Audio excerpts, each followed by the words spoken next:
It has been detected that you are the only person in the world without a system. As compensation, you are granted 1 free binding opportunity, deduct 1 to bind a system, deduct 2 to resurrect the great sage, or deduct 3 to receive a small pudding. Due to a system error, the binding failed. In this world, everyone possesses a system. Some have the wealth god system, allowing them to become billionaires overnight. Others have the divine doctor system, able to bring the dead back to life with a wave of their hand, while I am just an ordinary mental patient without a system. Until one day, the reason I imagined devoured a person with a system, and only then did I begin to gradually understand this world. Do you have a system? In the dimly lit room, I asked gently and politely. I was wrong. My father met the head of psychiatry at the Qing Mountain Sanatorium. Let me go, and we can treat each other well there. The man, pale and stammering, pleaded for mercy. A mental health sanatorium? You must think I'm crazy too. The doctor said it was all an illusion, a delusion. I took a bottle of medicine from the drawer, poured it all into my mouth, chewed, and swallowed. It wasn't until I was 10 that the reason I imagined devoured a person, and I realized I was not. As I spoke, I unbuttoned my shirt, revealing a huge centipede-like scar in the center of my chest. The scar was moving, and Hong Jie's voice turned to fear and screams, only because he saw a terrifying scene. That scar, winding like a centipede, actually split open to reveal a heart. It was a black heart, but it had split open in the middle, revealing several evil eyes that coldly stared at everything around. A corpse can sense your scent. It is far sweeter than that of an ordinary person. The black heart suddenly extended an illusory shadow, wrapping around Hong Jie's body. I have a system. I was granted the ability of enhancement, with the effect of self-healing. Please don't. Hong Jie was in extreme panic, spilling everything out, hoping to exchange answers for a life. Awakened ones are endowed with a system by some power, which can grant special abilities, issue a series of tasks, obtain large rewards, exchange various materials, and even advance talent abilities. I said it all. Hong Jie's voice was tinged with tears, but his mouth was ultimately blocked by the tentacles, faintly audible pleas for mercy. Let me go, let me go. With a cruel, mocking smile, I said, we are all adults, don't be so childish. With so many secrets seen, how could I possibly let it go? The black shadow tightened inward, strangling Hong Jie, and began to devour his power, his screams growing weaker and weaker. As Hong Jie completely disappeared, I gained a small portion of self-healing power. The split chest closed up, regrowing bronze-colored skin. Hong Jie is dead, who's next? I opened my phone's WeChat, searching through the list of avatars, when a message suddenly came from Ding Weixin. Brother Feng, are you free? It's been a while since we gathered, let's go out for a drink. I opened the chat box. The sender was Lu Yuan, who also had a system, considered a precious storage ingredient, and a high-level bait. No time, I have to work this morning and go to school in the afternoon. I declined. Lu Yuan had a lot of things waiting to be done. Plus, I needed to find new hunting targets. Then tonight Brother Phone will tell you some good news. My awakened ability has advanced, and I've gained a new skill. That's right, Lu Yuan had long confessed the secret of the system and told me everything. This is the most ironclad brother, right? Then you have to tell me more. I put down my phone. There was a lot of information about awakened ones. Besides working part-time at the slaughterhouse, I was also a college student. After class, I quickly found Lu Yuan by the lake. Brother, look at this. Lu Yuan suddenly took out a small bottle, which looked only the size of an oral liquid, but inside it had laser fluorescence flickering, occasionally turning into a bolt of lightning. It was the twisted item and consumable bottled lightning I exchanged from the system. Lu Yuan finished speaking, looked around to confirm there was no one else nearby, then threw a small bottle onto the cobblestone ground not far away. Boom! The bottle shattered, followed by a flash of lightning that struck the nearby cobblestones into pieces, leaving a small patch of scorched earth. The lightning had actually been contained in the bottle.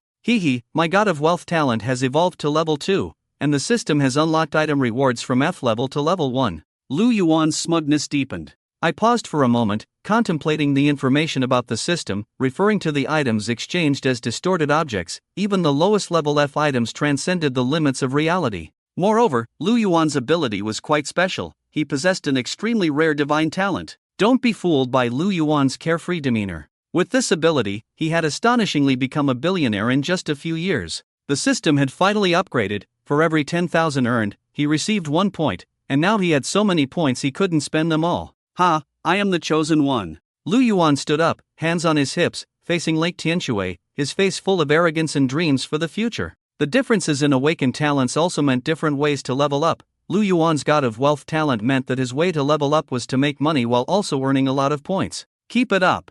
I patted Lu Yuan on the shoulder, saying I was leaving first and that he should take his time to understand. At night, I leaned on the railing, my sharp gaze fixed on a certain floor of a building by the lake. It was a private gym. Inside the club, several young men in black suits were scolding some young, beautiful girls. The boss was named Zhu Kong, who specialized in high-interest loans and other gray industries. I had secretly observed him a few times and confirmed that Zhu Kong was indeed an awakened one. My sharp gaze flickered, the corners of my mouth slightly raised, deciding it was him. Time to hunt. In the gym, Zhu Kong was alone, doing bench presses. The average male bench press is about 45 kilograms, while 600 kilograms is the natural human limit. Looking at Zhu Kong, the barbell he was pressing was severely bent, with 500 kilograms of weights on each side, totaling over 1,000 kilograms. Suddenly, the gym went dark. Who? Zhu Kong immediately became alert, quickly throwing the barbell aside and turning around sharply, only to see a shadow flash by and disappear into the darkness.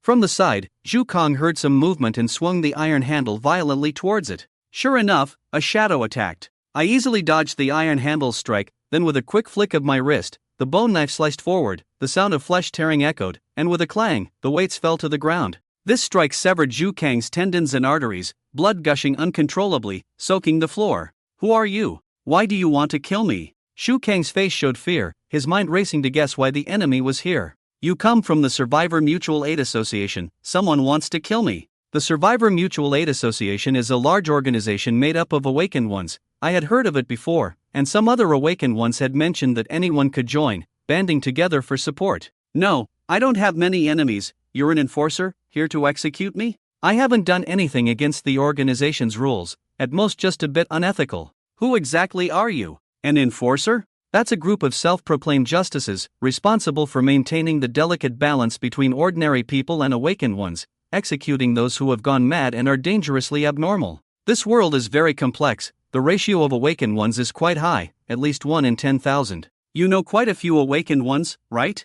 I like awakened ones with a wide social circle. Having friends is beneficial for mental and physical health. I finally spoke up, very interested in what Zhu Kong had just said. The more friends, the more prey. Oh no. Zhu Kang's face grew increasingly grim. The young man before him showed no intention of letting him go. It seems that I am doomed. Waiting to die? No. Zhu Kang's gaze darted towards the cabinet a dozen meters away, and in the midst of the conversation, he suddenly lunged forward, his massive body crashing into the cabinet like a brown bear, shattering it into pieces. Zhu Kang quickly pulled out a bottle of red potion from his backpack, ready to twist off the cap and pour it into his mouth, but it was already too late. A bone knife had pierced through Zhu Kang's right side, and he collapsed to the ground, the intense pain causing him to gasp for breath, yet not a single ounce of oxygen entered his lungs. He was out of strength. That knife has pierced your 11th rib, it must hurt a lot. I lowered my head, my tone cold and cruel, snatching the potion bottle away. The bright red bottle glistened, and as I opened it, a strong, bloody scent wafted out. This smell was familiar. The sweet blood of the red figure with self-healing abilities. What is this? I asked. But Zhu Kong was in so much pain that he couldn't speak, finally managing to catch his breath after a long while. As for the potion, it was a twisted item I exchanged in the Survivor Alliance. Zhu Kong answered in terror that the healing potion's raw material was blood. The Survivor Alliance acquired the blood of those with self-healing abilities and refined it into healing potions through special means. Drinking it would allow wounds to slowly heal. Interesting, I said, a smile creeping onto my face, my excitement growing. The night was still long, we could discuss this slowly. In the shabby rental apartment, I stretched my body, my gaze falling on the spoils collected yesterday, a durable backpack. Inside were some twisted items that Zhu Kong had exchanged from the system. One was a twisted item, a small bottle containing bottled lightning. Another was a first-level twisted item, a small bottle containing a large flame, and a first-level twisted item called life-saving grass, which would spontaneously ignite when a person encountered a dangerous abnormal corpse.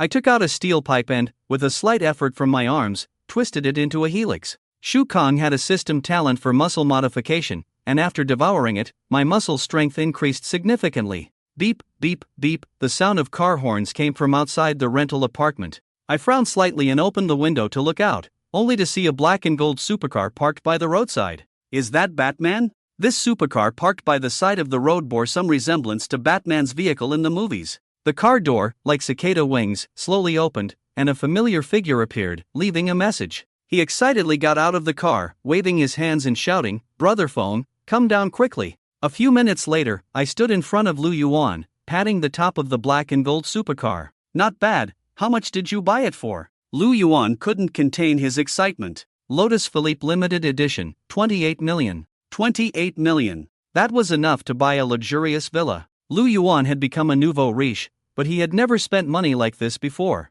Lu Yuan had just evolved to the second stage and gained a new talent skill. Could it be related to his extravagant spending? I can't tell you the specific reason, but I've been spending money like crazy lately. I even bought the most expensive villa by Tianshui Lake, spending a full 200 million. Lu Yuan placed his hands on his hips, looking invincible. Well, what does that have to do with me? I shrugged, indifferent to Lu Yuan's spending spree. A friend's money is a friend's, and no matter how good the relationship, it should be divided. Brother Feng, you're too indifferent. Let me show you something good. Lu Yuan pulled out a stack of lottery tickets from his pocket, having only picked one number and bought a full 100 tickets. Brother Feng, let's make a bet. This time, my lottery ticket is a sure win. Do you believe it? This system talent is too strong. Winning the jackpot with a forced message? Of course, I don't believe it. I said I didn't believe it, but deep down, I already had an answer. If there was system intervention, Lu Yuan had a high chance of winning. I knew you wouldn't believe it. Here's a chance for you to buy 2 tickets with me. If you really win the jackpot, just treat me to a big meal then. Lu Yuan pointed his thumb towards himself, raised an eyebrow with a smug expression, and huffed, "Come on, I can't be bothered. Today I have some free time, so I'll give you a chance to treat me to a meal." When he was a child, he ate barbecued food with grease all over his mouth. He set the stage for the next essential item at the drinking table, bragging. Brother Feng, when I was in school, I was short and often bullied. At that time, you were sick and faced discrimination every day. The leader of the bullies was named Hongjia. I haven't heard much about him lately, so he must be doing okay. A slight smile crept onto my lips. Hongjia had long since disappeared into his family's basement, which was a little secret. I was poor, while you helped your family slaughter pigs. Among the students, you were considered wealthy, treating me to barbecue every day. Lu Yuan's face was sincere. Don't get so sentimental, it's just a few meals of barbecue. You can treat me back. I smiled awkwardly. In fact, during that time, I knew Lu Yuan had just acquired a system and had considered him as my next hunting target. Lu Yuan slammed the table, disagreeing with this statement, and continued to chop away. That day, we were bullied terribly. They carved words on my table and even urinated on our bench. You couldn't take it anymore and brought 2 meat cleavers from home to class, shouting that you were crazy and daring anyone to mess with you again. I was so stunned at the time, those bullies became as obedient as little chicks, lining up behind you, not daring to retaliate even when you slapped them. Lu Yuan animatedly recounted, continuing, you slapped each one, then turned back to point the knife at me, forcing me to do something unforgettable for life. Lu Yuan slammed the table again, mimicking my posture from back then. Lu Yuan, you go slap them, 1 slap each. If you don't dare to do it, I'll chop you. It felt so damn good, I cursed, suddenly grabbing a bottle of liquor and downing it in one go. I still remember the sound of slaps on their faces. I suddenly felt an unprecedented exhilaration, my whole body relaxed, and I no longer felt fear towards them. Hey, Lu Yuan, didn't you buy a lottery ticket? Check if you won. Seizing the opportunity, I changed the subject and pressed on. Lu Yuan was determined to offer himself. Alright, I almost forgot. Lu Yuan picked up his phone to check. The lottery draw was tonight, and as we chatted, the time arrived. Suddenly, Lu Yuan's expression froze. I won, I really won. The lottery pool had accumulated a 1 billion prize, and Lu Yuan had bought 100 tickets, all with the correct numbers, winning the grand prize, totaling a whopping 500 million. I remained calm, patting Lu Yuan on the back. You have so much money now, it's just a few more pages, is it that exciting? Lu Yuan laughed heartily. Excited? Of course, I'm excited. Not only did I win the grand prize, but, he quickly covered his mouth, revealing a knowing expression, and there's the system reward. We drank until midnight, with empty bottles scattered around Lu Yuan's feet, who was too tipsy to find his way. I called a ride, struggling to shove Lu Yuan into the back seat. Today, I had gathered a lot of information. Lu Yuan's innate abilities were likely customized by the system. The way the god of wealth became stronger was unique, earning or spending money could increase points, and further observation was needed. As I pondered, an ominous aura suddenly enveloped me. At the entrance of Tianhai community, Huiying became excited, unable to resist opening her cold, cruel eyes, and saw Huiying clearly. Through the ribs and flesh, she saw a faint layer of blood mist, coalescing and enveloping Building 13, continuously seeping into the unusually contaminated area. Master, stop. Drunken Lu Yuan suddenly jolted awake, his dazed eyes scanning as if browsing some important news. The task system had assigned Lu Yuan a mission, and this task was extremely dangerous, repeatedly reminding him in his mind to redeem items. Lu Yuan shook his head, reached into his pocket, and magically pulled out 2 crispy ice treats, shoving them into his mouth, the drunkenness quickly dissipating. Brother Feng. Lu Yuan got out of the car and then closed the door. Don't follow me, it's too dangerous. Okay, I understand. Be careful. I nodded and was sent back to my place to sleep by the driver. How is that possible? This is a once-in-a-lifetime opportunity. I took the durable backpack I had seized and walked to the basement, removing the blade from the wall that resembled a torture device. I navigated around the surveillance, moving quickly through the darkest corners, and soon arrived back at Tianhai Community. At that moment, I noticed some other people outside Tianhai Community who didn't seem like ordinary awakened ones. Besides Lu Yuan, were there other awakened ones joining in? I couldn't help but bite my lip. This is an apartment building. The dimly lit corridor occasionally flickers with motion sensor lights, but there is not a single person in sight.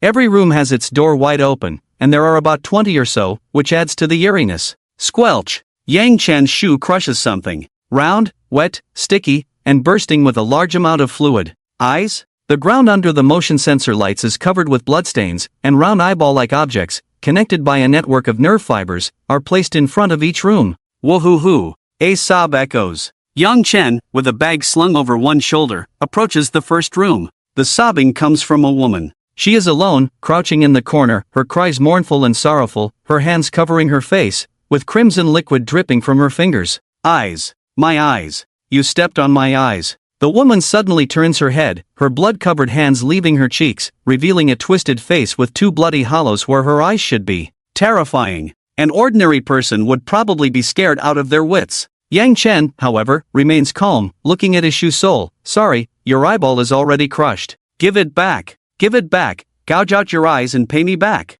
The deranged woman lunges forward, her slender arms bulging with veins, her body making creak-creak sounds as it twists unnaturally. Slap. Yang Chen grabs the woman's hands, feeling a strain from the extraordinary strength. The deranged woman's skin turns crimson, blood gushing from her wounds, and her muscle fibers rupture under immense pressure. Death! Yang Chen no longer holds back, snapping the mad woman's forearm with a sudden burst of strength, then drawing a jiujiang knife. The jiujiang knife, also known as the jiujiang curved blade, has a broad head and thick back, suitable for butchering and cutting meat, somewhat resembling a kitchen knife. Thwack! The jiujiang knife, wielded with great force, slashes diagonally across the mad woman's neck, and a round, watermelon-like object falls to the ground with a dull thud. Beheading! The mad woman's body slowly collapses to the ground, her head rolling a few times before coming to a stop. Is she completely dead? Yang Chen dispatches the mad woman with a single strike, then crouches down to inspect the body. With the head separated from the body, life is completely extinguished. Enhanced strength. Her skin is torn, with large areas of muscle fibers ruptured, a bloody mess. Under normal circumstances, humans can only exert about 30% of their muscle strength to prevent self-injury and muscle rupture, as the brain will restrain them. This mad woman, however, broke through the brain's restraint, attacking her enemy without regard for damage, which is why her muscle fibers ruptured and bled. Woohoo-hoo! Woohoo-hoo! Yang Chen passes by each room, all the residents are contaminated. They hide in their rooms, covering their faces and sobbing in pain, blood tears dripping from their fingers onto the ground, forming small puddles. Relatively safe. In the dimly lit corridor with flickering motion sensor lights, there are wet eyeballs everywhere, but as long as they are not stepped on,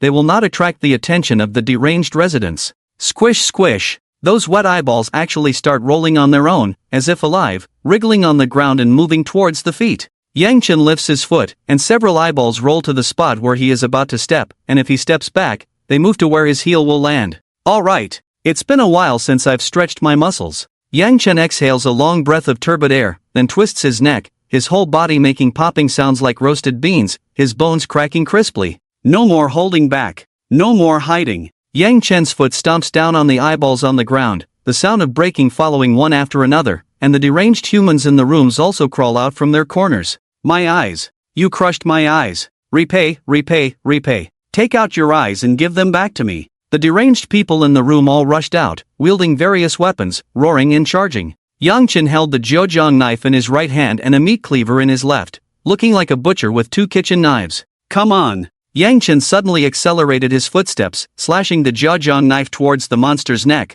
cutting from the most vulnerable spot, slanting down to sever the spine and chest. The meat cleaver sliced vertically from top to bottom, splitting the monster's head and body in half, like two evenly divided pieces of pork. Blood splattered. Limbs flew. Yang Chen became a blood-soaked butcher, yet he always maintained a certain distance from the deranged, his footsteps advancing and retreating, slicing open anyone who reached his attack range. Soon, all the deranged who charged were chopped to pieces, and the corridor was filled with corpses. Venting. Yang Chen's suppressed emotions were released, his two knives soaked in blood, and the sharp blades were now pitted and jagged. Are these frenzied humans just infected? Yang Chen looked at the piles of remains. The deranged weren't very strong, ordinary awakened ones could handle them. Lu Yuan must have already reached a higher floor, right? There's still residue. Yang Chen noticed a door slightly ajar. Gently pushing it open, a wooden stick swung from behind, a sharp glint flashed, and the jiajiang knife sliced the stick in half. Ah! A woman's scream echoed. Yang Chen's knife was already at her throat, the blade pressing against her delicate skin, raising goosebumps. Just a bit further and it would cut the artery.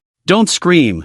I'm not a monster. Yang Chen retracted the jiajiang knife, looking closely at the woman in front of him. Surviving in such an environment was nothing short of a miracle. A blind woman. She was blind, her eyes open but her gray pupils devoid of any color. Are you here to save me? The blind woman's face lit up with joy, finally saved, her eased, tears streaming uncontrollably as she clutched Yang Chen's clothes, collapsing into his arms and crying. It's too terrifying. It's too horrible. They all turned into monsters. I heard the fighting and screams outside. The blind woman's speech was chaotic, treating Yang Chen as a lifeline, recounting the terrifying experiences just now. Eyes are the key. The frenzied humans outside all gouged out their own eyes, but the blind woman was unaffected. Yang Chen pondered, the humans who went mad must have seen something. Through their eyes they were transformed and infected into monsters. All right, don't worry, it's all over, all the monsters outside are dead. Yang Chen gently patted the blind woman's back, then pried her hands off. Go hide in your room, don't leave no matter what happens.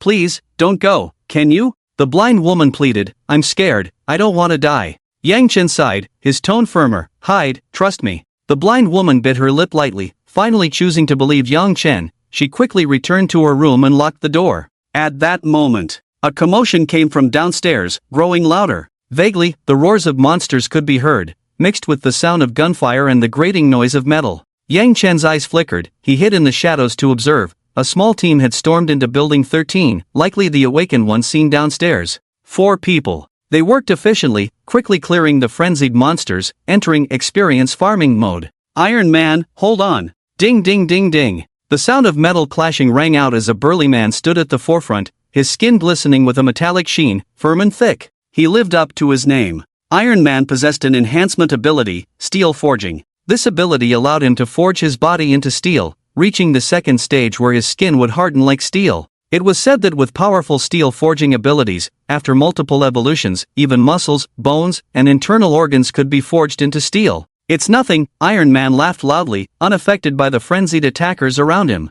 Whether it was their teeth, claws, or the kitchen knives they wielded, they could only leave white marks on his metallic skin. Click click click. Another middle-aged man held an assault rifle. FNFNC, 1000 millimeters in length, 445 kilograms in weight, using 5.56 by 45 millimeters rifle rounds, capable of semi-automatic, 3-round burst, and fully automatic firing. The man breathed steadily, his gaze sharp, his finger on the trigger unwavering, as he activated the 3-round burst mode, splattering blood on the frenzied attackers. Gunfire, don't kill them all, Iron Man complained. Leave some points and experience for us. The man with the assault rifle was called Gunfire, and his ability was the enhancement type unerring shot. This ability greatly increased reaction speed and allowed the human eye to perceive 4D images like a falcon, enabling more precise targeting of enemies. Don't get distracted. Enemies remaining, 17, 13, 11. At the back of the team was a short man, nicknamed Radar, whose numbers kept decreasing as the enemy count rapidly dwindled. Name, Radar. Technology type ability, radar detection. Radar's system was unique. A map would appear in his mind, and his consciousness would spread out like sonar, searching and marking the positions and numbers of enemies. Simply put, he was in charge of intelligence. Finally, a sharp-eyed young girl was responsible for covering the rear. Her name was Jiang Xian, who disliked using a codename. Her young, pretty face looked to be under 20, and her smoothly curved figure resembled a flowing curved blade. Name, Jiang Xin. Enhancement type ability, Combat Mastery. This ability greatly enhanced physical strength and provided proficient combat techniques. In addition to hand-to-hand combat, she was also adept at using a short knife. Jiang Xin, behind you, radar warned, as enemies charged out from a room behind her. Jiang Xin had already sensed it, her tightly stretched, straight legs swung out in a perfect arc, delivering a powerful kick to the head of a frenzied attacker. Thud! A dull sound echoed as the attacker's head caved in halfway, cracking open against the wall, instantly KO'd by the kick. Very strong. This combat team, with complementary abilities, was extremely formidable. They quickly cleared the first floor of apartment 13 and moved to the second floor, where the thick stench of blood made everyone frown. There's someone. It doesn't seem like an enemy? Radar scanned, and the image in his mind showed no threat. The team entered the second floor, seeing almost dismembered remains on the ground, with numerous severed limbs making their stomachs churn. Even seasoned awakened individuals couldn't help but feel nauseous. Don't move! Gunfire aimed his assault rifle at Yang Chen at the far end of the corridor. Are you human? State your identity. Yang Chen turned around, revealing a faint smile. I'm an awakened, here to complete a mission. Did you kill these monsters? Gunfire held his assault rifle tightly, not daring to be careless, aiming at Yang Chen's head. The person in front of him was undoubtedly a dangerous individual. I killed them all. Yang Chen's lips curled into a faint smile as he calmly explained, these people have been corrupted. Their eyes were the infection route, eroding their brains.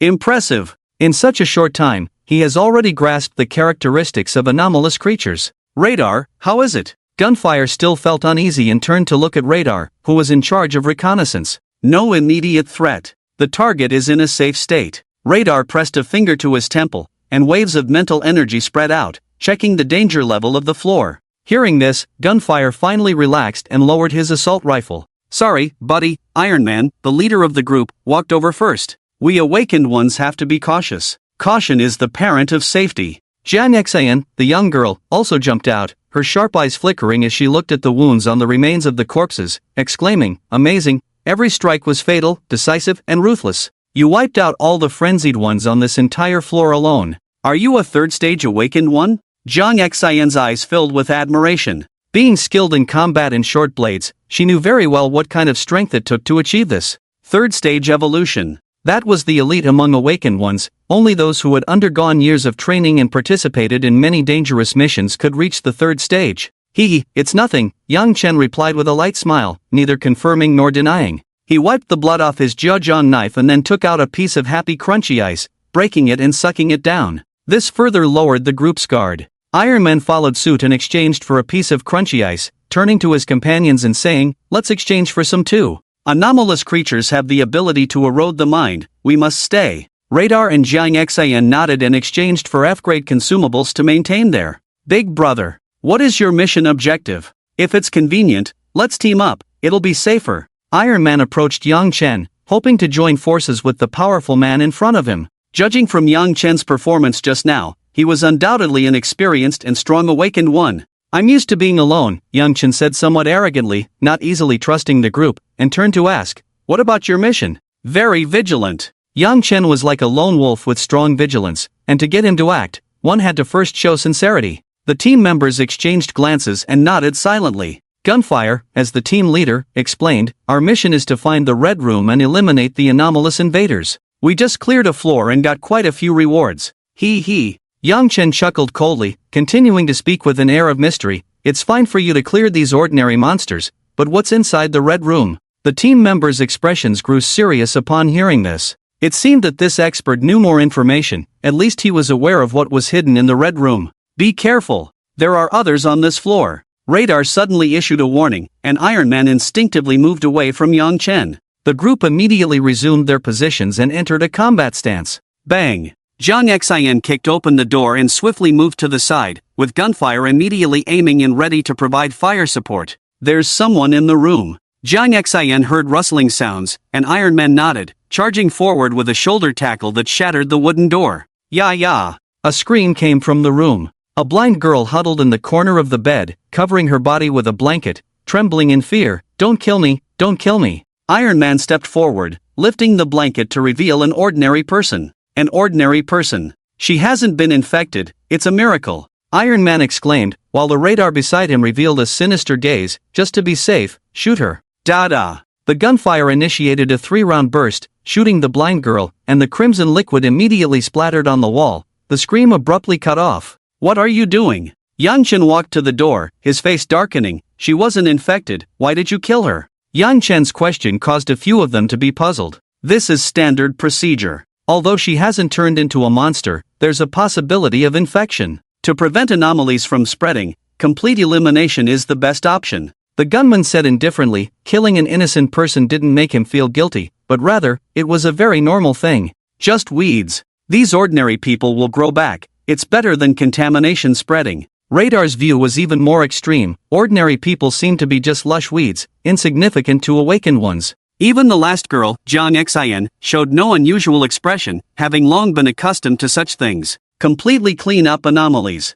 Prevent infection from spreading. Ordinary people's lives are as worthless as grass. Complete elimination is the best isolation method. You're right, ordinary people are just weeds. Yang Chen nodded in agreement, but his eyes flashed with cold killing intent. But awakened ones are just bread to me. DD. Danger. Danger. Danger. An image in Radar's brain suddenly flashed a black dot, indicating a very dangerous enemy nearby. There's an enemy. Poochie. Before the words were finished, the sound of a blade tearing through flesh followed. The crowd turned in surprise, only to see a terrifying scene. The curvaceous and fiery girl Jiang Xian, her head was cut off, warm liquid gushing out like a fountain. Yang Chen revealed a ferocious smile. It was him who had beheaded Jiang Xian with one slash. Too careless. The team had relaxed their vigilance against Yang Chen, and the conversation after dealing with the threat had distracted them. Jiang Xian, the melee combat expert with the strongest fighting skills, was unexpectedly beheaded without any defense, not leaving any chance.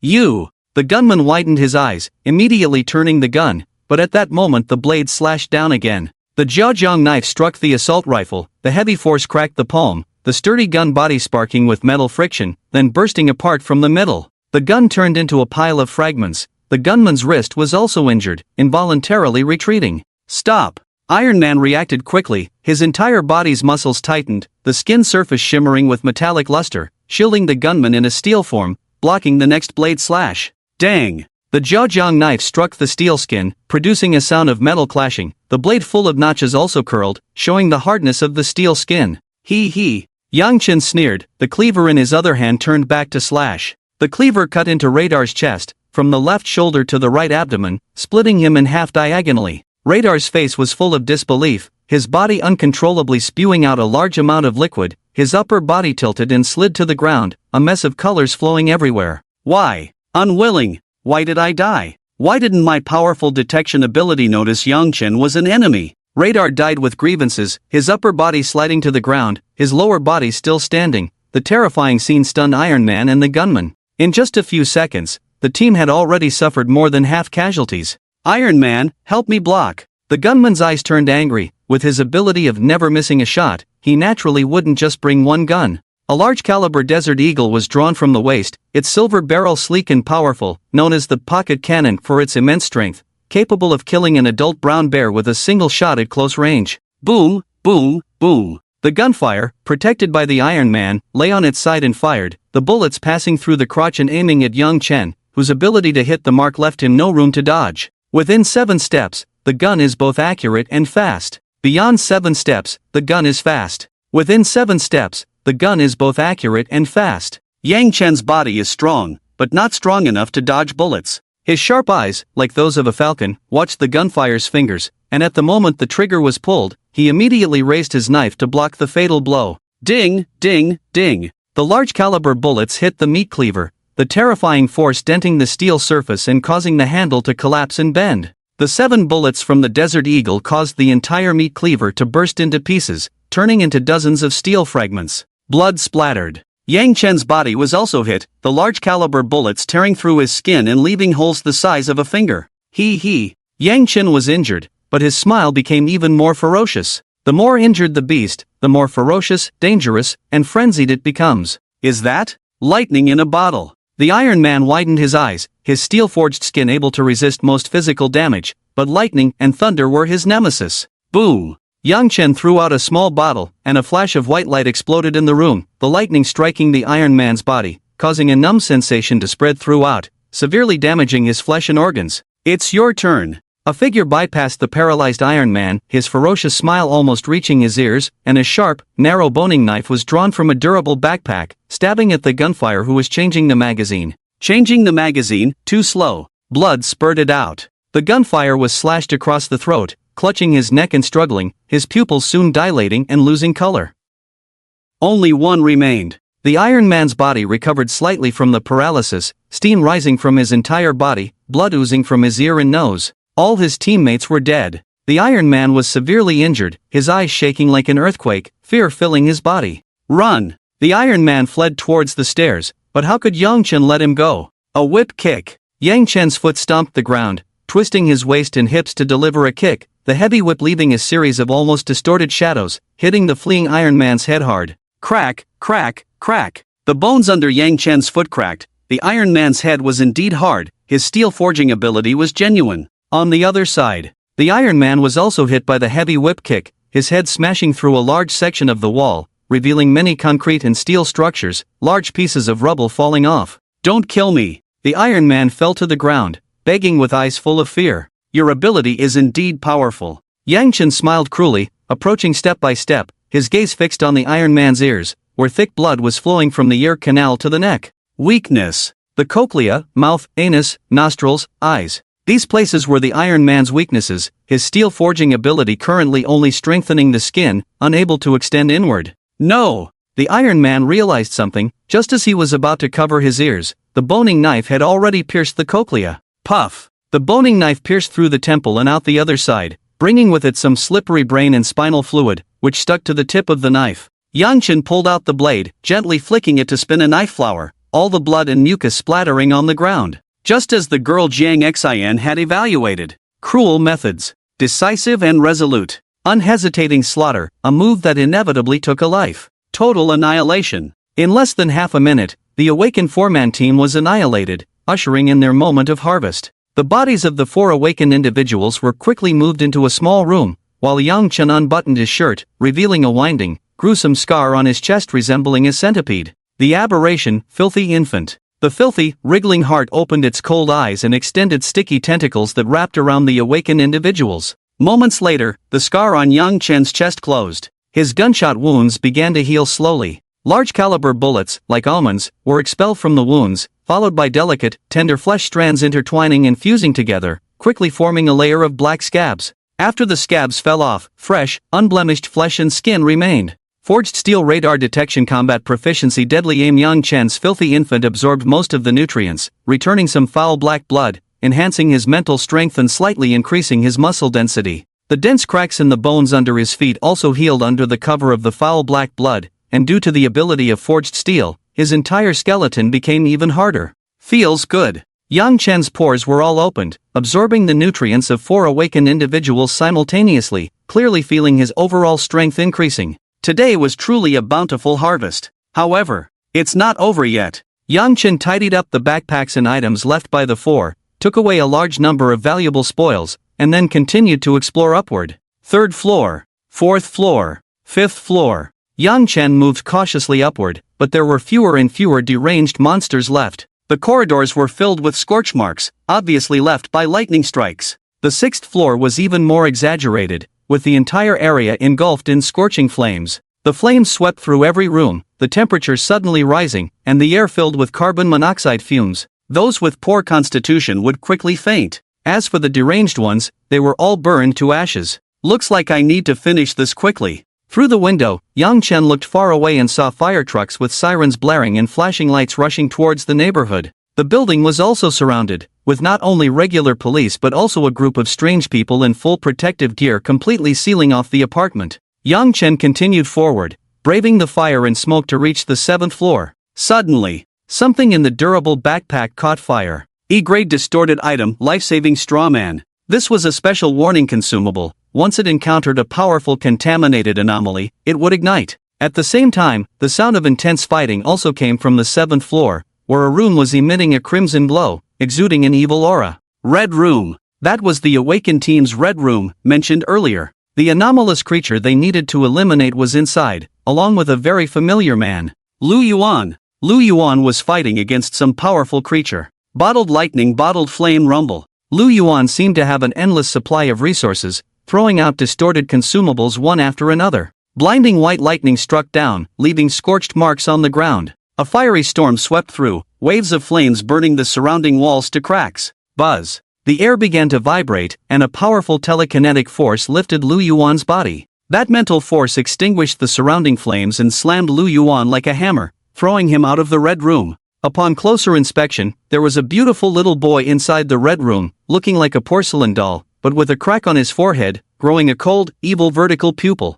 The little boy pointed his finger, and Lu Yuan's chest caved in again, as if struck by a hammer, shattering his ribs. He spat out a mouthful of blood. Yet, in his eyes, there was a glimmer of determination and unyielding spirit. Healing potion. Lu Yuan pulled out a blood-red vial and gulped it down, his broken body visibly healing. Storm jar. He then twisted open a jar-like object, and a level 10 storm erupted from its mouth, tearing through the surrounding walls like a tornado. Take this combo move. Flame tornado storm. Lu Yuan smashed a bottle of flame onto the ground. The fire fueled the wind, and the wind intensified the fire. The flame from the bottle, meeting the storm from the jar, directly formed a flame tornado, rushing towards the little boy. This was the battle of props. This was the way of the wealth god, using various system-exchanged props to bombard. Was this cheating? With the ability of the wealth god, Lu Yuan threw out consumable props like they were free, even creating combo moves. The little boy's body, caught in the flames and storm, quickly turned to charcoal, revealing its true form.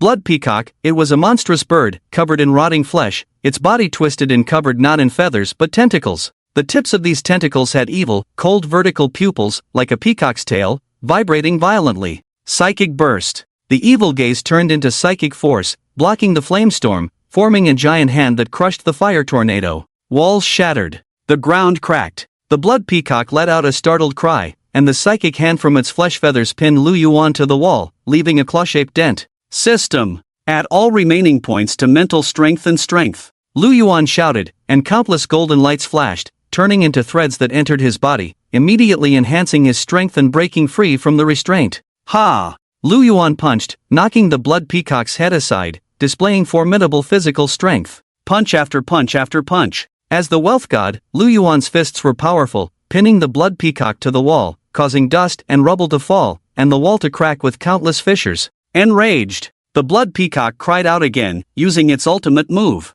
The red gem-like vertical pupil in its forehead opened, releasing dazzling light and terrifying psychic force that tore at Lu Yuan's body. Ah! Lu Yuan screamed, the psychic force lifting him and immobilizing his system-enhanced body. Crack, crack, crack. His arms, legs, ankles, spine, all were twisted and broken under the powerful psychic force, almost turning him into a twisted mess. At the brink of life and death, a spinning kitchen knife was thrown, aiming for the blood peacock's head. The peacock was caught off guard and hit in the neck, but only slightly, causing no real damage. Thud! Lu Yuan's broken body fell from midair, landing on the ground like a pile of mud, his life unknown. This is bad. You've ruined my emergency food. Yang Chen looked at Lu Yuan's broken body, his tone growing increasingly hostile. The blood peacock turned, its red eyes fixed on Yang Chen, treating him as a new enemy. The peacock spread its tail, its feathers vibrating, and its evil gaze concentrated psychic force into countless needles, attacking from all directions. Skin and flesh torn. Yang Chen crouched slightly, protecting his head and chest with his hands, but his body burst into small blood flowers, leaving many tiny puncture wounds. His body was about to be pierced through. I need to find cover. Yang Chen quickly thought of a plan and swung the satchel on his shoulder, using the durable backpack to shield himself from the sharp spikes and cuts. The special fabric designed to withstand such damage immediately blocked most of the harm. Twisted objects. Inside the confiscated backpack were some consumables. Small bottles filled with lightning and flames were thrown out together, turning the corridor into a sea of thunder and fire once again. Taking advantage of this opportunity, Yang Chen rushed forward, turning into a blur amidst the flames and thunder, and in a few quick movements, he approached the blood peacock. At that moment, the blood peacock's forehead, with its ruby-like crimson eye, opened once more. Violent telekinetic force turned into a giant hammer that struck Yang Chen, breaking several of his ribs and sternum, sending him flying over 10 meters away. So strong. The monsters in the red room were terrifyingly strong, excitingly strong, and shiver-inducing strong. Will I die? Yang Chen hadn't encountered such a formidable enemy in a very long time, his life hanging by a thread, his body at any moment could be torn apart by the enemy. This is great. I need to push even harder. Yang Chen's mouth was bleeding, but his eyes sparkled with wild joy and pleasure. Thump, thump, thump. The foul infant's heart was beating violently, spurting out hot black blood that quickly spread throughout his body, fully activating his bodily functions. His thighs swelled up like grasshoppers, the muscle fibers pulling on the bones, making tight sounds, even tearing his pants to shreds. Boom! Yang Chen's foot stomped hard on the ground, cracking the floor tiles into countless spiderweb-like fissures. Fast, fast, fast. Yang Chen's figure left a series of afterimages as he slid forward at a 45-degree angle, reaching the blood peacock's side in an instant. Sharp glints of light flashed, and the boning knife slashed out, cutting off large chunks of flesh and feathers, spraying out foul-smelling blood. Buzz, buzz, buzz, buzz. In its moment of crisis, the blood peacock unleashed its full mental telekinetic field without reservation.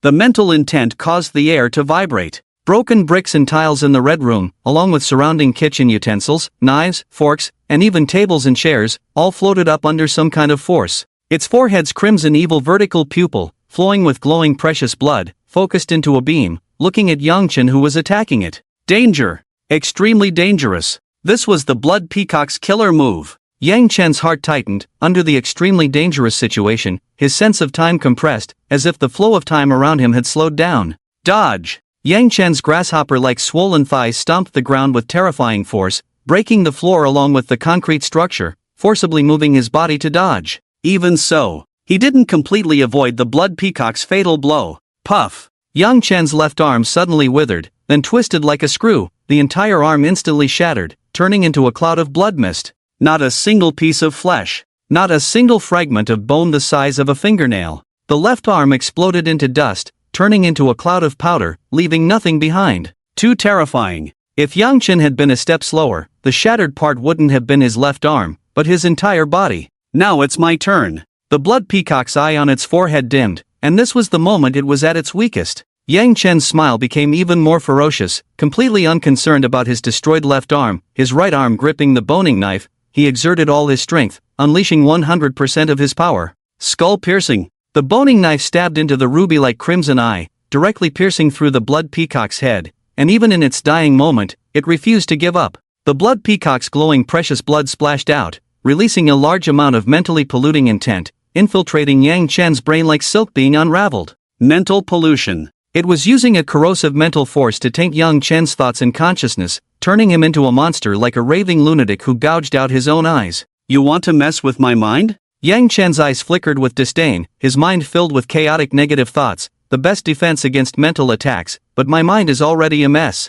You're crazy, but I'm crazier. You're filthy, but I'm filthier. Not to mention, Yang Chen has the filth baby residing within him. The blood peacock's mental energy, penetrating his body, encountered the filth baby within his chest. The writhing black heart, provoked, slowly opened its cold, cruel, evil eyes, and a more twisted and malevolent consciousness instantly broke the attack. What is this? The blood peacock froze in place, feeling fear. It was afraid. This blood peacock was actually afraid. Yang Chen was a bit disappointed, originally thinking the blood peacock could give him some sense of deathly pressure, but instead, it trembled and panicked like a chick when it met the filth baby. Die! Yang Chen grinned maniacally, his bone-cutting knife thrusting again, splitting the blood peacock's head in half, along with its body. However, the blood peacock's vitality was exceptionally tenacious. Even with its body split in half, the flesh continued to wriggle. The blood peacock let out its final mournful cry, its shattered evil vertical pupils yearningly looking towards the red room, where a gray door had been opened. The door. Behind that gray door was only a hazy fog, unable to see any scene, as if leading to another world. Yang Chen looked at that door, feeling an inexplicable sense of familiarity, as if he had been to the other side of the door. Had I been to the other side of the door? Could the chaotic and mad memories that had plagued Yang Chen for 20 years come from the other side of the door? Not just the door. Even the blood peacock, split in half, gave Yang Chen a sense of kinship, similar to some kind of food. I should eat it. Yang Chen felt this way, and the filth baby was even more desperate with hunger, its chest splitting open with a winding, centipede-like crack, countless tentacles wrapping tightly around the blood peacock's two halves. Crunch, crunch, crunch. The blood peacock, in fear, was dragged into the chest cavity, followed by the sound of chewing. A great boost. This is a real great boost. The filth baby fed back a large amount of black tainted blood, the injuries healing rapidly. Whether it was the broken sternum and ribs, or the wounds all over the body pierced by needles, all healed under the energy brought by the blood peacock. The filth baby was very excited. Swallowing the blood peacock, the nutrients obtained were more intense than 10 awakened ones. No! This power was equivalent to 20 awakened ones, or even 50. Yang Chen's body healed rapidly. The left arm that had been torn off, like bamboo shoots after rain, slowly grew delicate buds. The filth baby's tentacles emerged from the shoulder, turning into sticky, slippery tender flesh, intertwining together, forming new bones. Forged steel, as it formed, it also carried a metallic luster, clearly having absorbed part of the Iron Man's innate ability. Muscle enhancement, combat mastery. The new muscle fibers also referenced the innate abilities of Zhu Kong and Jiang Xian, greatly increasing in toughness and strength. Not only that, the filth baby's tentacles could even pierce out through the special bones in the arm. Puff! A hole drilled out from the center of Yang Chen's palm, the sticky tentacles wriggling, between solid and ethereal, with a slight effort twisted a steel bar into iron mud. Hunger tentacle, Yang Chen named it. The tentacle that pierced out from the palm had sharp mouthparts, like a lamprey, covered with layers of sharp teeth, with great suction power. Overall, the harvest was abundant. This hunt in the contaminated zone not only eliminated 4 awakened ones but also devoured the powerful blood peacock, ultimately greatly enhancing his own strength. I need to visit these contaminated zones more often in the future. Yang Chen sighed, and his newly regenerated left hand suddenly exerted a powerful grip, causing the air to compress in his palm with a faint sound, demonstrating the incredible force behind it. Lu Yuan. Yang Chen turned his head to glance at the gray mist door in the red room, then at Lu Yuan's shattered body, resembling a pile of mud. After a few seconds of contemplation, he still approached Lu Yuan's side. Yang Chen searched through his equipment bag and found a cracked healing potion, pouring the remaining half into Lu Yuan's mouth. Whether you live or die depends on yourself. Yang Chen left Lu Yuan's side and began to observe the gray door. Where did this door lead? Was the other side filled with danger? Yang Chen pondered whether he should venture in to explore, knowing that opportunities like this might not come again. After a moment's thought, the sound of sirens echoed from downstairs once more. Fire trucks stretched out long hoses, spraying high-pressure water at the flames engulfing the 6th floor, but they were not allowed to enter the building for rescue. Another group of fully armed soldiers gathered. The commander's face was stern as he issued orders to the elite soldiers. Abnormal contamination area, danger level has increased. This mission is extremely dangerous. All enforcers must give their all to eliminate all sources of contamination, even if it means sacrificing. The gate of the underground palace must be sealed. Yang Chen read the lip movements, noting that the blood peacock contamination area had drawn attention. In addition to the awakened individuals arranged by the system, another group of awakened individuals had been drawn in. Enforcers. They were specialized in dealing with extremely dangerous abnormal invasions. Underground palace, this term caught Yang Chen's attention. Sealing the gate of the underground palace likely referred to the gray door in the red room. Now is the chance to leave. With my skills, I won't be noticed. But the opportunity to enter the underground palace is rare, and the gate will be sealed by the enforcers. Similar opportunities may not come again for a long time. Yang Chen pondered inwardly, and finally, his eyes hardened. He tidied up his damaged durable backpack and stepped into the gray door of the underground palace. Entering, Yang Chen took a step forward, and the surrounding environment changed accordingly. The red room remained the same, emitting a faint musty smell. The living room sofa, TV, and kitchen chairs and tables of the integrated apartment were all intact. The inner world? Yang Chen cautiously observed the surroundings. The world behind the door was exactly the same as reality, and the room in front of him was clearly the original appearance before the blood peacock's destruction. Turning back, the door had disappeared, leaving only a wall where the underground palace door had been. Sealed? No, not that fast. Could this door be one way? Yang Chen was filled with doubts. Standing by the window, he looked out at the surrounding buildings, which were shrouded in a faint white mist, obscuring the view of passers-by. Ding, ding, ding. A sound of metal striking came from outside, clear and loud, echoing through the sky. The sky. Yang Chen looked up at the overcast sky, where a gap revealed a silver moon, causing his pupils to constrict sharply. The moon, the moon, the moon. How could it be like this? The moon above the clouds seemed to have been bitten off a large chunk, leaving it incomplete. A construction worker was hammering away with a sledgehammer, the sound of metal clanging resounding again and again, repairing the damaged moon. Under construction. A moving banner hung on the moon, like a construction team repairing a road, with signs indicating construction and no entry. The moon was under construction. Physics ceased to exist at this moment. science became superstition. Yang Chen felt his worldview shatter and immediately opened the window to look far away, discovering something even more terrifying. The earth is flat. Without curvature, you can see much farther. With sharp eyes piercing through layers of mist, the Tianshui Lake tens of kilometers away is clearly visible, as well as the Tianshui Academy even farther, and the high-speed railway station more than 10 kilometers beyond that. The blue planet seems no longer spherical, but has turned into a cube, or something like a round cake. How could this be? Is this the world where the blood peacock lives? No, it's not like that. Yang Chen steadied his mind and quickly thought. He took out some premium canned food from his durable backpack, which could ensure a day's nutrition and provide a sense of fullness. After replenishing his energy, he ate a happy crunchy ice to clear his mind. This is absurd. There can't be construction workers on the moon. Even if there were. Standing on the blue planet and clearly seeing the figure of a construction worker, how enormous would his body be? And how to explain the neon-colored, under construction banner? Yang Chen sat in the room, feeling like he had truly gone mad, quickly taking out a bottle of mental medication, chewing and swallowing it all. He left the room. Yang Chen prepared to go outside to take a look. The silent corridor emitted a faint musty smell, and apart from this odor, everything seemed no different from reality. The motion sensor lights turned on with each step, and electronic devices functioned normally. Suddenly,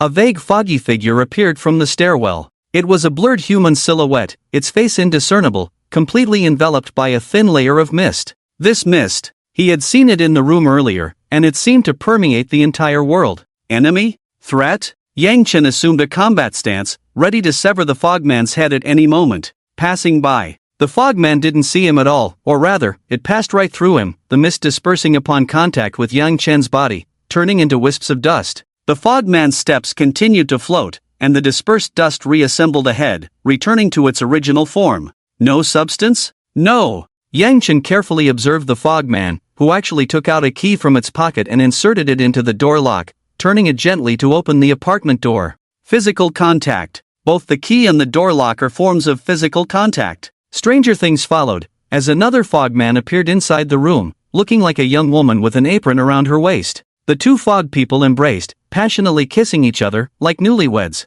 What's going on? The fog people seem to truly live in this world, giving the impression of ordinary people. Ordinary people. The fog people are just like ordinary people in this world. They are oblivious, unaware of the world's anomalies, nor do they sense Yang Chen's presence. Everything proceeds as usual. Yang Chen left the apartment and continued exploring the streets outside. The world was hazy, filled with a musty odor. Cars drove by on the streets, with fog people sitting in the driver's seat, driving like ordinary people, leaving a trail of taillights. Fog people were shopping. Fog people were walking their dogs. Fog people were drinking at roadside stalls. Yang Chen walked through the streets, noticing more and more fog people, living just like real humans. Are they mere shadows? Projections of consciousness? Could these fog people be somehow connected to the real world? Yang Chen's doubts grew. Why can't the fog people see him? Why do they disperse upon contact but can still engage in physical interactions? No, something's not right. Yang Chen carefully observed the details of this inside world. Apart from its eeriness, many aspects differed from the real world.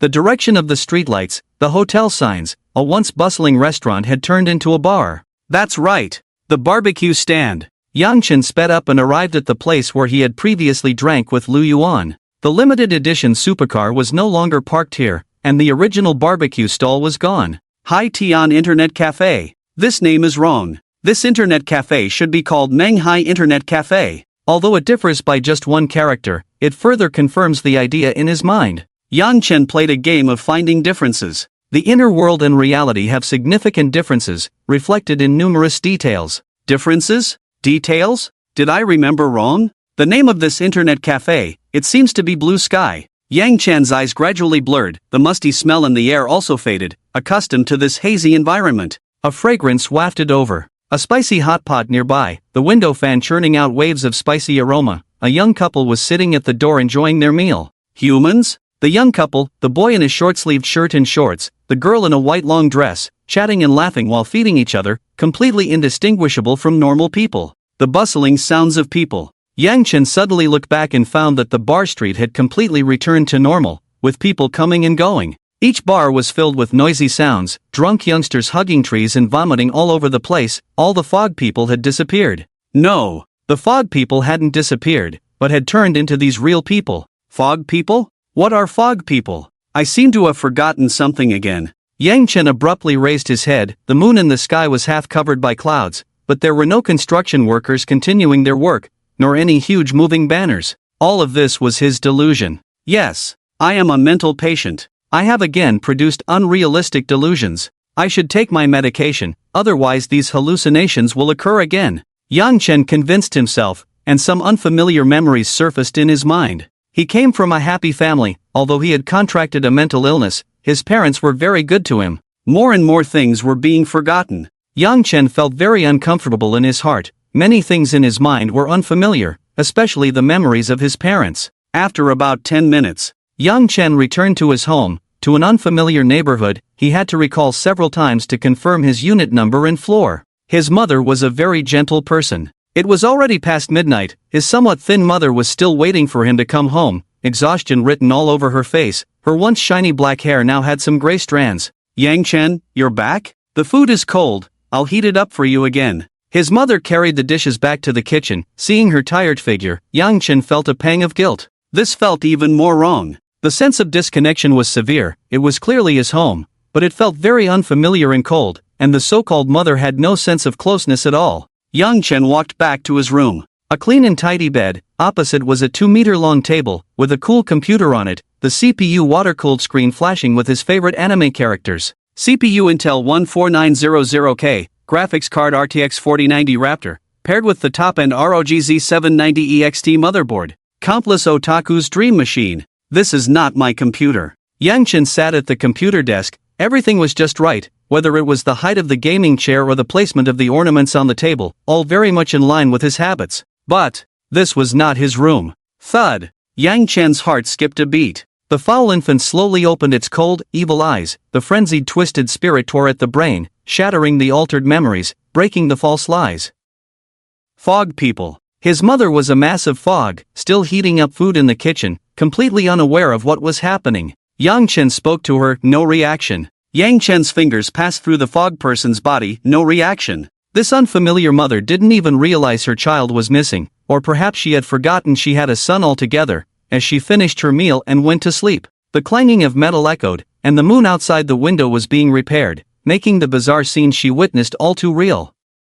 My memories have been tampered with. I'm gradually being assimilated, which is why I see the mist people as normal. When I see through all this, I'm cut off from the world, and the mist people again ignore my existence. Yang Chen understood what was happening. The mist, with its faint musty smell, eroded both his spirit and body with every breath, gradually assimilating him into the surrounding environment. When you know you're an outsider, you become one. When you gradually forget all your memories and get lost in this world, you become one of the mist people. He had to leave this eerie mist world. Yang Chen took out some happy crunchy ice from his durable backpack, stimulating his spirit, and began to think of ways to leave. The door. The red room of the blood peacock, a one-way passage to this eerie mist world, but how to find the way back to reality? He had to think of a way. Filthy infant. Yang Chen closed his eyes slightly, his thoughts sinking, fully controlling the filthy infant. The infant's eyes grew colder, observing the world through the ribcage, searching for clues. Home. Now he had to return to the place he was most familiar with, the rental house he had lived in for years. Yang Chen immediately left the unfamiliar home and rushed back to the dilapidated warehouse rental house, feeling the familiar sensation. Slaughterhouse. Yang Chen had lived in this rental house for years, leaving countless traces, forming an anchor point. The filthy infant's cold gaze saw countless threads converging from all directions of the room towards the basement, where there was a large 3x3 brick bath. Slaughtering livestock. Interrogating awakened ones. The filthy infant's exclusive dining hall. This brick bath was where the anchor points converged, and to go home, he needed to establish a gate. Was he to build the gate? The gate to another world. The gate to the underground palace between reality and the mist world. Yang Chen turned on the water valve, and soon the 3x3 brick bath was filled with water, its shimmering surface reflecting real light like a mirror. I know the method. In the chaotic, mad memories, there's a way to open the gate to another world. But I've forgotten it. The otherworldly entity, filthy infant. Yang Chen activated the filthy infant, awakening ancient memories, causing the water surface to violently shake,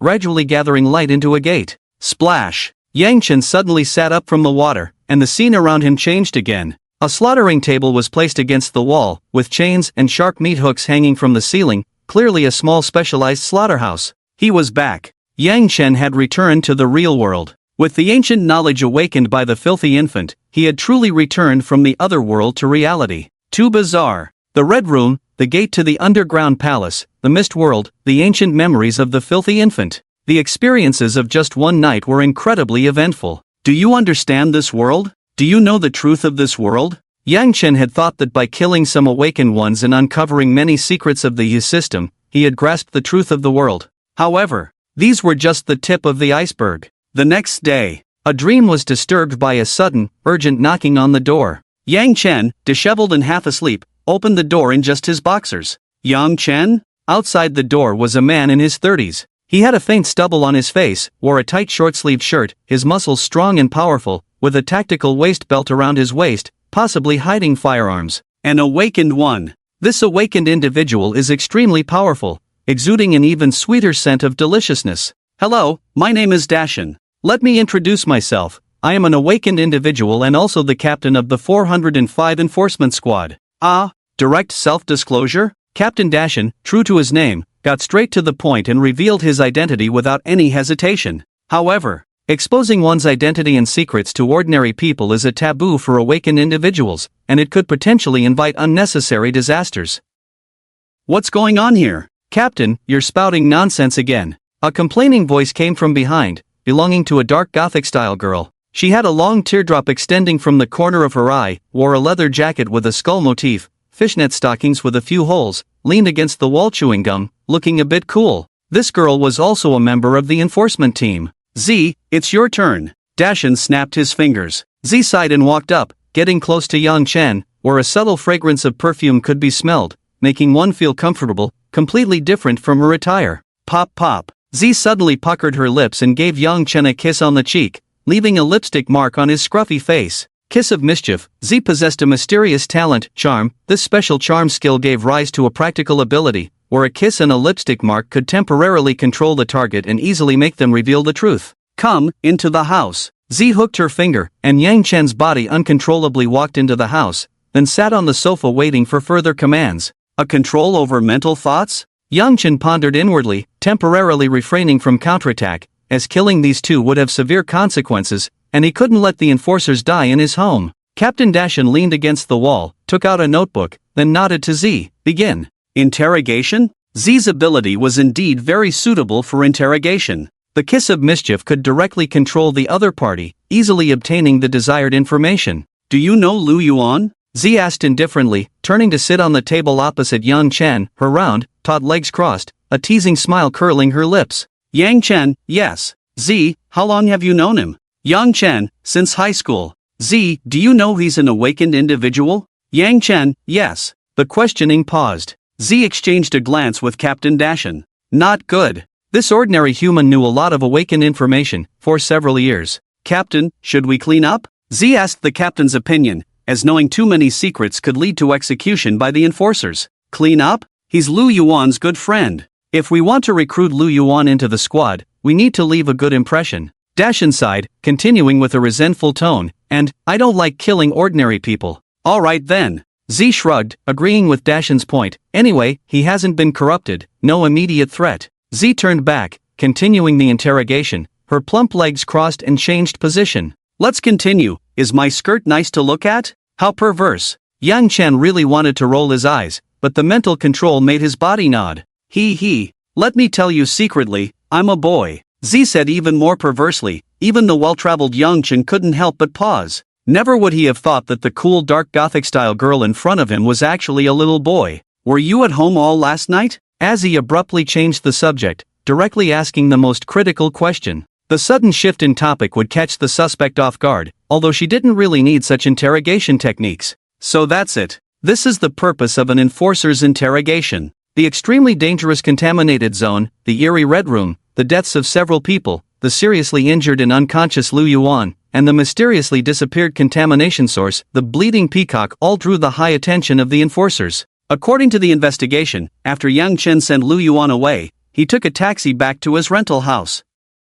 There were detailed surveillance records along the way, But for awakened individuals, this couldn't clear Yang Chen's suspicion. Instead, it required even more rigorous investigation. "I wasn't home last night," Yang Chen honestly admitted, immediately making the two awakened individuals tense up. Captain Dashan's expression changed drastically as he assumed a combat stance, placing his hand near his tactical backpack, while Azzy also slightly stood up, ready to move away from the combat zone at any moment. "Last night, Lu Yuan and I went to a barbecue stall for a late-night snack, and we only took a taxi home to rest around midnight," Yang Chen continued to honestly explain, and began his performance. A prank kiss? That level of mental control was child's play for Yang Chen. He barely struggled before breaking free. "So that's what you meant?" Captain Dashan self-deprecatingly shook his head. He was a bit too tense. That question was a bit stupid, as he also felt a bit speechless. The night was too broad a time frame. She then continued to press, "So after you got home last night, where did you go?" Yang Chen shook his head. "No, I took a shower at home and then went to bed."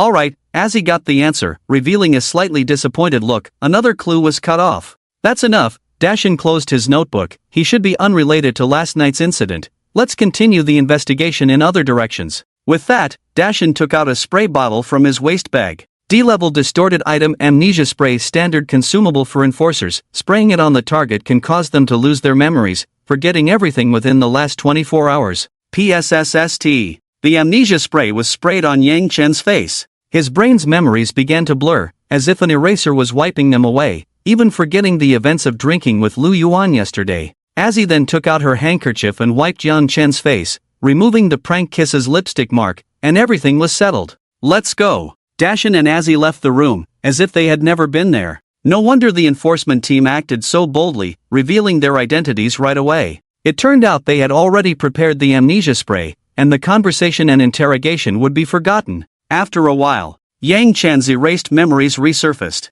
Although the memory fragments in his brain were erased, the memories of the foul infant were still there, immediately filling that void. "This spray?" Yang Chen carefully felt it. The sensation of the amnesia spray was somewhat similar to the mist in the other world. Could it be the same substance? Distorted items. System exchange. Could the origins of these items be related to the underground palace's other world? Too mind-boggling. Yang Chen's information was limited, not even fitting a small piece of the puzzle, making him feel the waters were getting deeper. "Looks like I'll have to be even more careful in the future." Yang Chen began to ponder again. The enforcement squad was also formidable. Being careless could easily expose his tracks. If his identity were revealed, he would have to go on a killing spree. Not only that, Lu Yuan was also being watched by the enforcers. He was seriously injured, his body shattered, almost twisted into a pretzel. Any ordinary person would have died. Would Lu Yuan die? Most likely not. The enforcers would certainly do everything to save him. After all, he was the only survivor of the Red Room and an extremely rare gift-type awakened individual. Maybe next time we meet, Lu Yuan will have become a noble enforcer. There are both disadvantages and advantages. If Lu Yuan can join the enforcer squad, we can obtain more information and intelligence through him, and he can also provide some high-end gourmet ingredients. However, caution is the parent of safety. Since I've been targeted, I should be more discreet and reduce my hunting frequency. Yang Chen made up his mind and started to enjoy a normal life as an ordinary person. The sun was shining, the weather was clear and pleasant. There were morning classes at school. Yang Chen sat in his usual spot by the window, with the constant chirping of cicadas and occasional cool lake breeze dispelling the stuffiness in the classroom. Professor Gao from the Special Education Department was lecturing on theoretical knowledge, including lip reading, which Yang Chen listened to carefully. Xinyun came to class. Her injuries had healed a lot, but she still avoided eye contact with acquaintances, carefully hiding the bruises all over her body. Fortunately, Xinyun's beautiful eyes now held a glimmer of hope. After the awakened loan shark Shu Kong mysteriously disappeared, his illegal team disbanded,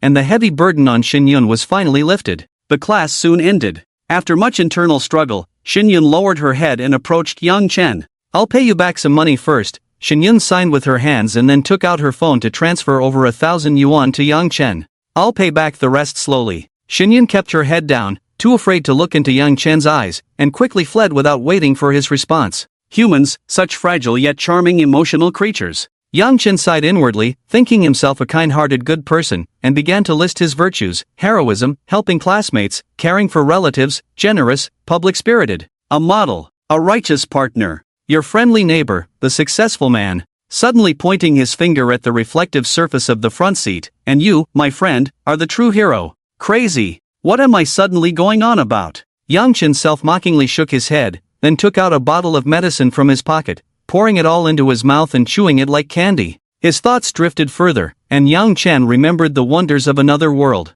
Mist people. Red room, blood peacock, underground palace gate, another world. Raising his head, Yang Chen looked at the dazzling sun, wondering if there was also a construction worker working on the sun. Afternoon. Yang Chen went to work at the slaughterhouse. With a light swipe of the boning knife, he first cut off the jowl, the least desirable part of the pig, usually used for rendering oil. Butcher Wang lit a cigarette, taking a break after a busy morning, and sat down on a small stool to chat with Yang Chen. Pretty precise, huh? Butcher Wang took a puff of his cigarette, watching as Yang Chen inserted the boning knife into the joint between the hind leg and the second vertebra, and with a light swipe, separated the entire thigh. The knife tip then pierced the tailbone, circled around the bone, and with a light cut on the cartilage, smoothly stripped the entire bone clean, tossing it onto the chopping block. This thigh bone is hollow, good for making soup. Butcher Wang's eyes were full of admiration, watching Yang Chen's meat stripping, which was like an artistic performance. Drink more bone soup, it helps with calcium absorption. Yang Chen responded with a smile, finishing the hind leg in 2 sentences, and then moved on to the ribs. Cut some small ribs to stew together, the taste will be better. The blade followed the ribs, and with a slight force at the thoracic vertebra, the entire rib section was cut off. The hard ribs were more solid. The soft ribs were more tender. Yang Chen cut out 2 ribs from each, mixing them with the bone to stew, making the meat more layered in taste. Come to my house tonight, let's have a drink? I'll have your aunt make a couple more dishes, and we'll stew these ribs. Butcher Wang was in a great mood and invited Yang Chen to his house for dinner. The young man was very much to his liking, and having a few drinks occasionally would be wonderful. Sure, Yang Chen agreed. Let's take this tenderest pork shoulder back with us. Yang Chen had finished dealing with the ribs and then used his boning knife to cut open the front leg, revealing the best part of the pig, the pork shoulder. Pork shoulder is excellent for grilling and also great for stir-frying. Of course, these cuts of meat still needed to be paid for, but the prices at the slaughterhouse were ridiculously cheap, and the parts Butcher Wang personally cut were all prime, with only a few of these cuts being the best. As they chatted, someone entered through the back door of the slaughterhouse. Boss Huang Lai, wearing a thick gold chain, saw Yang Chen and immediately waved. Yang Chen, you don't have anything else to do tonight, do you? I do, Yang Chen replied after finishing the meat on the chopping block and washing his hands at the nearby faucet. Tonight, I'm making braised ribs and having a drink with Master Wang. Don't drink, there's something important, Huang Lai said, grabbing Yang Chen's hand. Your cousin is going to a barbecue with a bunch of classmates, and there's also some camping and bonfire party stuff. Oh right, I remember, it's a barbecue.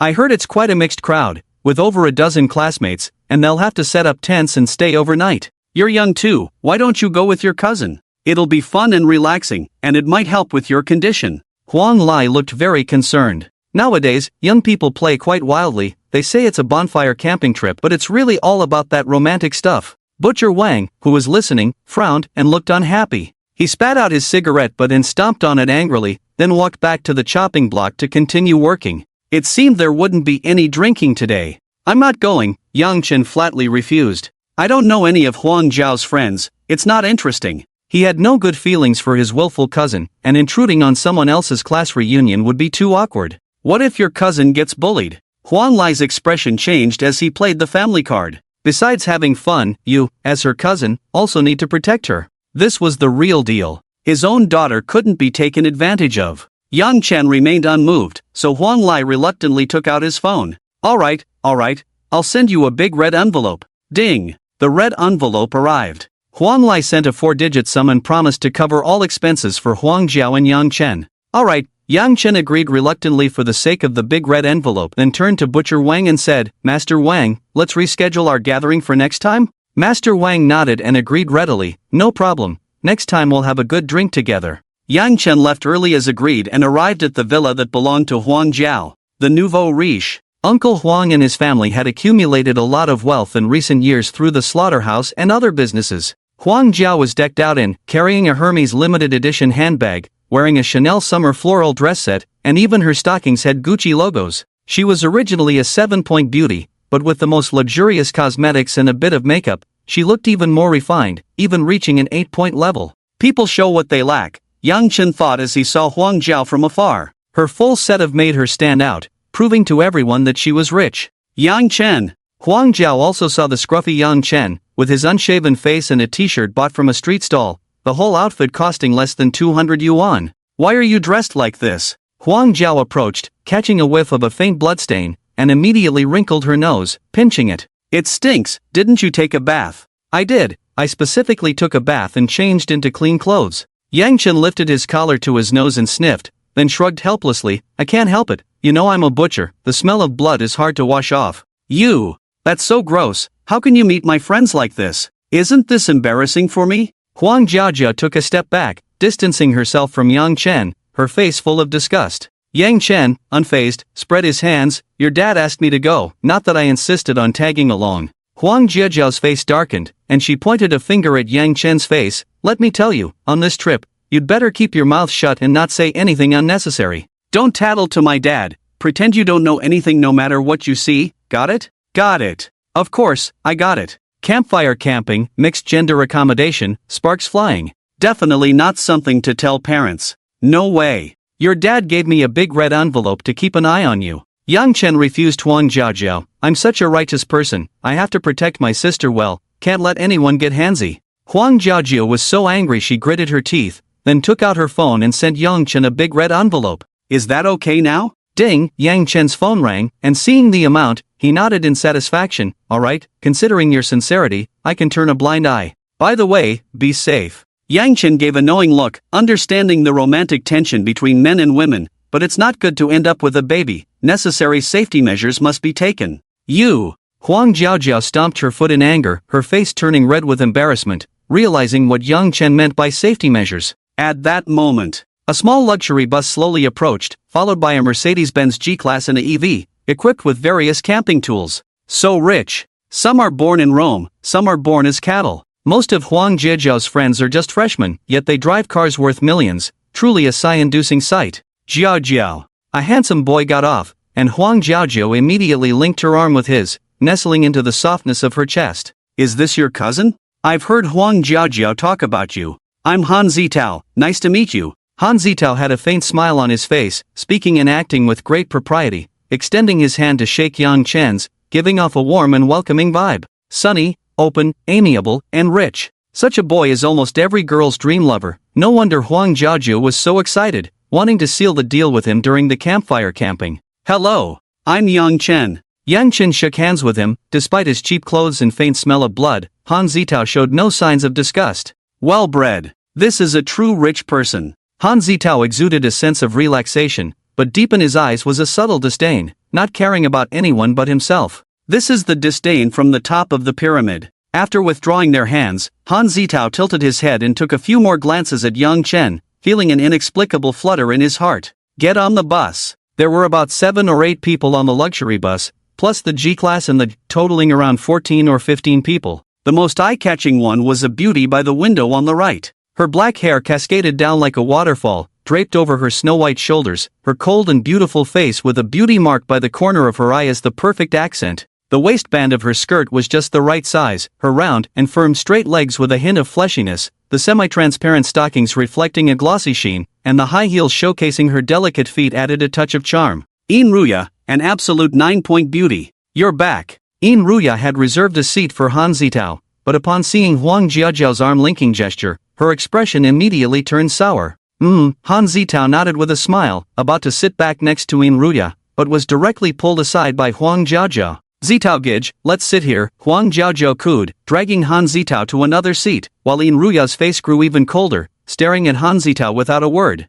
A love triangle. So that's how it is. Both Huang Jiajiao and Ruya are vying for the wealthy second-generation heir, Han Zitao. Yang Chen walked away from the love triangle and headed towards the back, where a pretty girl was sitting by the window. After glancing at Yang Chen, she placed her designer bag on the empty seat beside her. Clearly, she didn't want to sit with him. Turning his head, Yang Chen saw a young man with dyed yellow hair, giving him a disdainful look and putting one leg up on the adjacent chair. "Find another seat." Yang Chen continued walking to the last row, where a gloomy girl sat. She wore jeans and a t-shirt, her delicate face completely unadorned, with dark circles under her eyes that were a drawback. She was hugging a laptop and typing away. "Is it okay if I sit here?"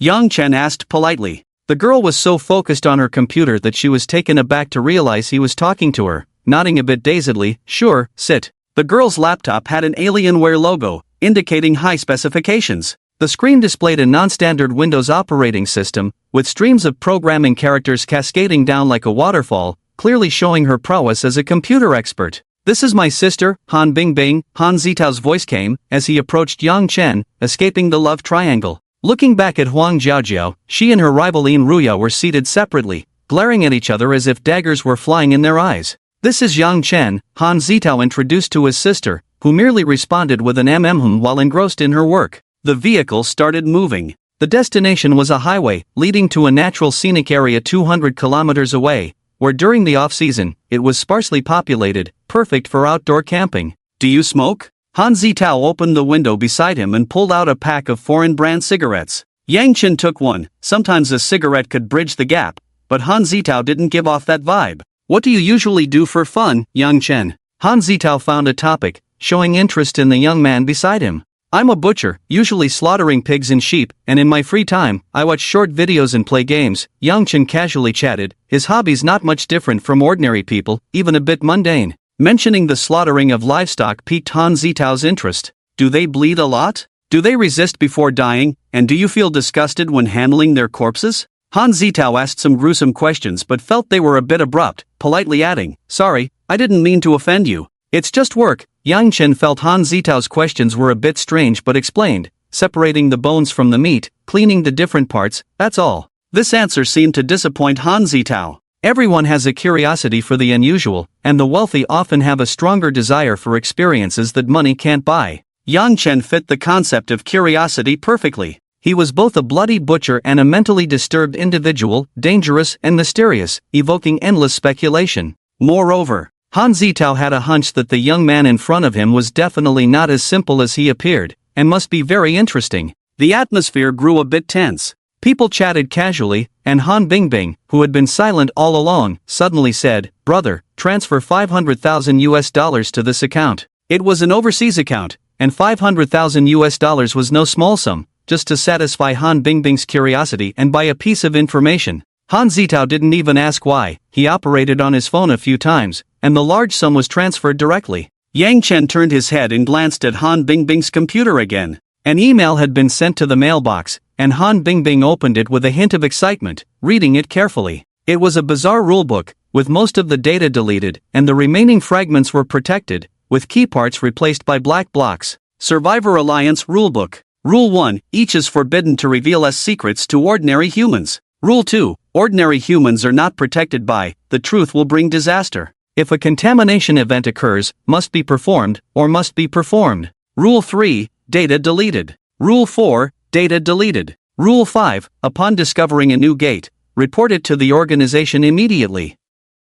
The reporter will be rewarded. Rule 6, upon discovering an unappraised, hand it over to the organization. The reporter will be rewarded. Rule 7, data deleted. What is this? Yang Chen's pupils instantly constricted, but he quickly noticed his change and the shock in his eyes disappeared, returning to normal. Survivor Alliance. It was established by a large number of awakened individuals, with relatively loose discipline, low recruitment thresholds, and close ties with normal society. Even so, the awakened organization had to remain underground, and a rulebook like this should not be circulated among ordinary people. Bing, what have you been fiddling with on your computer these days? What's so addictive? Han Zitao also showed curiosity and looked at his sister's computer. The deleted data and large amounts of black block redactions made the entire article nonsensical. Rulebook. It's a bit like those rule-based horror stories that were popular recently. Han Bingbing multitasked, explaining while reading the rulebook carefully. It's a legend circulating on the dark web.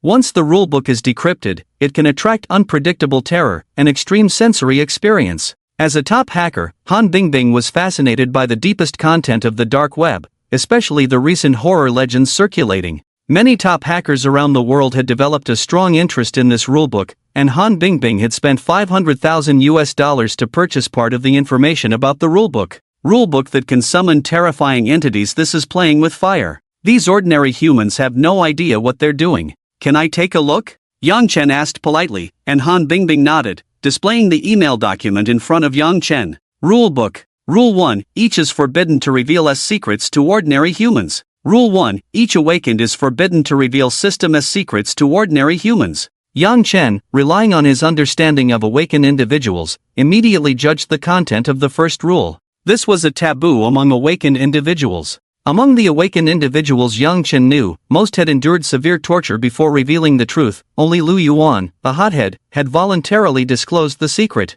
There was also the captain of the law enforcement team, Deshan, who had revealed his awakened identity without reservation, but he had used a memory-erasing spray afterward. Why? What kind of disaster would the secrets of awakened individuals and the system bring? Rule 2. Ordinary humans are not protected by, the truth will bring disaster. If a contamination event occurs, must be performed, or must be performed. This second rule is a bit hard to understand, but Yang Chen also has some guesses. Ordinary people do not have the protection of the system, and the truth will bring disaster. Awakened individuals have a system. Ordinary humans do not have a system. Besides granting talent abilities, allowing points to exchange for items, and enhancing the host's physique, the system also has the ability to protect awakened individuals? If a contamination event occurs, what needs to be done? Yang Chen recalled the Red Room incident, where a team of 4 awakened individuals directly killed the blind woman who survived. And this morning, the man named Dashan who knocked on Yang Chen's door used a memory-erasing spray to wipe his memory.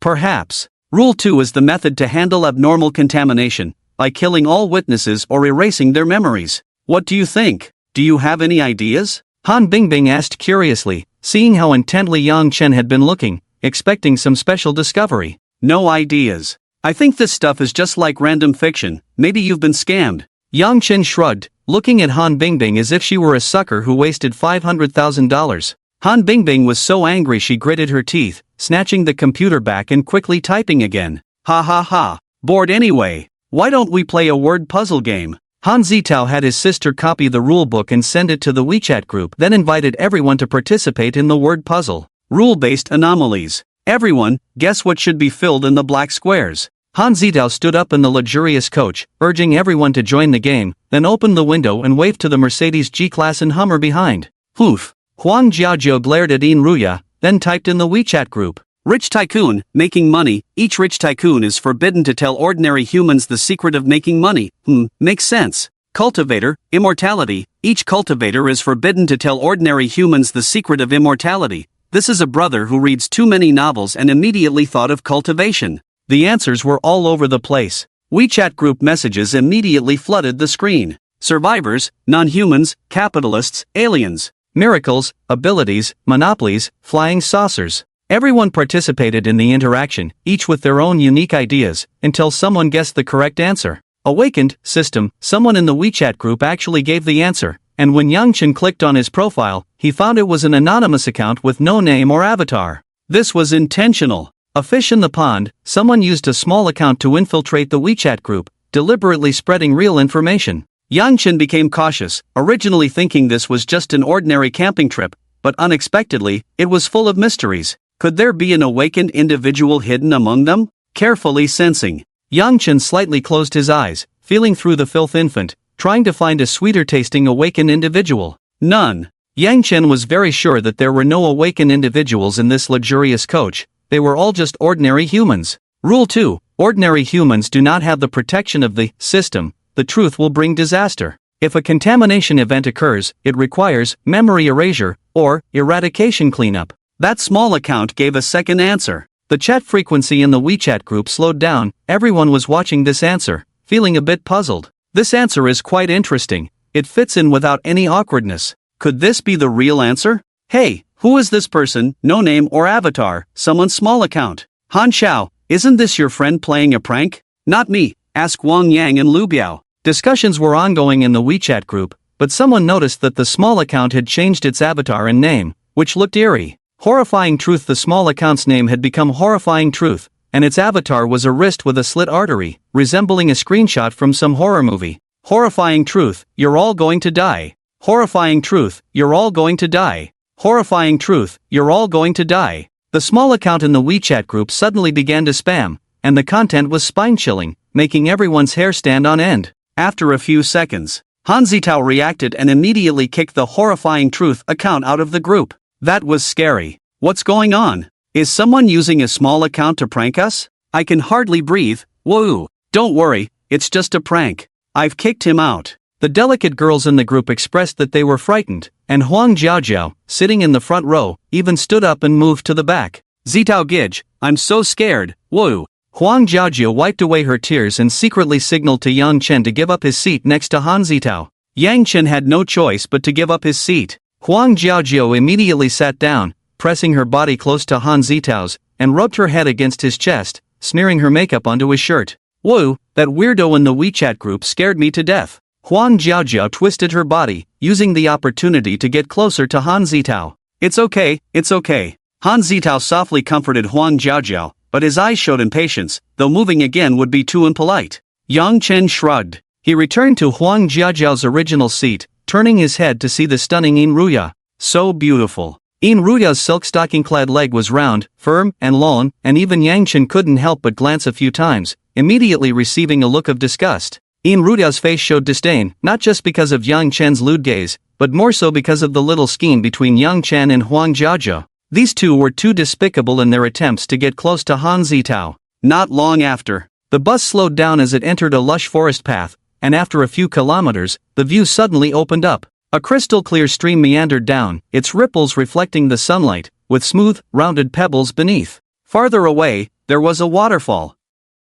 A silver ribbon hung from a cliff tens of meters high, reflecting the sunlight to form a rainbow bridge. Wow! A waterfall, and a rainbow. Look, it's so beautiful. The men and women on the camping trip became excited, as this was their campsite for the night, where they could enjoy themselves. We're here. The driver of the luxury bus parked the vehicle on the empty ground by the shore and opened the door. The wonderful journey began. You dare splash me. Humph, wait to get soaked. The young men and women, barefoot, stepped into the shallow part of the stream, splashing clear water at each other, causing bursts of laughter. A silver-haired handsome man, with a sapphire earring in his left ear and a cool, broken eyebrow, got out of a Mercedes-Benz G-Class with his two beautiful companions. Wang Yang. He was also a rich second generation. Wang Yang was well prepared, taking out a large water gun from the trunk and starting a one-sided slaughter on the shallow beach, spraying the girls until they were soaked. You're cheating. Cheating with a water gun. I'm not playing with you anymore. The surrounding girls retreated one by one, and Wang Yang laughed heartily. I have plenty in the trunk, you can go get them. For this wet competition, Wang Yang had already prepared a box of water guns in advance. The scorching summer calls for a water fight. What a sight! A group of young girls, already scantily dressed in summer, had their clothes soaked by the cool stream water, making their outfits transparent and easily revealing the colorful, sexy lingerie in their fair, smooth skin underneath. Is this the joy of the rich? Yang Chen looked on from afar and couldn't help but admit that the rich really know how to have fun. However, the water gun game also dispelled the gloom and fear in people's hearts, as if the disturbance in the WeChat group had never happened. Yo! They're all playing? A strong man stepped out of a Hummer EV pickup. Long-term fitness had given him an inverted triangle upper body, with full, tight muscles, exuding a wild aura. This was Lu Biao. He had a faint stubble, giving him a mature appearance, but he was actually of the same age and also a rich second generation. Han Zitao, Wang Yang, Lu Biao. These few rich second generation were the main characters of this camping trip. Get a few people to help.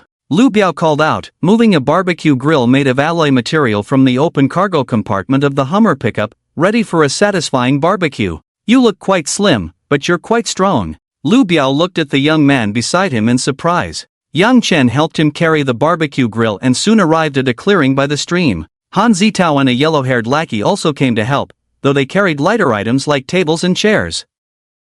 Let me introduce. This is Lu Biao, a super-rich second generation. This is Yang Chen, Huang Jiajiao's cousin. Han Zitao introduced each other, and the cocky yellow-haired man took a step forward, showing a flattering expression towards Lu Biao. Hello, brother Biao, I'm Li Yuan, hee. Lu Biao glanced at the yellow-haired Li Yuan. He had seen many similar lackeys, but rarely someone like Yang Chen. Ha ha ha. Han Zitao, don't tease me. What kind of rich second generation am I? My family's worth is at most $1 billion or so, I can't compare to you. Lu Biao laughed heartily, and the two of them exchanged humble words, creating a grand Versailles scene. Come on, let's get the tents and barbecue set up first. Lu Biao pointed to the luxury bus, where the trunk contained 7 or 8 large tents, enough to accommodate the dozen or so campers. Okay. Yang Chen made an okay gesture, not saying much and continuing to work, but secretly observing everyone's every move. No awakened individuals. This was too strange. Whether it was Wang Yang or Lu Biao, or their female companions, all were ordinary humans.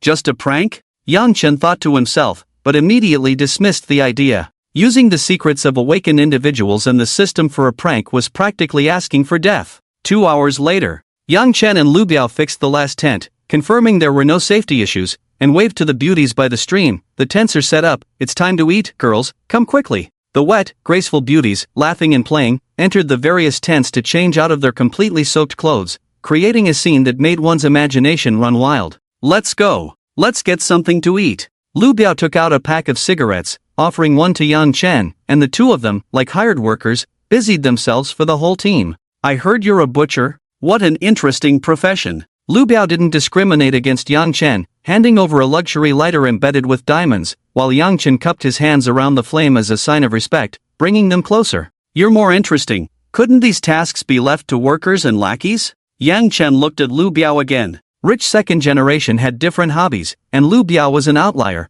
actually liking to work. I have a strong back, it would be a waste not to work. By the way, do you like watching those survival shows where they only bring a small knife and a lighter, then build a wooden house on a small island and hunt with the simplest tools? Lu Biao continued chatting, his eyes filled with longing. Most wealthy people like to seek thrills, and this might be Lu Biao's thrill.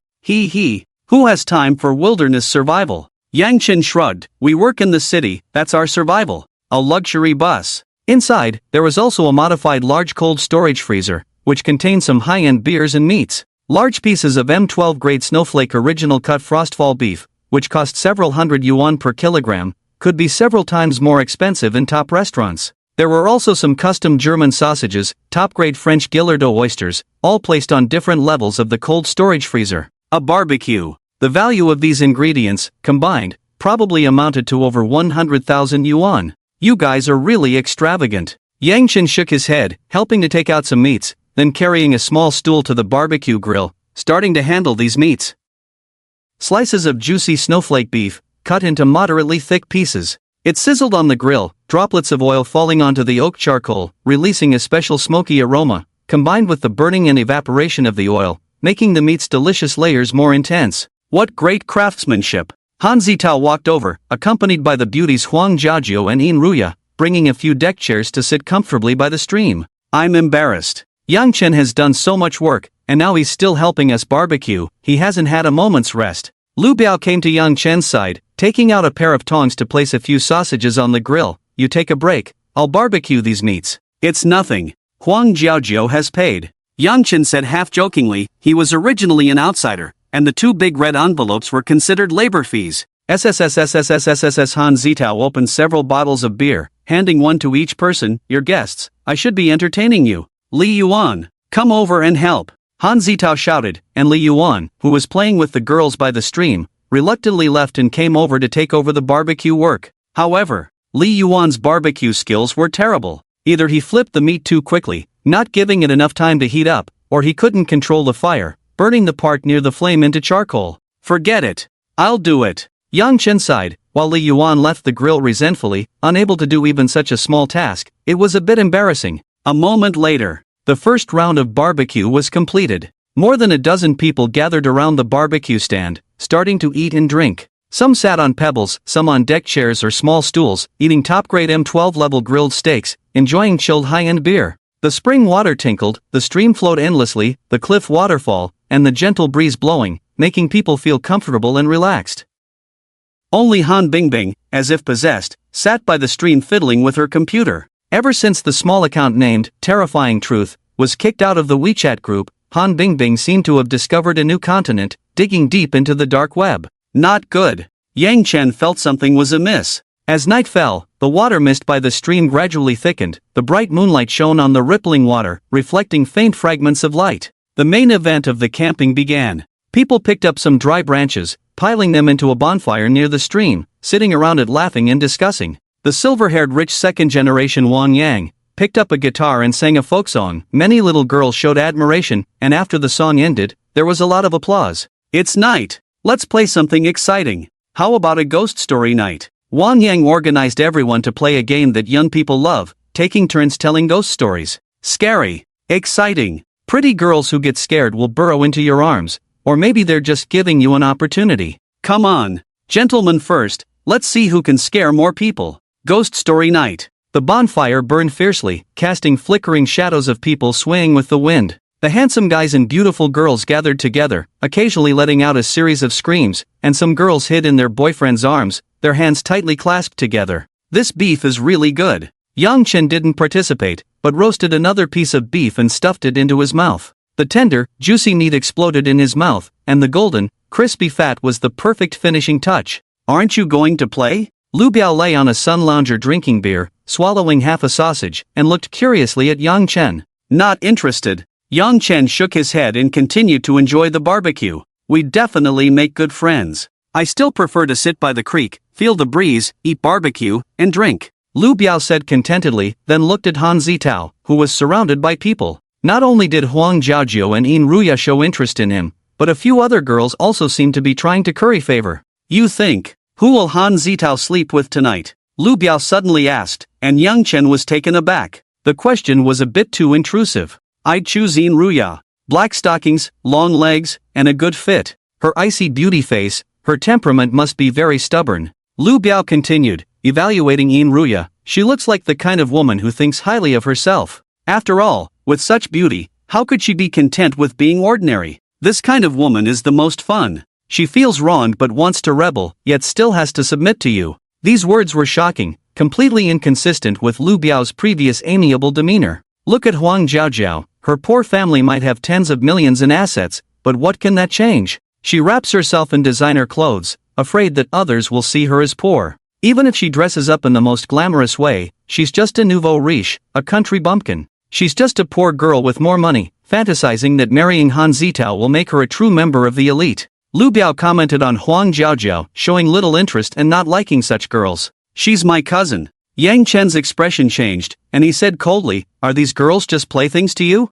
Lu Biao was indifferent, replying, no, they're poor. Poor. They're just poor. They might not even be considered playthings. The gap between the poor and the rich seems as vast as that between a gorilla and a human. That's right. No matter how amiable Lu Biao appears, deep down, he's a rich second generation, looking down on those ants struggling to climb up. Why tell me these things? Yang Chen's eyes turned cold, but he was also puzzled. Why would Lu Biao reveal his true thoughts to him? I find you interesting, maybe you can understand what I'm saying. Lu Biao said, placing his hand on Yang Chen's thigh. I think we're the same kind of people. The same kind of people? Yang Chen frowned, feeling uncomfortable with the hand on his thigh, and immediately stood up. You're not poor. Lu Biao shook his finger, confidently saying, I can tell, money doesn't mean much to you, right? This kind of worldview is special. Poverty and wealth are not simply measured by money. You're wrong, I'm not your kind, and I don't want to be your kind. Yang Chen chuckled coldly, walking towards the bonfire, ending this somewhat awkward conversation. The bonfire. The ghost story contest is underway. Yang Chen's arrival was quite unexpected. Many mistook him for a hired worker, busy grilling and cooking for everyone. No one expected him to be a guest of Han Zitao. The bonfire area was spacious, but people had formed their own small circles, mostly sitting with their closest friends, unwilling to be disturbed by outsiders. Is it okay if I sit here? Yang Chen approached Han Bingbing, a somewhat reclusive internet addict with few friends, sitting alone. Sure, go ahead, Han Bingbing nodded, reminiscent of a scene on a bus where he had also ended up sitting beside her, a coincidence of fate. Where were we? Keep going. Someone urged, as Huang Mali Yuan was in the middle of telling a story, interrupted by Yang Chen, which irked him. All right, I'll continue. This is a true story. My uncle used to be a taxi driver. One night, he passed by a crematorium and a woman in red stopped the car, insisting on going to a distant small village in the dead of night. My uncle didn't want to take her, but she offered to pay extra, so he agreed. The car drove a long way to the village, but she got out in the middle of a desolate field and gave my uncle a wad of cash. The next day, guess what happened? Li Yuan wanted to leave a suspense, but everyone had already heard similar stories, and some were even heckling. I know this one, it must have been ghost money. The red-dressed woman gave your uncle ghost money, right? The next day, they must have gone to the village, and found a grave where the ghost got out, and the photo matched her. The crowd heckled, making the old ghost story lose its scare factor, as almost everyone had heard it before, making it seem far from a true story.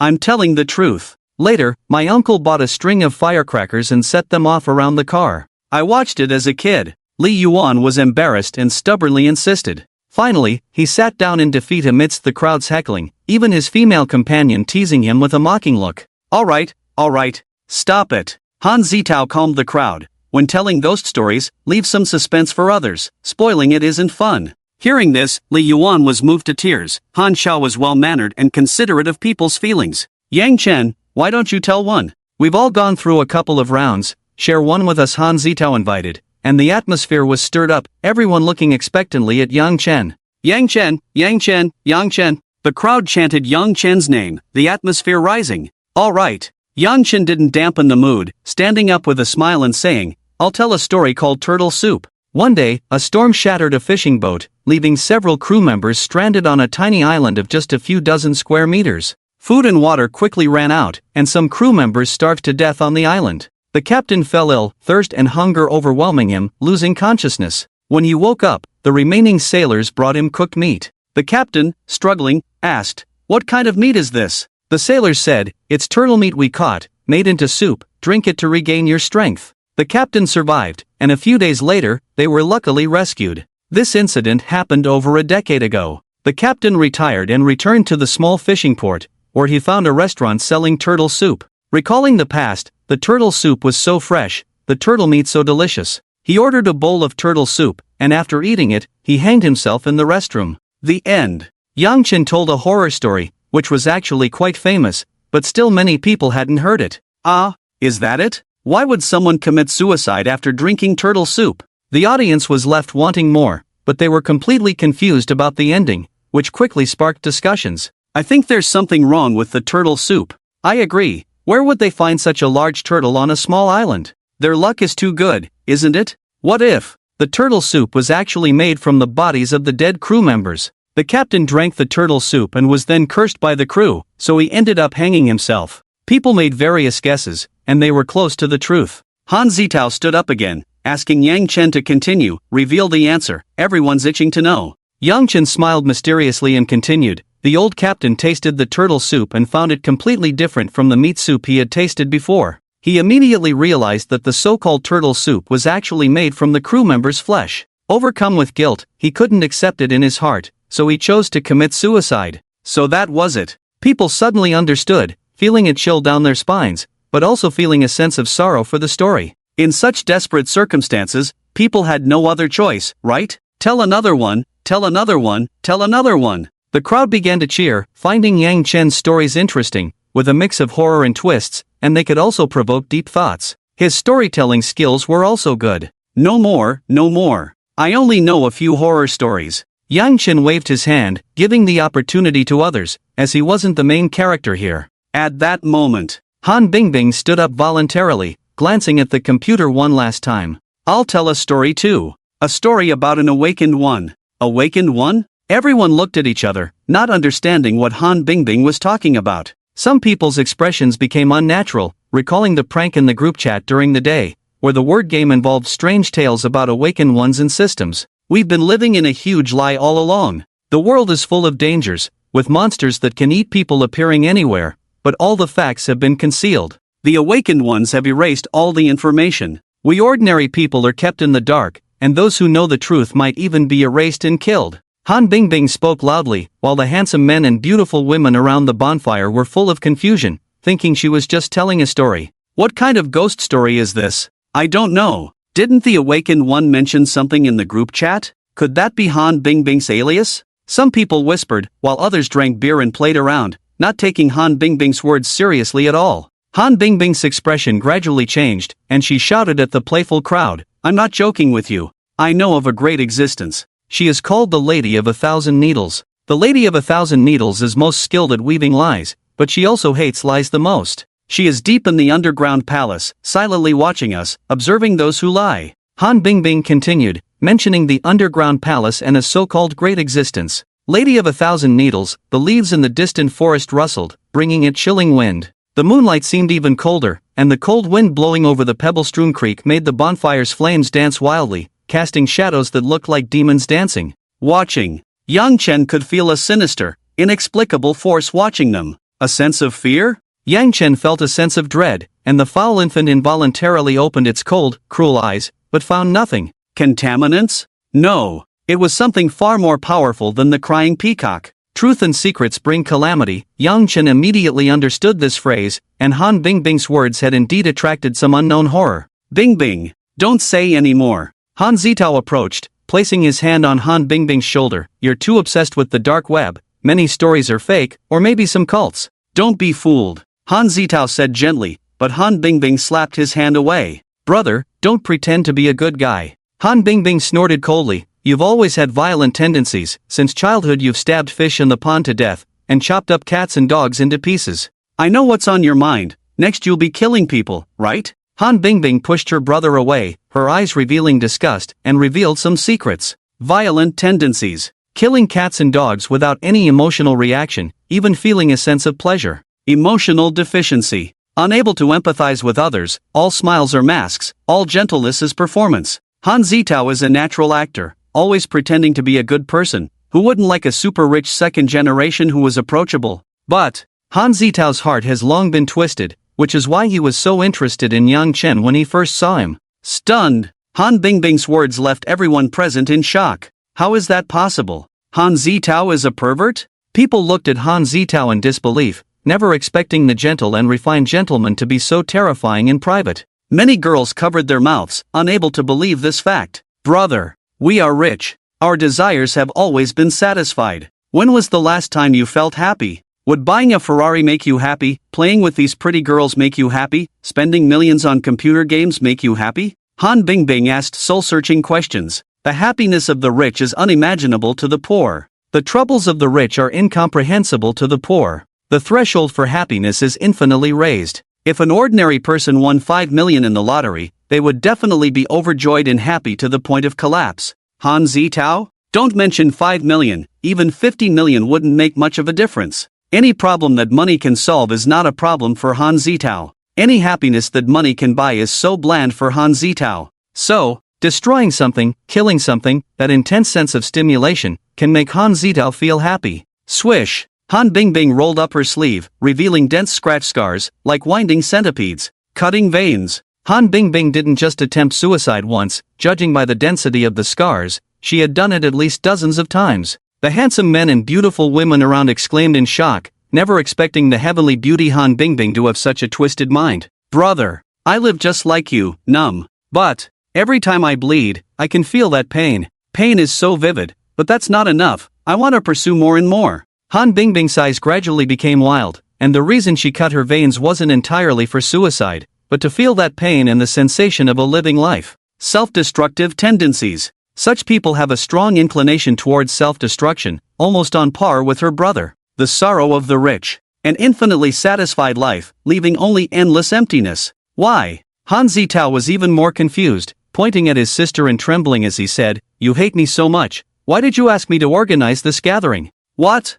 This gathering was actually suggested by Han Bingbing. Han Bingbing actively requested to go for an outing, and her brother Han Zitao immediately obliged, only to tell this story in the end? He. Han Bingbing let out a nervous laugh, then took out an iron box from her backpack and walked towards the bonfire. When the box was opened, an indescribable evil aura emanated. Not good. Yang Chen's expression changed instantly, and the foul infant saw a terrifying scene. The sinister and cold evil power, almost in a viscous state, like liquid, kept spilling out. There was a needle inside the box. It was a thin needle about 4 centimeters long, with a sharp tip, but the body of the needle was stained with mottled bloodstains, looking eerie and horrifying. I said, I want everyone to die together. Han Bingbing picked up the needle and, in front of everyone's horrified gaze, put it into her mouth, slashing her throat and swallowing it down.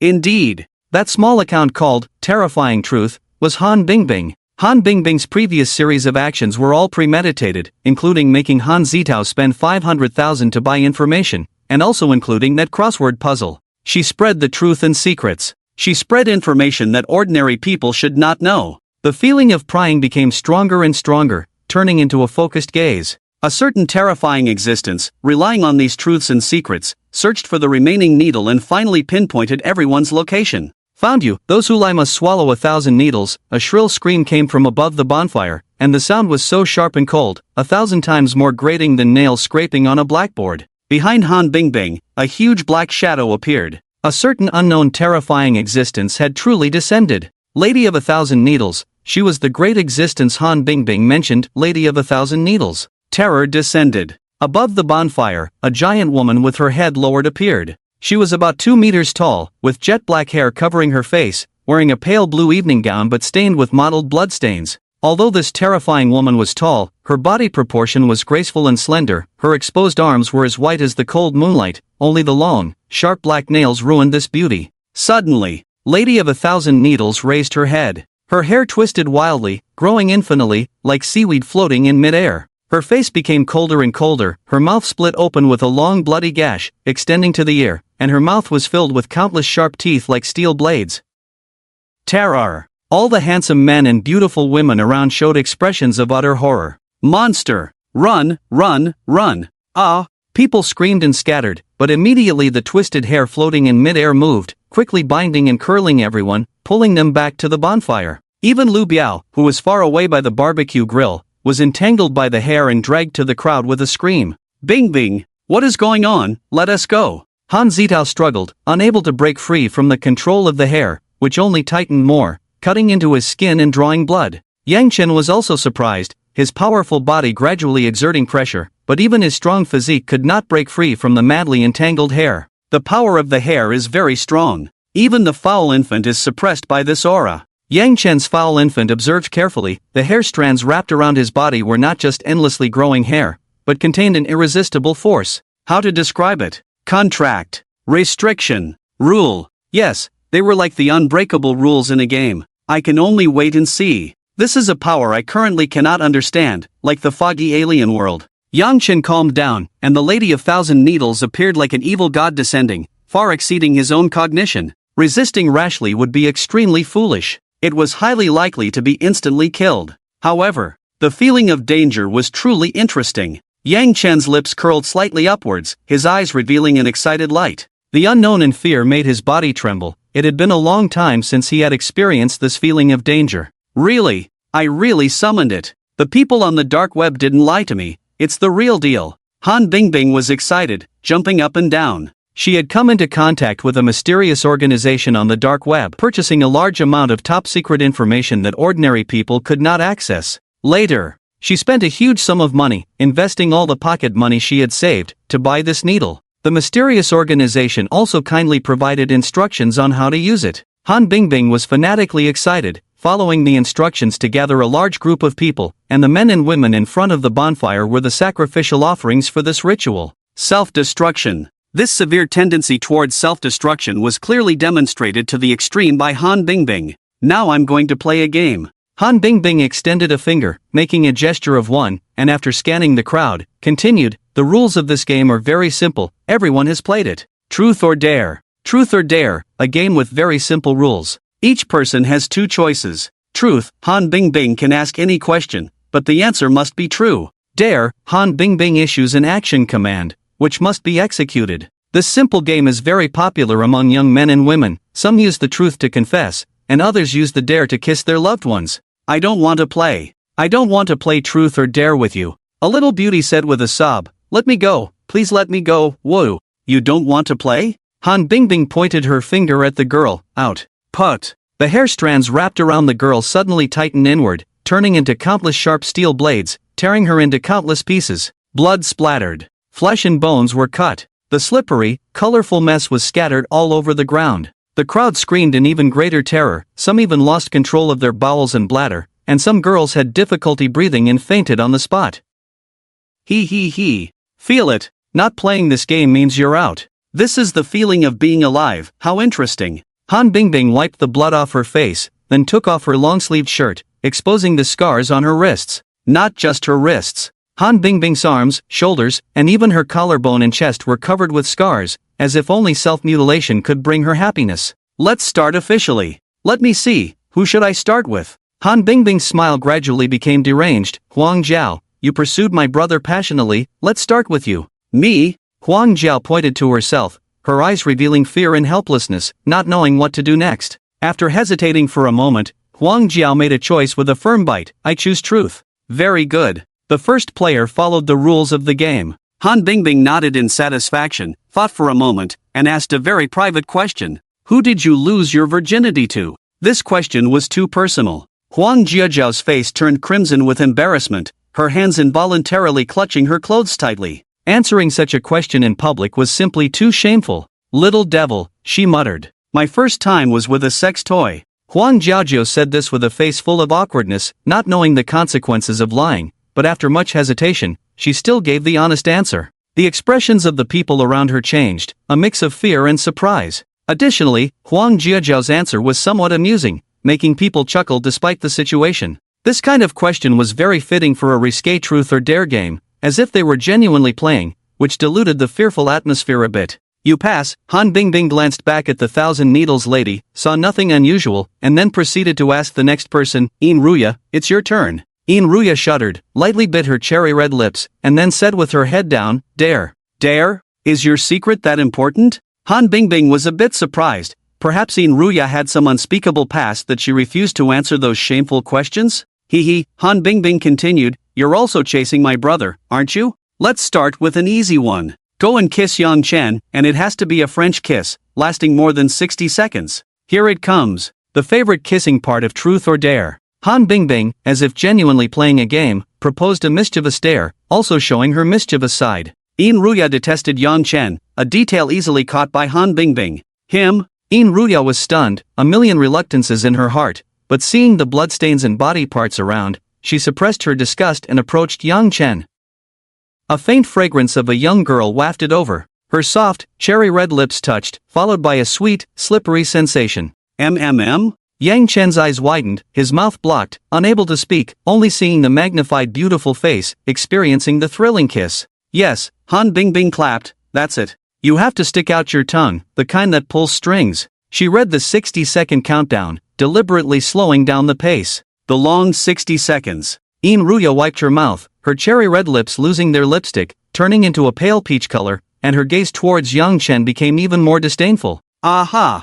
Han Bingbing teased, Yang Chen, you're not still a virgin, are you? Your kissing skills are terrible. She then turned her gaze to Lu Biao nearby, her eyes twinkling with mischief. Lu Biao, you're next. Truth or dare? Lu Biao, a fitness enthusiast with bulging muscles, gave a domineering snort, truth. Tisk tsk. Han Bingbing showed a disdainful expression, thinking the strongest Lu Biao would choose dare. I heard that fitness attracts the opposite sex, but over-fitness attracts the same sex.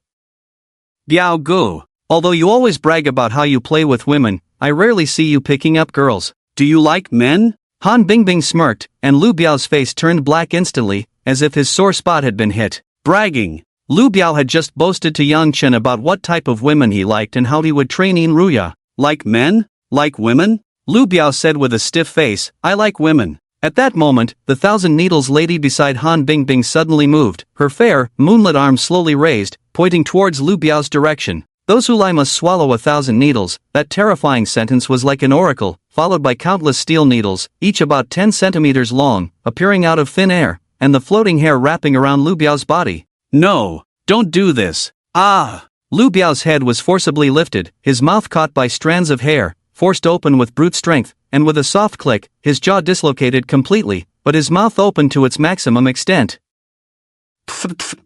Countless sharp steel needles rained down. Those 10-centimeter-long needles all pierced into Lu Biao's mouth, puncturing his entire body, forcing 1,000 needles inside him. It was a horrific sight. Too cruel. The 1,000-needle lady wasn't joking, she really made him swallow 1,000 needles. Any lie was fatal. Terror. Desperation. The men and women around were terrified. The 1,000-needle lady's ability was too cruel, and such horror pushed everyone's sanity to the brink. On the other side, Yang Chen felt something was amiss. The 1,000-needle lady seemed weaker. After making Lu Biao swallow 1,000 needles, the hair strands binding him weakened, and the rule-based power within them lessened. Was it because exerting power consumed too much energy? No. The terrifying, unknown existence held formidable power, with malevolent energy thick as liquid. Its abilities shouldn't be weakened so easily. Satisfaction. The 1,000-needle lady was satisfied. She had received the desired sacrifice, and some contractual power had weakened?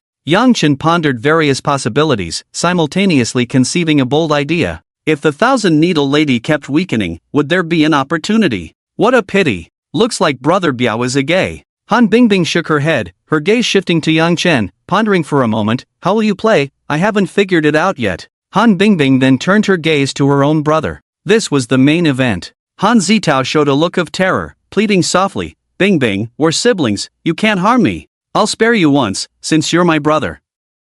And the best part should be saved for last. Han Bingbing's words sent shivers down one's spine, then she turned to look at the yellow-haired lackey Li Yuan. "Next is you, truth or dare?" Li Yuan forced a smile, remembering Lu Biao's fate, so he chose without hesitation, "I choose dare." Han Bingbing's eyes sparkled with excitement. "Ha, perfect, I've always hated you, always following my brother around like a lackey. You even go after the women my brother has finished with. Wherever my brother goes, you, this lapdog, follow, freeloading and acting tough outside. Got it, you cut off all your legs." Han Bingbing had completely transformed into a demon, repeating, "I'll remind you, all your legs, including the one in the middle." Ah, Li Yuan was stunned, cutting off all his legs, how could that be possible? "It's unfair. This is too unfair. You only let in Ruya kiss Yangchen once, but you want me to cut off all my legs, why the huge difference?" Li Yuan protested, such a dare was practically asking him to die. "Fair? The world is inherently unfair. Look at me, born with so much wealth, while you're just a pretentious lackey."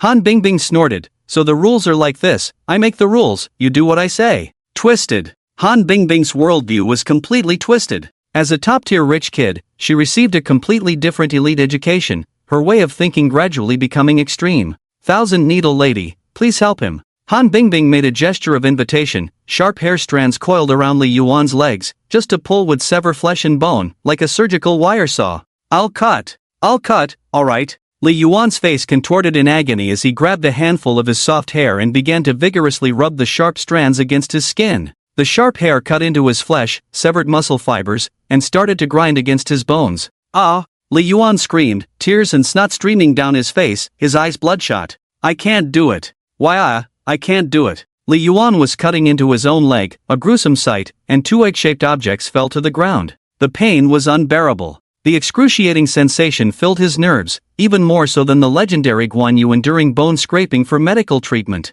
"What a pity." Han Bingbing shook her head, and the hair wrapped around Li Yuan suddenly tightened, instantly completing the rest of her work, slicing him into countless thin slices. The slices fell, turning into luxurious raw slices. People screamed in horror again, the terrifying scene triggering a second wave of fear. "Next is you." Han Bingbing abruptly turned her head, her gaze fixed on Yangchen not far away, her eyes full of anticipation. Letting go of herself. Han Bingbing, whose nature was gradually going wild, had completely become a madman, making increasingly outrageous demands. "Truth or dare?" Han Bingbing said excitedly, "Yang Chen, I'm looking forward to your performance." "Truth? Impossible, Yang Chen had too many secrets." Yang Chen slowly raised his head, his eyes firm and decisive. "I choose dare." "Dare." Yang Chen chose dare. Han Bingbing's eyes lit up even more, as Li Yuan had chosen dare and died on the spot. Did Yang Chen not fear being given even more stringent demands? "You're really a psycho, your thought process is different from others. You're a butcher, right?" Han Bingbing scanned the crowd, finally landing on the silver-haired rich second-generation Wang Yang. "Yang Chen, go kill Wang Yang." "What? Han Bingbing actually directly ordered Yang Chen to kill?" Wang Yang jumped up in shock, pointing at Han Bingbing and shouting angrily, "Why do you want to kill me directly? I haven't even participated in the game yet. Why do I have to be killed now? What kind of rule is this? It's so unfair. Unjust. Too unjust." Wang Yang hadn't even had a chance to participate in the game, yet he was to be directly killed. There was no rule to speak of. "Rules? I am the rule. Rich second generation also has levels. What are you compared to me?" Han Bingbing, like a queen giving orders, continued, "Yang Chen, why haven't you made a move yet? If you don't act, you'll be out." Yang Chen stood up and walked towards the silver-haired handsome Wang Yang, saying lightly, "I'm sorry, I'm very quick, you won't suffer." Yang Chen didn't like killing ordinary people, especially like now, being forced to kill an innocent stranger, but survival was the primary goal.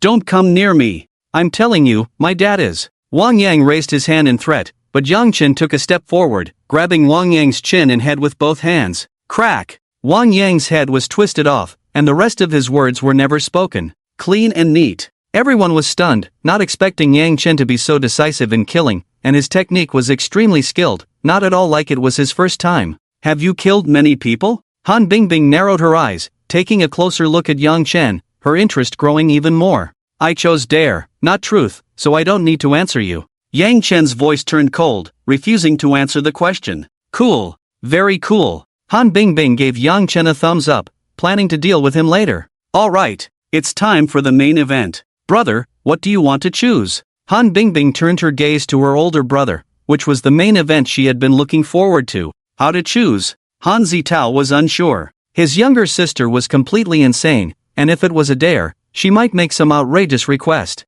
Li Yuan wanted to cut off 3 legs. His own sister, Han Bingbing, was completely excited by him, and she would definitely choose an even more absurd request, like gouging out his eyes. Truth. Han Zitao took a deep breath and made his final decision. I choose truth. Han Bingbing clapped her hands, revealing a satisfied smile, as she wanted this result. Great. My question is simple and straightforward. Brother, please tell me your opinion of the people around you. It must be honest and detailed. Han Bingbing's question was particularly simple, almost like giving him an easy pass, a most ordinary question for anyone. Is that it? Everyone looked at each other, wondering if the insane Han Bingbing would really go easy on her brother. Han Zitao's face darkened. His gaze swept around, his eyes gradually turning cold. He had to speak the truth. Weeds. These poor people, to me, are just weeds. I think the poor are pitiful, struggling desperately to make money, barely able to make a down payment on a house. Even if they scrimp and save their whole lives, they can't afford my limited edition Ferrari. Ha ha ha, how laughable, too laughable. Han Zitao laughed until tears came out, then became more and more excited, pointing at everyone around. You poor people, do you really think you're human? He laughed and sat back in his chair, completely relaxed, as if returning to that relaxed state. Boring. Too boring. I really want to kill you, you bugs. Just like I used to, stabbing the eyes of a koi. Just like I used to, chopping off the limbs of a stray cat. You poor people are no different, not even as good as my pets, not even as good as that koi, not even as good as that stray cat. Han Zitao spoke his true feelings. He not only had violent tendencies but also developed a severe inclination to kill, believing that the poor were worthless and harboring extreme malice towards them. Crazy. Han Zitao and Han Bingbing, truly a pair of qualified siblings, their extremely wealthy background had severely twisted their psychology. Chilling. A cold shiver down the spine. Compared to the unknown terror of the Thousand Needles lady, Han Zitao and Han Bingbing, who live around you, are even more dangerous, the most difficult to guard against. Wonderful. Brother, you can finally be honest with yourself. Let's skip the others and move on to the next round of the game. Please take the dare? Han Bingbing excitedly hugged her brother, celebrating his openness, and continued, please kill someone at random. Can you do it? First time killing? Han Zitao's eyes turned red, the door to his desires opened, he nodded deeply. He slowly stood up, then found a dinner knife in a nearby plate, and began to look for his first prey. Don't kill me, woo. Don't kill me, don't kill me, I'm too ordinary, not worthy of being killed by you. The people around begged, not wanting to be the one killed by Han Zitao. Han Zitao stopped. He walked to Yang Chen's side, looking at the young man in front of him, his eyes flickering with complex light, mixed with a bit of admiration, but also a few traces of jealousy. Admiring him for being able to kill the rich second-generation Wan Yang without a change in expression. Jealous of him for being able to kill the rich second-generation Wan Yang without a change in expression. Clean and neat, skilled and ruthless, hard as iron, a natural butcher. Han Zitao left Yang Chen's side and came to Huang Jiajiao's front, then turned to look at Yang Chen. Brother Zitao, don't kill me. I love you wholeheartedly, with all my heart. Huang Jiajiao was crying, her tears streaming down her cheeks, smudging her makeup. Boring nouveau riche, but you're not too poor. Han Zitao looked at Huang Jiajiao. Her family was well off, with a total asset value of several tens of millions, barely passing the poverty line in Han Zitao's eyes, making her half a person. Han Zitao continued to walk forward. Yin Ruya, a supreme beauty, an exquisite woman. Yin Ruya seemed panicked, her mouth opening and closing, not knowing what to say, then she whispered softly, I can serve you, I'll do anything. Han Zitao grabbed Yin Ruya's chin and then looked at Yang Chen in the distance. In the first round of the game, Yin Ruya had passionately kissed Yang Chen. What was that like? Han Zitao's idol, who he admired and envied, what was that feeling like? Suddenly, Han Zitao kissed her forcefully, tasting Yin Ruya's peach-colored lips, trying to find the same feeling as with Yang Chen. No, it wasn't right. Yin Ruya was eager, responding intensely, full of flattery, not like her disdain and disgust for Yang Chen. This taste was wrong. Put. Han Zitao stabbed Yin Ruya in the neck with a knife, and blood gushed out like a fountain. Why? Yin Ruya clutched her neck, dying without knowing why. You shouldn't have flattered me. Just a little feeling, all gone in an instant. Han Zitao complained, but still felt his adrenaline surge. This was his first murder, the thrill kept rising, giving him a long-lost sense of freshness. Perverted. Han Zitao took this step, finally tasting the feeling of desire being fulfilled, full of excitement and freshness, a sweet taste that was addictive. Bravo! Han Bingbing clapped again, her excitement growing stronger, her smile more sinister, turning to look at Yang Chen. Can you also choose a dare? I want you to kill my brother. Perverted, too twisted. Han Bingbing was ecstatic, clapping continuously. A moment ago, she helped her brother complete his transformation, and the next moment, she wanted him dead. It was like a traveler dying of thirst in the desert, reaching an oasis only to die by the water's edge. Kill me? Han Zitao trembled, glaring at Han Bingbing, full of anger, but also a hint of anticipation. What am I expecting? What am I yearning for? While killing others, do I also have a desire to be killed? Han Zitao suddenly realized he had some self-destructive tendencies, and if he had to choose a killer, the best person would be Yang Chen. Han Zitao stepped forward, handing the table knife to Yang Chen. His eyes were very complicated. How should he face death? Will you butcher me like a pig? After killing me, will you remember my name? Han Zitao suddenly asked some strange questions. Compared to the small animals he had tortured, Yang Chen had slaughtered countless pigs, sheep, and cattle.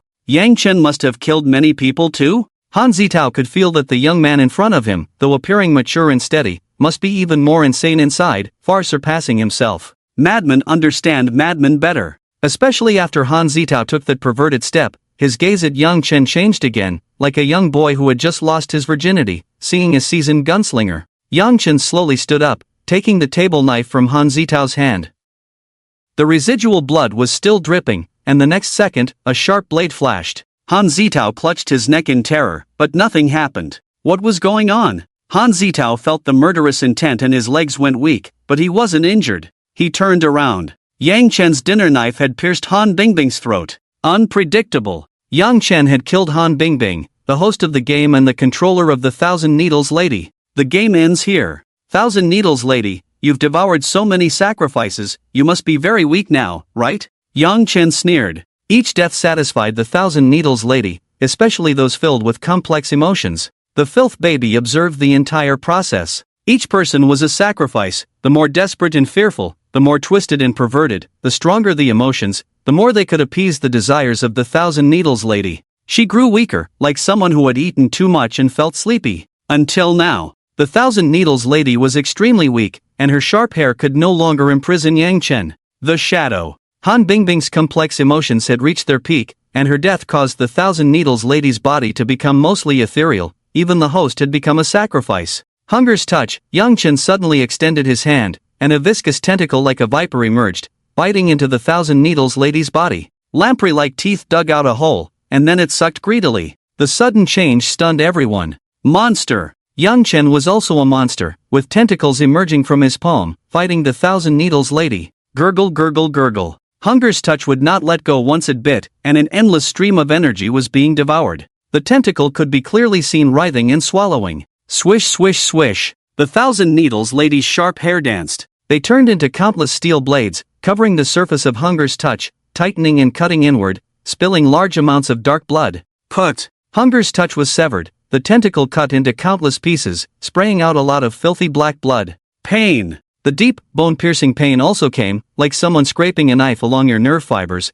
The pain was so intense that it made the soul tremble. The Thousand Needles Lady raised her pale arm, her black nails pointing at the enemy, and countless sharp steel needles, each 10 centimeters long, appeared out of thin air. Danger! Yang Chen endured the excruciating pain, his pupils constricted, his mind fully focused, his perception of time compressed, everything around him slowed down. The muscles in his thighs bulged, like inflated armor, his feet stomped the ground, bursting out with the fastest speed, running around the Thousand Needles Lady. Swish swish swish. The steel needle rain fell, the sharp tips flashing, the speed even faster than bullets, instantly covering Yang Chen. Ding ding ding. Yang Chen's dinner knife swung, knocking away the needles, his fast-running figure crushing countless pebbles, dodging in an S-shaped pattern. Blood splattered. The needles, existing between illusion and reality, broke through the defense, instantly piercing Yang Chen's shoulder, and the bulging muscles in his thighs and calves were also pierced by countless needles. The surviving bystanders also suffered. They were gathered around the bonfire, and the Thousand Needles Lady's swirling blade-like hair cut them into countless pieces of meat.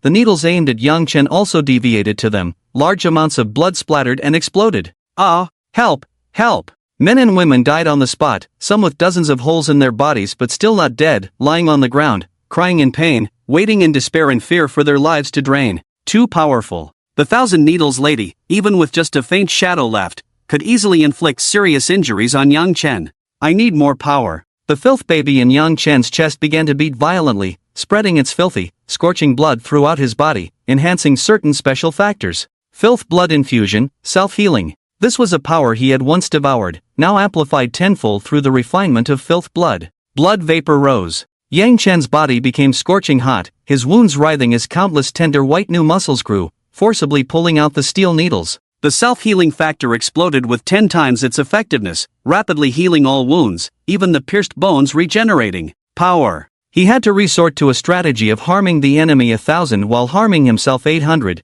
disregarding muscle damage, and unleashing 100% of his strength. Yang Chen charged madly towards Lady Thousand Needles, his muscles snapping and tearing, but in that instant, he unleashed an overwhelming force. Crack! Yang Chen grabbed Lady Thousand Needles' arm, snapping his own muscles to break that pale, moonlit arm. Indeed, the floating sharp needles lost their guidance and disappeared into reality. The self-healing factor from the filth blood infusion took effect, the torn muscles wriggling and sticking together, while the hunger touch in his left palm also recovered, biting fiercely at Lady Thousand Needles' neck. Gurgle gurgle gurgle. Yang Chen held onto Lady Thousand Needles tightly, continuing to suck and devour her evil power. The wildly dancing sharp hair wrapped around Yang Chen's entire body, cutting and scraping countless bloodstains, quickly turning him into a bloodied man. Regenerate, regenerate, regenerate. That super recovery and healing ability made his wounds wriggle madly, as if countless worms were crawling under his skin and muscles, each cut and break regenerating again. The shadow grew thinner.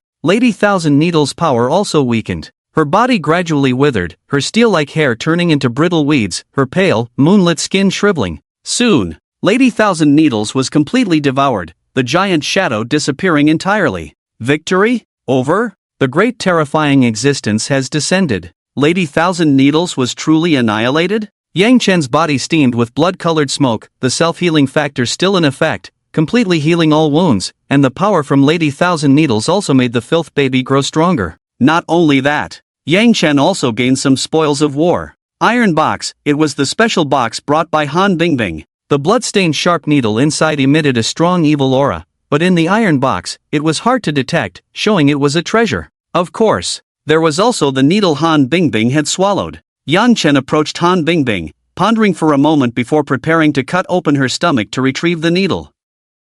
Suddenly, an incredible thing happened. Han Bingbing's dead body suddenly trembled violently, then her hair grew infinitely, turning into sharp steel blades. Her body grew to 2 meters, her skin turning into pale, moonlit color, her mouth splitting open to her ears, growing countless sharp teeth. Lady Thousand Needles. The terrifying existence descended again, temporarily occupying Han Bingbing's corpse. What Yang Chen had devoured was just a shadow of Lady Thousand Needles, while the evil power attached to Han Bingbing was even stronger. Lady Thousand Needles raised her hand. In that instant, Yang Chen froze, his entire body suspended in midair, unable to move, as invisible forces turned into snakes, tightly binding and strangling every part of his body.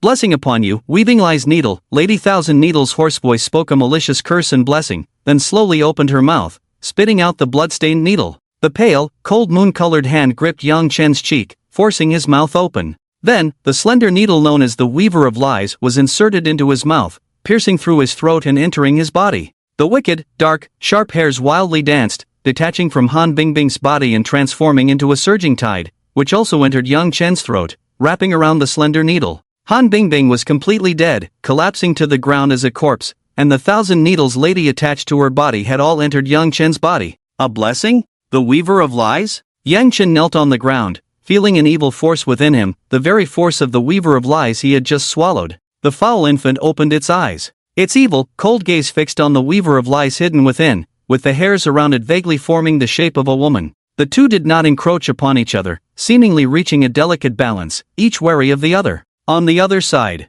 Han Zitao, nearby, knelt beside his sister Han Bingbing's corpse, his eyes filled with complex emotions. Sister. Huang Jiajiu approached Yang Chen, but after getting close, she took a few steps back, her voice trembling with fear as she asked, Yang Chen? Are you human? Or a monster? Unbelievable. This cousin with a mental illness had finally eliminated the monster, but Yang Chen didn't seem human, especially with the tentacle that had grown from his left hand. Looking at the other survivors, some were dead, some were injured, and a few lucky ones had avoided the aftermath of the battle, fleeing towards the forest and the luxury bus. Yang Chen slowly stood up, ready to answer these questions, but his expression suddenly hardened as he felt a sense of danger. Ah! Screams echoed from the forest, followed by the sound of flesh being torn apart. A man wielding a tang sword moved with the speed of the wind, cutting down survivors with swift, precise strokes. The man leaped onto the Mercedes G-Class, and with a flash of his blade, sliced the entire vehicle in half, cutting the survivors inside in two.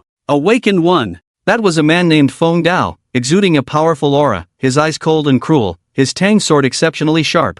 Detected contaminated area. Accept hidden mission, find the source of contamination, eliminate it. Feng Dao muttered, as the Awakened One system issued a rare hidden mission, seeking to find and eliminate the source of contamination in this area. You are the source of contamination. Feng Dao immediately raised his weapon, pointing the tip of his sword at Yang Chen, and suddenly a layer of blue, ghostly flames ignited, enveloping the entire blade. What kind of ability is this? The blue blow was not hot, but emitted a chilling cold, and the surrounding ground quickly covered with a thin layer of ice, spreading outwards in a snowflake pattern. Ha! Feng Dao let out a shout, his footsteps moving rapidly as he attacked towards Yang Chen. The ghostly blade light slashed down, the surrounding temperature plummeting, the biting cold sealing off any escape routes. Yang Chen dodged the blade with a step back, but the burning blue flames grazed his skin, immediately causing a freezing pain.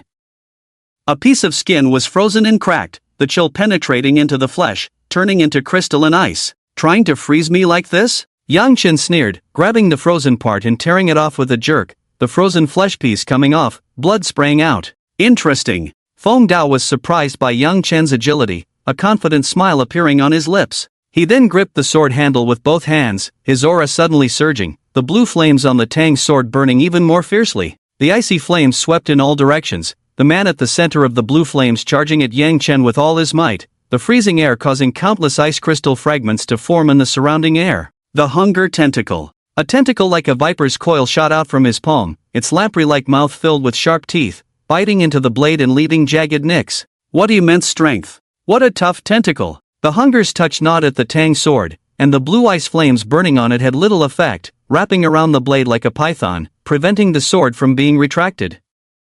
At that moment, Yang Chen heard a cold, dry whisper in his ear, as if a woman was whispering in his ear, even feeling the tickle of hair brushing against his cheek. Secret words, 1,000 needles. 1,000 needles. Yang Chen silently repeated these words in his heart, and immediately a sinister, cold sensation enveloped his entire body, while the blood-stained fine needle inside him overflowed with terrifying power. A phantom appeared. Behind Yang Chen, a giant woman's figure about 2 meters tall emerged, her pale arms slightly raised, her pitch-black nails pointing at the sword. The sword's eyes widened in shock, revealing a hint of fear. Impossible. A terrifying presence, an unknown existence from another world, had manifested a part of itself? The sword immediately let go of his weapon and frantically backed away, but it was already too late to escape. Steel needles rained down. The sharp steel needles, each about 10 centimeters long, materialized out of thin air and turned into a torrent of iron, shooting towards the sword in an unescapable dense net. Ha! The sword roared, clapping his hands together to release a large expanse of blue ice flames, forming a crystal-like ice wall.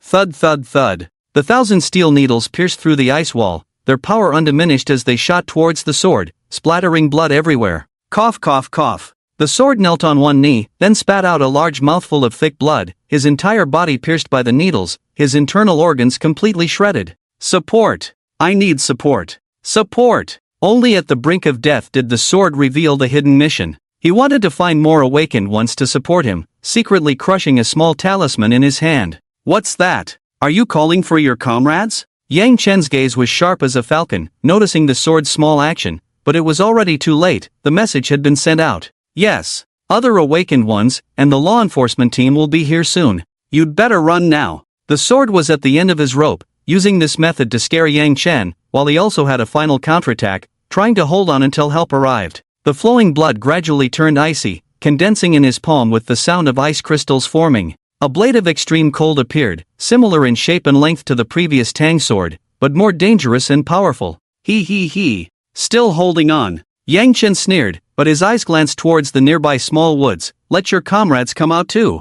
Comrades? The sword had no comrades? Could the support have arrived so quickly? The sword showed a puzzled expression, looking expectantly towards the woods, then a very fast figure flashed by. Fast. Too fast. Yang Chen's pupils constricted, seeing a slender figure leaving a series of blurred afterimages. It was a woman, her thighs wrapped in a layer of insect carapace, like the thick thighs of a grasshopper, bursting with explosive jumping power dozens of times her weight.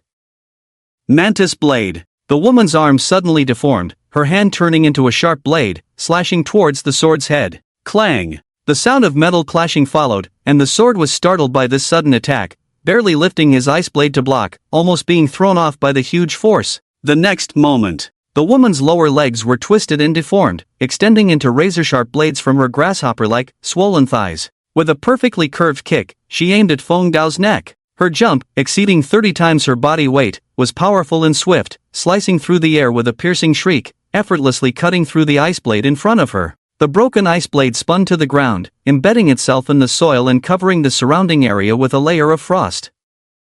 Along with the ice blade, a round head was also severed. Feng Dao's head flew up over 10 meters before landing in a stream and being carried away. Instant kill. This sudden woman had almost instantaneously killed Feng Dao. Yang Chen's eyes flickered as he assumed a fighting stance, discovering something even more absurd. The powerful woman was not a waker. That's right. She was not a waker, nor was she an ordinary human. Hello, another hunter. The woman slowly spoke, addressing Yang Chen as a hunter, treating him as her kind. Hunter? Yang Chen was puzzled, while the woman bent down, grabbed Feng Dao's remains, and opened her enormous mouth. Her head split open. The entire head, from the middle, cracked open, revealing a terrifying mouth filled with sharp teeth where her brain should have been. Crunch, crunch, crunch. She devoured half of Feng Dao's remains, then her split head closed, returning to its original state. You can call me Ah Lin. This person was killed by us together, so I'll leave half for you. Ah Lin gestured with a wave of her hand and kicked Feng Dao's remains over. Kindred? This woman named Ah Lin was also hunting wakers. Yang Chen narrowed his eyes and extended his hand, from which the hunger touch emerged, its sharp mouth opening wide, quickly devouring the other half of Feng Dao. Ice flame, this should be a natural ability? Other wakers are coming soon. We'd better set up a trap, or you'll expose your identity. Ah Lin said thoughtfully, then took out a can of amnesia spray from her waist pouch and walked towards Han Zitao and Huang Jiaojia. What are you doing? Don't come near, don't come near. Ah Lin shook the amnesia spray and sprayed out a large cloud of gas with a faint musty smell, causing Huang Jiaojia and Han Zitao to quickly fall unconscious, erasing their memories of the past 24 hours. Ah Lin then looked at the dead Inruya, whose beautiful face was truly stunning, and her figure was absolutely top-notch. So beautiful. A perfect template. Ah Lin's head split open again, devouring Inruya's remains, and then her entire body's flesh twisted, her cheeks soon wriggling and transforming. Ah Lin became Inruya's image. Cold as snow, with bright eyes and white teeth, charming and alluring. The beauty mark at the corner of Inruya's eye added a touch of mature charm to her exquisite face. Her pitch-black hair cascaded down, covering her fair skin, her curvaceous and fiery figure, and her full, long, beautiful legs were all perfectly replicated. Her memories, quite tragic. Ah Lin's eyes teared up, and while devouring Inruya, she also gained many of her past memories, witnessing her untold past. Crocodile tears. In Yang Chen's eyes, this tear was more like a crocodile's tear, not truly mourning the dead. Who exactly are you? Yang Chen asked, his gaze fixed on Ah Lin. Who am I? Do you know who you are? Ah Lin chuckled, and this question made Yang Chen's pupils tighten. Who was Yang Chen? Yang Chen was Yang Chen, a mentally ill patient, a butcher, a college student, a special existence who enjoyed hunting wakers. So, stripped of these identities, who is Yang Chen? Human? Monster? The chaotic, filthy, and evil memories in his mind definitely do not belong to this world, let alone the extraterrestrial filth baby refined in his chest, which makes Yang Chen an existence that is neither human nor ghost. I am like you. We are hunters, specialized in hunting awakened ones to enhance our own strength. Ah Lin spread her arms and continued with a charming smile. By the way, let me introduce, the Survivor Alliance and the Enforcers call us heretics. Heretics. This name alone gives a bad feeling. Yang Chen thought he would be very lonely, a unique existence in the world, but he didn't expect to have a fellow like Ah Lin. First of all, I must congratulate you. The blessing of the Lady of 1,000 Needles, how many people yearn for it but cannot obtain, unexpectedly bestowed upon you, making you her agent on earth. Blessing, grace, agent on earth. Ah Lin likened Yang Chen to a servant of the gods, walking among humans, executing the will of the great beings. Could the Lady of 1,000 Needles be a god? How much do you know about that needle? Yang Chen narrowed his eyes, not relaxing his guard, and Ah Lin's next word shocked him even more. Needle? That's no ordinary sewing needle. It's the weaving pin of lies, the contract token of the Lady of 1,000 Needles. Alin smiled mysteriously. Of course. The weaving pin of lies was sold by us to Han Bingbing. Heretics. Hunters. These terms were heard for the first time. Alin's identity was also very mysterious. The weaving pin of lies was actually sold by them on the dark web, and they secretly observed after the sale. Are you creating pollutants? Yang Chen understood one thing: the heretic organization sold various twisted objects deep in the dark web and leaked a lot of secret information to ordinary people. What would this lead to? Terror descends. Many wealthy people like Han Bingbing will perform various evil summoning rituals, offering innocent sacrifices, attracting the gaze of evil beings. The horrific scene of the campfire outing was a bloody example. No, we are just looking for companions. Alin smiled charmingly, staring at Yang Chen, and continued, like you, join us. This was an olive branch, trying to get Yang Chen to join them. Not interested. Yang Chen immediately refused, adding, and I don't trust you. Alin was just a mysterious monster that suddenly appeared. How much of what she said was true and how much was false, it was currently impossible to judge. Alright, let's talk about something you're interested in. Alin wasn't in a hurry, not preparing to immediately persuade the other party, but first threw out some candy and benefits, revealing many secrets to Yang Chen. You received the blessing of the Lady of 1,000 Needles, which makes you half a divine blessed awakened one. The weaving pin of lies. It's not a conventional twisted object, but the contract token of the Lady of 1,000 Needles, possessing unimaginable power and authority. Alin glanced at the bodies on the ground, pretending to sigh regretfully. Unfortunately, the previous owners all died like Han Bingbing. The weaving pin of lies has killed many people. Blessing. Sacrifice. Lady of 1,000 Needles. Half a divine blessed awakened one. Yang Chen thought of Lu Yuan, the emergency food. Could his talent of wealth god be a similar ability? Let me tell you some more secrets. The weaving pin of lies has the authority to weave lies, even deceive the system. Alin said some more shocking words. The Lady of 1,000 Needles can create lies, even the awakened system cannot detect it, just like it cannot identify the weaving pin of lies. The small talk ends here. The awakened ones are about to arrive. Arlene calculated the time. The system usually dispatches an awakened individual to investigate the infected area, and Feng Dao, who received the hidden mission, was the unlucky one. If the hidden mission fails, it will trigger the system's second mechanism. More awakened individuals nearby will receive tasks from the system and rush to the infected area to resolve the trouble. Not only that, but Feng Dao also crushed the talisman that conveyed the rescue message, so the enforcer team should also react quickly. I'm going to sleep first, Arlene said with a charming smile. Then, the muscles on her body began to wriggle, her bone density miraculously decreased, and her nerve fiber cells gradually dimmed. Disguise. Arlene actually planned to disguise herself as Yin Rudya and undergo the awakened individual's scrutiny? She finally took out the amnesia spray, and a faint moldy smell was released as she pretended to be wiped of her memory, slowly collapsing to the ground. Yang Chen's eyes flickered. It was time for him to act. He had once been interrogated by Squad 405, using a prank kiss to temporarily control his thoughts and eventually passing with his strong mental strength and acting skills. That time was just a simple visit, but this time he was on the scene and involved in this evil ritual, which would likely result in a thorough inspection of him. What method could help him hide his identity? Weaver of lies, use the ability of Lady 1,000 Needles again? This might be a trap. Yang Chen saw through Arlene's little trick. She repeatedly hinted at the power of the Weaver of lies, hoping he would use that power, likely setting a trap. However, he had to jump into the trap. Yang Chen calmed his mind, feeling the evil power within him. The filthy baby slowly opened its eyes, feeling the authority of the Weaver of lies, and made a request to it. Weave a lie, disguise as an ordinary human. The blood-colored needles around the hair danced wildly, the mottled bloodstains became vivid, and a cold, sticky evil aura spread. A shadowy figure appeared behind Yang Chen. Lady 1,000 Needles. The 2-meter-tall airy woman hugged Yang Chen from behind, her mouth split to her ears, whispering and murmuring. Contract. Blessing. Sacrifice. Lady 1,000 Needles' dancing hair wrapped around Yang Chen, forming a giant cocoon, turning into a garment of lies draped over him. This power? Yang Chen felt the power permeating his body, gradually merging with him, forming an indissoluble contract, both a blessing and a curse. At the same time, Yang Chen felt a deep hunger. This hunger did not come from his stomach but from the bloodstained needle inside him, craving the offering of a sacrifice. Was this the price? A compulsory contract, unending, permanently effective. All right, I hope its authority doesn't disappoint me. Yang Chen also imitated Arlene, picking up the amnesia spray left aside, releasing a faint moldy smell, pretending to be an ordinary person and collapsing to the ground. A few minutes later, strange noises came from the small woods. A beastly stench hit the face, and bloodthirsty red light flickered in the darkness, revealing a pair of eyes glaring like copper bells, slowly stepping into the sunlight. It was a giant tiger over 2 meters long, its spots glowing a fiery red under the light, like flames burning. The fierce beast, besides its special spots, also had a massive head covered in fiery red mane, turning into floating tufts of flame, adding a touch of mystery. Roar! The beast roared and cautiously approached the campfire, lowering its head to sniff each corpse, as if checking for something. More and more eyes turned towards it. Across the creek, at the top of the waterfall, and deep within the woods, there were hidden awakeners, and even the glint of sniper lenses could be seen. The snipers were in position.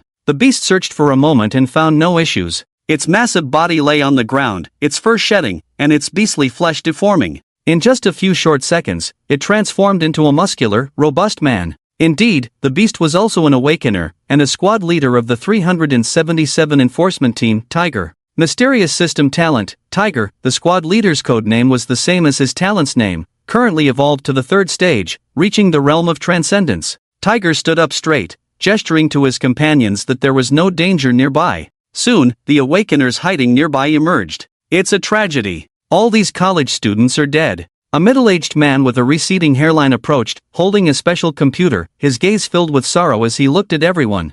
Fong Mu. Technology system, super hacker, Fong Mu had evolved to the 2nd stage, still in the dormant realm, but was not far from evolving again. He collected everyone's phones one by one, then connected them to his computer, using his super hacker ability to search for various information. Captain, come and see, this broken blade. Someone discovered a weapon among the battle traces. The Tang sword was cut in half, stuck in the ground littered with pebbles, covered with various nicks. Tiger put on a piece of clothing and approached the broken blade to examine it closely. This is actually Feng Dao's weapon. Tiger's eyes widened, clearly familiar with Feng Dao. He was a notorious awakener, ruthless in completing tasks, often exterminating all living things within infected areas. Even ordinary people with no threat were killed by Feng Dao to completely cut off the source of pollution. Of course, this did not violate the system's rules or the enforcer's regulations, just the approach was a bit extreme. Captain, Feng Dao has reached the pinnacle of the transcendent realm,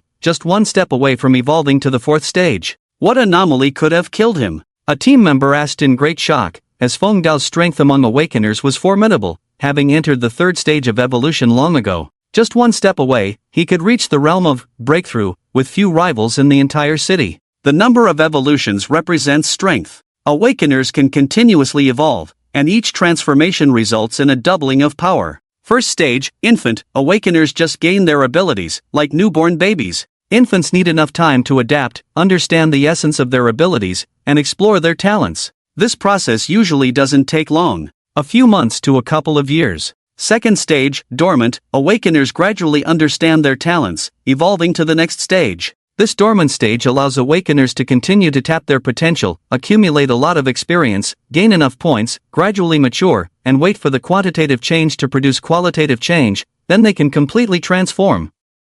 This process requires a long time. Many awakeners take a full 10 years to complete the transformation. 3rd stage, transcendent, breaking cocoons and being reborn, cleansing and refining, rebirth. The efforts during the dormant period pay off. Awakeners reaching the transcendent realm truly shed their mortal identities, their talents greatly enhanced, and they can integrate them, ultimately becoming elite awakeners. The captain of the enforcers, mostly strong individuals at the transcendent level, can stand alone and lead their teams to victory. Completing the 3rd stage of transcendent evolution is almost the end for most awakened individuals. To reach the 4th or even 5th stage is not just a matter of effort, talent, insight, fortunate encounters, luck, or perhaps the gift of a great being. Various uncertain factors determine whether an awakened individual can break through to the 4th stage, reaching the realm of breakthrough. The breakthrough realm is also a watershed for awakened individuals, where their innate abilities are fully tapped and, as its name suggests,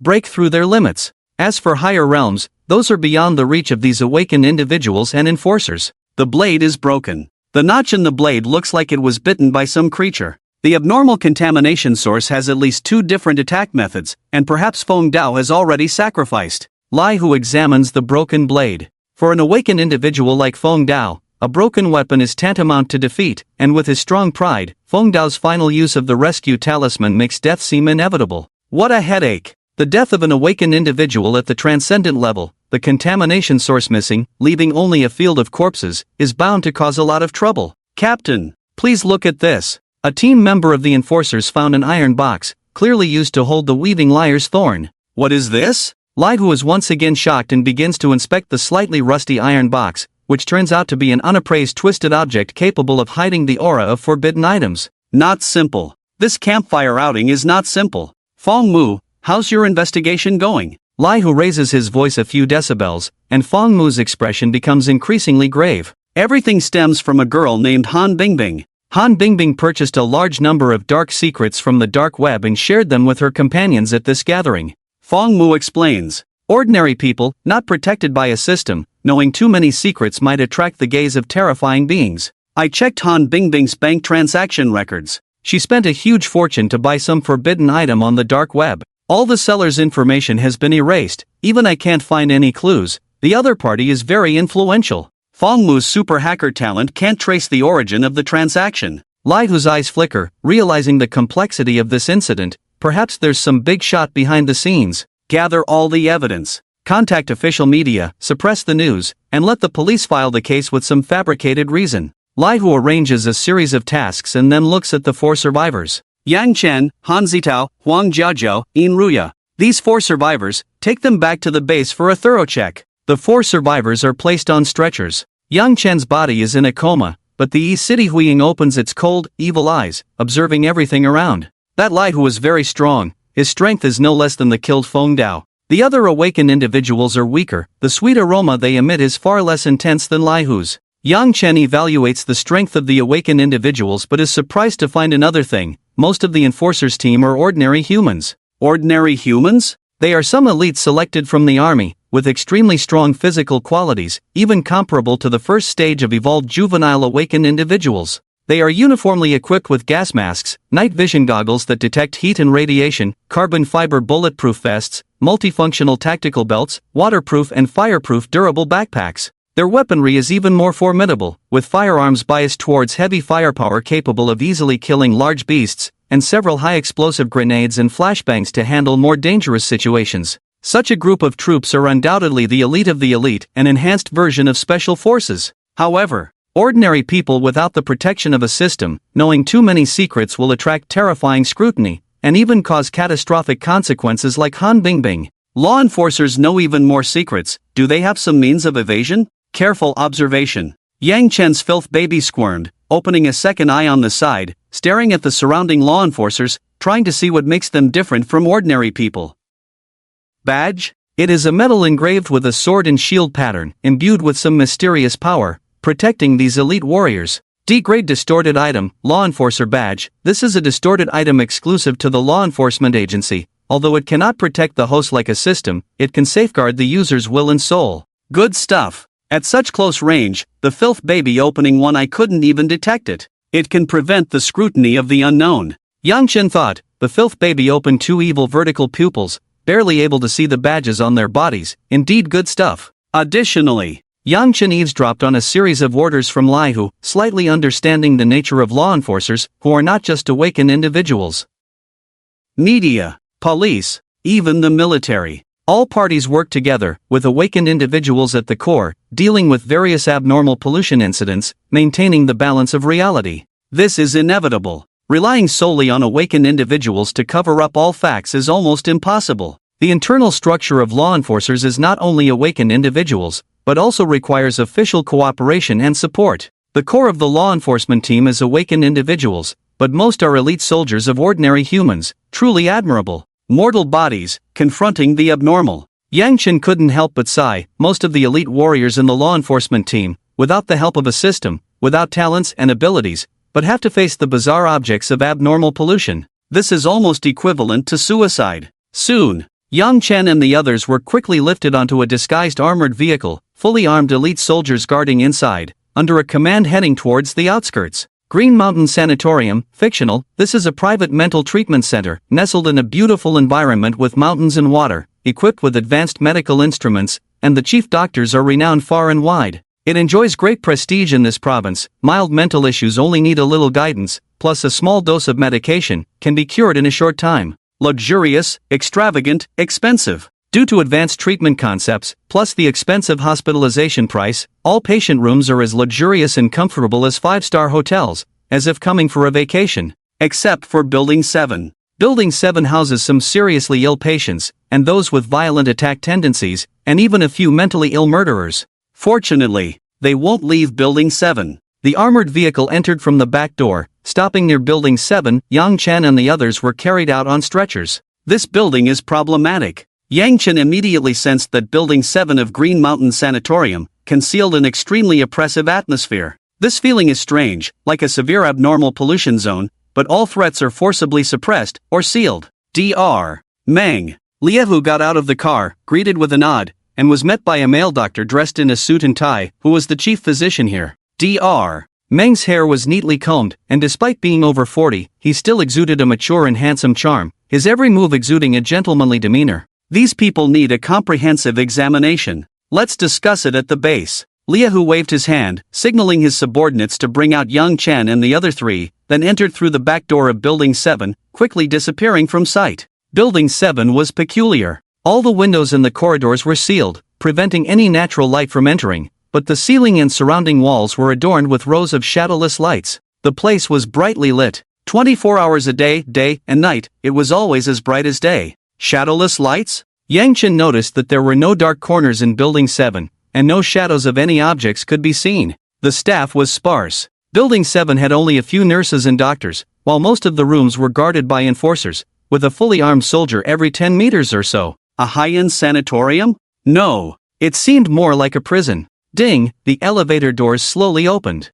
Yang Chen and the others were pushed into the elevator. The building had only 11 floors, with 2 rows of numbers and a basement for storing goods. Besides that, a bright red button was particularly conspicuous but did not indicate any floor, appearing quite eerie. Dr. Meng pressed the red button. The small screen on the floor display immediately turned into a password lock. Dr. Meng pressed the numbers on the elevator, inputting a complex password, and a green light scanned everyone's identity. Please state your identity. A sweet AI voice followed, and Liehu said in a deep voice, I am the captain of the 377th Enforcement Squad, Liehu. The green light stopped scanning, and Liehu passed the identity verification. The sweet AI voice came again. Welcome back. The elevator slowly descended, and after about 10 seconds, it opened again. A corridor completely made of forged steel appeared before them. This steel corridor was hard and cold, and at its end was a door. What is that? Yang Chen was astonished. The door at the end of the corridor emitted a faint white light, and nothing could be seen inside, as if it was just a void. The gate of the underground palace. This was the gate of the underground palace. Yang Chen had seen a gray door in the red room, almost identical to this white door except for the color. Underground palace. The enforcer's base was hidden within the underground palace. The white door. The white light flowed like ripples. Everyone stepped into a mass of light, and the surroundings immediately changed. Enforcer's base, Tianhai outpost. This was a base entirely made of refined steel, with walls and floors gleaming with metallic luster. The ceiling, over 10 meters high, had no support. Solid. Heavy. It was seamless, with no welding marks, and the vast, solemn steel atmosphere enveloped everyone, as if they were inside a giant can. Too big. The area of this base was immeasurable. After leaving the white door, the boundaries of the walls on both sides could not be seen, and several wide tunnels appeared ahead. The gate of the underground palace did not disappear. It is a reusable two-way door. Yang Chen's foul infant looked back, and the white glowing door did not disappear, existing stably, completely different from the gray mist door encountered last time. Moreover, the white glowing doors were not just one. Another door was 100 meters away, and there were a dozen of them in a row. Brother Tiger is back. Was the mission successful this time? At the entrance to the tunnels within the steel structures, dozens of fully armed enforcers stood, most of them elite soldiers specially trained. They were familiar with Liehu and greeted him warmly, while Liehu casually waved back. Don't pry too much, it's not good for your health. Liehu led his team into one of the tunnels, where a hyper-modern train hovered on an electromagnetic track. The electric gate opened after their identities were verified. The train sped at 1,000 kilometers per hour. The scenery outside flashed by like a fleeting horse, and through the transparent glass, one could see some scenes outside the tunnel. Training room. Numerous elite soldiers in combat suits were undergoing special training under the guidance of instructors. They wielded large-caliber weapons, working in groups to provide cover for each other as they fired at virtual 3D images, repelling wave after wave of monsters. Armory. Behind high-strength glass walls, rows of large-caliber firearms were neatly arranged, exuding a dark, oily metallic luster. High-explosive shotguns, anti-material sniper rifles, armor-piercing assault rifles, high-energy explosive grenades, RPG automatic cruise rocket launchers. Just the sight of these weapons instilled a strong sense of oppression capable of curing the fear of insufficient firepower. Talent training pods, separated by metal walls, these large chambers were specially designed for various awakened individuals. Flames burned within the chambers. Flying knives flashed. Metal-crafted wooden dummies stood, allowing awakened individuals to vent their abilities. They were designed with various functions tailored to the abilities of the awakened, some for enhancing resistance to blows, others for training reaction speed and strength. It must be said, the enforcer's base was quite comprehensive, equipped with a full set of facilities. Ding, the doors of the maglev train slowly opened. Let's go. Liehu snapped his fingers, and the 4 survivors were carried out and transported to a medical area. Safety Inspection Center. It was a high-tech independent building with smooth metal walls and a pristine white, from which numerous cylindrical AI robots emerged. Therapeutic robots. Mechanical arms extended from the sides of the therapeutic robots, forming sturdy stretchers that transported the survivors into the inspection center. Let's start with a technological scan. Liehu turned and entered another passage, leading his subordinates to the monitoring room of the Safety Inspection Center. Brother Tiger. The staff at the inspection center, all dressed in white doctor's coats, recorded data in front of advanced instruments. Several high-ranking experts greeted Liehu, the team leader. Dr. Meng. Dr. Meng from Green Mountain Sanatorium had also arrived. The people in the monitoring room all stood up, as Dr. Meng was considered their mentor. Most of these professionals were also ordinary people. Like the elite warriors of the enforcers, they wore badges with a sword and shield on their chests, which was the D-grade distorted item, the enforcer badge. Relax. I'm just here to take a look. You can continue with your work as usual. Dr. Meng smiled, and the surrounding staff operated carefully, instantly increasing the pressure. Click, click, click. The therapeutic robots extended medical scissors, cutting the clothing worn by the survivors in half and stripping them of their garments. Disinfection. Anesthesia. Disinfectant towels wiped the entire body, followed by the injection of an anesthetic, completing the preparations. Next, a comprehensive examination. The therapeutic robots lifted the survivors into a can-shaped small chamber device, and milky white nutrient fluid soon overflowed. It was a gelatinous substance that completely covered the human body, sealing the eyes, ears, mouth, and nose, but without causing oxygen deprivation. They can transport oxygen into the blood vessels through the skin, replacing the function of the lungs, just like how babies rely on the umbilical cord to obtain oxygen from their mother's blood. Blood is being drawn. Skin damage level is being tested. Muscle fiber damage is being tested. Neural response strength is being tested. Brainwave frequency is being tested. The small nutrient chamber extends more mechanical arms, and numerous beams of light in different colors repeatedly scan. The most advanced technological equipment conducts a comprehensive examination, similar to X-ray or MRI, but much clearer. Here it comes. Yang Chen's body is anesthetized, but his consciousness is very clear. He can feel the penetrating light scanning his chest over and over again. There is a deformed black heart and a blood-stained needle wrapped in hair. Can it be detected by the machine? Report, target blood sample is normal, target body has no serious damage, all indicators are within the normal human range, their brainwave frequency is somewhat abnormal, excessive dopamine secretion, likely caused by fear. Professional staff report the conclusions of various data indicators. Indeed. Dr. Meng looks at these data indicators. Generally, there are no issues, but the young man named Yang Chen seems a bit off. Check Yang Chen again. His brain temperature is slightly higher than normal.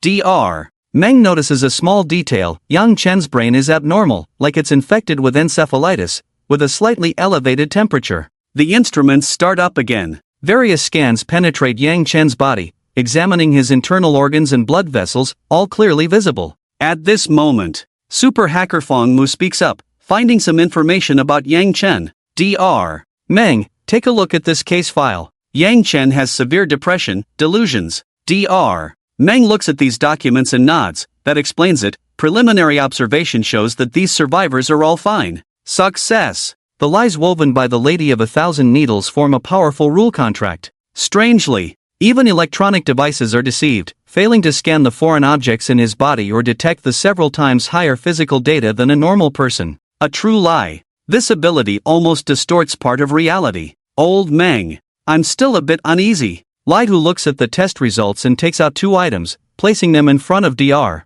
Meng. A can of amnesia spray. A rusty iron box. There's a suspicious point in this matter. Who used the amnesia spray? Light, who discovers a major suspicious point. There are not many battle traces, and the amnesia spray clearly doesn't belong to that madman Feng Dao. Perhaps there were other awakened masters involved in the battle, but the possibility is not high. The iron box is the clue. The forces hiding in the dark web, selling various secrets and contraband, might be lurking in the shadows. They might use the amnesia spray to cover up the truth. But this raises a second question. Why not kill everyone? Wouldn't that be simpler and more effective? I see. It seems we still need to check carefully. Dr. Meng stands up and walks towards the operating room, his mouth curving into a creepy smile. Prepare for the autopsy. The autopsy. In the modern, high-tech operating room, the 4 survivors are lined up in a row. Dr. Meng dons a mask and gloves, picks up a sharp scalpel, and approaches Inruya. Put. The blade slices open her chest, revealing the bright red, tender organs, the entire process recorded by the equipment. No foreign objects. No pollution. No distorted tissue. This girl takes good care of her body. Dr. Meng's hand reached into Inruya's body, groping and searching, but ultimately finding nothing abnormal. In the monitoring room, Liet, who observed Inruya's condition through the recorder, even as her intestines were pulled out and examined, then stuffed back in. Ugh, I'm about to throw up. Captain, I'll step out first. Fang Mu, a super hacker, couldn't bear the gruesome scene and fled, covering his mouth. Amazing. Alan, who could easily kill awakened individuals, forcibly suppressed her physical strength, disguising herself as an ordinary human, even through the process of being cut open without showing any abnormalities. Healing. Dr. Meng spread his hands, and a streak of bright red energy seeped from his palms, merging into the vicinity of Inruya's wounds, stitching the bloody cuts like threads. The wounds healed completely in no time, leaving no scars. Mysterious ability. Healing. This mysterious ability can heal the target through life energy.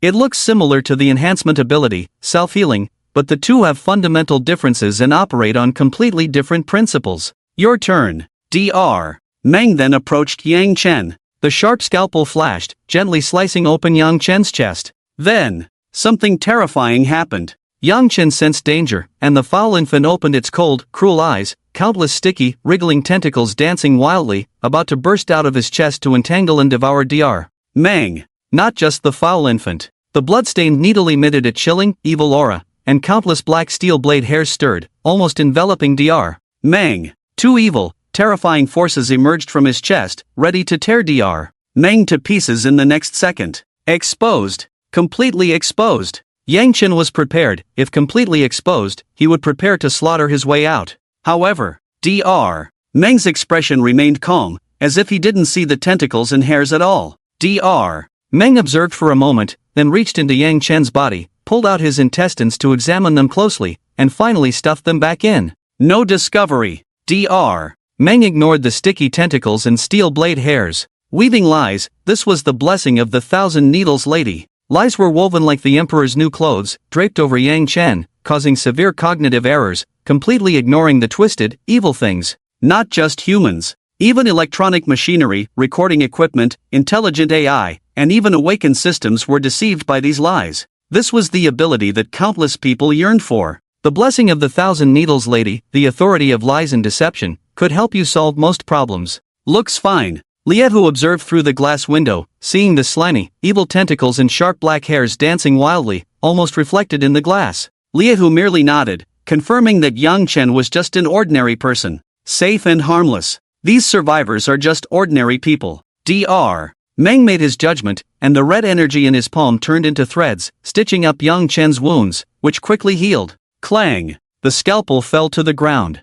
Dr. Meng finished his inspection, intending to leave the operating room, but suddenly his legs went weak and he almost stumbled. Strange. Am I too tired? Why do I feel so weak? Dr. Meng wiped the sweat from his forehead, unaware that it was soaked, even at his temples and the back of his head. He attributed it all to being too tired. However, Dr. Meng didn't know that he had just walked past the gates of hell. His legs went weak from fear. The cognitive barrier created by the lie made him ignore the evil within Yang Chen's chest, but such close contact still caused his body to tremble with instinctive fear. At the same time, Lin began her little trick. The residual blood on the operating table seemed to gain its own consciousness, gathering in a regular pattern and flowing into the sewage outlet before stopping. It slowly formed a mysterious pattern, imprinted on the inside of the sewage outlet, creating a special mark, and then gradually faded. On the other side, the test results for Yang Chen and the others came out. Safe and harmless. Seeing this report, Lai Hu felt relieved.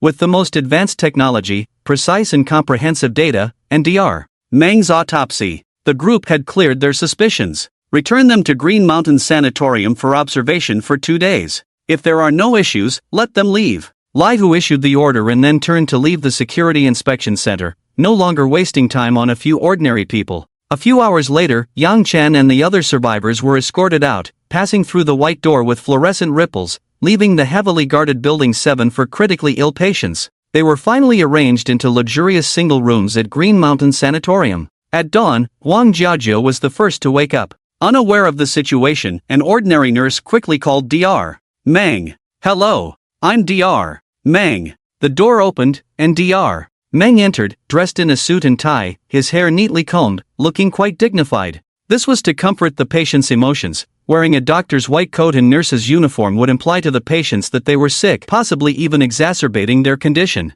Besides Dr. Meng, there was also a man in police uniform. His name was Zheng Yi, in charge of the wild animal attack case, tasked by his superiors to quickly close the case. "Where am I?" Huang Jiajiu rubbed her temples, her eyes filled with confusion and emptiness, not understanding why she was in this place. Her head hurt. She felt like she had forgotten something, but couldn't remember what. "You're at Green Mountain Sanatorium. I'm Dr. Meng, responsible for psychological assessment and counseling." Dr. Meng said with a smile, but Huang Jiajiu became even more puzzled, wondering why she was here. "What time is it now?" Huang Jiajiu thought of something and quickly got out of the soft bed. "I need to prepare for the camping trip. Zitaogij is waiting for me." She hadn't even put on makeup yet. Today's outing was crucial. It could determine whether she could become Han Zitao's girlfriend. 2 nurse sisters blocked her path. Dr. Meng also stepped forward, his face showing a hint of regret, and slowly said, "Miss Huang, I deeply regret this incident. You lost many friends, suffered some shock, which triggered your brain's protective mechanism, causing selective amnesia." Dr. Meng gently soothed, and Huang Jiajiu felt another wave of headache and sat back down on the bed. "Amnesia? I have amnesia? What unfortunate incident is he talking about?" Huang Jiajiu was even more at a loss, and after a moment's hesitation, Dr. Meng finally revealed the truth. "You and your friends went on an outing and encountered a wild animal attack. Many people died. You were lucky, hiding in the car and escaping. Died. Wild animal attack. Only 4 survivors." Huang Jiajiu found it hard to believe, but deep down, she felt these things were true, and her emotions immediately crumbled. "Wang Yang, Lu Biao, and my friend Zhu Jiang, all died? No, this can't be. Whoa!" Huang Jiajiu burst into tears, but no matter how hard she tried to remember, she couldn't recall what happened yesterday. At that moment, the plainclothes police officer standing at the door also walked up,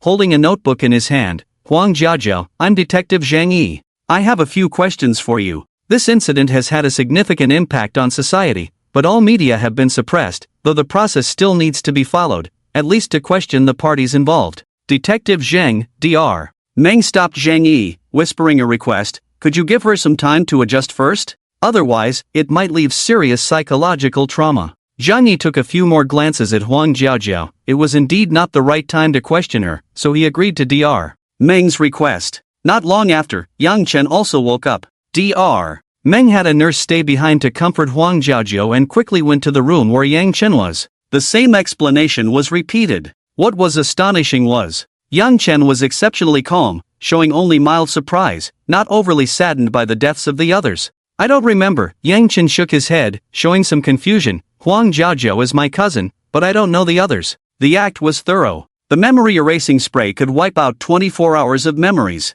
Yang Chen pretended to have forgotten the reason for the camping trip, showing great confusion about the entire incident, his emotions unperturbed. Detective Zheng Yi, holding a notebook, walked up. "So you've forgotten the beast attack and don't remember anyone other than Huang Jiajiu?" Yang Chen furrowed his brows, sweat beginning to bead on his forehead. Let me think carefully. I seem to have a faint impression. There was a bear in the forest, or a wolf, or maybe a tiger? Yang Chen struggled to recall, then his eyes became resolute, speaking calmly and rationally. It must have been a Tyrannosaurus Rex that ate them. Detective Zhang Yi's eyes flickered. He had expected Yang Chen to provide some useful information, but instead, he gave such an absurd answer. Bear, wolf, tiger? A Tyrannosaurus Rex in the forest? What was wrong with this guy? It was utter nonsense. Detective Zhang, Dr. Meng whispered in Zhang Yi's ear. This patient has a history of mental illness, severe delusions. So that was it. A delusional patient had filled the missing memory with an absurd fantasy. I understand, Detective Zhang Yi nodded, still dutifully recording every word in his notebook.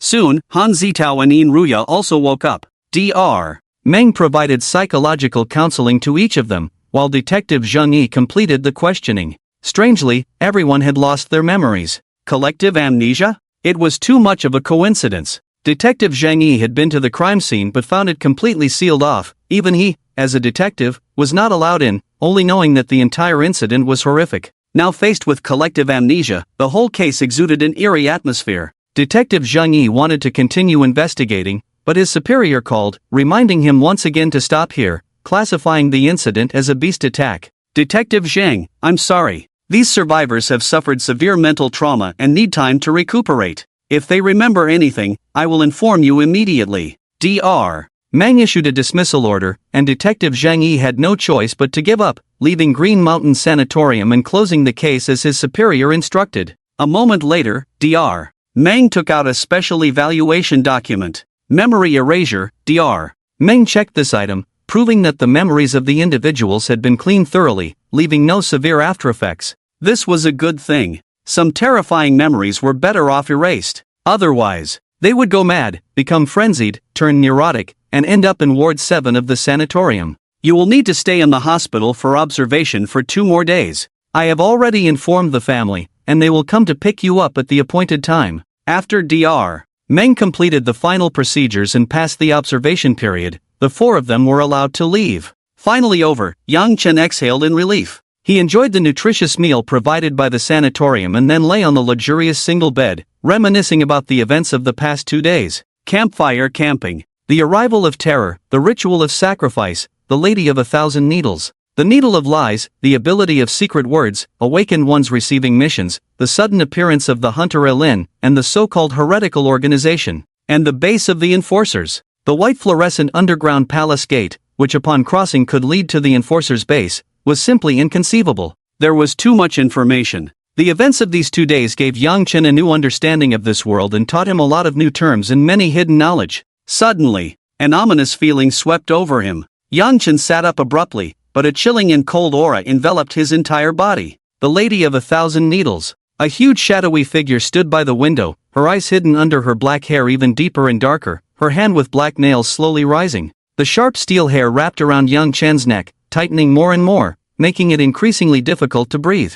Sacrifice, sacrifice, sacrifice, the Lady of 1,000 Needles cursed viciously. She was insatiable, the curse's aura growing stronger, wanting to satisfy her desires and hunger with a sacrifice. This was part of the contract. Yang Chen had used the Lady of 1,000 Needles power twice. The first time, he used secret words to unleash the power of 1,000 needles, piercing the awakened one into a pincushion. The second time, he used the authority of weaving lies to fabricate a true lie, evading the enforcers. Now, the one who came to collect the debt. The power bestowed upon him was both a blessing and a curse, requiring sufficient sacrifices and costs. Sacrifice, the hoarse and sharp whispers echoed in his ears, the black and sharp hair like a waterfall covering the face, but still revealing a mouth full of sharp teeth. This was a warning. If Yang Chen did not quickly offer a sacrifice, the Lady of 1,000 Needles would treat him as a delicious meal. Don't threaten me. Do you want to end it all? Yang Chen's eyes were sharp and cold, and at the same time, he extended his hand, transforming the touch of hunger into a serpent that emerged from his palm,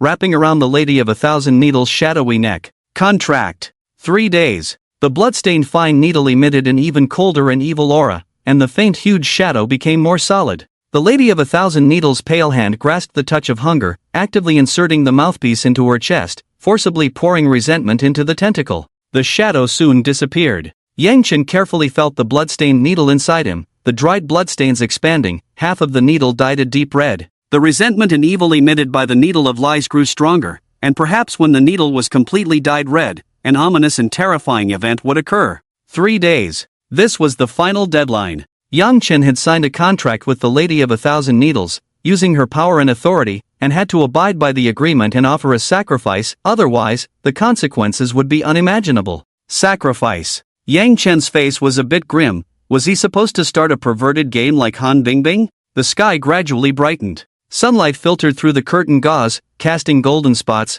and the melodious music also sounded in the Green Mountain Sanatorium, reminding the patients to wake up. The sanatorium had a large and luxurious restaurant, offering over 200 dishes just for breakfast. It includes both Chinese and Western cuisine, with soy milk and youtiao, meat pies, crispy bread and cheese, a variety of nutritious porridges, and a large selection of fresh fruits and vegetables, truly dazzling. Patients can help themselves or call the nursing staff via a hotel-style room bell to have their desired dishes delivered to their room. Having money is great. Even a mental patient can live so comfortably. Yang Chen sighed, taking 2 buns, a youtiao, and ladling a bowl of porridge. A familiar voice came from not far away. Zitao Gij, you should eat a little too. I know this has hit you hard, but you need to take care of your body. Huang Jiaojiao looked worried. The deaths of her friends had hit her hard, but she was still comforting Han Zitao beside her. Han Zitao took a few sips of porridge, then felt a surge in his stomach. Ugh! He vomited up the porridge along with bile, his pupils shaking, filled with confusion and despair.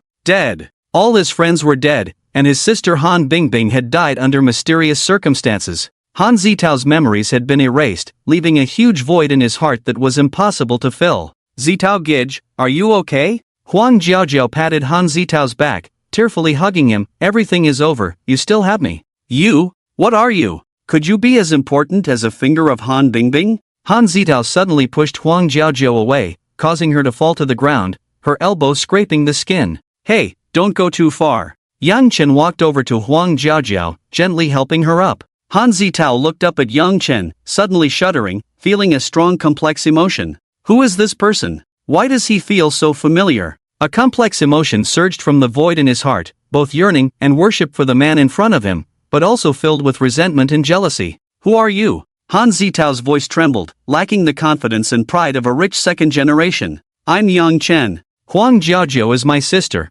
please be gentle with girls. Yang Chen's tone carried a hint of threat, but Huang Jiaojiao didn't appreciate it, instead standing by Han Zitao's side. Don't talk to my Zitao Gij like that. He just lost his friends and family. Do you know how sad and desperate Zitao Gij is? Huang Jiaojiao didn't care about her scraped elbow, returning to Han Zitao's side, blaming Yang Chen, her cousin, for meddling. Incredible. Huang Jiaojiao is beyond saving. He. Yang Chen chuckled coldly, shrugging indifferently. Consider me meddling, carry on. At the same time, another acquaintance appeared. Ruya approached gracefully, her exquisite and perfect features, her graceful figure, immediately becoming the focus of attention. Ruya? Han Zitao looked up at Ruya, feeling she was a bit unfamiliar, as if different from usual. Ruya smiled faintly, walking up to Han Zitao and saying indifferently, my condolences. Just that? Just a word of condolences? Ruya no longer fawned over Han Zitao like a lapdog. A strange gap had formed between them,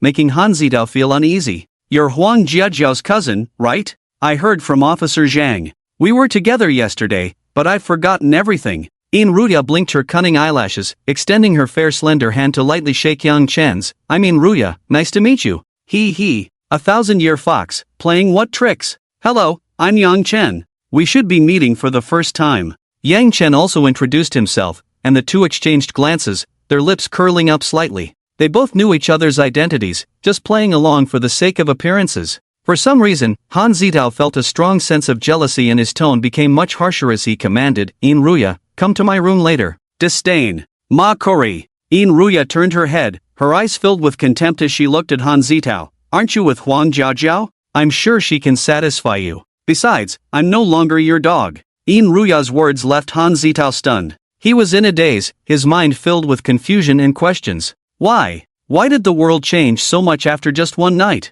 Friends died, his sister died, even his dog disobeyed orders, everything was out of control. Zitao Gij, don't pay attention to them. Let's go. Huang Jiaojiao pulled the dazed Han Zitao away, quickly disappearing from the dining hall, while Ruya and Yang Chen sat together eating breakfast, looking more like a young couple. Yang Chen quickly finished a bun and said vaguely, "Aren't you afraid of exposure?" Exposure?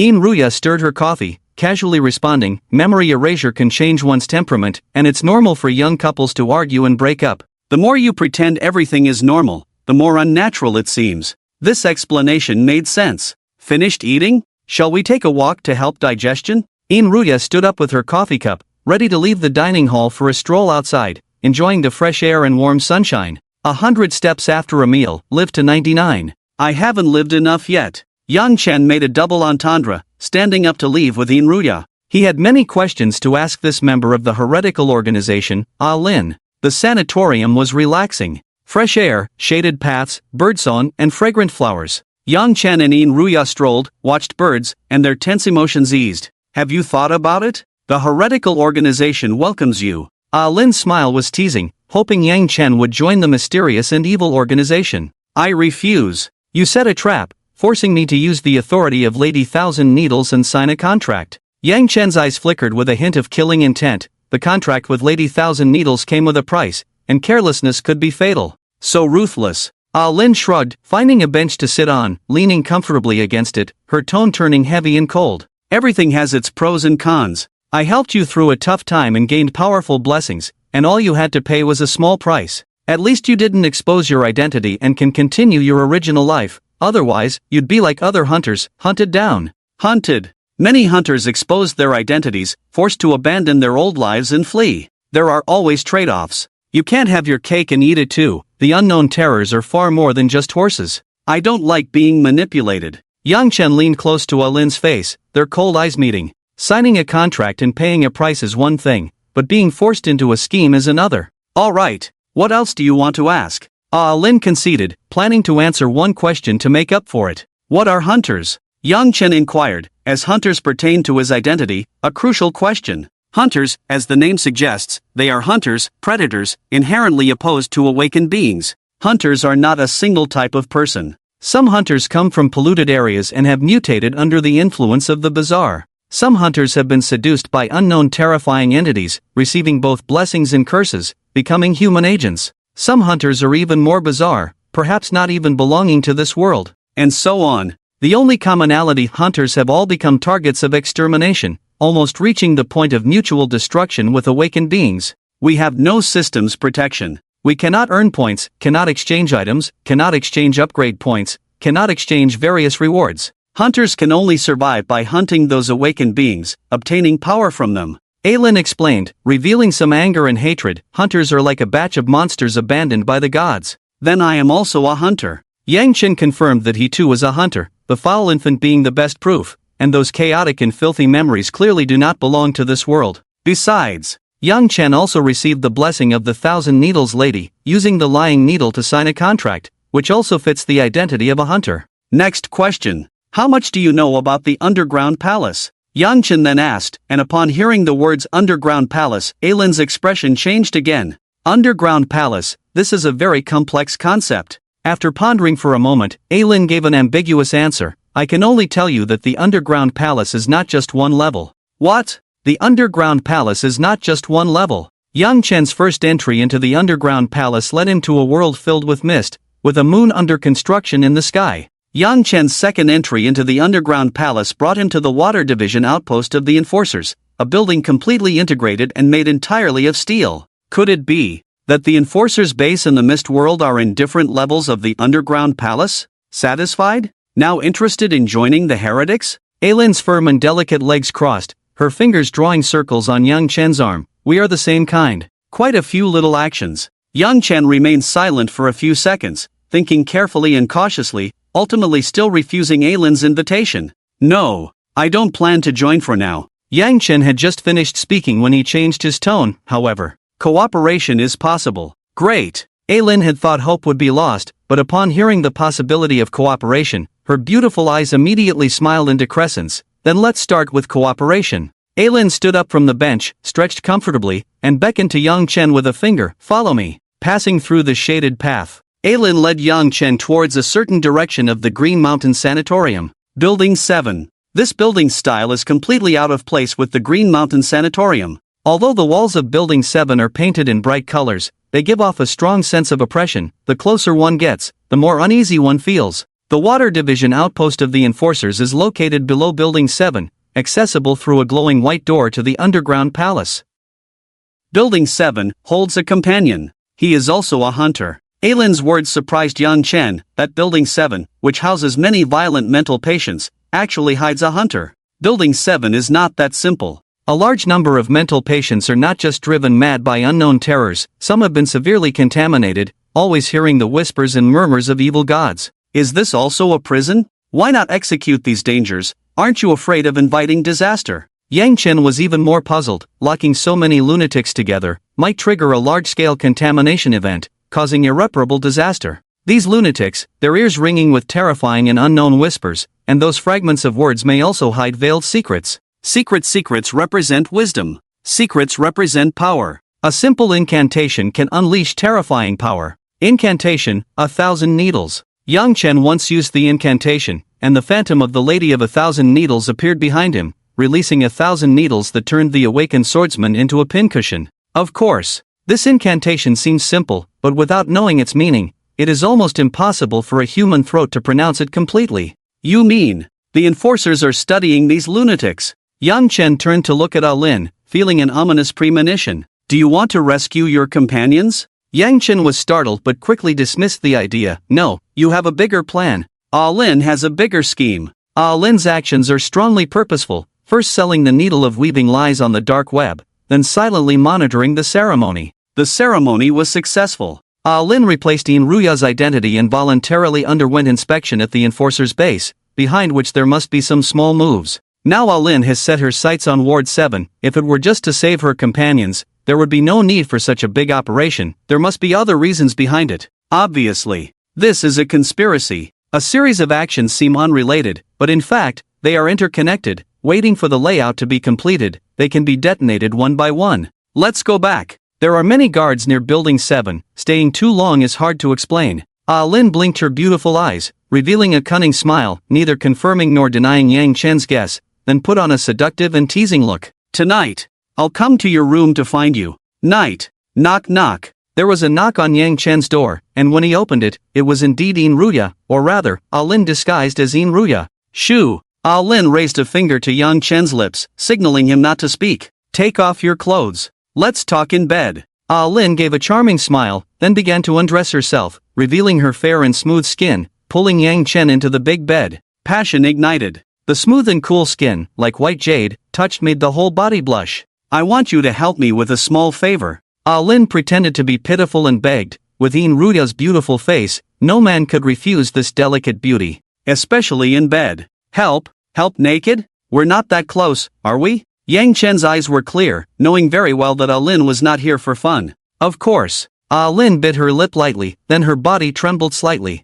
Yang Chen's hand touched the smooth and tender skin, but he could clearly feel the muscles writhing beneath the delicacy, like thousands of worms twisting their bodies. Creak, creak, creak. On the side of Lin's ribs and spine, sharp-jointed limbs grew, extending more than a meter long, looking like the legs of some spider. 8 limbs extended, their shells shiny and hard, full of aggression and strength, and gradually secreting a kind of coating pigment. Optical camouflage. Lin's body and spider limbs gradually blended with the surroundings, as if light could pass through her flesh, creating an invisibility effect. This is her ability to hide, even if in the same room. It is difficult to observe her with the naked eye. Wait for me. Don't close the window, okay? Lin's seductive voice came from the camouflage, then she opened the room's window, and there was a rustling sound, soon disappearing into the night sky. Ward 7. Yang Chen got out of bed and went to the window, looking in the direction where Lin had disappeared. The target was clearly the No. 7 ward. There, his comrades from the heretical organization were imprisoned.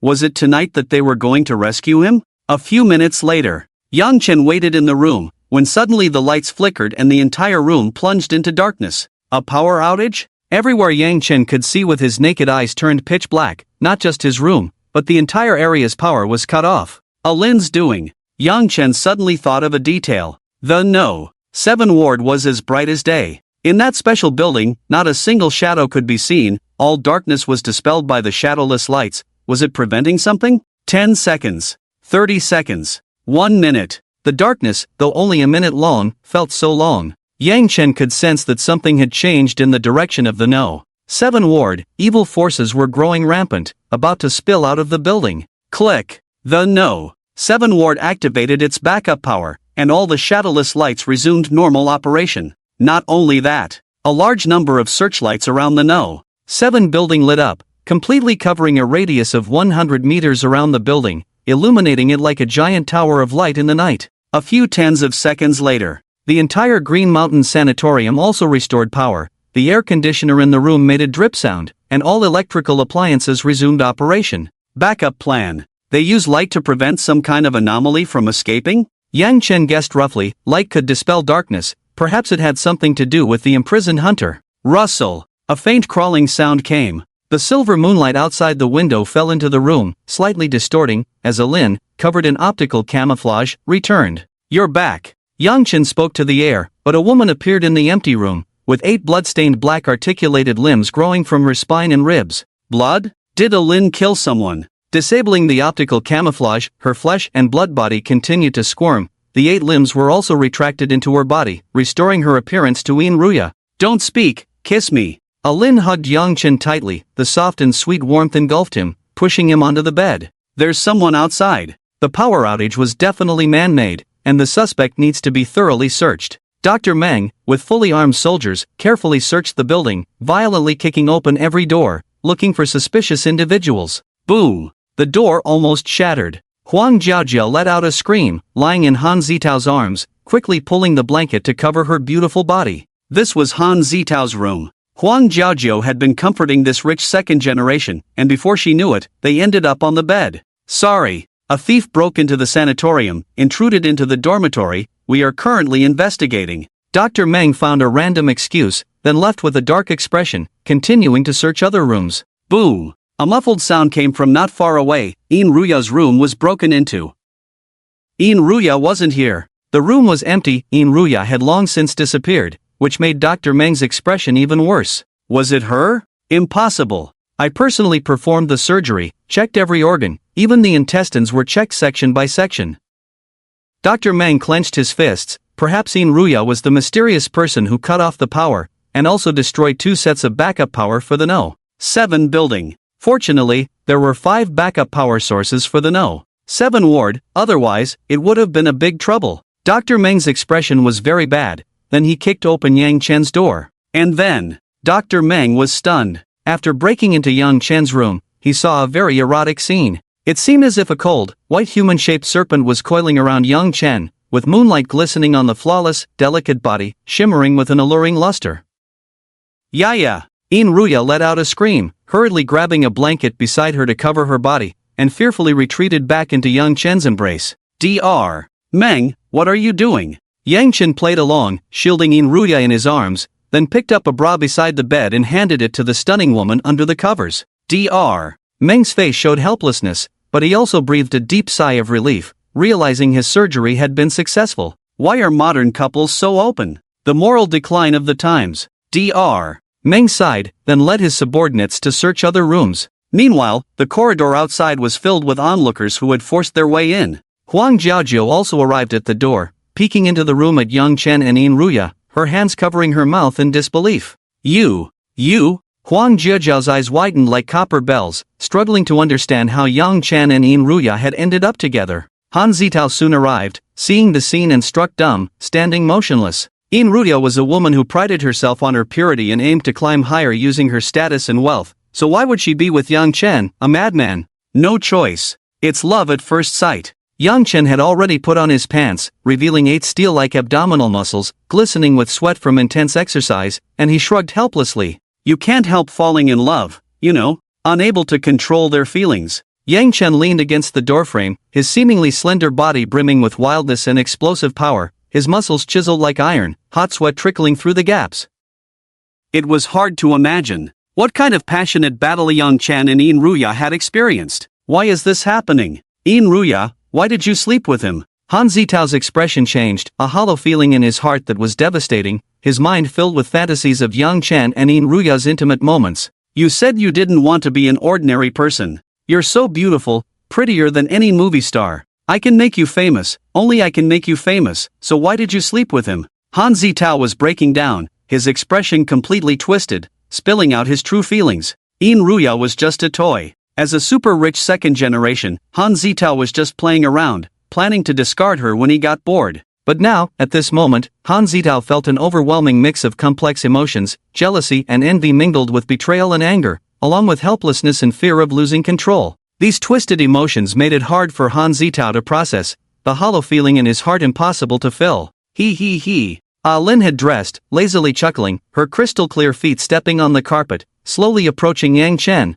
affectionately leaning against him. The truth is, you're not good enough. Lin shook a finger, then disdainfully glanced at Han Zitao's lower body, patting Yang Chen's iron-like abs. This is what's powerful. Brutal. Heart-wrenching. Lin's words dealt a real blow, almost making Han Zitao black out. Han Zitao's entire face turned a deep purple, his fists clenched and trembling violently, his good upbringing and sense of ease collapsing at this moment. He abruptly turned back, viciously grabbing Huang Jiaojiao's wrist. Ouch! Huang Jiaojiao cried out in pain, but Han Zitao remained unmoved, as if proving himself, dragging Huang Jiaojiao into the room. Sadness. Yang Chen coldly watched Han Zitao and Huang Jiaojiao, then closed the door. You're really ruthless. Yang Chen smirked. Han Zitao, who was already quite perverted, might become even more so because of this. Aylin revealed a victorious smile of revenge. I devoured Ruya and gained some of her memories. Ruya had a tragic childhood. She dreamed of becoming an actress, and Han Zitao promised to make her a star.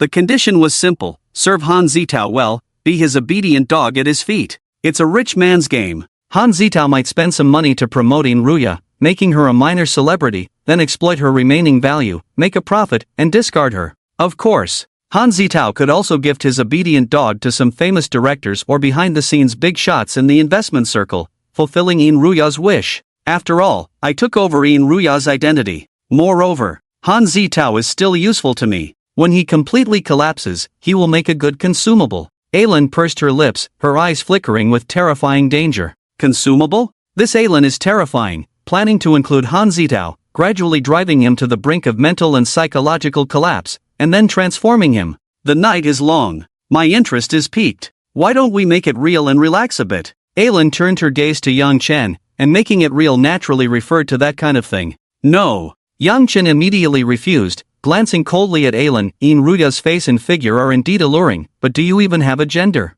I don't even know what species you are. If something sharp suddenly grows down there, it would be a bit troublesome. Yang Chen's words made Aylin chuckle softly, not expecting him to care about this. I lean more towards being female. If you like sharp teeth, it can be done, but there are other ways to play. Aylin can modify her own body, and all of this is child's play for her. Sounds good. Yang Chen isn't rigid, willing to try different experiences, but now is not the right time. Before indulging, you should tell me about Building 7. Yang Chen changed the subject to serious matters, asking about the blackout and what happened in the dark for a minute. What is held in Building 7? What secrets are hidden? The matter of Building 7 cannot be told to you for now. Aylin's slender fingers half supported her chin, continuing lazily and charmingly, you can insist on knowing, but it's an internal affair of the heretical organization. Unless you join us. Join the heretical organization? Forget it. I'm not that curious. Yang Chen decisively refused again, then mentioned another matter. We should leave tomorrow.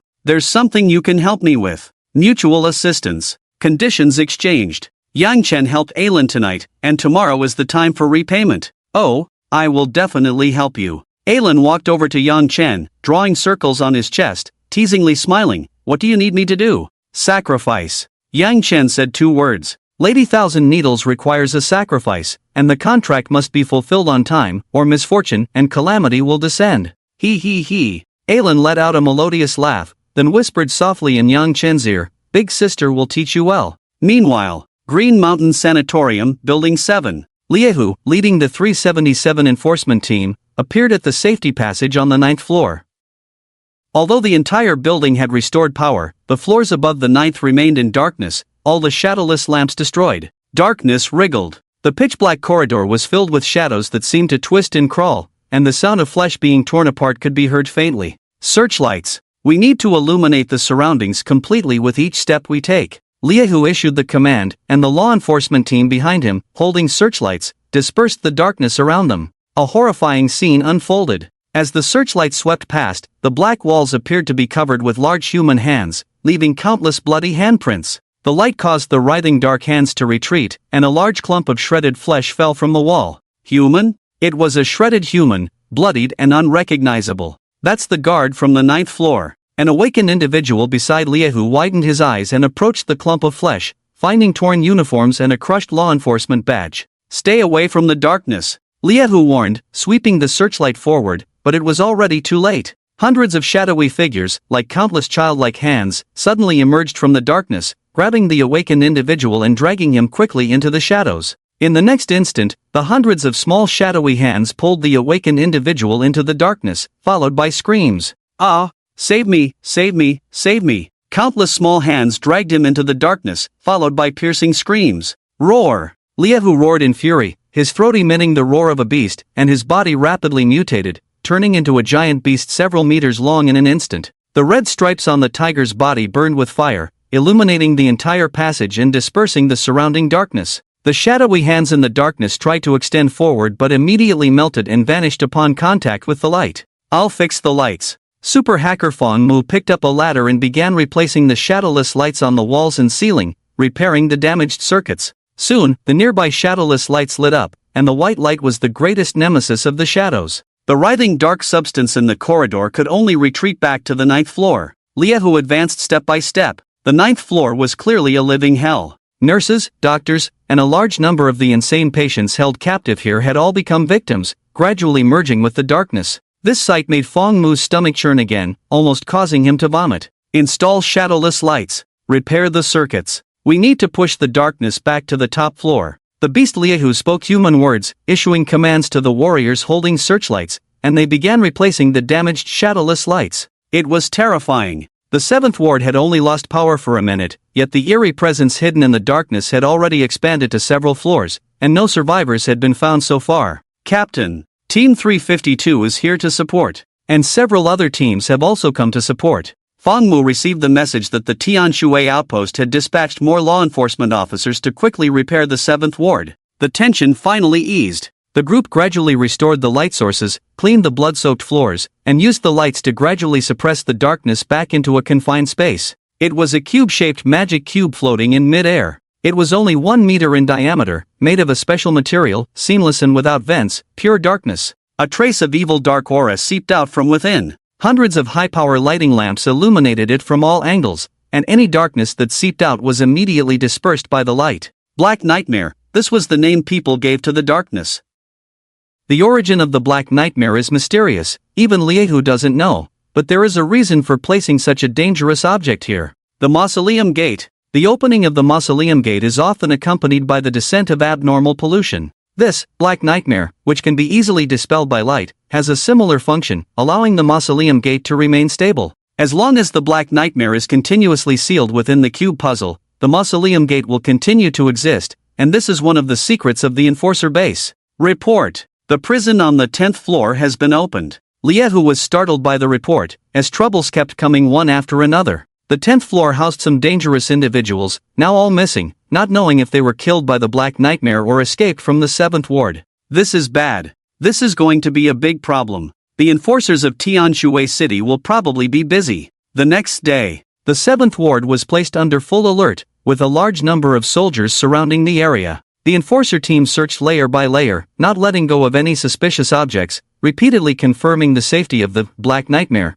ensuring the smooth passage of the Mausoleum Gate. Even so, Dr. Meng still approved the discharge procedures for the 4 survivors. Han Tianxiang. The energy of ordinary people is also not to be underestimated. Dr. Meng sighed while holding the case and data, as Han Zitao's father owned a vast commercial empire, with total assets exceeding billions. Han Tianxiang had extensive connections and used his influence to pressure the sanatorium, wanting to see his son as soon as possible. Of course, awakened individuals could crush an ordinary person as easily as stepping on an ant, but enforcers also had relevant regulations and restrictions, not being able to excessively interfere with normal society. Maintaining the operation of the world and society is not as simple as relying on violence. These 4 people are fine. Keeping them here would only cause more trouble, let them leave. Dr. Meng also recalled the embarrassing scene from yesterday, 2 couples openly engaging in inappropriate behavior in their respective rooms, seriously damaging the atmosphere of the sanatorium. On the other side,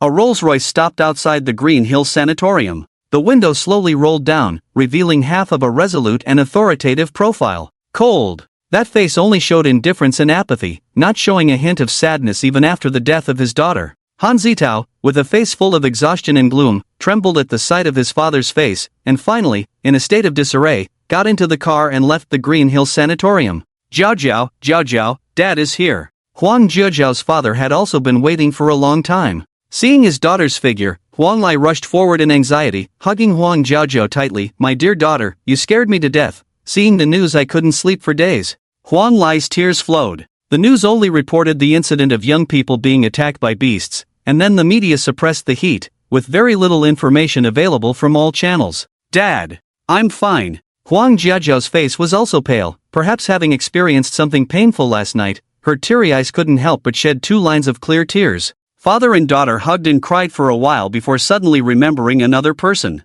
Yang Chen. No matter what, Huang Lai was also Yang Chen's uncle, almost forgetting about Yang Chen. Yang Chen. Huang Lai found Yang Chen in the lobby of the sanatorium, stepped forward to pat his shoulder, and gave him a big hug. Thank you for always protecting your sister. It's great that you're alive. Huang Lai's hypocritical fake smile didn't evoke any emotion in Yang Chen. It's my duty. Yang Chen gently pushed away Huang Lai. The two exchanged a few polite words, feeling no warmth of kinship. Let's go. We have to celebrate today, have a big feast. Huang Lai laughed generously. No matter what, the facade was well done. No need. I still have things to do with Ruya, Yang Chen said with a faint smile, refusing Huang Lai. A slender and graceful figure slowly approached, and the beautiful girl arrived by Yang Chen's side. She was Alin, who had taken over Ruya's identity. She was beautiful. Too beautiful. Ruya's exquisite face was as cold as ice, with slender willowy eyebrows that gradually tapered and faded into her temples. Her vermilion lips were moist and alluring,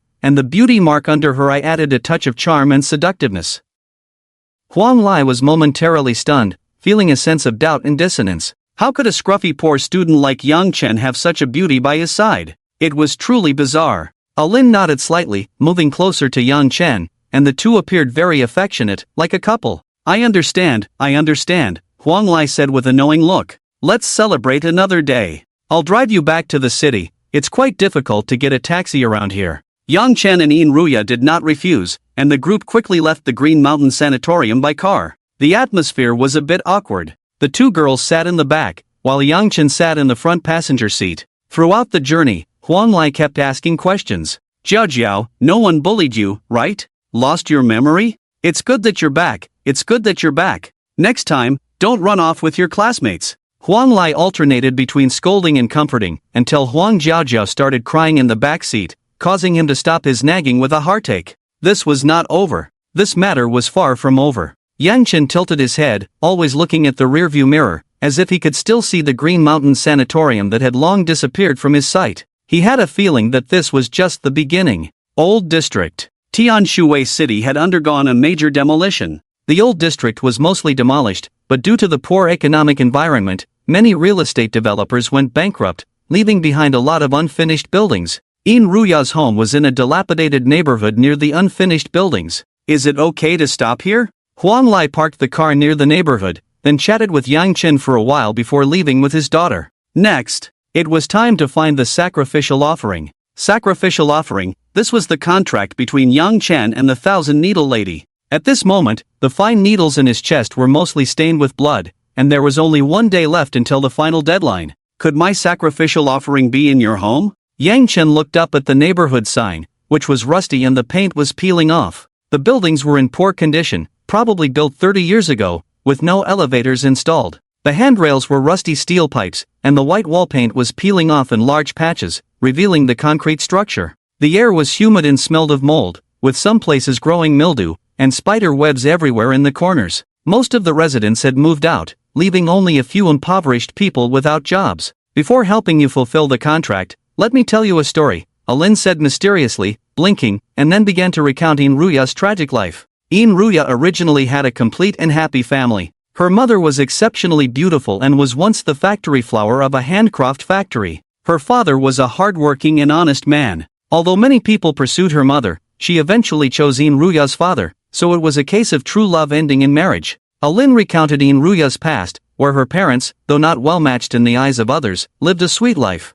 And then? Yang Chen asked indifferently. Sweet stories always end, eventually returning to cruel reality. Alin paused, her eyes flickering with a hint of killing intent. Later, Inruya's mother was forcibly violated by the factory owner's son. Violation. The factory director's son, instead of being punished, pinned the blame on Inruya's mother, accusing her of seducing him first. Inruya's parents were ordinary people, powerless against the verdict. People even began to mock Inruya's mother. Slut. Seduced the factory director's son. No wonder she was so beautiful, she was just a fox spirit. Inruya's mother grew increasingly haggard, the rumors piercing her heart like arrows, but the most fatal blow came from her husband. Did you really seduce him? Were you violated, or did you do it willingly? Tell the truth, how many times have you cheated, how many times have you been with him? 1,000 rumors entered Inruya's father's ears, eventually becoming the truth, even leading to domestic violence. The man pulled out his belt and whipped Inruya's mother, demanding the truth about the affair.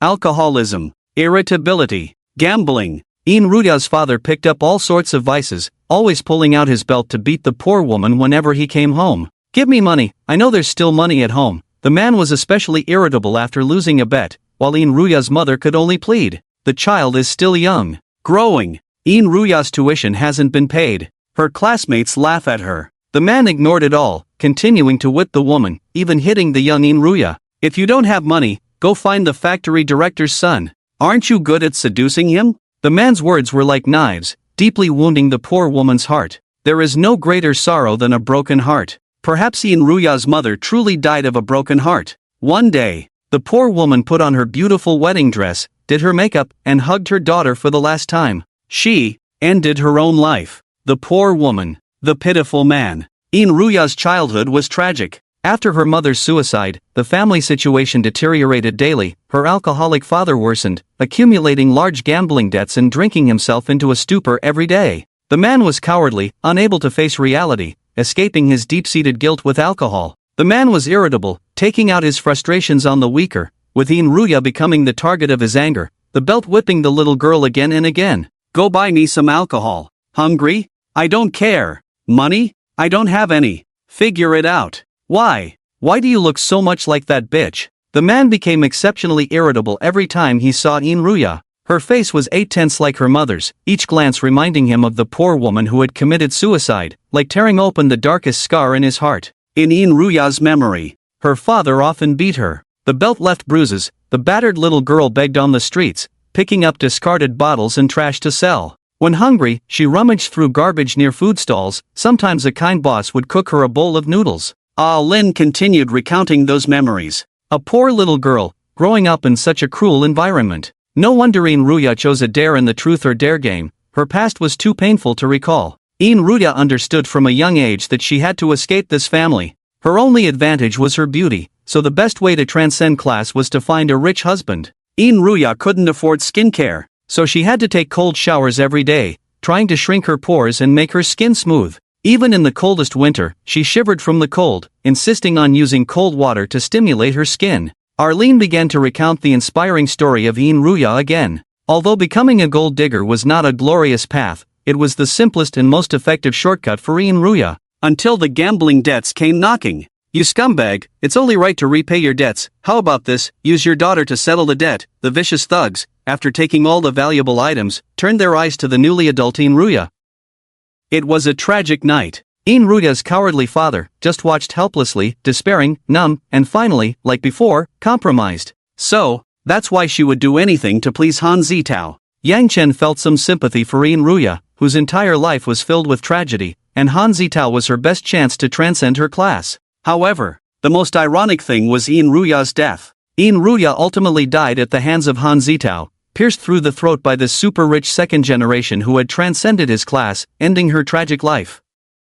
How about sacrificing them? Arlene revealed a murderous smile. Sacrifice. Yang Chen was not someone who indiscriminately killed innocents. But some people were not innocent, like Inruya's father Inlay. And those few gambling loan sharks, as well as the factory owner's son who had first violated Inruya's mother, none of them were innocent. Good. I'm a kind person, I like doing things that benefit the people. Yang Chen's lips curled slightly upwards, the sacrifices Arlene had chosen for him were excellent, slaughtering them would certainly be interesting. As they talked, they had already arrived at the door of Ruya's home. The dilapidated house still used a wooden door, the lock was as good as non-existent, and the door could be opened with a gentle push without a key. A foul stench followed. A 40-something slovenly man lay on the sofa, his messy hair greasy, his beard clumped together, his fingers full of black mud. Ian lay. This was Ruya's father. He was already drunk in broad daylight, passed out on the sofa, his hand dangling towards the ground still holding a bottle of half-finished high-proof liquor. A complete loser. Arlene walked over to him, took out Inlay's phone, and began to send messages. Shendafu, the factory owner's son, the playboy who had once violated Ruya's mother, received a threatening message, demanding that Shendafu come to the house alone. Otherwise, the past would be revealed, told to every member of Shendafu's family, and then spread through the now-developed internet to ruin his reputation. Wu Yongjun, Inlay's creditor, who didn't know how much usurious debt he owed. Arlene texted Wu Yongjun, telling him that all the debts would be settled tonight, and to come and collect the money. At this moment, Inlay's eyes opened hazily. In his daze, he saw Ruya's face, his eyes blurred as he shouted, "Bitch, go buy me some wine, go buy some wine. Damn it! You even brought a wild man home." Inlay grasped the bottle, tilted his head and gulped down a few more mouthfuls, pointing at Yang Chen and cursing, "You give me money, you have to pay every time you play. He. Yang Chen sneered, then raised his hand and struck Inlay's neck, a chop that temporarily rendered him unconscious, causing him to slump onto the sofa. "I'll prepare a bit." Arlene walked into the room, began rummaging through the cabinets, and soon found some meaningful little keepsakes. Time ticked by. A Mercedes S-Class drove into the neighborhood, the door slowly opened, and a corpulent middle-aged man stepped out. Qian Dafu. He probably weighed close to 300 pounds, his beer belly protruding more than a 10-month pregnancy, and he carried a briefcase as he walked up the stairs. No elevator. The old building had only 7 floors, and Ruya's home was on the 6th floor. Shendafu was already out of breath by the time he reached the 3rd floor, and by the time he got to the 6th floor, he could barely hold on, bending over and gasping for air, his forehead covered in beads of sweat. Shendafu entered the room, glanced at Inlay lying unconscious on the sofa, and then looked up at Alin standing nearby. So alike. Ryu's appearance was 8/10 similar to her mother's when she was young, and she could be recognized at a glance. You are her daughter? Shendafu raised his finger, his voice trembling, his eyes filled with complex emotions. Yang Chen arrived behind Shendafu and delivered another chop with his hand. The obese body slowly collapsed, soon emitting heavy snoring. Finally, there was Wu Yongjun. As the sun set and night fell, an off-road vehicle drove into the community. Wu Yongjun was tall and burly, wearing a gold necklace around his neck, accompanied by 2 loyal underlings, his face glowing with excitement as he got out of the car. Today was a good day. The gambling addict Inlay had voluntarily returned the money, which was nothing short of a miracle. In any case, getting money back was always a good thing. Yo! S-Class Mercedes. Wu Yongjun whistled. The S-Class Mercedes was worth a lot of money. This gambling addict, he really found a way, maybe he can pay off all the money. Too bad. I still wanted to play with his daughter a few more times. Wu Yongjun made lewd remarks, and the 2 underlings around him chuckled, recalling the taste of Inlay's daughter, which was truly unforgettable. The group went upstairs, but as soon as they entered the room, a black shadow flashed by, delivering a precise and ruthless chop to the neck nerve, knocking them all out. All right, the actors are all here. Yang Chen looked at the fallen men, the sacrifices were all prepared. Next came the ritual. Alin also revealed a cruel and bloodthirsty smile. Use the little tricks I taught you yesterday to build your own hunting ground. Hunting ground. This was a necessary skill for a hunter, capable of creating a temporary boundary by absorbing the energy of awakened beings, creating a place of sacrifice, constructing a hunting ground. This hunting and sacrificial ground could prevent the prey from escaping and cover their scent for a certain period, preventing detection by the system. Moreover, Yang Chen's blessing was very special. He could also use the authority of the Lady of 1,000 Needles to impose on the creation of the hunting ground, using lies to completely deceive the system. Weave lies, conceal the hunting ground. Yang Chen used the authority of the Lady of 1,000 Needles, spreading a cold and evil power. A huge shadowy figure stood in midair, gradually solidifying, with wildly dancing hair turning into countless sharp steel filaments. Sacrifice, sacrifice, sacrifice, free? This was the 3rd time using the Lady of 1,000 Needles power, but there were no sacrifices. The Lady of 1,000 Needles was furious, and the needle in her chest was almost entirely stained red, with terrifying power surging like a tsunami, almost drowning and shredding Yang Chen. Calm down. Lady of 1,000 needles, the sacrifices are here, to be offered immediately. Yang Chen smiled slightly, then spread his hands and murmured, please reveal the sacrificial incantation. Hunting sacrificial ground, incantation, those who lie must swallow 1,000 needles. The pitch-black hair, like a waterfall, writhed wildly, spreading and growing vertically on the ground, intertwining like countless vines, exuding an extremely cold and evil aura. The ground, the walls, the ceiling. The sharp steel hair completely enveloped the entire house, forming a special space belonging to the Lady of 1,000 Needles. A few candles slowly lit up. The flickering firelight illuminated the faces of the sacrifices, soon waking them from their unconsciousness, their eyes opening one by one. Where is this? Wu Yongjun, strong and physically fit, shook his head and looked around. Terror! Wu Yongjun's eyes were filled with fear. The dim light barely illuminated the surrounding figures. A giant, 2-meter-tall shadowy figure of the 1,000 Needles lady floated in midair, her skin is sickly pale, with countless black hairs hanging down to the ground, enveloping and drowning the entire room in eerie strands.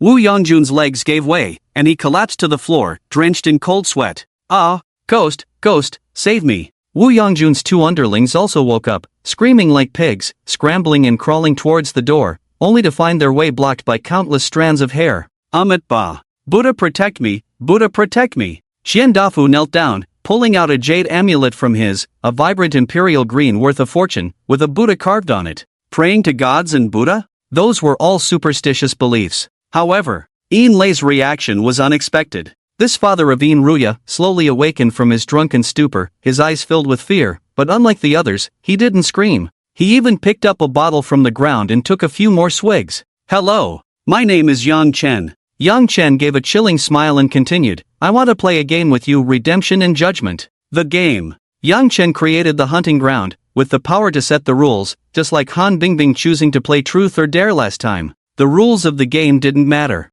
The content of the game was trivial. All of this was to induce stronger emotional fluctuations, like various seasonings in a delicious dish, and the more intense the emotion, the sweeter the taste. Simply put, these sacrifices were like delicious ingredients. Yang Chen was the chef. The 1,000 Needles lady was the guest, and she particularly loved the taste of lies. The rules are simple. You confess your sins, and I will pass judgment and punishment. Yang Chen's smile grew even more sinister. Redemption and judgment were far more direct than Truth or Dare, a surefire way to cook up a storm. Game? I get it, I get it. Underling Ding Kai shouted frantically, grasping at straws in his despair and fear. Wu Gu, they must be a perverted variety show. That ghost is probably a 3D projection, and there are probably a lot of cameras around, recording us. Ding Kai clung to this lifeline, denying the eerie events before him, and only this variety show excuse could explain everything. Wu Yongjun remained silent. The idea of a variety show was ridiculous, just self-deception. You don't seem to believe? Then let's start with you, please confess your sins. Yang Chen snorted, inviting Ding Kai to be the first to participate in the game, gesturing with a wave. Ding Kai turned around, grabbing a beer bottle from the ground and smashing it fiercely towards Yang Chen. I believe in your mother. Thud. Yang Chen lightly dodged, and the bottle hit the wall with a dull thud, not shattering due to the cushioning of the twisted black hair, rolling a few times on the ground, wildly writhing. The black hairs danced like seaweed in the air, then wrapped around Ding Kai, enveloping his entire body. You declined the invitation to the game. Yang Chen sighed, then the steel-like hairs tightened sharply, slicing into Ding Kai's flesh like countless blades, cutting him into countless thin slices. Splat! Ding Kai's body was sliced into luxurious raw slices, each one as thin and transparent as a cicada's wing, neatly spreading out. Ah! Ding Kai! Ding Kai! No! No! It's impossible! Several big men screamed in horror, not because they lacked willpower or were not manly, but because the scene was too terrifying.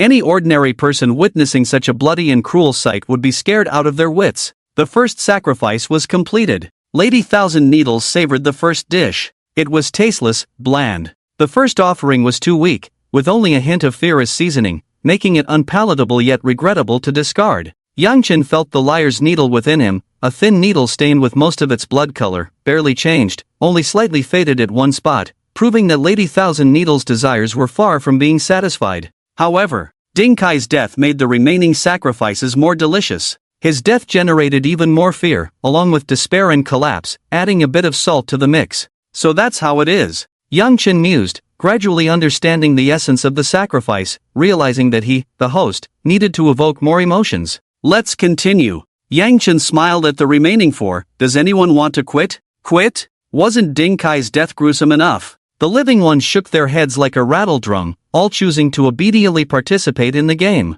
Good. Now, let's welcome our main guest today. Yang Chen stepped aside, gesturing towards a room. A graceful and charming woman walked out, stunning everyone present. It was Ruya with her stunning beauty. Ruya? It's you! I get it, you're behind all this. Wu Yongjun widened his eyes in anger, realizing that everything happening was connected to Ruya. She's here for revenge. Another underling, Zhang Lin, trembled with weak legs, recalling the cruel acts they had done to Ruya. Perhaps this was the reason for the revenge. Revenge! It was all for revenge. Damn it! You bitch, you brought that evil thing to kill us. Wu Yongjun cursed, wanting to rush up and strangle Ruya. On the other side, Qian Dafu stared at the familiar face, no longer chanting Amadba, his eyes blank as he slumped to the ground, lost in thought. Lei's face seemed calm, but his emotions were like surging rivers, realizing that his own daughter was the mastermind behind all this? Not bad. Really not bad. Yang Chen showed a satisfied smile.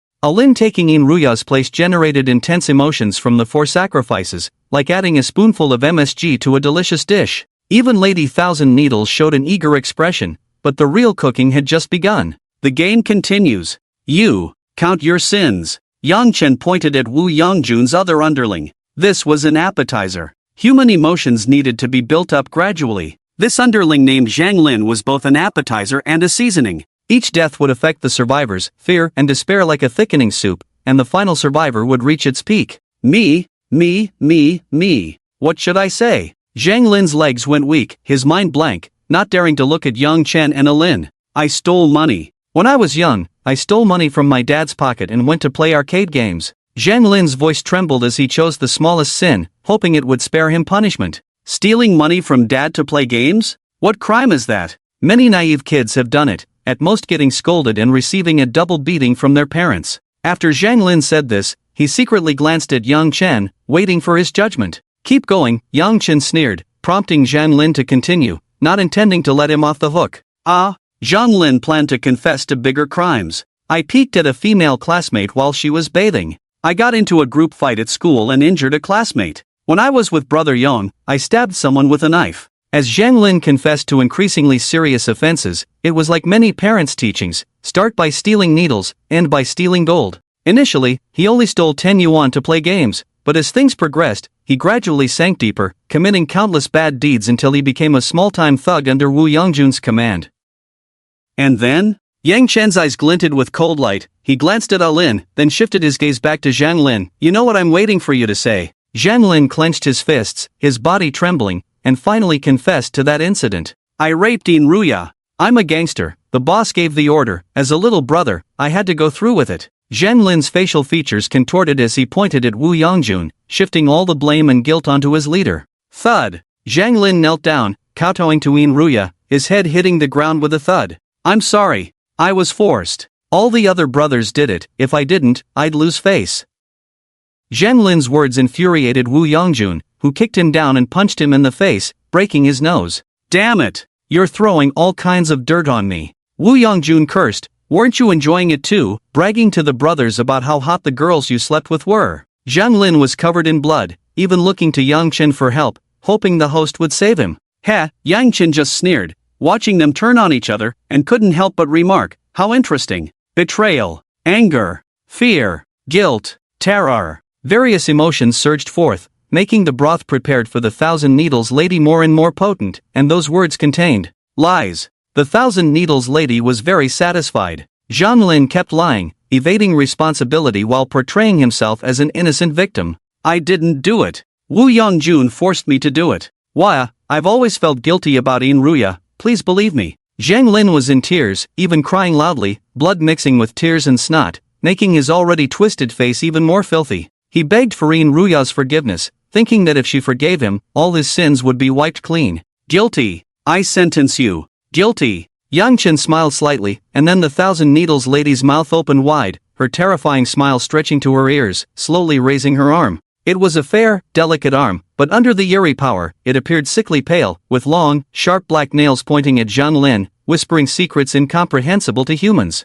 Liars must swallow 1,000 needles. Zhang Lin floated up, an invisible force imprisoning him, forcing his mouth open. Steel needles materialized, hovering in midair, those sharp steel needles over 10 centimeters long, pouring into Zhang Lin's forced open mouth, piercing and tearing through his throat, penetrating his stomach and other organs. A gruesome death. Zhang Lin died under the 1,000 needles, his skin riddled with countless needle holes, turning him into a human porcupine. Too terrifying. The sense of fear continued to spread, and Wu Yangjun, who was closest to Zhang Lin, was even, his previous arrogance completely gone, replaced by a crushing fear. A brownish foul-smelling liquid stained his entire pants. The social boss had actually been so frightened that he had lost control of his bladder. Scared to the point of wetting yourself? I thought you would be braver. Yang Chen shook his head, lamenting Wu Yangjun's poor psychological resilience. Next is you. Wu Yangjun, come and enumerate your sins. Yang Chen pointed at Wu Yangjun, instructing him to confess his misdeeds. Wu Yangjun's eyes darted around.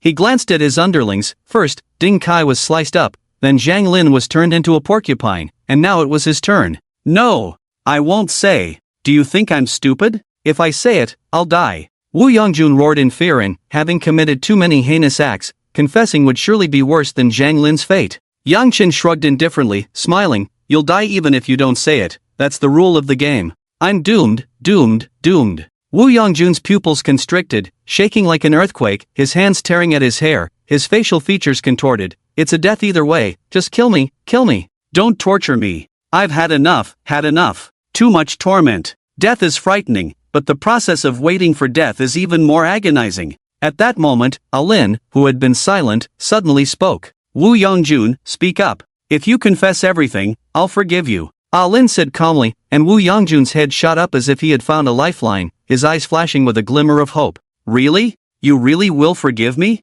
Wu Yangjun was overjoyed, even rushing forward to grab Alin's hand. Don't lie to me. If I confess, you'll forgive me. Alin pushed Wu Yangjun away with some disgust, smiling with Yin Rui's beautiful face. Of course, I won't lie to you. It would be best to cancel our gambling debts, erasing all the money owed. Lin's words were full of deception, and when she mentioned canceling the debts, Wu Yangjun nodded like a chicken pecking at rice. Cancelled. All the money you owe, cancelled. It's a trivial matter, no problem at all. As long as you let me go, I'll even give you money. Wu Yangjun believed Lin's words and began to confess his crimes. I ran an underground casino. I set traps. The dealers were cheats. The participants were all our stooges, covering for each other. I wanted someone to win, they would win. I wanted someone to lose, they would lose. Wu Yangjun detailed his various operations. He would first give the guests a taste of victory, making them lose their heads with greed, then gradually take all their money. Want to recoup? The opportunity is immediately given.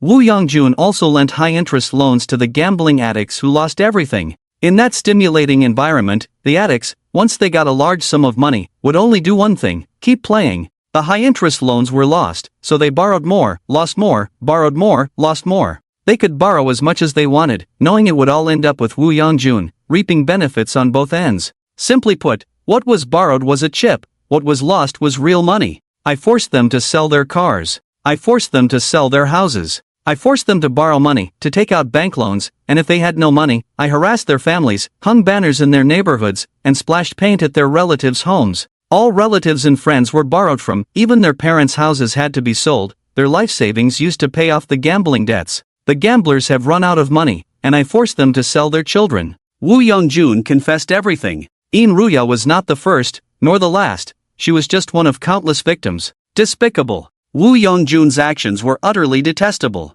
Yang Chen nodded after hearing it all. The emotional outburst had reached its peak. You are guilty, death. Yang Chen said calmly, sentencing Wu Yangjun to death. Wu Yangjun's eyes widened like copper bells upon hearing the verdict. No, this isn't what we agreed on. Yin Ruya, you promised me. You said that if I confessed everything, you would forgive me. Wu Yangjun suddenly looked at Lin, his heart erupting with countless complex emotions, anger spewing like a volcano. Lin revealed a devilish smile. Yes, I forgive you. Don't glare so much. My forgiveness has nothing to do with the sentence. Lin's smile grew even more sinister. Forgiveness was one thing, punishment another, and the two had no causal relationship.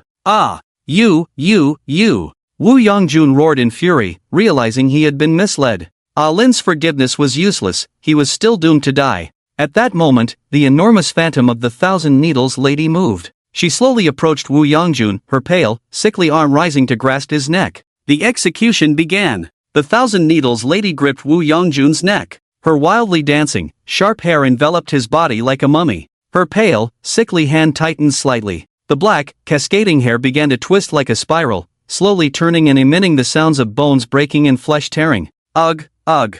Wu Yongjun, wrapped like a mummy, writhed violently, his mouth gurgling with pain. Gradually, the sound ceased. The hair, like a black waterfall, twisted into a spiral shape, forming a lump, yet not a single drop of blood flowed. Perfect. Satisfied. The Thousand Needles lady was extremely pleased. That intense emotion, carefully boiled, had become the most delicious soup. The thin needle deep in Yang Chen's chest, stained with dark red, had faded significantly, most of the desire being sated. However, Yang Chen keenly noticed another matter: the surrounding, hunting ground, barrier was loosening. Post-meal drowsiness. The stronger the Thousand Needles lady's desire, the more powerful her displayed strength. With her desire sated, the Thousand Needles lady became drowsy, the hair covering the walls and ceiling thinning, revealing some dilapidated walls. This is the same as last time. After Han Bingbing killed many, the Thousand Needles lady grew weaker. The more she eats, the more her strength declines. Yang Chen pondered, finding the act of sacrifice counterintuitive.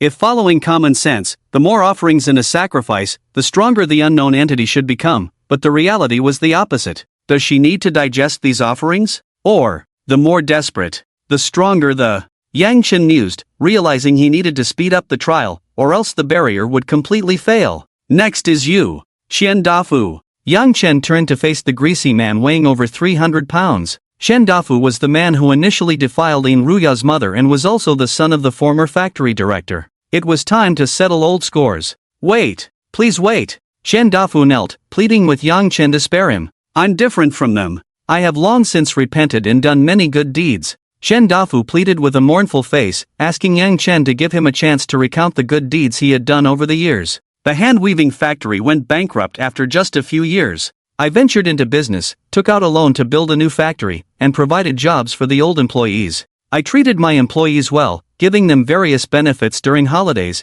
and never made them work overtime. I made money and helped repair temples near Tianshui City, donating a lot of money. I built 2 Hope elementary schools, and many children received free education because of me. I often donate to charitable organizations. Xian Dafu knelt on the ground, recounting the good deeds he had done over the years, all of which were true and had been reported in the news. A great philanthropist. Xian Dafu was considered the most benevolent industrialist in Tianshui City, a philanthropist in people's hearts. I regret it. Xian Dafu cried, full of guilt and regret. I regret the bad things I did when I was young.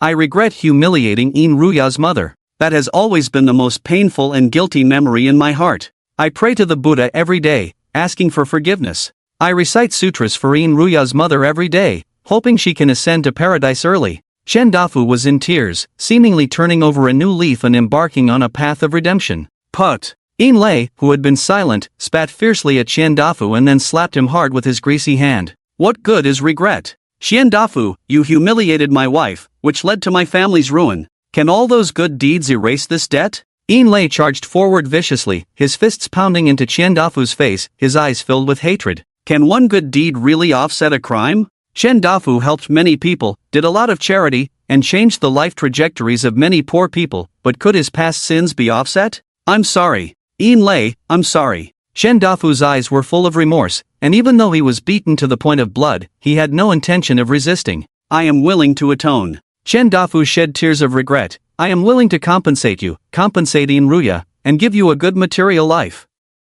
I am willing to change my will, and in the future, Yin Ruya will also inherit part of my estate to make up for the past sins. Xian Dafu looked sincerely at Yin Ruya, wanting to make amends for the trauma with money and material things. Money? Can money make up for all this? My wife is dead, she committed suicide, no amount of money can bring her back. Yin Lei, hearing these words, couldn't help but tear up, collapsing to the ground in despair, weakly pounding the ground. Memories of the past flooded his mind. Yin Lei thought of the happy times with his wife, the two of them loving each other. All the beautiful scenes were destroyed by Xian Dafu in front of him, the fuse for everything being his rape of his wife. At this moment, Yang Chen, as the judge, spoke slowly. Xian Dafu, you are guilty. Guilty. The judgment was simple, guilty meant death. This verdict made Xian Dafu turn his head sharply, his eyes becoming more complicated. No. I have done so many good deeds. The sins should have been offset long ago. I repaired temples, built Hope elementary schools, provided jobs for so many people, donated so much money, and made such a big contribution to society.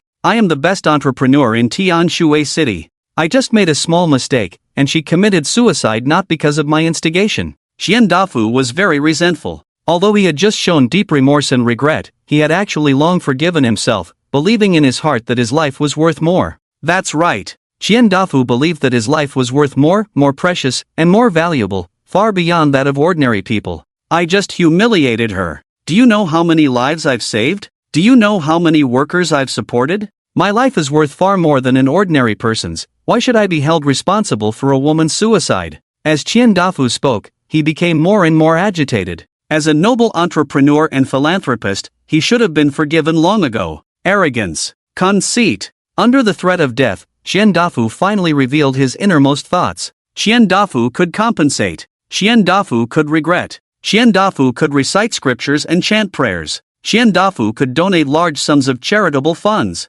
But Qian Dafu did not want to die, and he even believed that he was not wrong, that all his sins and mistakes had been offset, buried under his great achievements. Good. Very good. Yang Chen applauded Qian Dafu, especially the previous remorseful and tearful appearance, which was completely different from now. Not only that, Qian Dafu's emotions also became more complex, a hypocritical guilt mixed with arrogance and conceit, the best ingredients for a hearty soup. You are sentenced to death. Yang Chen ignored Qian Dafu's frantic excuses and finally issued the death sentence. Execution. 1,000 needles. A sickly pale hand pointed at Qian Dafu. Sharp steel needles glinted with a cold light, filling all the space around Qian Dafu, forming a steel ball of countless needles. What is this? Don't do this to me. I'm still very useful, I can continue to contribute, I can save more people, I can build more factories. Don't kill me, I'll donate all my money to you, spare my life. Qian Dafu screamed in terror, clearly frightened by the horrifying sight before him, still trying to solve the problem with his wealth at the brink of death. Clench. The lady of 1,000 needles slightly clenched her fingers, and then countless steel needles turned into a rainstorm, piercing Qian Dafu's body. Puff puff puff. The steel torrent pierced through Qian Dafu, blood blossoming like raindrops, completely turning him into a sieve of rotten mud. Exquisite. The lady of 1,000 needles' shadow trembled slightly. The emotions generated by Qian Dafu were incredibly rich and full, with a strong sense of hierarchy, intertwined together, forming a feast for the taste buds. The needle of lies. The bloodstains faded away, like a polished sharp silver needle, all desires were filled and satisfied. The lady of 1,000 needles was very satisfied. The offerings, though not many, were full of emotion, especially Wu Yongjun and Qian Dafu, who directly filled the lady of 1,000 needles. The hunting ground became more fragile. Those pitch-black hair strands gradually dried up, and the lady of 1,000 needles' huge shadow almost completely transparent. She was full. The more desires were satisfied, the weaker the lady of 1,000 needles became. Looking at the room door again, the rotten wooden door appeared, large patches of withered black hair began to peel off, even an ordinary person could push the door open and escape. The hunt was not over. There was still one person left unpunished on the scene, Yin Lei. Finally, it's your turn. Yin Lei, what are your sins? Yang Chen finally came to Yin Lei, the last person to be judged, who was none other than Yin Ruya's father. Sin? What sin do I have? Yin Lei sneered, then walked back to the sofa, picked up a bottle of bulk liquor on the table, and took a few gulps. I'm the victim. My wife was humiliated. I was set up, got into debt. What sin do I have? Yin Lei had completely given up. In his eyes he was just a victim, subjected to all sorts of injustices. Is that so? Lin's eyes were full of disdain, and she then took out an object and placed it in front of Yin Lei. It was an old leather belt. The sturdy leather belt with a copper buckle was covered in fine cracks, filled with memories of the past. Yin Lei's expression slowly changed. He had used this belt to beat his wife.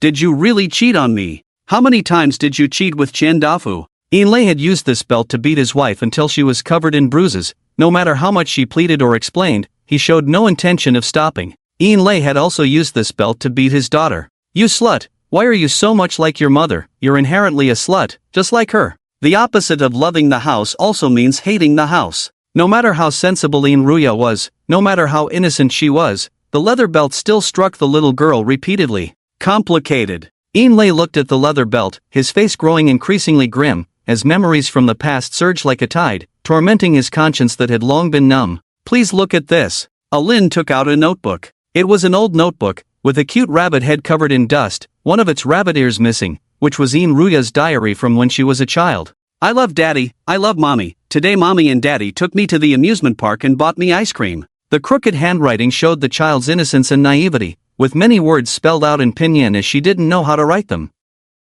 Inlay's heart tightened. This should have been a period of harmonious family life, with Ruya living in a happy and fulfilling home, enjoying the love from her parents. Daddy hit mommy. Everyone says mommy is a bad woman, they must be lying to me, mommy is a good person. The diary continued to record, as Ruya's mother was humiliated, while her father dared not offend Xiandafu, so he took his anger out on his wife. The neighbors all knew. They whispered behind their backs, secretly saying that Ruya's mother was indiscreet, flirting with men, a vixen. Daddy drank a lot of alcohol, stinky, daddy hit mommy again. Many uncles came to the house, they were so fierce, they took the TV away. It's my birthday today, I wish daddy would stop hitting mommy, and a small wish if I could watch cartoons again. Tick, tick, tick. Inlay's eyes welled up with tears, large drops falling onto the notebook, as more memories flooded back. At that time, Inlay began to drink heavily, gamble, and Wu Yongjun and others took away all the valuable things from the house. Daddy hit mommy, and he hit me too, it hurts, mommy must be in more pain.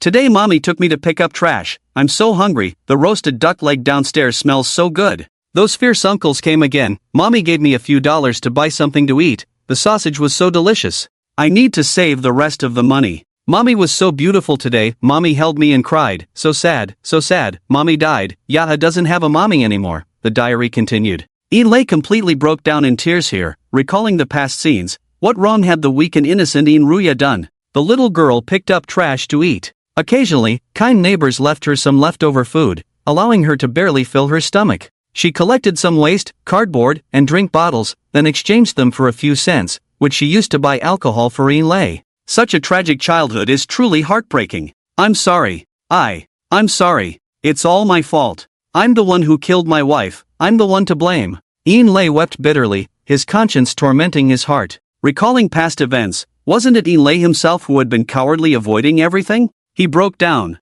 He despaired. He suffered. The deepest scar in Inlay's heart was exposed, and as he flipped through the pages of the diary, a surge of courage finally arose. Admit. Inlay admitted his mistakes, admitted his sins, admitted how despicable of a man he was. Kill me. Inlay suddenly looked up, his eyes complex as he gazed at Alin. I don't deserve to live in this world, I don't deserve to be your father. I've always embarrassed you, haven't I? Kill me, this burden. Inlay trembled all over, his eyes filled with guilt as he looked at Alin, wanting only to die to atone for his sins. Unfortunately, Alin was not Inlay's daughter, she was merely impersonating Ruya's identity. However, Alin did not expose this, only sighing deeply, then let it end. Yang Chen nodded, looking at this sorrowful and numb man, and slowly said, give him a quick death. Puff! A sharp steel needle pierced through Inlay's heart. The man slowly fell, and that incredibly intense emotion turned into the final offering to the Lady of 1,000 Needles. Too intense. Too fervent. Inlay's emotions reached their peak, boiling into a pot of indescribable elixir.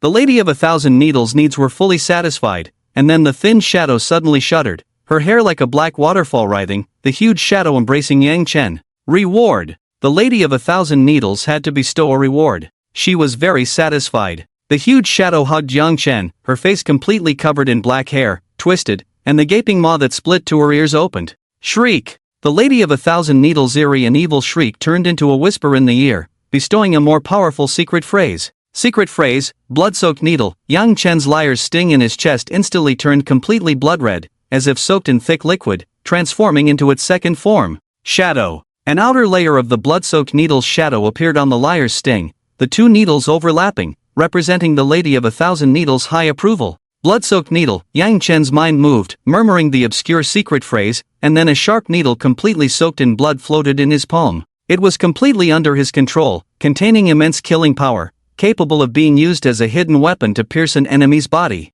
The mind moved again. The blood-soaked needle floating in Yang Chen's palm disappeared. The blood-red shadow once again merged with the liar's sting, becoming a bright, dripping red needle, even more sinister and eerie. This was the Lady of 1,000 Needles' gift. This feast satisfied her greatly, and then the huge shadow became fainter, along with all the offerings in the room, disappearing together. It's over. Yang Chen looked around, the hunting ground was over, and the offerings left not a drop of blood. How was it? Did I help you out a lot? Alin sat on the sofa, raising an eyebrow at Yang Chen. The creation of the hunting ground, the rules of the trial game, were all taught to Yang Chen by Alin. The final effect exceeded expectations, not only satisfying the terrifying and unknown Lady of 1,000 Needles but also earning her favor. Not only that, the hunting ground of the Lady of 1,000 Needles was imbued with the deception of the hidden hunting ground, capable of deceiving even the system, so no bounty missions were issued, and naturally, no awakened individuals intervened. Perfect. This was a perfect hunt. The trail is still too heavy. Although the sacrifices have all disappeared, it's easy to trace them back to us. Yang Chen was not carried away by victory. He walked to the window and looked down. Zhen Dafu and Wu Yangjun's cars were still there. It was all too coincidental. Just as Yang Chen and Alin were released, strange things happened around them. All clues pointed here, and it was only a matter of time before they traced it back to him. Don't worry, Alin said nonchalantly, smiling confidently. Recently, awakened ones and enforcers have been too busy to spare any time, they'll be overwhelmed. As for these 2 cars, and those text messages and traces, the heretical organization will handle it. Alin's confidence was well-founded. She wasn't a lone wolf but had a huge backing. The fact that she could sell forbidden twisted items at high prices on the dark web and erase all traces was enough to prove the strength of the heretical organization. It's good to have a big tree to lean on. Yang Chen, have you really never considered joining the heretical organization? Alin was indeed patient, persistently trying to persuade Yang Chen to join, but she had never succeeded. Yang Chen pondered. He was somewhat tempted. Joining a powerful organization made up of kindred spirits could indeed bring him substantial benefits. For example, this hunting ground. Hunters had developed various methods of using their abilities, and if he could learn for a while, it would undoubtedly greatly enhance his strength. I'll pass for now. Yang Chen still refused Alin's proposal, honestly saying, I was indeed tempted this time, but the heretical organization is too unfamiliar to me. I need more information to judge. I'll consider your proposal, but for now, let's continue to cooperate and use each other. Mutual cooperation. Mutual use. Yang Chen made it clear, although it seemed cold-hearted, it was the most rational and cautious choice. I'm growing more and more fond of you. Alin, being rejected again, didn't get angry but instead showed appreciation. It's right to be cautious, then let's continue to cooperate, continue to use each other. Alin extended her slender, fair hand and lightly shook hands with Yang Chen, marking the beginning of their true cooperation and the establishment of initial trust. By the way, I need to remind you, among hunters, it's best to be wary and be prepared to kill each other at any time. Alin's eyes flickered as she thought of the lunatics who escaped from Green Mountain Sanatorium and continued, not every hunter is like me, who will slowly reason with you. Hunters can cooperate but are also competitors. This was a crucial piece of information. Wolves could cooperate and coordinate, but when male lions met, they would only fight. As the saying goes, 2 tigers cannot share one mountain, unless they are male and female. I'll be careful. It's been many days since I've been home. Contact me if there's anything. Yang Chen nodded in thanks, about to leave, but was stopped by Alin, who frowned and asked, is there something else? Don't go yet. Let's add each other on WeChat. Alin took out her phone and shook it, adding each other as friends. I'll come find you to play when I have time. 1 hour later, the most luxurious villa area in Tianshui City. The villa estate is built along the mountain, nestled between mountains and waters, with lush trees and blooming flowers, each villa uniquely designed, showcasing the owner's status and taste. There is a particularly eye-catching building. It stands at the top of the villa area, covering a vast area, majestic, and is none other than the most prestigious Tianshui No. 1. Yes, this is Han Zitao's home. Han Zitao locked himself in his room, bearing immense pain and confusion. Why? What exactly had he forgotten? Boundless pain, boundless emptiness, as if a hole had been dug out of the heart, impossible to fill. TSK TSK TSK. A silvery laugh suddenly came from the window, revealing a stunning figure under the moonlight. Lin had actually come to Han Zitao's window. Who? Han Zitao was startled, his eyes wary as he looked towards the window, frozen in place. Ruya? How did you get here? How did she get in? How did Ruya pass through the security of the villa area, evade the patrolling security guards, and climb up to the second-floor window of the villa? I came to see you specially. Lin smiled charmingly, but there was no longer any of the previous flattery, only a gaze that treated Han Zitao like an amusing pet.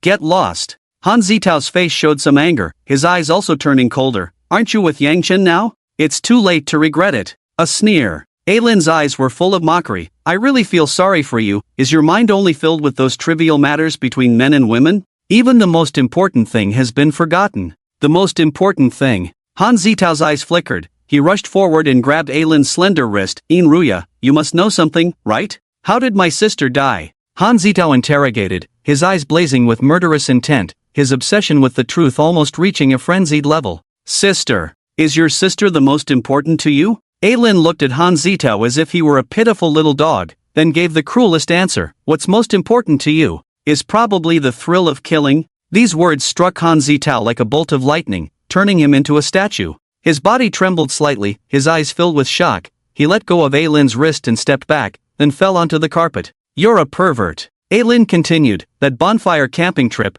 you tasted the sweetness of killing, and you completed your transformation, but unfortunately, you've forgotten it all. Transformation. On that day, Han Zitao killed someone with his own hands. That transformation was indescribable, turning Han Zitao, a pervert with violent tendencies, into a more twisted murderer. That transformation was the most important. That thrill was what Han Zitao pursued. They were far more precious than his sister's life. I killed someone. I killed someone. No, no, no, no. Han Zitao clutched his hair in, his eyes shaking like an earthquake, his voice becoming shrill. How could I forget such a wonderful moment?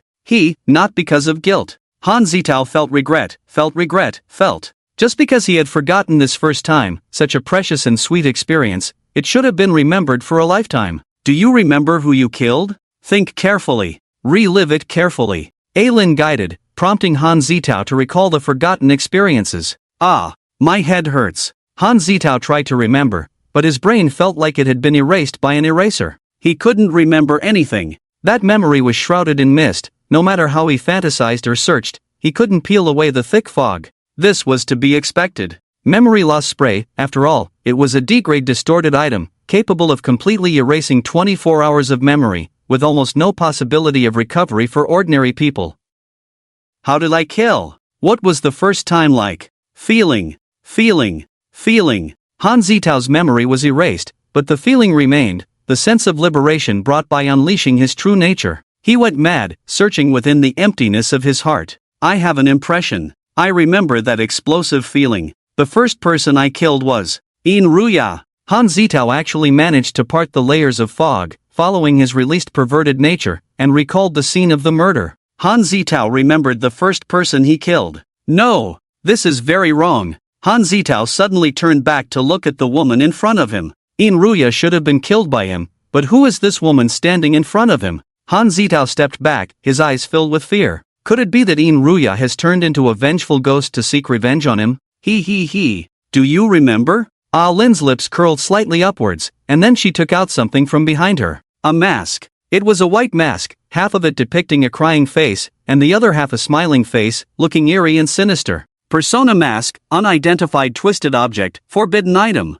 Put it on. You will remember everything. Lin's smile became even more hideous. Obviously, the heretical organization did not only have the forbidden twisted object known as Weaver of Lies. For this purpose, they prepared a lot. An hour later, the villa was filled with the smell of blood. The nanny in the servants' room died in a pool of blood, and the driver responsible for driving also collapsed near the garage. A man wearing a bizarre mask, barefoot, walked forward in the blood, leaving bloody footprints, and moved lightly towards the study. Han Tianxiang. He was Han Zitao's father, who was currently in the study dealing with documents. When tired, he opened the window and gazed at the bright moon outside. His daughter Han Bingbing had lost her life. No matter how calm he appeared in front of others, there was always an incurable scar in his heart. Creak. The door was opened. Han Tianxiang turned back to look and saw a man wearing a bizarre mask, holding a sharp kitchen knife in his hand. Han Zitao. What are you doing? Han Tianxiang immediately recognized his son and sternly reprimanded him.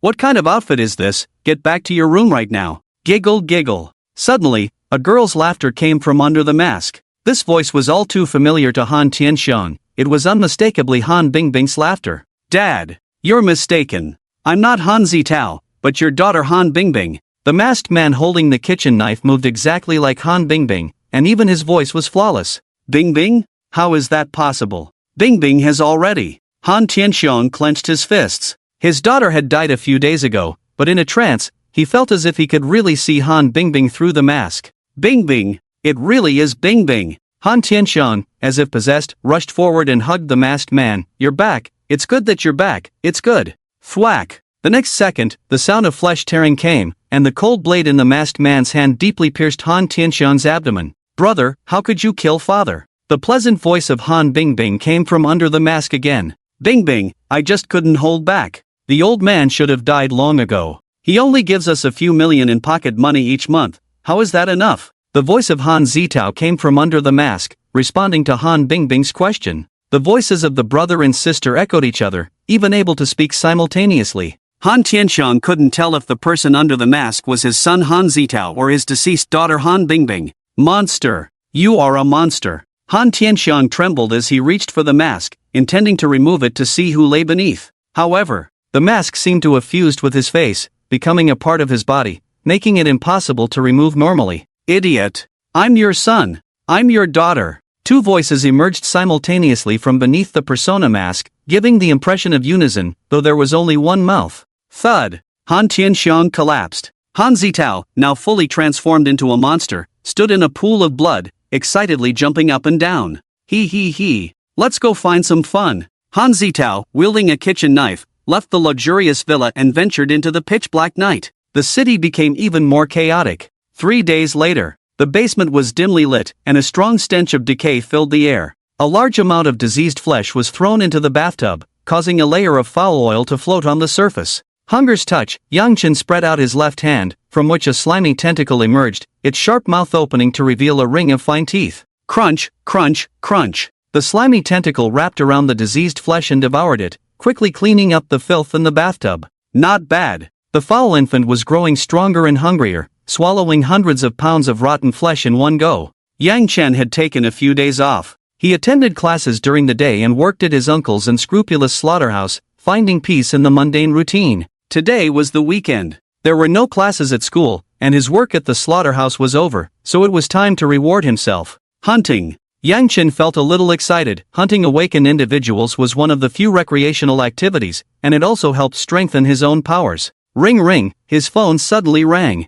Glancing at the number, it was Lu Yuan, who was seriously injured. "Hello? Where the hell have you been? You didn't even pick up my call." Yang Chen answered the phone, knowing that Lu Yuan had been injured in a battle with the blood-stained peacock, but still put on a performance. "Fengdu, sorry." Lu Yuan quickly apologized and continued over the phone. "I'm on my way to your place. I'll be there in 5 minutes. I'll explain when we meet." "Okay. Wait for me outside. I'll take a shower and change." Yang Chen hung up the phone, calmly left the basement, then took a refreshing shower to remove the bloodstains and grime. The weather was hot. He changed into a black t-shirt, grabbed a pair of athletic shorts, and left the stubble on his face, since it was just Lu Yuan he was meeting. Leaving the old warehouse rental, a dazzling and cool supercar was parked outside, clearly Lu Yuan's limited edition Fittipaldi. "What's the deal with this? This car has been parked at the barbecue stand for over a week, almost becoming a landmark for nearby bars." Yang Chen complained, mentioning that the barbecue stand owner had called the other day,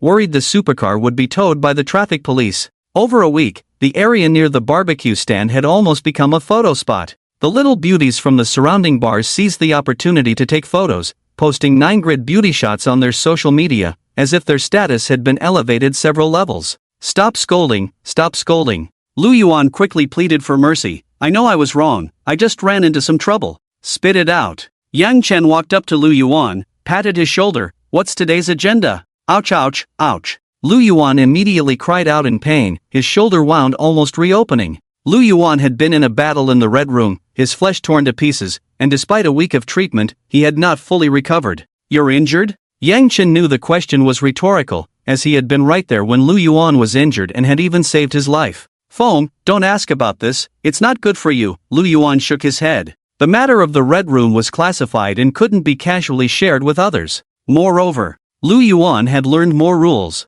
Through his interactions with enforcers, he understood the consequences for ordinary people who came into contact with secrets. It could bring misfortune, or even cost them their lives. Telling his best friend too much was essentially harming him. By the way, Lu Yuan fumbled in his pocket and then tossed a badge to Yang Chen. "Keep this." Upon closer inspection, it was a badge depicting a sword and a shield. A D-grade distorted object, the Enforcer badge. This badge was invaluable, not only representing identity but also serving as a form of protection, shielding enforcers from being spied upon by terrifying entities. Clearly, Lu Yuan had joined the enforcers and received this badge that protected him. "What's this?" Yang Chen examined the badge closely, though he knew it was something extremely important to enforcers. Lu Yuan's expression turns serious. This is a badge that can protect you. You must keep it safe, carry it with you every day. It could save your life in a critical moment. Lu Yuan instructed, regretfully lowering his head. Actually, this is all my fault. I told you too many secrets, and it might have put you in danger.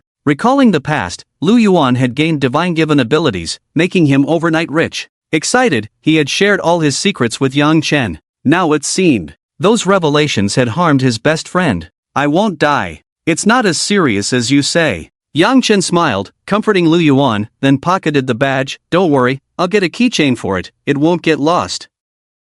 Lu Yuan finally relaxed, pressing the car key, and the supercar's wings unfolded like a cicada's shell. Let's talk in the car. The two got in. Lu Yuan took out a pack of cigarettes, offered one to Yang Chen, lit it, and took a few puffs, his emotions complex. Phone. I always thought I was the protagonist. The world revolved around me, I made so much money at a young age, my savings reached 10 digits, and I had a powerful system. Lu Yuan was practically the protagonist template, like those in novels who got the God of Wealth system, becoming super rich overnight and wielding an invincible system. I originally thought I could live a carefree life. Anyone who helped me, my good friends, I would make them successful and enjoy life. Those who offended me, I would teach them a lesson, slap them hard in the face, just like I did to those bullies back then. Lu Yuan was full of vigor. Anyone achieving such success and abilities had the right to be proud. But I suddenly realized something. I could die. Just like everyone else, I could die at any moment. I'm not the protagonist. I was just lucky for a while, maybe one day I'll suddenly die. Lu Yuan took a deep drag on his cigarette, steadying the panic in his eyes. Death was terrifying. Lu Yuan deeply felt that fear. The blood-stained peacock almost killed him, his broken body nearly twisted into a pretzel, and the reason he survived was just a coincidence. The healing potion happened to shatter near his mouth, barely saving his life. After experiencing death, Lu Yuan fully understood one thing. He could be killed at any moment, just like other awakened individuals, just like those fearless enforcers. Once dead, everything was gone. So what? Yang Chen shrugged, unconcerned about the fear of death. Lu Yuan lowered his head, the fear still spreading. When you're dead, everything is gone, money can't be spent, life can't be enjoyed, all wealth, talent, ability, luck, all turn into nothingness. All the beautiful life we had, gone in an instant. He was scared. Yang Chen placed his hand on Lu Yuan's shoulder, his tone also becoming heavier. So what? Are you scared? Are you not going to live? That's not like you. Everyone will die. Whether you were the world's richest man, or a big president, or just a beggar on the street, everyone faces the same end. Death is the greatest fairness for all of us. Death is the greatest fairness. Lu Yuan's eyes flickered as he repeated this phrase, his tense nerves relaxing a bit. Eat when you should, drink when you should, don't hold on to things. Yang Chen withdrew his hand, then joked, by the way, I'm a certified mental patient, and you actually asked me for psychological counseling. Are you sick? I really am sick. Lu Yuan was stunned, then let out a few bitter laughs, the fear in his eyes gradually dissipating, and he mustered the courage to say, Brother Phone, you're right. I have nothing to be afraid of, after all, I'm single. As long as we have no regrets. Who cares, die if you must. Lu Yuan gave himself courage, although there was still some apprehension, at least he wouldn't give up on himself like before. That's more like it. You're not the so-called sunny and cheerful big boy, you have to be optimistic. Yang Chen successfully guided him, then opened the car door to leave. If there's nothing else, I'm leaving, I'm still busy today. Wait. Brother Phone, don't rush. Lu Yuan pulled Yang Chen back, his face also becoming awkward, even a bit red. I've figured it out. While I'm still young and alive, it's best not to leave any regrets. Lu Yuan seemed to have made a certain decision, firmly saying, I want to muster the courage to confess. It felt strange. The atmosphere in the car was too awkward. Hey, don't do this. Yang Chen immediately raised his hands to stop Lu Yuan's next move. I like women. Damn. Brother Phone, what are you thinking? It's disgusting. Lu Yuan also felt a bit nauseous and quickly explained. Remember my old deskmate Mu Yan, I've always liked her. Oh. Yang Chen relaxed his defensive hands. It was about this. The deskmate of your past, the most beautiful affection, the object of unrequited love, the white moonlight in your heart. I want to confess. Lu Yuan clasped his hands together, pleading, Brother Phone, come with me. Yang Chen's face was full of disdain and disgust. Look at you, so spineless, you need me to help you with a confession? Lu Yuan nodded like a chick pecking at rice. Back then, with your help, I forced myself to slap each of those bullies. Good people help to the end. What kind of help to the end is this? Teaching bullies and confessing are not the same. Alright, I'll go with you, drive. No regrets. Lu Yuan experienced a brush with death and suddenly understood many things. Brother Feng, if you only had one day left to live, what would you do? Lu Yuan gripped the steering wheel, his eyes a bit dazed, his fingers trembling with excitement. Only one day left? Yang Chen thought seriously and honestly said, go to class, work, and do something that makes me happy. So ordinary. Lu Yuan sighed, but this result was not unexpected. Brother Feng's character is like this, although he has serious mental disorders, his emotions are very stable, even close to numbness. What about you? Yang Chen asked curiously. Lu Yuan's fingers trembled slightly, and the leather of the steering wheel sank a little. He already had the answer in his heart. I want to take care of my parents first. Buy them the biggest house, the most prestigious luxury car, hire several nannies, buy the most expensive lobster, the highest quality beef, the best caviar. Lu Yuan was very filial, and in fact, he had already achieved all of this, just not in such an exaggerated manner.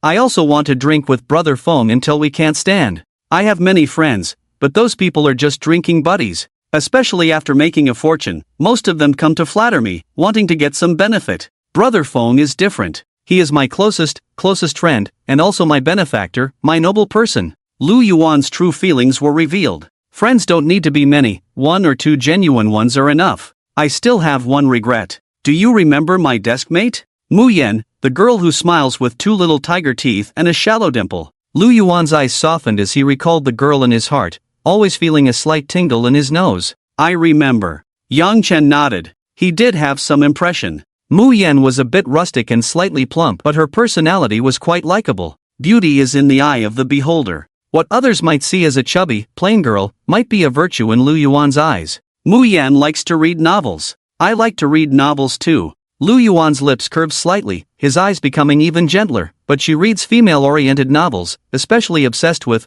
romantic novels about domineering CEOs. I scoff at them. Those CEO novels are too ridiculous. The male lead protects the female lead 24/7, and the moment she's bullied, he instantly teleports to her side to solve the problem. Mu Yan once said, if someone could do that for me, it would be great. I sometimes fantasize, if one day I become a CEO, would I also teleport to her side like in those novels, then buy the company she works for, fire her boss who bullies her. Lu Yuan remembered clearly. Those things about Mu Yan were as clear as if they happened yesterday. She hates that I read harem novels, saying that men with 2 minds are all no good. I read them anyway. I love reading harem novels. What can you do about it? We could argue over a plot for 3 days and 3 nights, pinch our noses to read each other's favorite books, find flaws in them, and then mercilessly attack and mock each other. Lu Yuan clenched his teeth, thinking about that experience made him grind his teeth, but his eyes gradually blurred with tears. What a pair of lovebirds. You two are truly in love, this couple is so endearing.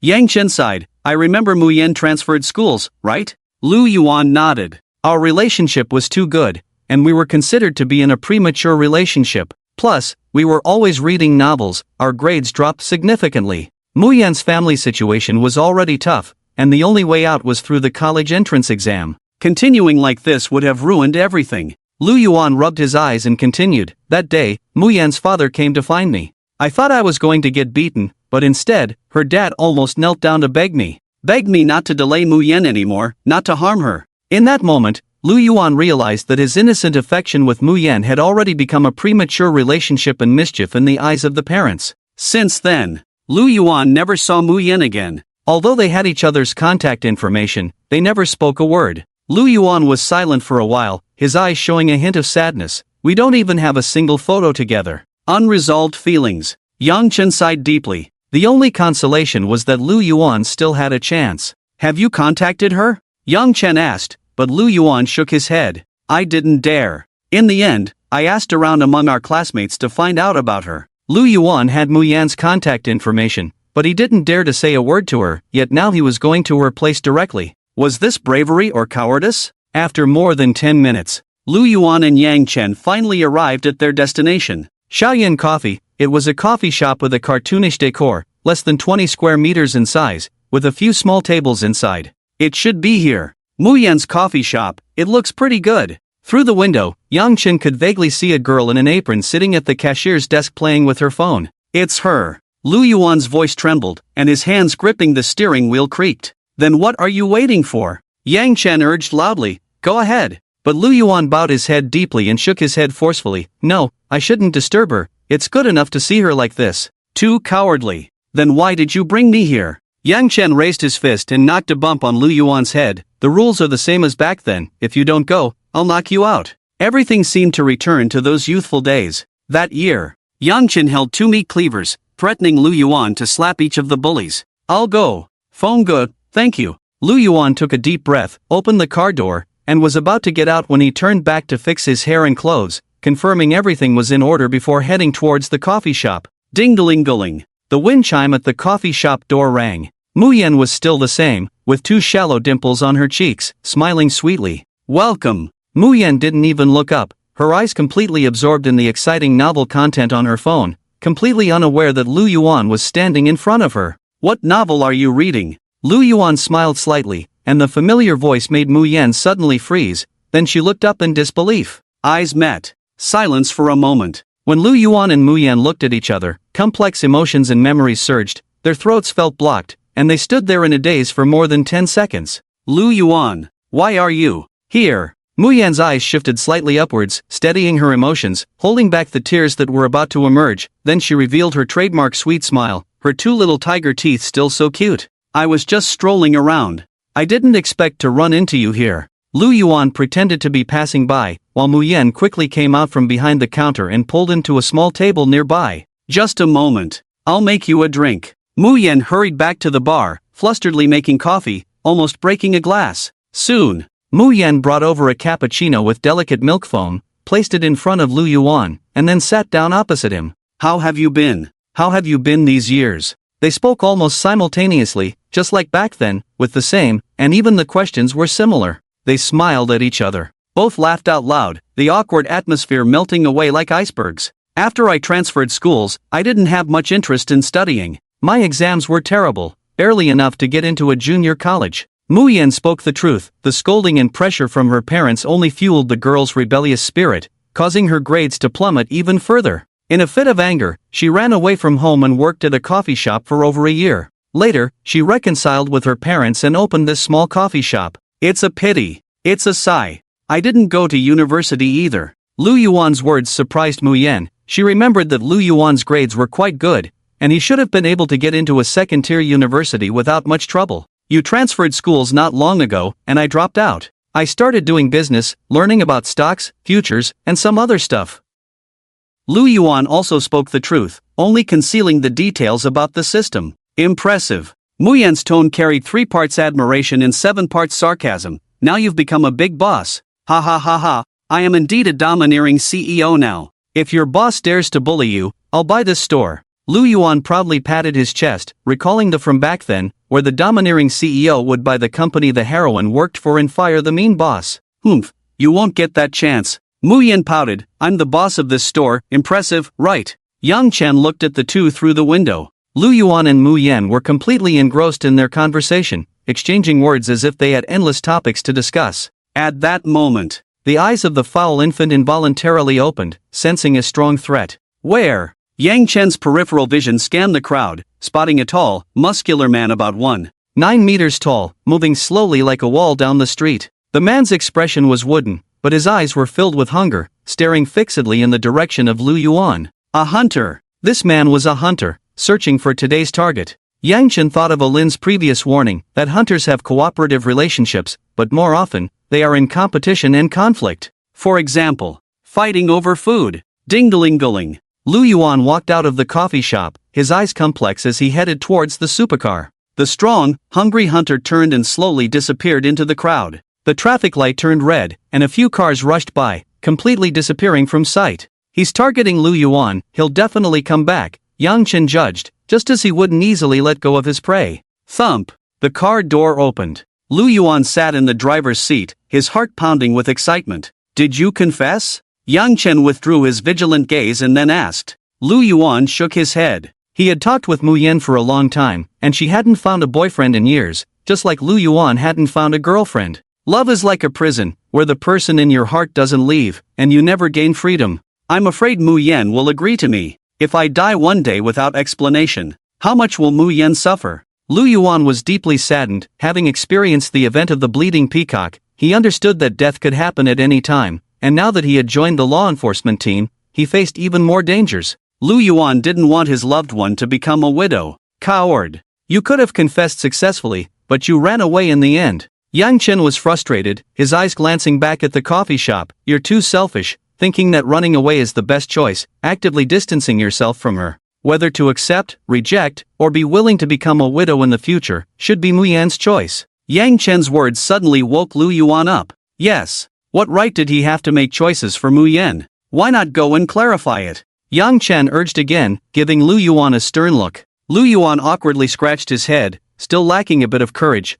Maybe another day, I need to prepare more. Flowers, gifts, and such, there should be some sense of ceremony. Men are like this, when they meet someone they truly like, they become a shy big boy, not at all mature. Whatever, it's none of my business anyway. Yang Chen shrugged, then continued, I'm getting out, going for a walk. Brother Feng, let's drink together tonight. Lu Yuan poked his head out, still thinking about getting drunk with his good buddy today. Yang Chen casually waved his hand, indicating that today was not a good day for drinking, then walked into the crowd and disappeared in a certain direction. The filth baby opened its eyes. It could vaguely see some clues, searching for the hunter it had just encountered. Late at night, Hualong Supermarket. A flashy supercar sped over and abruptly stopped nearby, looking around in confusion. Lu Yuan, we're over here. Nearby, at a noodle stall, 3 people were sitting around a table eating, waving to Lu Yuan. 405 Enforcement Team, Captain Dashan. Dashan wore a short, tight outfit that showed off his well-built muscles, with a tactical belt around his waist and waterproof, fireproof camouflage pants on his lower body.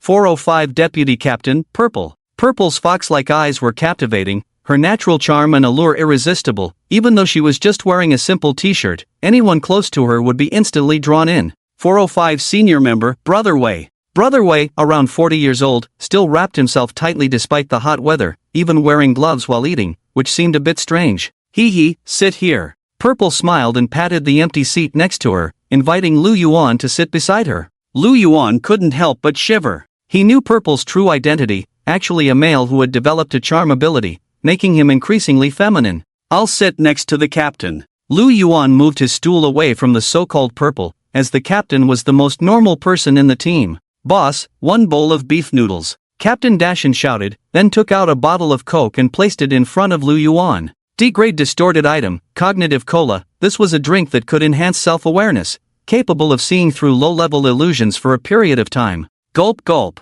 Lu Yuan took a few sips of the Coke, then felt an eerie presence. Hualong Supermarket. The 24-hour supermarket instantly transformed. Neat shelves were overturned, various goods scattered on the ground, large patches of blood covering the floor, dark red liquid flowing out the door. The lights flickered. Vaguely visible were non-human creatures, their twisted, massive bodies searching for something. Anomaly contamination. That's a contaminated area. Lu Yuan exclaimed, but Dashan quickly covered his mouth. Shoo, keep it down. At that moment, the beef noodles were ready. Purple took the bowl of beef noodle soup, handing it to Lu Yuan with a seductive smile. Eat while it's hot. Still in the mood to eat noodles? Lu Yuan was shocked, with the contaminated area right in front of them, the enforcement team calmly eating noodles nearby, which was hard for him to understand. Purple, you explain. Dashan passed the trouble to Purple, while Brother Wei next to him took out his phone and opened the enforcement team's work app. Convenient function, soundproofing, select range 5 meters. Brother Wei pressed the soundproofing button, the phone slightly vibrating and buzzing, then a 5-meter radius was enveloped, all sounds isolated. D-grade distorted item, Future Tech brand phone. This was also the equipment provided to enforcement team members. Within the Awakened organization there was an entity called Future Tech, most of whose members possessed tech-based abilities. The enforcement team collaborated with Future Tech. They mass-produced these super phones, equipped with various magical functions, convenient for enforcement team missions. You open the phone app. Search for the safety assessment function. Aji instructed the new member in front of her, while Lu Yuan took out his future phone and searched for relevant functions according to her instructions. Regional Disaster Level Assessment. Level 0 Green Harmless. Level 0 Harmless Areas, suitable for all humans to live. Level 1 Blue Safe. Level 1 Safe Areas, suitable for most humans to live, but there are some low-level abnormal pollutants. Level 2 Orange Dangerous. Level 2 Dangerous Areas, not suitable for ordinary humans to live, with aggressive abnormal pollutants that require awakened individuals to clean up. Level 3 Red Extremely Dangerous. Level 3 Extremely Dangerous Areas, with extremely powerful abnormal pollution sources. It is recommended that awakened individuals above the level lead a team to eliminate the pollution sources. Level 4 Purple Calamity. Level 4 Calamity areas require immediate assistance from headquarters, and all enforcer outposts must mobilize to prevent abnormal pollution using all available resources, and quickly seek help from headquarters. Level 5 Your permissions are not unlocked. Level 6 Your permissions are not unlocked. Awakened individuals have long categorized pollution areas by levels. For example, the red room encountered earlier was initially rated as a level 2 orange danger. However, after the bloodstained peacock appeared, the eerie atmosphere immediately intensified several times over, and the pollution area was judged to be a red extremely dangerous zone. Use your phone to scan the Hualong supermarket, Aji instructed, and Lu Yuan pointed his phone at the supermarket. The ultramodern future technology began to detect the concentration of eerie atmosphere in the pollution area, and after a few tens of seconds, it reached a conclusion. Level 2, Orange Dangerous Area. This danger level is not suitable for ordinary humans to live, as abnormal pollutants usually harbor extreme malice towards humans. Only awakened individuals can stand against them. Orange Dangerous Area. Don't we enforcers go in to rescue people? Lu Yuan's face looked a bit grim. The people in Hualong supermarket were probably all dead, yet the enforcers were still outside eating noodles. Ah. Dashan let out a deep sigh. We want to save people, but the organization's rules do not allow it. Aji took over the conversation and continued to explain. The system will issue awakened individual missions. Blue and orange areas are like beginner villages. Awakened individuals need to grow. Every organization needs fresh blood. They will level up by fighting monsters in abnormal pollution areas, gaining stronger abilities, and contributing to protecting the world in the future. Therefore, enforcers are only allowed to participate in actions above red extremely dangerous levels. Lu Yuan was stunned. The enforcer organization actually had such a rule. Everything was for the awakened individuals to grow strong. Even the enforcers could only provide protection. Then, what about ordinary people? Lu Yuan found it hard to accept. For the awakened individuals to level up smoothly, were the lives of ordinary people just left to fate? That's the cost. To ensure the growth of awakened individuals, ordinary people have to be sacrificed. Aji's eyes also showed a hint of sadness. In fact, the entire team did not want to see additional casualties. What a terrible rule. Awakened individuals need to level up by fighting monsters, but are ordinary people's lives not lives? Lu Yuan was furious, almost wanting to throw down his chopsticks and leave, but a word from Captain Dashan made him calm down again. Do you know what the mortality rate of awakened individuals is?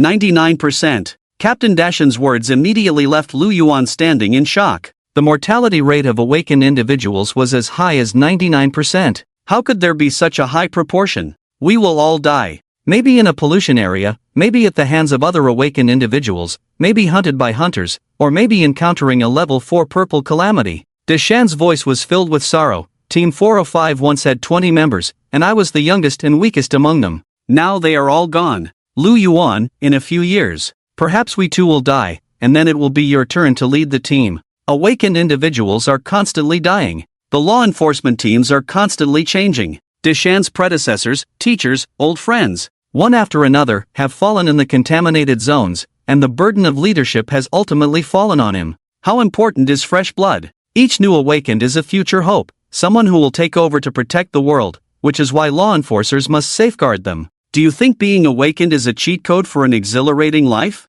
No. They are all cannon fodder sent to the front lines by the system. Beep beep beep. Warning, warning, warning. Pollution concentration rising, area danger level increased, current danger assessment, red, extremely dangerous. The future phone issued an alarm. Deshan's expression changed abruptly. The danger level at the Hualong supermarket had reached red. All prepare. Follow me closely. Enter the Hualong supermarket within 1 minute. The danger level escalated. The extremely dangerous zone, with a red alert, saw law enforcers emerging from all directions. Some were eating at stalls, some hiding in dark alleys, others observing from rooftops, all converging upon the call to assemble. Team 405 law enforcers, divided into 2 tactical squads. A team led by me, B team led by Az, Lu Yuan, you come with me. Deshan issued the order, and the nearly 20-person team was divided into 2 groups, with well-trained elite soldiers immediately forming tactical formations. Lu Yuan was secretly amazed. Most of these law enforcers were ordinary humans,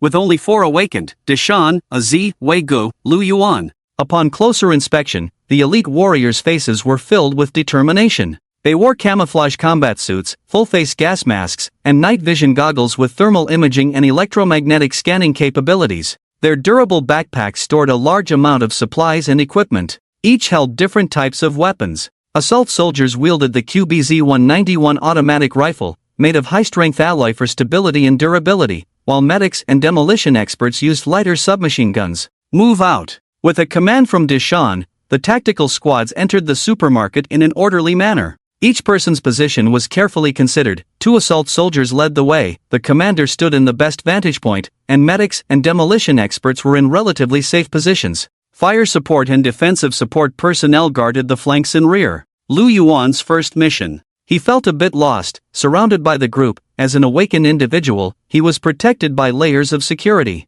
Blood. As they entered the supermarket, a pungent smell of blood filled the air. Most of the shelves were overturned, with various snacks and drinks scattered on the ground. Military boots occasionally stepped on sticky red liquid, leaving a slimy sensation. The overhead lights flickered, damaged electrical wires hung from the ceiling, and the surrounding walls and pillars were covered with scratches from some creature. Captain, the supermarket space is not right. The communicator Wei Ji's voice, the future phone scanning the surrounding space, which was far larger than 10 football fields. The area of the abnormal contaminated zone far exceeded the size of the Hualong supermarket, indicating greater danger and horror. Spatial fluctuations. Reality is being contaminated by the underground palace. Deshan's expression grew even more grave. Red alert: contaminated zones occasionally experience large-scale abnormal areas, and those spaces originate from the depths of the underground palace. The connection is cut off. Captain, all communication frequencies are down. Wei Gu operated the equipment, and the Hualong supermarket seemed to have become an isolated island,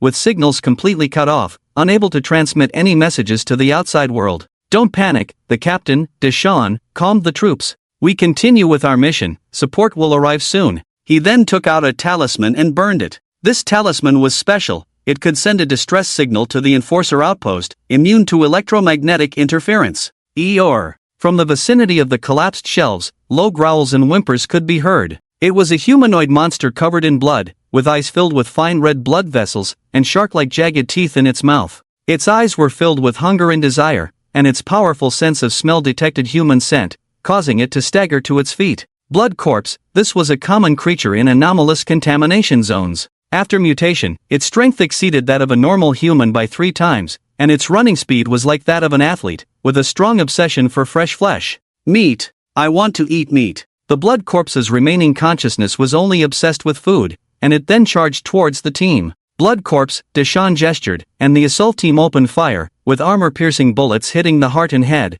causing the blood corpse to fall instantly. 2 shots to the heart, 1 to the head. Even the king of hell would shake his head. Lu Yuan, remember this mantra, it can deal with most humanoid contamination. Deshan didn't forget to teach the new recruit. While Lu Yuan was still in a daze, the elite soldiers around him were too professional, especially the marksmanship of that assault team member. At this moment, the sense of danger intensified. More and more whimpers sounded, and around the shelves of Hualong supermarket, more blood corpses stood up, numbering over 100. They had stirred up a hornet's nest. Defensive formation, Miss Z gestured, and tactical team B took up a defensive stance, covering Deshan's team. Attack formation, disperse, Deshan ordered tactical team A. The rear gunners opened durable backpacks and quickly assembled heavy machine guns, while the assistants took out boxes of chain armor-piercing bullets from their backpacks. Roar! The blood corpses charged forward with bared fangs and claws, emitting beast-like roars, crushing snacks and bottles underfoot. Attack, Deshan commanded, and the surrounding firearms spat out long tongues of fire, with shiny brass casings bouncing high and landing with a clinking sound. Dak dak dak dak. Boom, boom, boom. The deafening gunfire turned bullets into a steel torrent, instantly piercing through the bodies of the blood corpses. The assault team continuously fired precise shots, each bullet lethal, while the heavy machine gunners formed a suppression, wildly spraying the densest areas of blood corpses. Wei Gu had somehow assembled a large-caliber sniper rifle. His sharp eyes glinted with cold light, and the long barrel spat out fire, with bullets thicker than fingers, instantly shattering the most threatening blood corpses. Offense and defense combined. Tactical Team A emptied their magazines, creating a gap during the reload. Team B immediately stepped in, rebuilding the fire net, not giving the blood corpses any chance to get close, eliminating all enemies from a distance. In just a few tens of seconds, all the blood corpse monsters that charged forward were annihilated by the bullet torrent, and the two tactical teams remained unscathed. Cease fire. Check equipment, count ammunition. Captain Deshawn gestured, and all members checked their firearms and counted their remaining ammunition,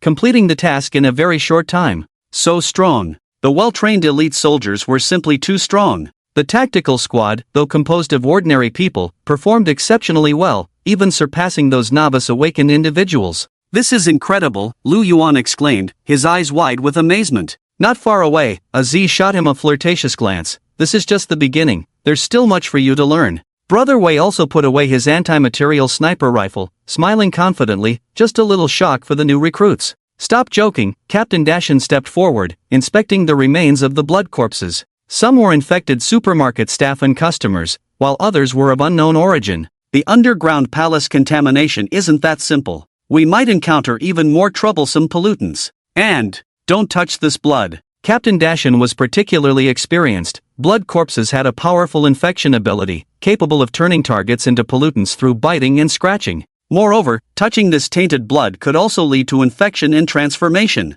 Let's move forward. The team regrouped and continued deeper into the Hualong supermarket, the increasingly eerie atmosphere enveloping them. The space expanded. The area of the Hualong supermarket grew larger and larger. An alien domain exceeding 10 football fields continuously replicated the environment of the supermarket, as if stitching together 100 supermarkets. The deeper they went, the cleaner the environment became. Neat shelves, clean floors, bright surroundings, and a plethora of items, as if the supermarket was operating normally. Captain, what's going on? Are we experiencing a ghost wall? Lu Yuan's eyes were filled with confusion, countless shelves connected together, forming endless corridors that the naked eye couldn't see the end of. Don't be fooled, Z reminded, then put on gloves and opened a glass cabinet freezer. A bottle of milk still within its expiration date, when twisted open, emitted a strong putrid smell, like that of a sewer and ditch. Not just the milk. The food on the surrounding shelves was all rotten, even oozing thick black blood and fragments of unknown creatures.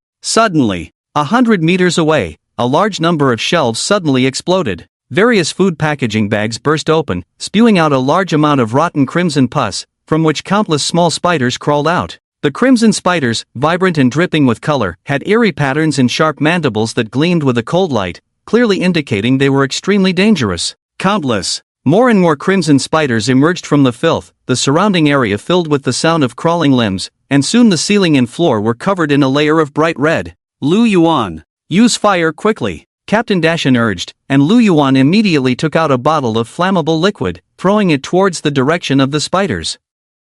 Boom! The scorching flames ignited, burning a large number of crimson spiders into ashes, with the screams of insects everywhere. Free fire! The enforcers fired at the ceiling, the spiders bursting into pieces of blood, but their numbers were simply too many, and the bullet fire couldn't completely seal them off. Rattling! The crimson spiders rained down like a storm, covering the two elite soldiers on the outside, their sharp mandibles biting through the camouflage uniforms, some even crawling into their boots. Ah! The two elite soldiers screamed, the crimson spiders burrowing into their skin, frantically gnawing and crawling inside. Soon, the blood corpse mutation began. The two elite soldiers convulsed violently, their bodies making creaking sounds, covered in blood, their eyes filled with red veins. In just a dozen seconds, they turned into blood corpses, their eyes filled with an insatiable greed for fresh flesh. Two loud gunshots rang out. Dashin gripped a large caliber revolver, his eyes filled with sorrow and regret as he shot his former teammate in the head. Sorry, brother. There was no other choice.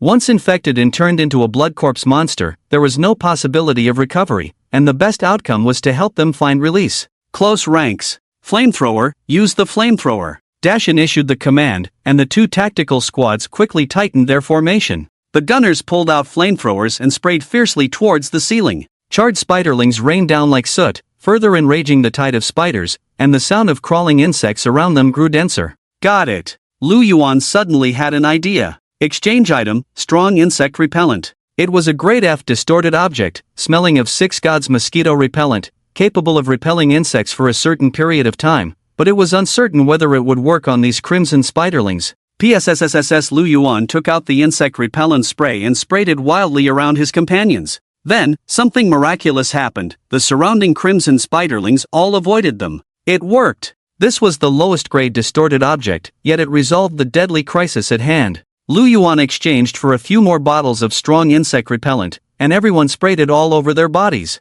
The crimson spiderlings completely lost interest, no longer blindly attacking the group, and retreated like a receding tide. Clever. Lu Yuan, how did you think of that? AZ panted heavily, giving Lu Yuan a thumbs up. She hadn't expected this newcomer to play a significant role in a critical moment. Promising. Young people, their minds move fast. Captain Dashin also praised, acknowledging that although grade F distorted objects were limited in effect, the small insect repellent turned out to be a nemesis for abnormal pollutants. I was walking by the lake before, and the mosquitoes almost ate me alive. I exchanged for a bottle of strong insect repellent, and it worked immediately after spraying. Lu Yuan scratched his head shyly. I just tried it out, it was a lucky guess. Quite modest. Captain Dashin patted Lu Yuan on the shoulder and then walked over to the two fallen elite soldiers. Rest in peace. Everyone mourned in silence, and then the flamethrower turned the bodies into ashes, the best way to handle the remains. At that moment, the sound of crimson spiders crawling around them came again. A dense tide of tiny spiders converged towards a certain direction. The ceiling collapsed, and a giant spider, standing 3 meters tall, emerged with blood-red limbs piercing the ground, its 8 eyes glowing like lanterns. Distorted blood beast. Dashin's face was full of shock. Distorted blood beasts were powerful pollution variants, far stronger than blood corpses. They were mutated from various creatures, taking on various forms, and the monster before them was clearly a spider-shaped distorted blood beast. Crimson giant spider, attack with full force. All members, disperse. Captain Dashin shouted, and the enforcers pulled the triggers, launching an assault on the crimson giant spider. Countless bullets struck its bright red limb carapace, producing metallic clanging sounds. Ding ding ding. Sparks flew, yet they could not break through the crimson giant spider's shell. The tank-sized spider charged towards them at high speed, its side-like limbs leaving cracks in the ground with each step. Blades flashed. The giant blade was about to fall on an enforcer when suddenly a finger-thick bullet blasted into the limb, shattering half of the scythe. Anti-material sniper rifle. Brother Wei lay hidden on a shelf, and the weapon capable of piercing tanks could easily shatter the giant spider's limbs. Well done. Dashin made a sliding step and rushed towards the crimson giant spider. He reached for his tactical belt and pulled out a large-caliber revolver, the Colt Anaconda, chambered for the powerful .357 Magnum round, nicknamed the pocket cannon, the Rolls-Royce of revolvers. With a sleek silver barrel, he aimed it at the crimson giant spider's eyes and, at close range, pulled the trigger, sending a long tongue of fire and a devastating bullet. Boom, boom, boom. The giant spider's 2 eyes burst open, spraying out a large amount of fluid. And then, the unbelievable happened. Captain flicked his wrist, ejecting 6 shiny spent shells from the cylinder, and with a light pinch of his fingers, the 6 empty chambers were instantly replenished. C-grade distorted item, Colt Anaconda revolver, unlimited ammo. This gun, simply by ejecting the shells and rotating the cylinder, would immediately reload, clearly a bug-like distorted item. The 6 shells had not yet hit the ground. Captain quickly pulled the trigger again, shattering 3 more of the giant spider's eyes. Roar, roar, roar. The giant spider roared in pain and swung another limb like a scythe towards. Ding! The sound of metal clashing rang out. With his other hand, Captain drew a black short blade and, relying on his formidable physical strength, blocked the heavy blow from the limb. Air kiss. Miss also made her move, giving the giant spider a seductive air kiss, and the enchanting mental force penetrated, momentarily controlling its movements. Now! A round from an anti-material sniper rifle hit the shattered eye of the giant spider, tearing open an even larger hole. Captain moved incredibly fast, leaping onto the giant spider's head in a few bounds, and stuffed 2 high-explosive grenades into the wound. Boom, boom, boom. Half of the giant spider's body was blown to pieces, with fragments and debris spraying everywhere. Defeated. The powerful aberrant beast was eliminated through the trio's skilled cooperation, showcasing the strength of the enforcers. It was over. Everyone breathed a sigh of relief, and Captain sat on a small crate, panting heavily. Miss, having forcibly controlled the giant spider, was significantly drained and looked a bit weary. That gun. Lu looked envious. The revolver with unlimited ammo was like a dream gun. Don't even think about it. It's the captain's exclusive weapon. Miss doused the flames of hope. The captain's talent is Vanguard. Only he can activate the special effect of that unlimited ammo revolver. Vanguard, enhancement-type talent. Greatly increases physical attributes, excels in using various firearms and cold weapons. When Captain evolved to the 3rd stage, Transcendence, he gained the authority to exchange for a personal weapon and obtained this revolver with unlimited ammo. Truly enviable. The third stage of evolution. It's truly something to aspire to. Lu couldn't help but fantasize about what powerful abilities he might gain when he reaches the third stage. Captain, our reinforcements have arrived. Teams 328 and 377 have already entered the contaminated area. Wei took out a futuristic phone. Although the signal couldn't transmit outside, internal communication was still possible. Captain nodded, took out his phone, and contacted the other two teams. Hello, this is the captain of Enforcer Team 405. The contaminated area is filled with blood corpses and venomous blood spiders. Using strong insect repellent can stop them. Captain didn't waste words and immediately shared the most useful information. The voice on the other end of the phone was strange. Run! Run! We're being ambushed! The phone was filled with static, and faintly, the sounds of fighting and screams could be heard. There were enemies. Clearly, those Enforcer companions had encountered an attack. Who? In addition to the Enforcers, could there be a third-party force that has entered the infected area? Boom! A loud explosion echoed. The Enforcer's body was flung like a torn ragdoll, smashing heavily against the wall, cracking it with a dense network of fissures, and embedding itself into the wall. Nearby stood a menacing man, nearly 2 meters tall.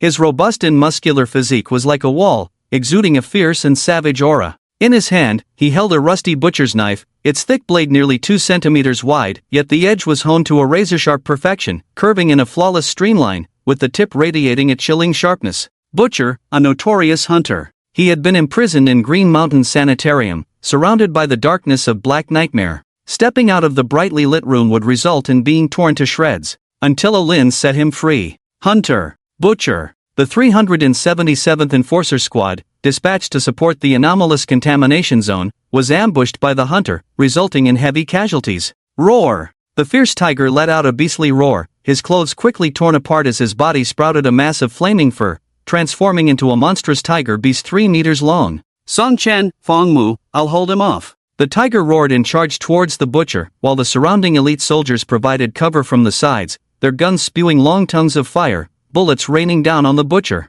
Ding ding ding! The butcher held the rusty butcher's knife, its thick, rusted surface shielding his face, as the hail of bullets punctured his body, forcing him to retreat step by step. However, the butcher looked battered, but those armor-piercing bullets only broke the skin, unable to damage the ultra-high-strength muscle fibers. Simply put, the rain of bullets did not penetrate the flesh. Poochie! The tiger pounced, its sharp claws slashing the butcher, slicing 3 long gashes from his left shoulder to his right abdomen. The flames burned. The tiger's attack not only caused cuts but also ignited golden flames, preventing the butcher's wounds from healing. On the other side, Fong Mu, a super hacker, took out his computer and began typing. Song Chen set down his backpack, opened it to reveal a metal cube. Mechanist ability activated. Song Chen placed his hands on the metal cube, activating his ability, and the cube began to twist, generating mechanical arms and a body. C-grade distorted object, Terminator robot. The cube gradually formed a super-strong humanoid robot with special metal bones, and a pair of mechanical eyes capable of scanning any combat data.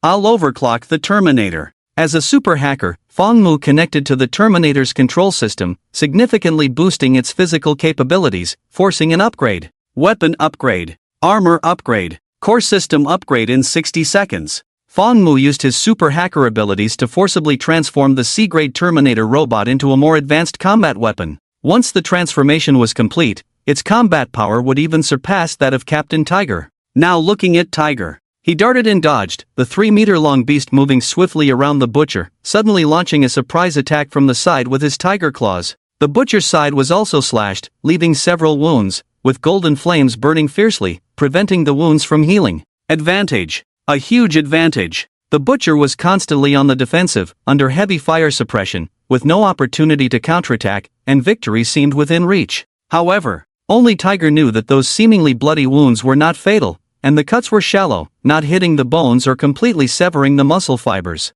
Again, Tiger lunged forward fiercely, his claws slashing towards the butcher's neck. Poochie! The sound of flesh being torn apart echoed. The butcher's neck was not severed, but his right hand, wielding a butcher knife, slashed fiercely in a certain direction. The thick and powerful tiger-like forearm spun in midair and fell to the ground with a dull thud. The butcher had severed one of the tiger's forearms. Thwop! The butcher's left hand was not idle either. After severing an arm, his left hand, covered in gruesome muscles, shot out and gripped the throat of the ferocious beast in front of him, its terrifying strength preventing escape. Crunch, crunch, crunch. The butcher's fingers tightened inward, and even the transformed beast could not withstand it, its throat on the verge of being crushed. Suddenly, a metallic-looking humanoid robot darted out from the side. Boom, boom, boom. The Terminator's elbow spurted long blue flames, and a heavy punch, accelerated by nitrogen combustion, smashed into the butcher's rib wound, knocking him back several steps. Thump, thump, thump. The Terminator robot's palm opened, extending a long barrel from its center, and a powerful shotgun turned into countless pellets, blasting into the butcher's body. Blood exploded. The butcher, continuously suffering heavy injuries, instead grinned with excitement. His entire body tensed up, muscle fibers wriggling like maggots, forcing the wounds to close and unleashing true power. In an instant, the armor-piercing bullets embedded in the muscle fibers were all bounced back the moment the butcher's muscles tightened, a torrent of bullets shooting in all directions. Get down! The tiger's pupils constricted and immediately warned the enforcer team. The reflected bullets were no less powerful than firearms, and several soldiers who reacted too late were hit. Even with bulletproof vests, they were pierced through. The tiger's body was also covered in wounds, and the Terminator robot beside him had large bullet dents, showing just how strong the butcher's muscles were. He. The butcher grinned and then charged at the tiger again, his seemingly huge and clumsy body bursting with astonishing speed. Ding! The sound of metal clashing echoed, and the butcher knife sparked with metal sparks. The Terminator robot crossed its arms in front of the tiger, blocking this fatal blow. Block? How many times can you block? The butcher held the butcher knife with one hand, each heavy slash coming down. The Terminator could not withstand such immense force and had to kneel down, the heavy force shattering the floor and cracking it like a spider web. Too strong. The Terminator's ultra-strong metal material was also deeply cut, sparks flying, and the metal mechanical arm was almost cut in half. Roar, roar, roar, roar. The tiger used the third stage ultimate move. The beast opened its blood-soaked jaws, golden flames swirling in its throat, and suddenly shot out scorching flames. The golden flame wave attacked the butcher, instantly enveloping his upper body, followed by a burnt smell, the extremely high temperature of the golden flame almost melting all of the butcher's skin. Good. Now, everyone retreat. Fangmu completed the final overclocking modification, and the Terminator robot's core modification was successful. The remaining enforcers retreated, desperately fleeing in the opposite direction, realizing what was about to happen. Beep, beep, beep, beep. The Terminator modification robot's chest flashed red. The Terminator hugged the butcher without regard, extending two mechanical arms from its back and fiercely stabbing into the butcher's ribs. The alarm sound grew more urgent. The butcher picked up the butcher knife and cut off the Terminator's broken arm, then hit it with a heavy force, smashing the Terminator into the ground and shattering more mechanical fragments. At that moment, the countdown finally ended. A dazzling white light exploded from the Terminator's chest core. Boom, boom, boom, boom, boom. The earth cracked and shook, blinding light engulfing an area of over 100 meters in radius. A small mushroom cloud exploded, melting the surrounding shelves and floors with its intense heat, causing walls and pillars to collapse. It was a thermobaric bomb. Although not as powerful as a nuclear explosion, it was one of the most destructive weapons. Waves of air rolled outwards. Law enforcers who had fled over 100 meters away were blown off their feet by the blast, shelves around them shattered by the shockwaves, and countless goods were crushed to dust. Captain Liehu was thrown by the shockwave, half his body burned to charcoal under the scorching flames, on the brink of death. Captain! Fangmu rushed forward, pulling out a bright red healing potion and quickly pouring it into Liehu's mouth, sprinkling it over his wounds. Don't worry about me. Captain Liehu was on the verge of death, his gaze fixed on the center of the explosion. Everything within 100 meters was obliterated by the thermobaric bomb, walls and ceilings destroyed, yet no glimpse of the real world was revealed. Void. Under the influence of spatial distortion, the supermarket seemed cut off from the world, with nothing but pure darkness visible outside. A figure slowly stood up. The butcher. He was still alive. The core of the thermobaric bomb had nearly destroyed his entire body, but one hand still clutched his butcher knife, muttering something. Secret words, bathed in blood, the butcher whispered in a language not of humans, the rust on the butcher knife changing color, and around him, large amounts of dark red liquid appeared, falling like fresh rain. Healing. Recovery. The butcher's body grew rapidly like bamboo shoots after rain, all muscle fibers turning a pure blood red, resembling a high-ranking demon from the depths of hell. He walked step by step, bringing despair once more. Despair. The butcher, like a high-ranking demon from hell, his crimson muscle fibers twisted and grotesque, the heat rising in steam. Thwack. The butcher knife pierced the neck of the beastly tiger, easily killing Captain 377 of the law enforcers, and the remaining soldiers had even less ability to resist. Fong Mu. Evolution Stage 2 Technology System, Super Hacker. Song Chen. Evolution Stage 2 Technology System, Mechanic. These two second-stage awakened individuals both belong to the technology system, using a C-grade distorted object to create a Terminator robot comparable to a third-stage awakened individual. However, the Terminator robot self-destructed, and the two technology system awakened individuals had no means of self-defense, facing the terrifying butcher with only one outcome: death. Fong Mu died. Song Chen died. The law enforcement team was completely in a desperate situation, the remaining elite soldiers firing their guns, but the bullets were useless, unable to penetrate the extremely tough muscle fibers. Overwhelming power, one-sided slaughter. Soon all the survivors were wiped out by the butcher, leaving only a scene of severed limbs. The butcher held the butcher knife high above his head, muttering to himself. The butcher knife seemed to come alive, fresh blood surging towards it, all absorbed by it. Unidentified distorted object, 10,000 slaughters. This butcher knife was also a forbidden object, unable to be exchanged in the system, representing another unknown terrifying power. At that moment, the butcher turned to look at a certain spot. Near the shattered shelves, a human figure was hidden, observing the battle from beginning to end. Yang Chen. It was Yang Chen who had been following all along. The mantis stalks the cicada, unaware of the oriole behind. The butcher targeted Lu Yuan, came to this abnormal contaminated area, and harvested the lives of several awakened individuals. Yang Chen had his eyes set on the butcher, observing him closely to gauge his strength and abilities, and gathering the most useful information. Physical enhancement. The butcher's physical strength far exceeded that of a third-stage evolutionary, like the fierce tiger. Large-caliber armor-piercing bullets could only break the skin, with muscle fibers as hard as steel, and the explosive power could only be described as terrifying. He was fast. He was strong. The butcher could also use secret words to recover from severe injuries in a short time and make his body even stronger, with muscle fibers turning a deeper, crimson red. He's like me, bound by some kind of contract, Yang Chen speculated. The butcher's butcher knife should also be a kind of contract token, similar to the lying needle of Lady Thousand Needles. That's about the extent of the information. Fight. Start the real fight. Yang Chen's lips curled slightly upwards, his desire to fight making him even more excited in the face of the overwhelmingly powerful hunter-butcher. Strength, 100%. Yang Chen's muscles tensed, his thighs swelling like grasshoppers, tearing his pants into shreds, unleashing all his physical strength. Not enough. This level was far from comparable to the butcher. The filthy baby slowly opened its eyes, its evil and cruel gaze shedding a drop of black tear, which was the ability of filthy blood infusion. Filthy blood infusion, muscle enhancement. This was an ability from the awakened Zhu Kong. After the filthy baby devoured him, not only did it gain this ability, but it could also enhance its evolution through filthy blood again. Creak, creak, creak. Filthy blood flowed through the muscles, making the muscle fibers stronger, like countless steel bars twisted together, the sense of limitless strength rising steadily. Too strong. The explosive strength of 100%, combined with the muscle enhancement of filthy blood infusion, made Yang Chen a temporary monster of strength.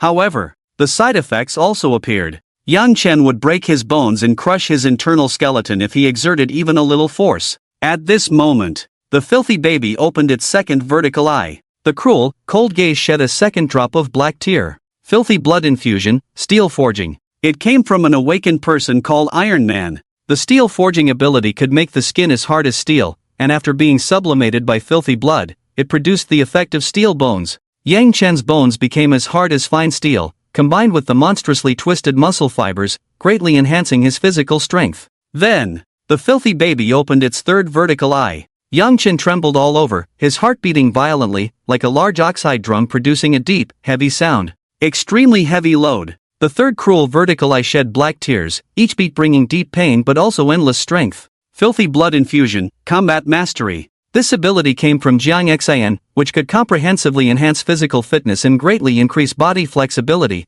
and most importantly, combat techniques. The most proficient combat techniques would become instinctive reactions, transforming into a master of various martial arts. 3 eyes. 3 tears of blood. Yang Chen's body continuously broke through its limits, and the combination of 3 abilities was not as simple as 1 + 1. Boom! Yang Chen launched an attack, shattering the floor beneath his feet, turning into a series of afterimages, like an arrow shot out in an instant, arriving beside the butcher. The butcher's pupils contracted sharply. He also felt the opponent's strength and no longer held back, slashing down with his butcher knife, which emitted a sharp whistling sound, breaking through the air. Feint. Yang Chen's attack was a feint, his figure flashing away from the butcher knife's attack range, a powerful strike hitting the ground, shattering the floor within a few meters into pieces. Ha! Yang Chen let out a thunderous roar, his body already in front of the butcher, his entire form stretching like a great bow. He stomped his foot. His powerful leg muscles, as thick as a grasshopper's, exerted force, shattering the floor beneath him into fine dust, leaving deep footprints. He twisted his waist.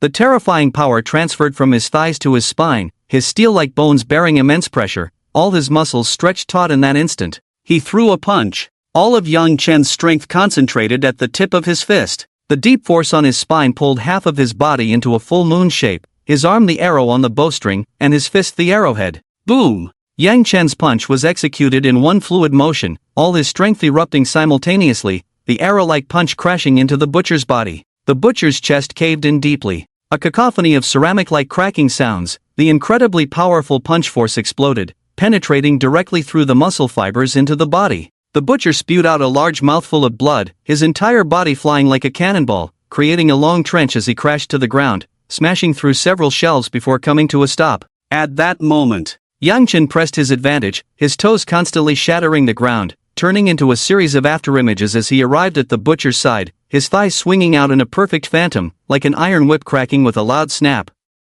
The whip kick. This kick struck the butcher's head, sending him flying again. Yang Chen still didn't let up, his thigh and calf exerting force simultaneously, arriving behind the butcher in advance. The Iron Mountain Shoulder. Yang Chen's shoulder sharply lowered, his feet stomping the ground and cracking it, his shoulder like a massive iron block smashing into the butcher's back, a dull impact, faintly hearing the sound of something sturdy cracking. The butcher was repeatedly knocked flying. This was a one-sided, overwhelming display of strength. The three abilities Yang Chen had meticulously chosen were all for the butcher. Knowing your enemy is the key to victory, and has played a crucial role, pushing his physical strength to the extreme. Secret word, bathed in blood. The butcher wanted to use the secret word again, to heal his injuries while further enhancing his physical body. Secret word, 1,000 needles, Yang Chen murmured. Not only could the butcher use secret words, but he could also use the attack of the 1,000-needle lady. Two unknown, terrifying forces clashed, creating a sudden downpour of blood, and the surrounding space filled with fine steel needles.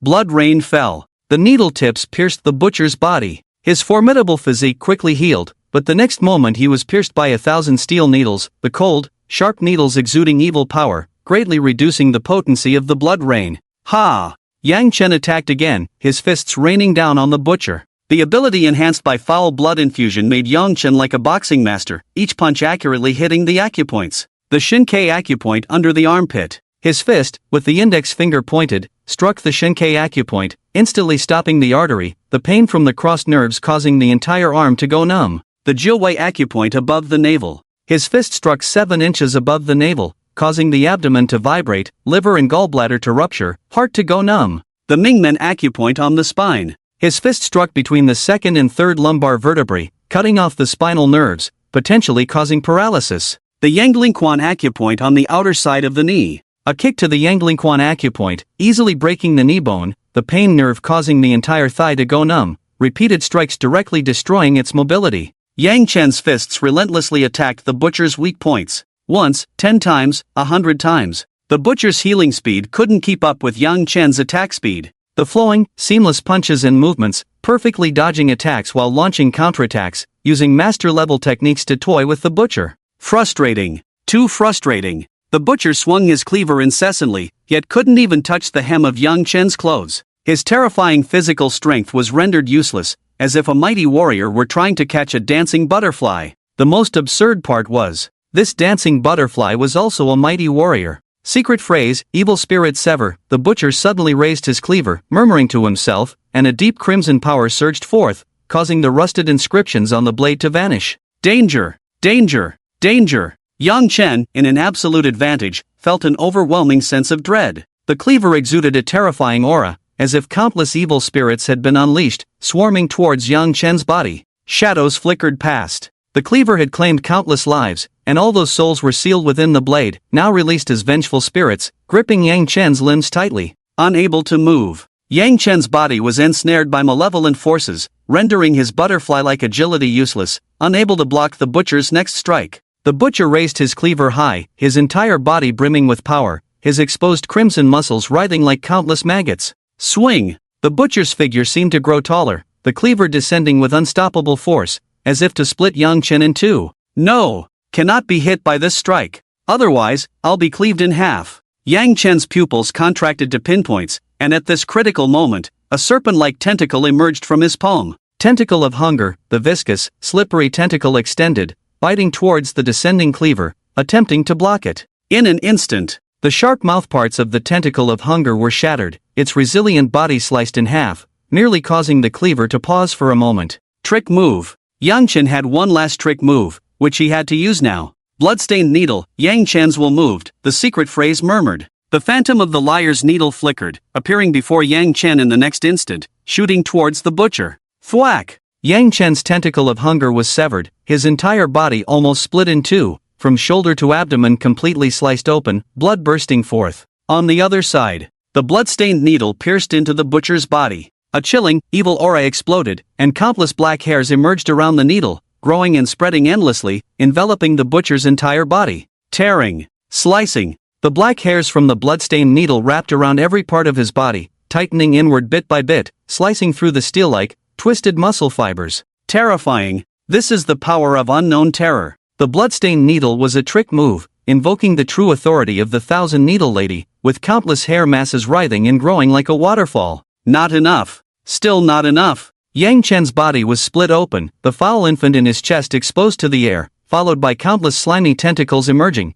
enveloping the butcher's shattered body. Tentacle of hunger. Those were countless tentacles of hunger, each opening their sharp mouthparts, sucking the butcher's strength. Clang! The butcher's cleaver fell to the ground, emitting a crisp sound. Soon after, the butcher lost his vitality, being pulled into the chest by the tentacles, followed by the sound of brutal crushing. Time ticked by. The foul infant's evil vertical pupils closed. Yang Chen's burst of power dissipated, his muscles no longer contorted and swollen, his split body rapidly healing, restored to its former state with the energy absorbed from the butcher. Great nourishment! The butcher's strength was undeniable, possessing extremely powerful and terrifying abilities. After swallowing the filth baby, the power it contained could not be digested, and all the tentacles retracted, forming a cocoon-like object. Evolution! The filth baby is evolving. The hunter-butcher has enough energy to swallow it while also evolving and sublimating simultaneously, thereby gaining even more formidable abilities. This is too unexpected.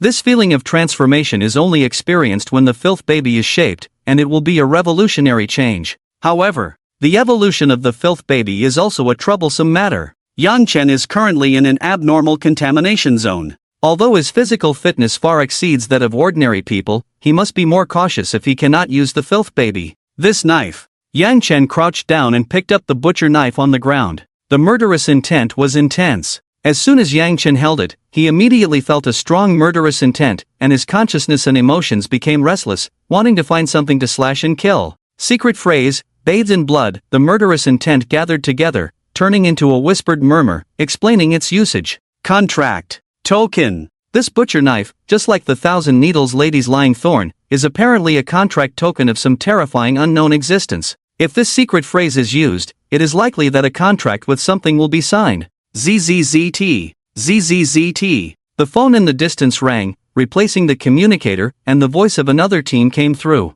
Team 377, how is the situation? This is Team 405, we will immediately come to support. Confused voices came one after another, as another awakened team rushed towards here. Yang Chen's eyes flickered, and he suddenly had an idea. He walked over to a dead enforcer, whose body was relatively intact and whose build was similar to his own. Soon, Yang Chen disguised himself, putting on the enforcer's outfit, first smearing his cheeks with blood, then putting on a full-face gas mask and equipping a multifunctional night vision device. This face is not visible to others. Weave lies, this is an ordinary knife. Yang Chen did not miss any details. The butcher knife exuded a strong murderous intent, clearly not an ordinary item. The cold and evil aura enveloped it, and the ability to weave lies covered it, making the butcher knife appear ordinary, which was then placed in a knife bag. Soon, the members of Team 405 arrived one after another, and they were also shocked by the surrounding carnage. There are wounded here. Medical personnel, hurry! Captain Mountain waved his hand, and the medical personnel carrying the medical box rushed over,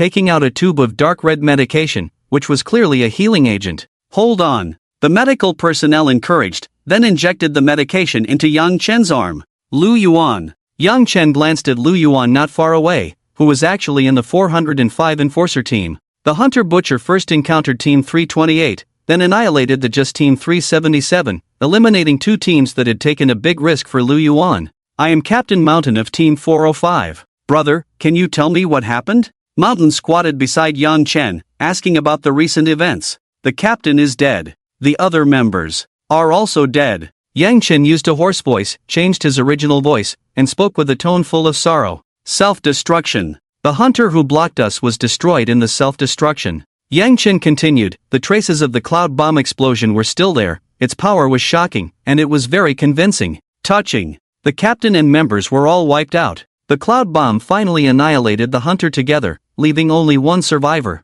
Please accept my condolences. Do you still have strength? Follow behind our team, and Team 405 Enforcers will temporarily protect you. Mrs. Z also came to comfort, gently helping Yang Chen up and arranging for the medical soldier of Tactical Team B to stay by his side. Ouch! Yang Chen clutched his shoulder, pretending to be injured, and nodded firmly, I can still move, run, and fight. I won't hold you back. Good. Then let's continue deeper into the supermarket. The pollution source should be nearby. Captain Dashin issued the command, and the team turned direction, heading further into the depths of the supermarket. The pollution source. As long as the abnormal pollution source is eliminated, this crisis can be resolved. Boom, boom, boom. Captain Dashin fired several shots, the Colt Python revolver spewing long tongues of fire, the shiny shells falling to the ground with crisp sounds, eliminating the few blood corpses in front. The team continued to advance, moving forward for half an hour. The total distance exceeded 5 kilometers, defeating wave after wave of blood corpses, the mutated space expanding the supermarket's area by an unknown multiple.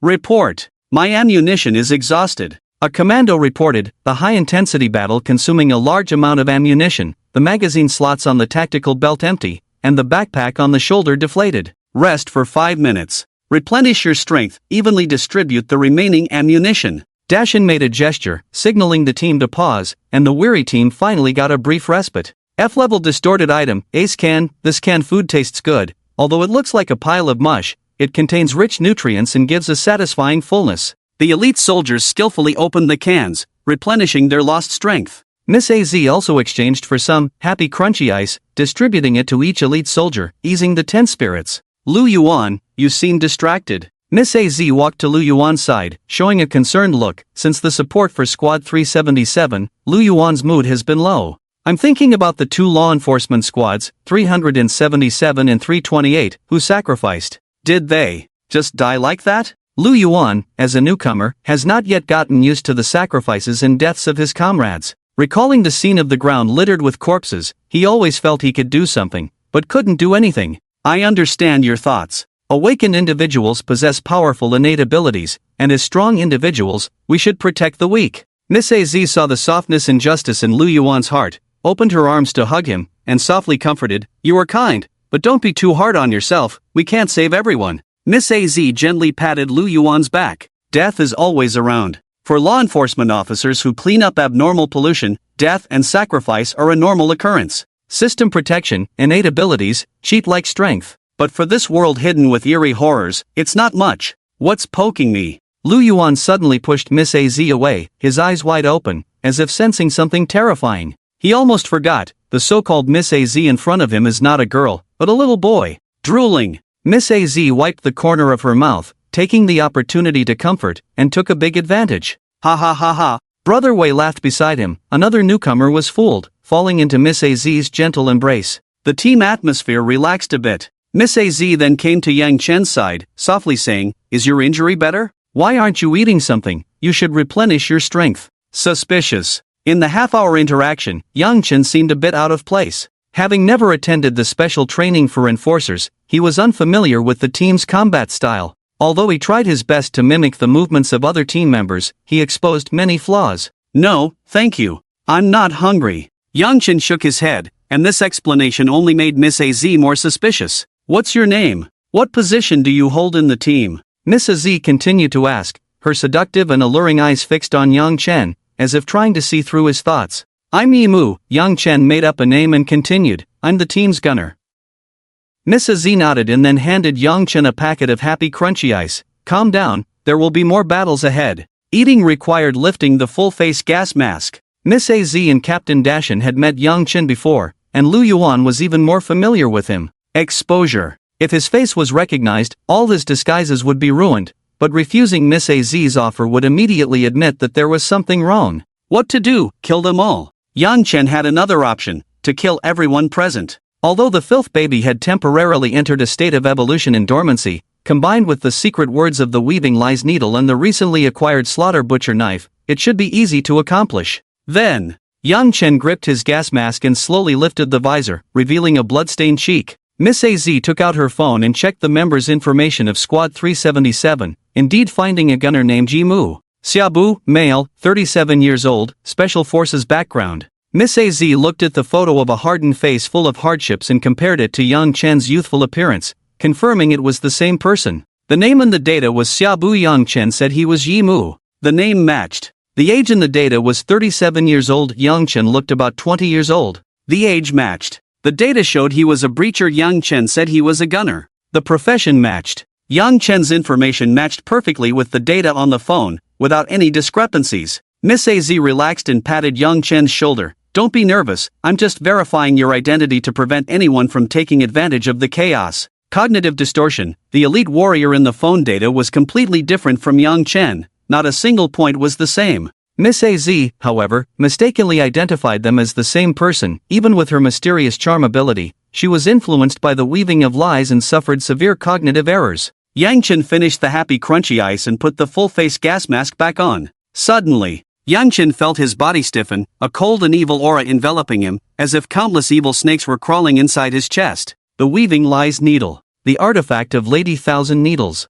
The fine needle was gradually being stained with a black color, making it appear even more sinister and filthy. Too many times, Yang Chen had used Lady Thousand Needles' authority, speaking too many secret words and lies. Lady Thousand Needles accumulated more mad desires, and the needle was no longer its former blood-red color, but had turned into a pure dark filth. She gave me the blood-soaked evil needle, but her appetite has grown larger. Yang Chen understood, the sacrificial hunting ground was completed perfectly, causing the weaving lies needle to upgrade. She became more hungry. She became more insane. She became more powerful. Lady Thousand Needles was like an abyss, wanting to gain stronger power. One could only continuously satisfy her. Stuck in the mire. Blessings bestow great power, but the stronger the power, the deeper one becomes ensnared. It's a vicious cycle until the appetite of Lady Thousand Needles cannot be satisfied, then the host must sacrifice their life. Secret words, authority, blessing, these unknown and terrifying abilities should be used sparingly. The 5-minute rest period quickly ended.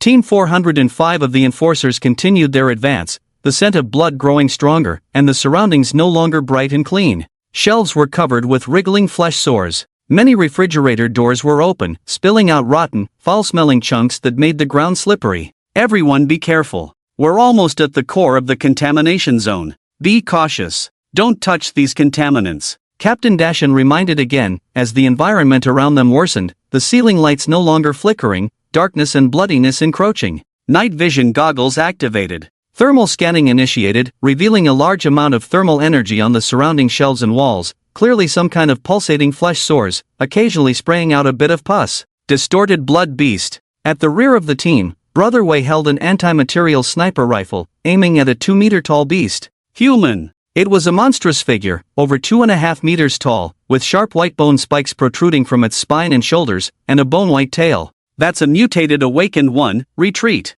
Dashin commanded, immediately drawing a large-caliber python revolver and firing repeatedly at the distorted blood beast. Blood splattered, and 6 bullet holes appeared on the rapidly moving beast, which then opened its mouth and spat out a round fireball. Boom! The fireball exploded, engulfing 2 enforcers in the blast and flames, igniting large sections of shelves and contaminants, creating a sea of fire. Natural ability. The flames were clearly the natural ability of an awakened one, unfortunately corrupted by the surrounding environment, turning into a bloodthirsty monster. Bang! Brother Wei pulled the trigger, and the anti-material sniper rifle spat out a long tongue of fire, instantly blasting the beast's shoulder apart, white bone fragments flying in all directions. This shot was originally aimed at its head, but its movement speed was too fast. I'll hold it off. Captain Dashin suddenly accelerated, sidestepping to the side of the distorted blood beast, one hand holding a Colt Python revolver, the other a black short knife. Ding! The distorted blood beast violently swung its tail, the segmented bone blades slashing towards Dashin,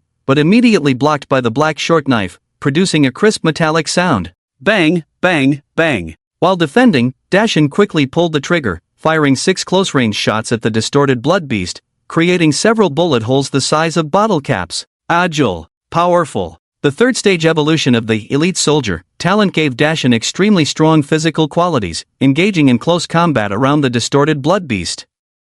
Captain, be careful. Lu Yuan was not to be outdone, holding a small bottle, throwing it towards the distorted blood beast. Bottled lightning, the dark environment was illuminated by a flash of lightning, followed by a loud rumble, a bolt of thunder striking the distorted blood beast, immediately electrocuting it and causing it to go numb. Rat-tat-tat. The surrounding enforcers took advantage of the opportunity to launch an attack, various large-caliber firearms pouring out bullets, turning the 2.5-meter-tall distorted blood beast into a bloody mess. Good. Brother Wei showed a confident smile, the bullet capable of piercing tanks fired from the barrel, hitting the distorted blood beast right between the eyes, blasting a hole the size of a bowl. A heavy thud. The distorted blood beast fell to the ground, oozing out foul blood, completely losing its life. Cease fire. Captain Dashin gestured, then bent down to inspect. This is the awakened one who entered the supermarket earlier. He came to do a mission, but was corrupted into an anomalous monster. It's a pity for his natural fire ability.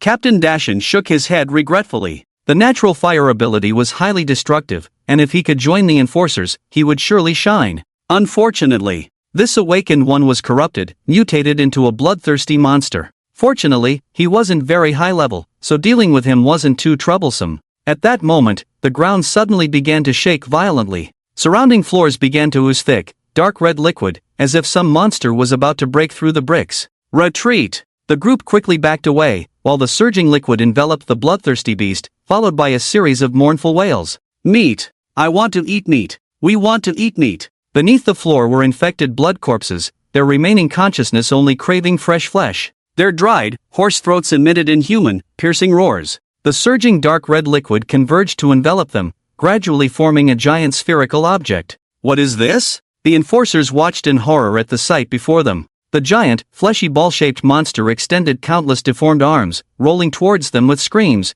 creating a visual impact. Blood corpse ball, damn it! Dashin cursed, continuously pulling the trigger on his large-caliber revolver. The powerful magnum bullets created holes the size of bottle caps, but they did nothing to stop the giant blood corpse ball. The damage from the holes was insignificant to the massive ball. Boom, boom, boom. Rat-a-tat-tat. The enforcer team unleashed a torrent of bullets on the blood corpse ball, causing large bursts of blood in splattering chunks. A drop in the ocean. The gunfire shattered the blood corpse ball, but the wounds healed even faster. Soon, the giant blood corpse ball. Ah, let's go for broke. The screaming enforcer revealed a determined gaze, pulling the pin on a high-explosive grenade. Boom, boom, boom. The giant blood corpse ball exploded, spraying out countless fluid substances, like a braised lion's head being bitten off a small part. Blow it up. The remaining enforcers, pulling the pins on their remaining grenades and bombs, threw them at the blood corpse ball. Explosions rang out one after another. The giant blood corpse ball let out wailing roars, but then the dark red blood on the ground began to wriggle again, flowing towards its center.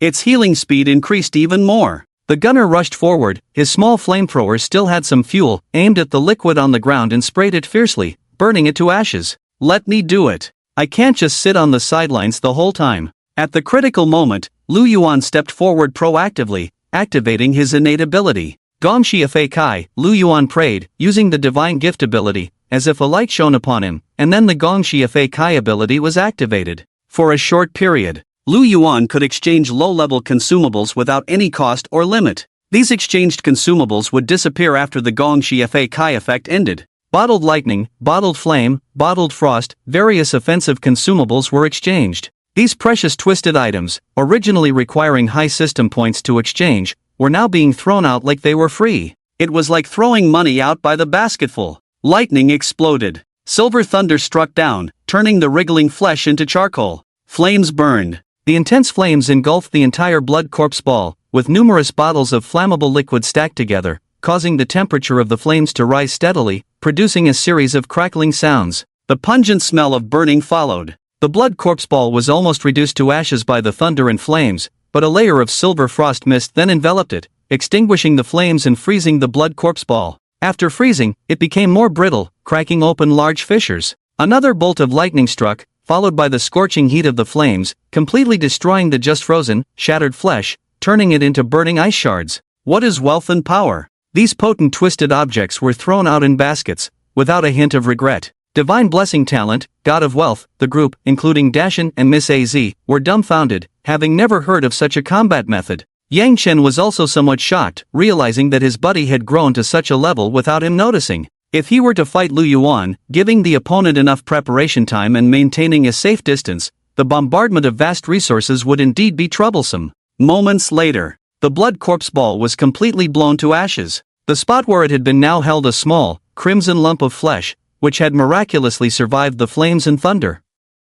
Flesh incarnation. It's the source of the contamination here, and it has actually manifested as flesh incarnation. Flesh incarnation. That represents the flesh of a god. It does not refer to the flesh on a god but rather the soul obtaining flesh through a certain method. Perhaps some unknown, terrifying existence dozed off, and its spirit seeped into the real world, forming the current anomalous contamination zone. What is flesh incarnation? Lu Yuan approached, looking at the crystal-clear, crimson little lump of flesh on the ground, unable to hide his curiosity. Flesh incarnation is the materialization of unknown power. They usually come from infection zones and have extremely special functions. Dashin picked up the flesh incarnation, his eyes flickering with a hint of greed. When an awakened evolves to the third stage, it stagnates, unless there is a great stroke of luck, otherwise it is impossible to reach the fourth stage. At this time, one can evolve through flesh incarnation. Lu Yuan's face showed a look of shock. This flesh incarnation comes from an anomalous contamination zone, filled with evil and filthy power, and might turn someone into a monster.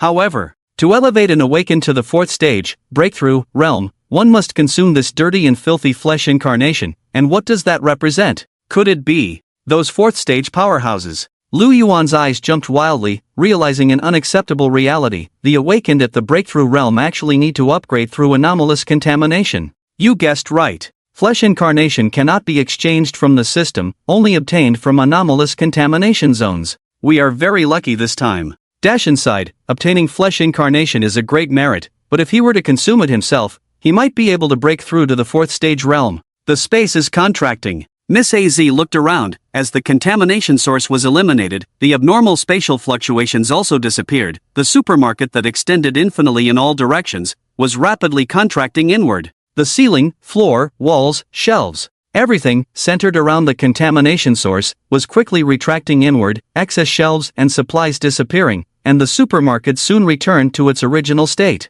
Many law enforcer corpses appeared on the ground. Those civilians who had mutated into monsters were gone forever. Several awakened who were swallowed were nowhere to be seen, but there were also lucky survivors. Survivors. There were still 2 survivors in a corner of the supermarket. Are you all right? Medical personnel, come over and treat their injuries. Dashin waved his hand, summoning the law enforcer medical personnel to his side, then checked the condition of the survivors. Woohoo! Monsters, all monsters, I didn't dare move at all. A man with a mournful face, after the outbreak of the abnormal contamination zone, hid near a container, covering himself with various items. SSSSSSSSS. Miss AZ approached, took out a memory erasing spray, and sprayed a mist with a faint moldy smell, erasing the man's memory of the past 24 hours. Take him away. This man needs to be taken back to the base for inspection. Captain Deshawn issued the order, and 2 enforcers carried away the dazed ordinary man, just like they did with Yang Chen and Alin, for a full body scan.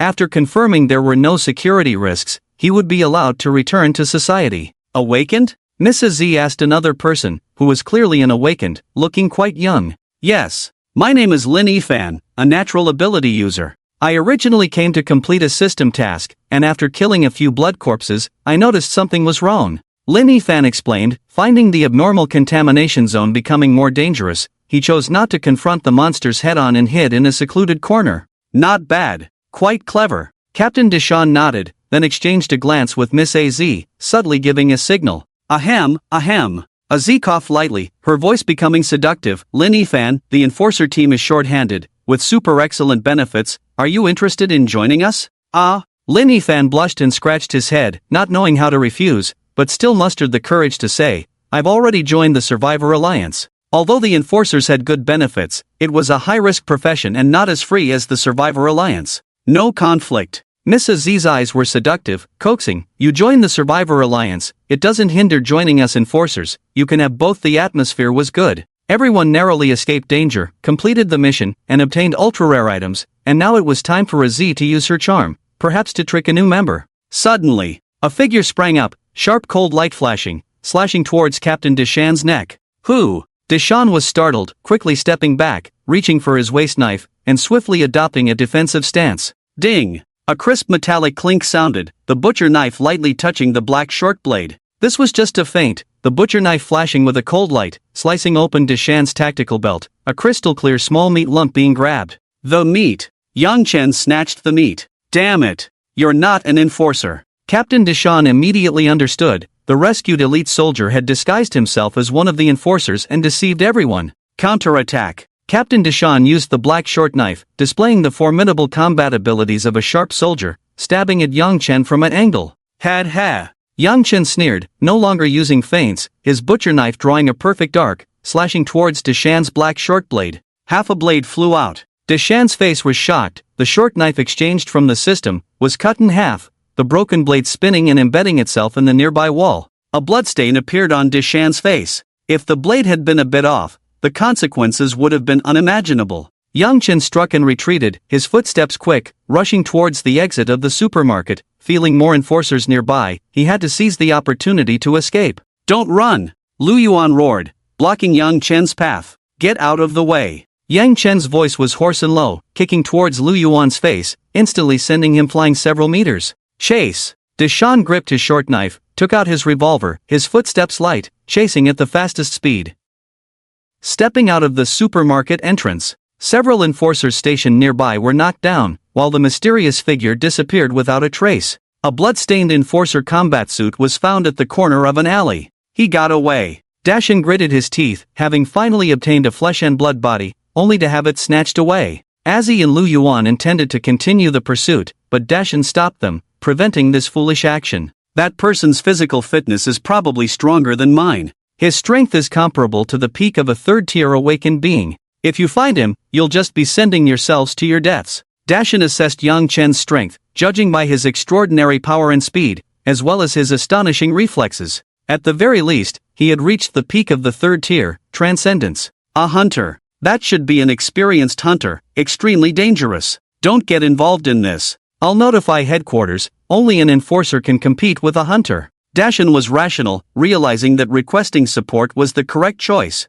Enforcer, those are more powerful than the leader of the enforcers. Each enforcer has reached the level of 4th tier breakthrough, specializing in handling various calamity-level purple alerts and competing with hidden hunters. The incident at Building 7 of Green Mountain Sanatorium has already attracted the attention of the higher-ups, and it is believed that a powerful enforcer will soon arrive. Rental house. Yang Chen sat cross-legged. The filth baby transformed into a black cocoon, undergoing a special transformation. At the age of 10, Yang Chen's frenzied spirit and consciousness refined the aberrant body, the filth baby. Over the past 10 years, the filth baby has been accumulating power, devouring large amounts of decaying diseased flesh, absorbing the innate abilities of awakened beings, and growing robustly. Refining, forging, accumulating, transforming. Quantitative change led to qualitative change. After devouring the hunter-butcher, Yang Chen obtained a super-concentrated evil force, finally meeting the conditions for the filth baby's evolution. Thump, thump, thump, thump.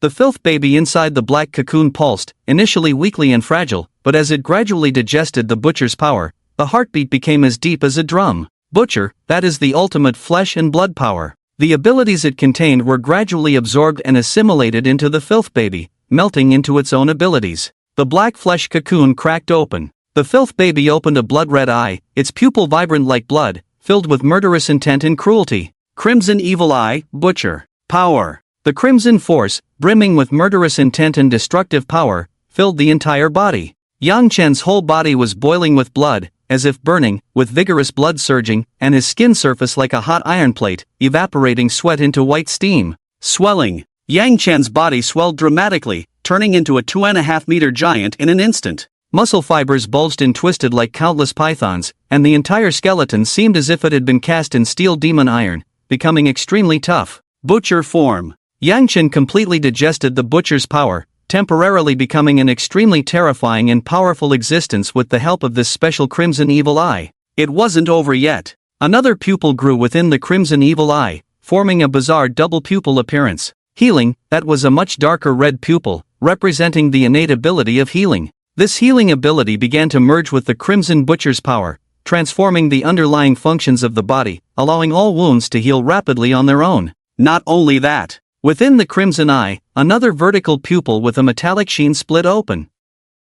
Forging steel, that was the innate ability of forging steel, capable of strengthening bones and skin, as if molten steel had been poured into the body, achieving the effect of forging into steel. I understand. Yang Chen's transformed filth baby could fuse related innate abilities. Melt more abilities. Yang Chen's heartbeat was heavy, and the foul infant was operating at full capacity. Fusing two abilities was not enough, and now came the third and fourth. Muscle enhancement. Yang Chen activated the foul infant, and a vertical pupil split open within the crimson eyes. The violent muscle power made the butcher's crimson muscles even more terrifying, with fibers that were more resilient and strong, and explosive power that reached a new level. Aha! Yang Chen knelt on the ground, his palms pressed against his chest, enduring immense pain. The foul infant's tentacles danced wildly, each beat straining to carve the final vertical pupil into the crimson eyes. Combat mastery. It was cold and rational, representing powerful combat techniques, with overall physical enhancement, and a massive, fortress-like body that possessed an incredible flexibility. A total of 5 pupils. They struggled to overlap, flowing with bright, burning blood tears, fusing them together. Add more fire. More fire was needed. Yang Chen held the flesh, an evil and foul substance born from an unknown, terrifying soul. Just a small piece could create a highly dangerous contaminated area. At the same time, the flesh was also the key for awakeners to evolve to the 4th stage. Come on! Yang Chen's eyes were sharp and determined, swallowing the flesh directly, igniting this flame. A feverish, frenzied power erupted, the evil and foul force rampaged through his body, turning into a blazing fire. Yang Chen felt like he was thrown into a furnace, every bone and blood in his body was scorching and melting, forging into a stronger form. Dangerous. This was a very dangerous move. Ordinary awakeners, if not careful, could be overwhelmed by the power of the flesh, even turning into a monster. Yang Chen, however, transformed into a human-shaped furnace, using the power of the flesh to forge his body, shaping it into something more perfect. It's done! The overlapping pupils were gradually fused by the deep crimson blood, glowing with a bright, dripping scarlet color. Thousands of hammer blows, forged into steel. An ultimate perfect body. Yang Chen's crimson butcher form, with a hammer-like hand, gently clenched, and the air in his palm was instantly crushed, producing a sound of breaking through the air. Just in time. Yang Chen had a handy weapon by his side. The butcher knife called 10,000 Slaughters perfectly matched the crimson butcher, held in his hand, exuding a strong, intense killing intent, making it even more terrifying. A moment later, the foul infant closed its crimson evil eyes, the endless sense of power gradually dissipated, soon returning to its normal shape. Yang Chen felt no weakness. The seemingly slender body was filled with iron-like muscles. After thousands of hammer blows, it became angular, full of streamlined beauty and deadly explosive power. Clearly, after the transformation, Yang Chen not only gained the special form of the Crimson Butcher, but his overall physical quality also greatly improved. If he were to face the captain of the 405 enforcement team, Mountain, now, even without using any special abilities, he could easily win with overwhelming physical strength. This harvest is not bad. Yang Chen couldn't help but sigh. The abnormal contamination zone was indeed a good place. The first time with the bleeding peacock, the second time with the butcher hunt, both had considerable gains. He would have to visit such places more often. The sky gradually brightened. Yang Chen took a comfortable bath. A layer of black, sticky residue was washed away, clearly the impurities produced from forging the body. Refreshing. Yang Chen washed his hair, shaved off the messy beard, and the young man in the mirror looked completely different, almost like a different person. A slight stretch. Yang Chen's whole body sounded like popping beans. With a few simple stretching actions, he gradually adapted to the more light and powerful body. Let's test the various abilities again. Yang Chen entered the basement and began testing his own strength, not finishing until late afternoon. 10 minutes, he tested the duration of the Crimson Butcher. The foul infant's frantic pulsations consumed an enormous amount of energy, and the supremely powerful butcher form could only be maintained for about 10 minutes. Forcing it would likely cause severe damage to himself. Of course, Yang Chen could also use other supernatural abilities, which would consume much less energy. Summary: Yang Chen possesses two ultimate weapons. Crimson Butcher transforms into the terrifying form of the Crimson Butcher. Bloodstained Needles, the powerful incantation of the Thousand Needle Lady, capable of summoning part of her true power, with eerie black hair that can shred the target. Both abilities have significant side effects and are only used as a last resort. Other abilities include Hunger's Touch, tentacles extended from the foul infant, capable of devouring, strong and sturdy. Foul Blood Infusion, the foul infant opens its eyes, infusing tainted black blood, allowing the use of devoured supernatural abilities and enhancing their power. Thousand Needle Incantation, the incantation of the Thousand Needle Lady. Yang Chen concluded that with various abilities and his extraordinary physical prowess, there should be few opponents in the entire Tianshui city. The only ones he couldn't quite gauge were the imposter posing as Yin Ruya, Alin, and the unknown entity hidden in Building 7 of the Green Mountain Sanatorium. The foul infant can fuse supernatural abilities. I need to devour more awakened individuals, perhaps creating other forms besides the Crimson Butcher. Yang Chen's sharp eyes flickered with a grand plan gradually forming in his mind. Difficult. It's hard to make a living. Yang Chen worked at the slaughterhouse, holding a seemingly ordinary butcher knife, precisely cutting each part, as if performing surgeries. The foul infant was always hungry. The Thousand Needle Lady was also waiting to be fed. The Weaving Lies needle had dark stains, while the bloodstained needle's phantom slowly recovered, craving another sacrifice. Yang Chen's 10,000 slaughters butcher knife, standing on a bloodstained chopping block, was also autonomously absorbing the liquid. Clearly, this was a bloodthirsty butcher knife. Yang Chen, like the head of the household, had forbidden objects waiting for his feeding.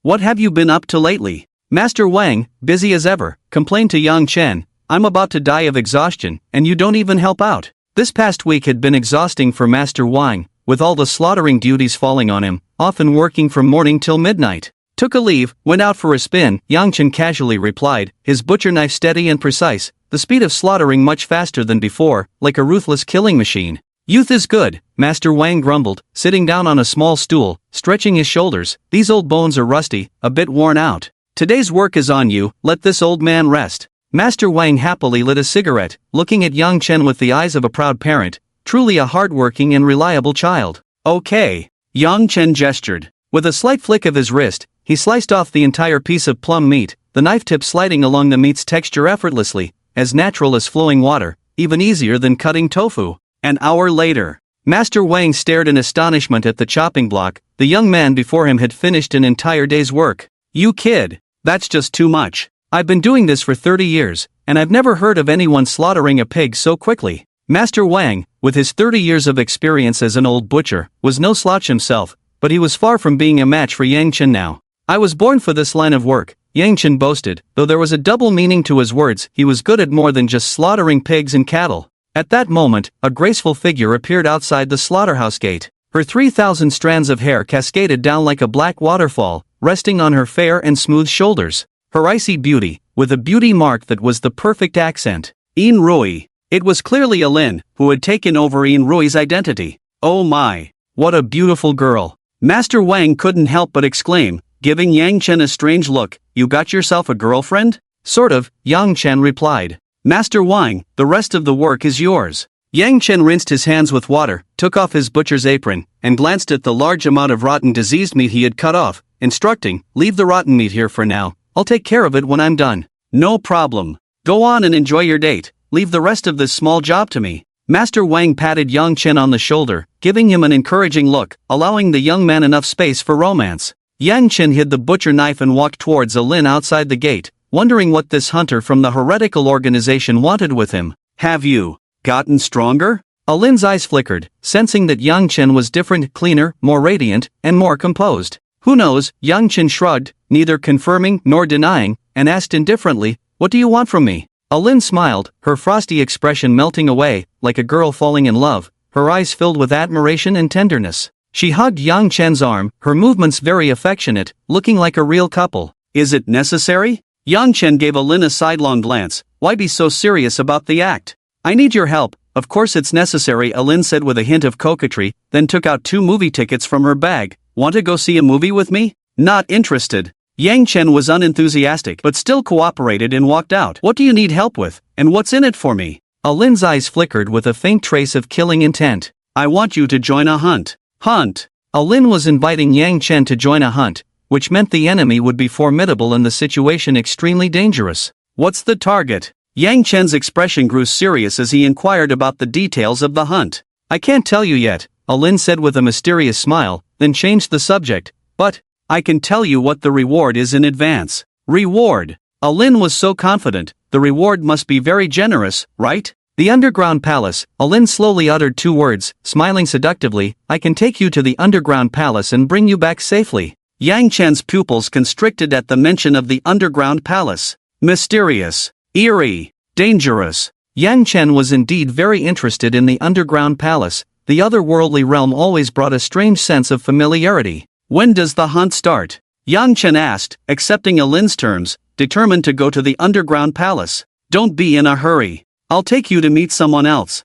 Alin became mysterious again, and then the two of them rode a small electric scooter towards one of the most luxurious villa areas in Tianshui City. Tianhai, nestled between mountains and water, surrounded by lush trees and blooming flowers. At the best location on the mountaintop stands the noble Tianshui No. One villa, overlooking the entire Tianshui Lake and the city's neon lights. Only the super rich of Tianshui City have the privilege to live in this area. You're here. The door of Villa Tianshui 1 opened, revealing a beautiful girl. The girl had light makeup that concealed dark circles under her eyes, and in the depths of her cold gaze hid madness, the most frenzied kind of madness. Han Bingbing. The girl in front of Yang Chen was none other than Han Bingbing, who had been killed. No, you're not Han Bingbing. Yang Chen's eyes flickered. The person in front of him could be anyone, but it couldn't be the dead Han Bingbing. I am Han Bingbing. Yang Chen, don't you remember? That day, you pierced my throat with a table knife. Han Bingbing's lips curled up, revealing a ferocious and frenzied smile, then pointed to her neck, where the scar from the table knife still remained. Come in. Han Bingbing turned and entered the room, disappearing from their sight. Is she the one starting this hunt? Yang Chen's expression was grim. He hadn't expected the mysterious person Aling mentioned to be the utterly insane Han Bingbing. Yes, and no. Aling played coy, and at that moment, a man's voice came from inside the house. Yang Chen, Inruya, what are you standing outside for? Come in. Han Zitao was brewing tea in the living room, his face beaming with the confidence and ease characteristic of a super-rich second generation. Han Zitao? The bizarre thing was, the person speaking was clearly Han Bingbing in women's clothing but with an entirely different face. Han Bingbing, Han Zitao, they were the same person. Schizophrenia. 2 different personalities manifested in Han Zitao. A madman. A complete madman. Yang Chen entered the house, his keen sense of smell detecting a whiff of blood. No servants, no nannies, no family members. The completely insane Han Zitao likely killed his entire family. Could such a person be trusted to cooperate with? Schizophrenia. Dual personality. Han Zitao had completely descended into madness. He. Our game had just begun, and Yang Chen interrupted it. Han Bingbing's personality appeared, her face flushed with a sickly grin, blaming Yang Chen for killing her last time, ending the game of truth or dare. Bingbing, you're too rude. Han Zitao's personality emerged, scolding his sister, his voice reverting to a male tone. Not just the voice changed. When Han Zitao switched personalities, his entire face also rapidly transformed. Even the structure of his flesh changed. Hunter, Han Zitao had also become a hunter. The persona mask bestowed by Aling had caused Han Zitao to receive a curse blessing and gain some incredible powers. Stop with the hypocrisy. Han Zitao, I don't like you, let's get to the point. Yang Chen's words were direct. He detested the hypocritical super-rich second generation. The mad brother and sister duo were utterly repulsive. Aling also entered the house, standing between Yang Chen and Han Zitao, smiling sweetly. Let's not be so hot-tempered,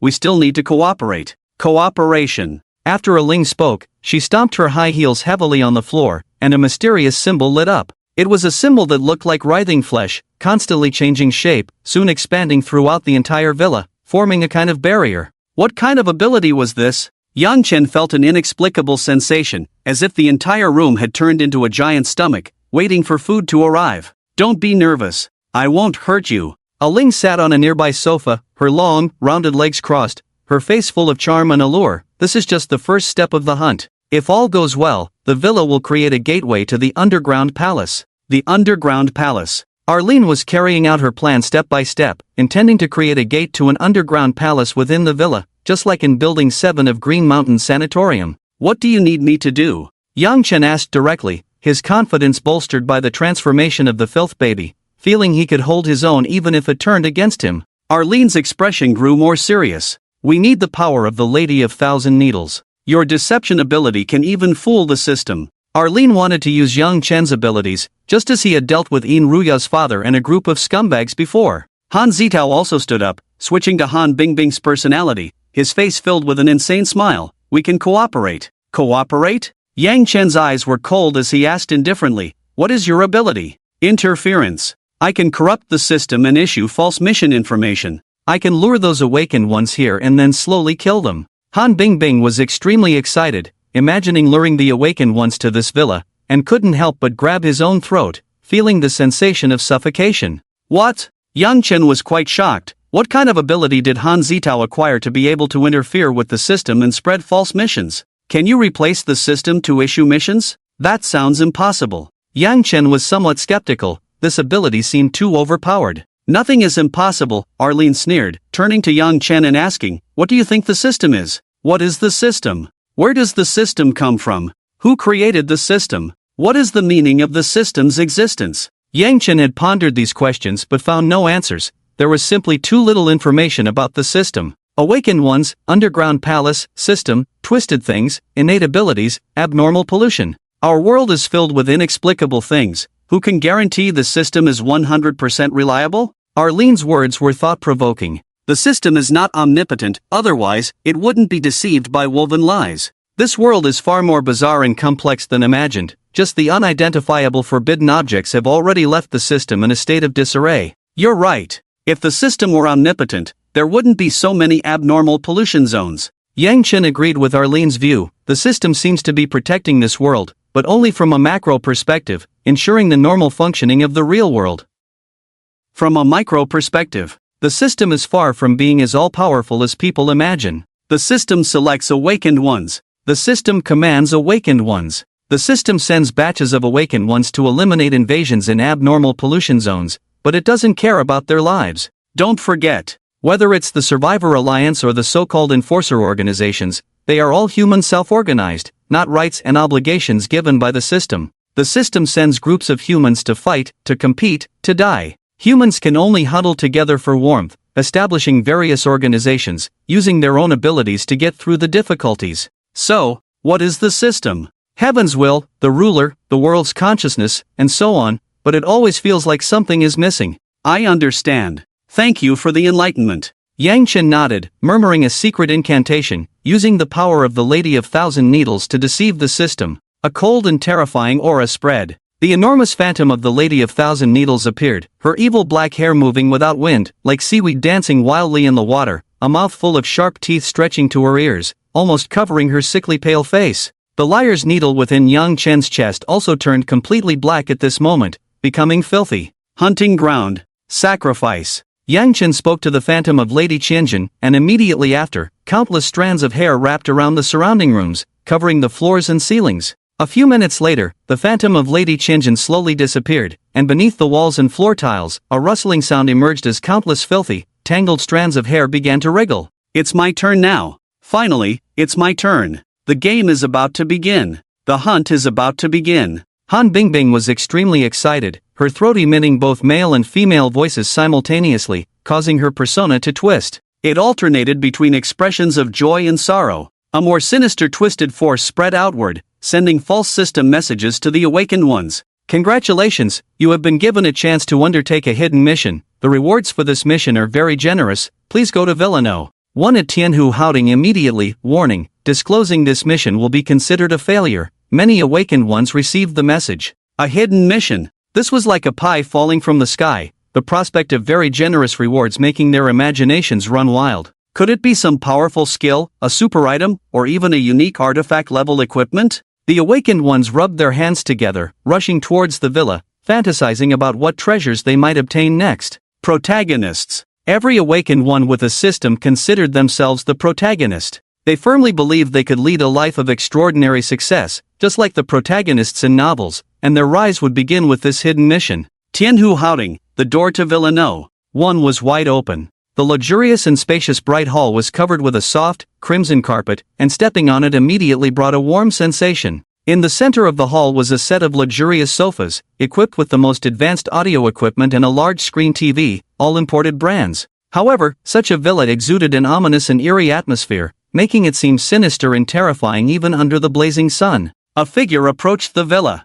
The person looked ordinary, checking something around the villa. Yang Chen. Yang Chen disguised himself as a cautious awakened one, searched around, and was about to enter the villa. Swish! The sound of a sharp object cutting through the air followed. An arrow struck the doorframe ahead, its powerful penetration piercing through steel, the arrow's tail vibrating with a humming sound. Yang Chen's face showed surprise, quickly stepping back, seemingly startled by the attack. Who? Yang Chen turned sharply, spotting a man holding a longbow hiding behind a rockery 100 meters away.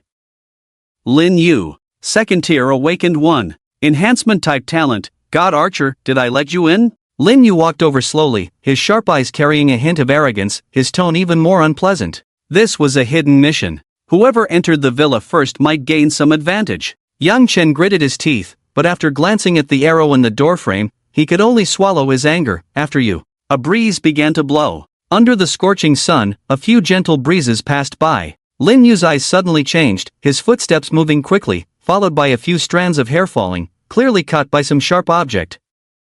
You talk big. Another awakened one arrived, around 20 years old, looking at Lin Yu with disdain. Yi Yifeng. Second tier awakened 1. Nature type talent, Tempest. Yi Yifeng indeed had the capital to be arrogant. Since evolving to the second tier dormant stage and acquiring the wind blade skill, he had only bullied others. Wind? Lin Yu's pupils constricted, pulling out an arrow and placing it on the bowstring, but he didn't dare to retaliate immediately. You guys can fight, I'm going in first. A clear and melodious female voice rang out, and a slender figure moved swiftly, somersaulting over Yang Chen before darting into the villa. Su Yao. A second tier awakened individual. Enhancement type talent, Agile Cat. Su Yao moved with the agility of a cat, her body's flexibility greatly enhanced, and her speed far exceeding that of ordinary people, allowing her to enter the villa first. Damn it! Yi Yifeng's expression darkened as he quickened his pace and rushed in, with Lin Yu and Yang Chen following closely behind. Swish, swish, swish.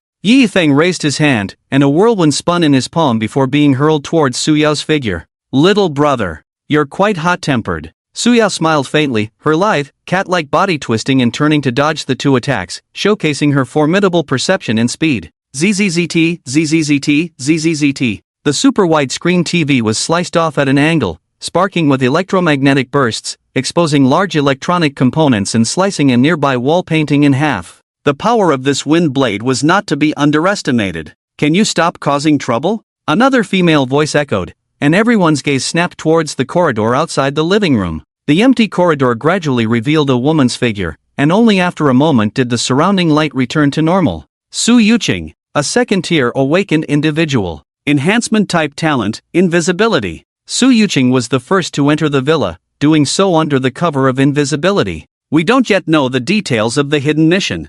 Fighting now will only destroy the villa, bringing us no benefit. Su Yuqing spoke calmly, and everyone looked at each other, agreeing with her point and refraining from further damaging the room. Completing the mission was the foremost objective. More and more awakened individuals joined in. Zhao Shanha, broad-shouldered and sturdy, his short-sleeved shirt straining against his bulging muscles, likely an enhancement-type awakened individual. Tian Xini, a somewhat shy-looking young girl, rarely involved in awakened missions, appearing rather naive. Sun Haoran, Song Xiaochen, Tang Zhou. Nearly 20 people entered the villa one after another. There were quite a few participants in this hidden mission. Despite the large number of people, the villa did not feel crowded at all. The three-story building spanned over 2,000 square meters, with over a dozen rooms, and the awakened individuals searched carefully, hoping to find clues about the hidden mission. Yang Chen searched like the others, but his eyes constantly observed the others, especially Alin and Han Zitao. Indeed, Alin and Han Zitao had also infiltrated,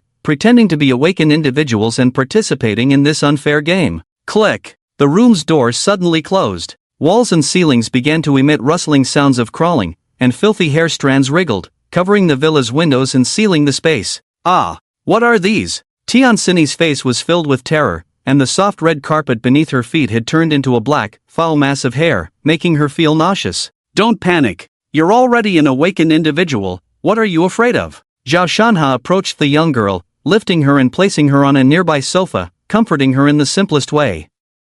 Everyone in this villa was an awakened individual. Ha! Little sister, just became an awakened individual, huh? Yi Feng sneered with arrogance. There's no need to be so startled, we've all seen bigger things, this villa isn't much. As he spoke, Yi Feng conjured wind blades in his hand. The wind blades rotated, causing the surrounding air to swirl and the light to refract and distort, before being hurled towards a window. Slicing. The wind blade struck the filthy hair strands covering the window and then vanished. The wind blades that could cut through steel were unable to sever the clumps of filthy hair at the window, leaving everyone in silent shock. These hairs are no ordinary. They can't be cut. Let me try, step aside. Despite their efforts to destroy the surrounding hair, nothing seemed to work. No matter the type of attack, it was difficult to cause any damage to the hair clumps. We're trapped. Tianhai was panicking, her eyes filled with tears, while Suyu Qing, also a girl, calmly analyzed, this is a hidden task given by the system. The system has sealed the way out, and it seems we can only open it by completing the task.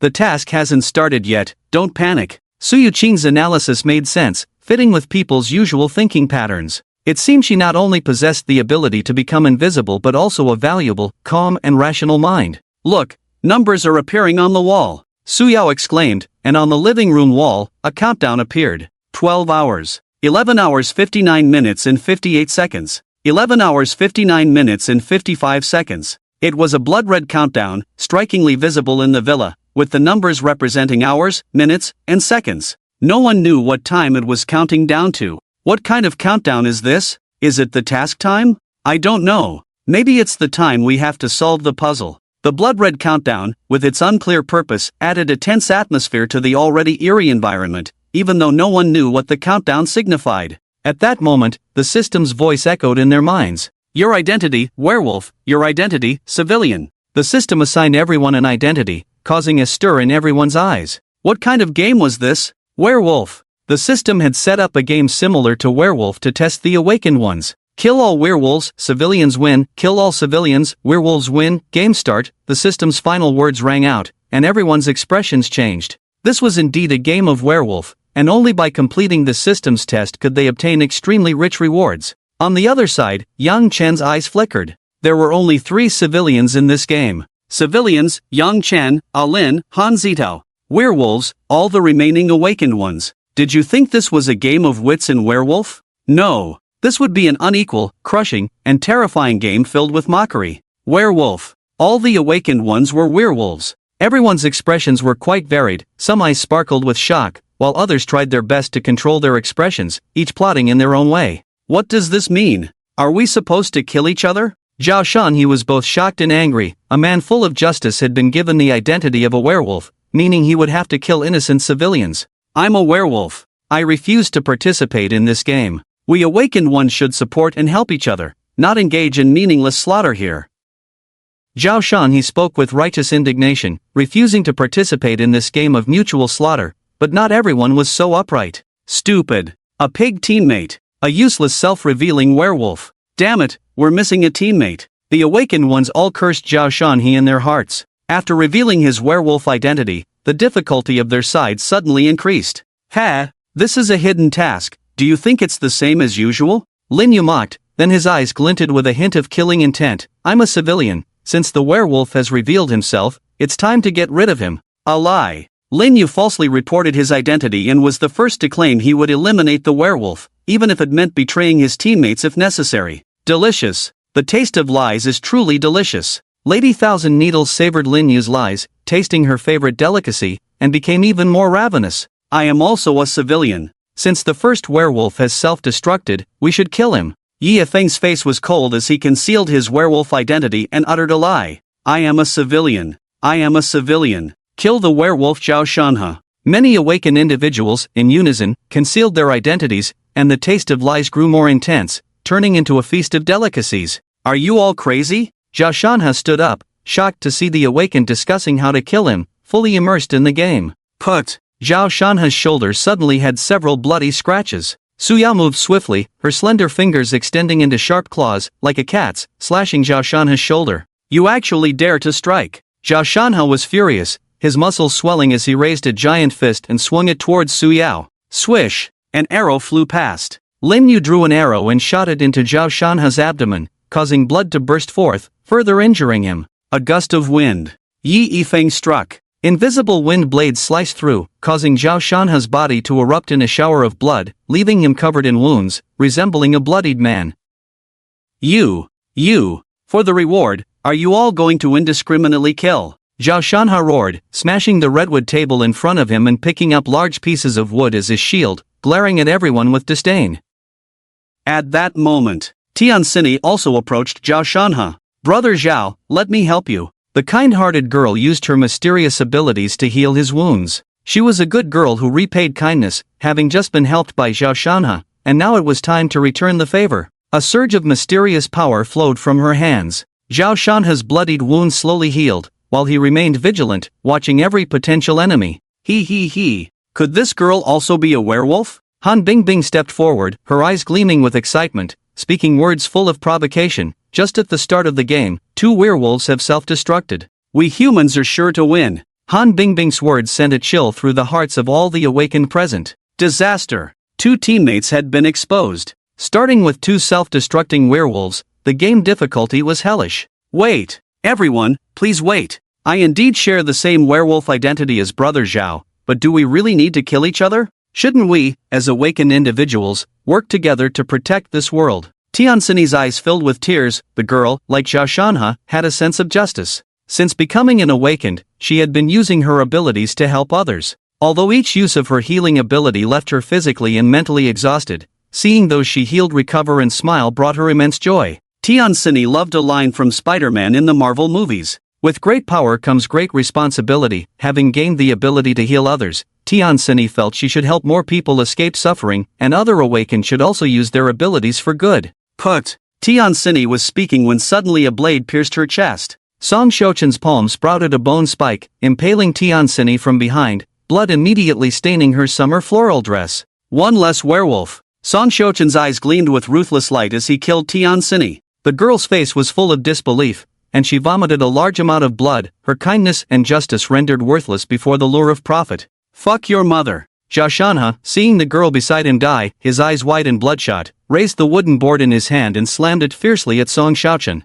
A loud bang echoed. The thick mahogany table shattered, and Song Xiuchen was sent flying by the immense force, smashing the TV cabinet behind him into pieces. Zhao Shanha's muscles bulged as he continued to punch, forcing Song Xiuchen back step by step. At that moment, others also moved. Su Yao crouched down, her sharp cat claws slashing Zhao Shanha's knee. Lin Yu pulled back his bow and shot 3 arrows, hitting various parts of Zhao Shanha's body, causing spinning, tearing wounds. Everyone was attacking Zhao Shanha. Among them, a girl with pointed ears and wearing emerald jewelry stood out. In her hand, she held a seed that emitted a green glow. When thrown to the ground, it immediately sprouted and turned into vines that grew wildly. The vines, with thorns and spikes, wrapped around Zhao Shanha's body, scraping out small wounds and binding him tightly. Xia Han. A second tier awakened with a nature-based talent, Emerald Spirit. She could accelerate the growth of various plants and cultivate special ones. Zhao Shanha struggled, his large hands gripping the vines, crushing and tearing them apart,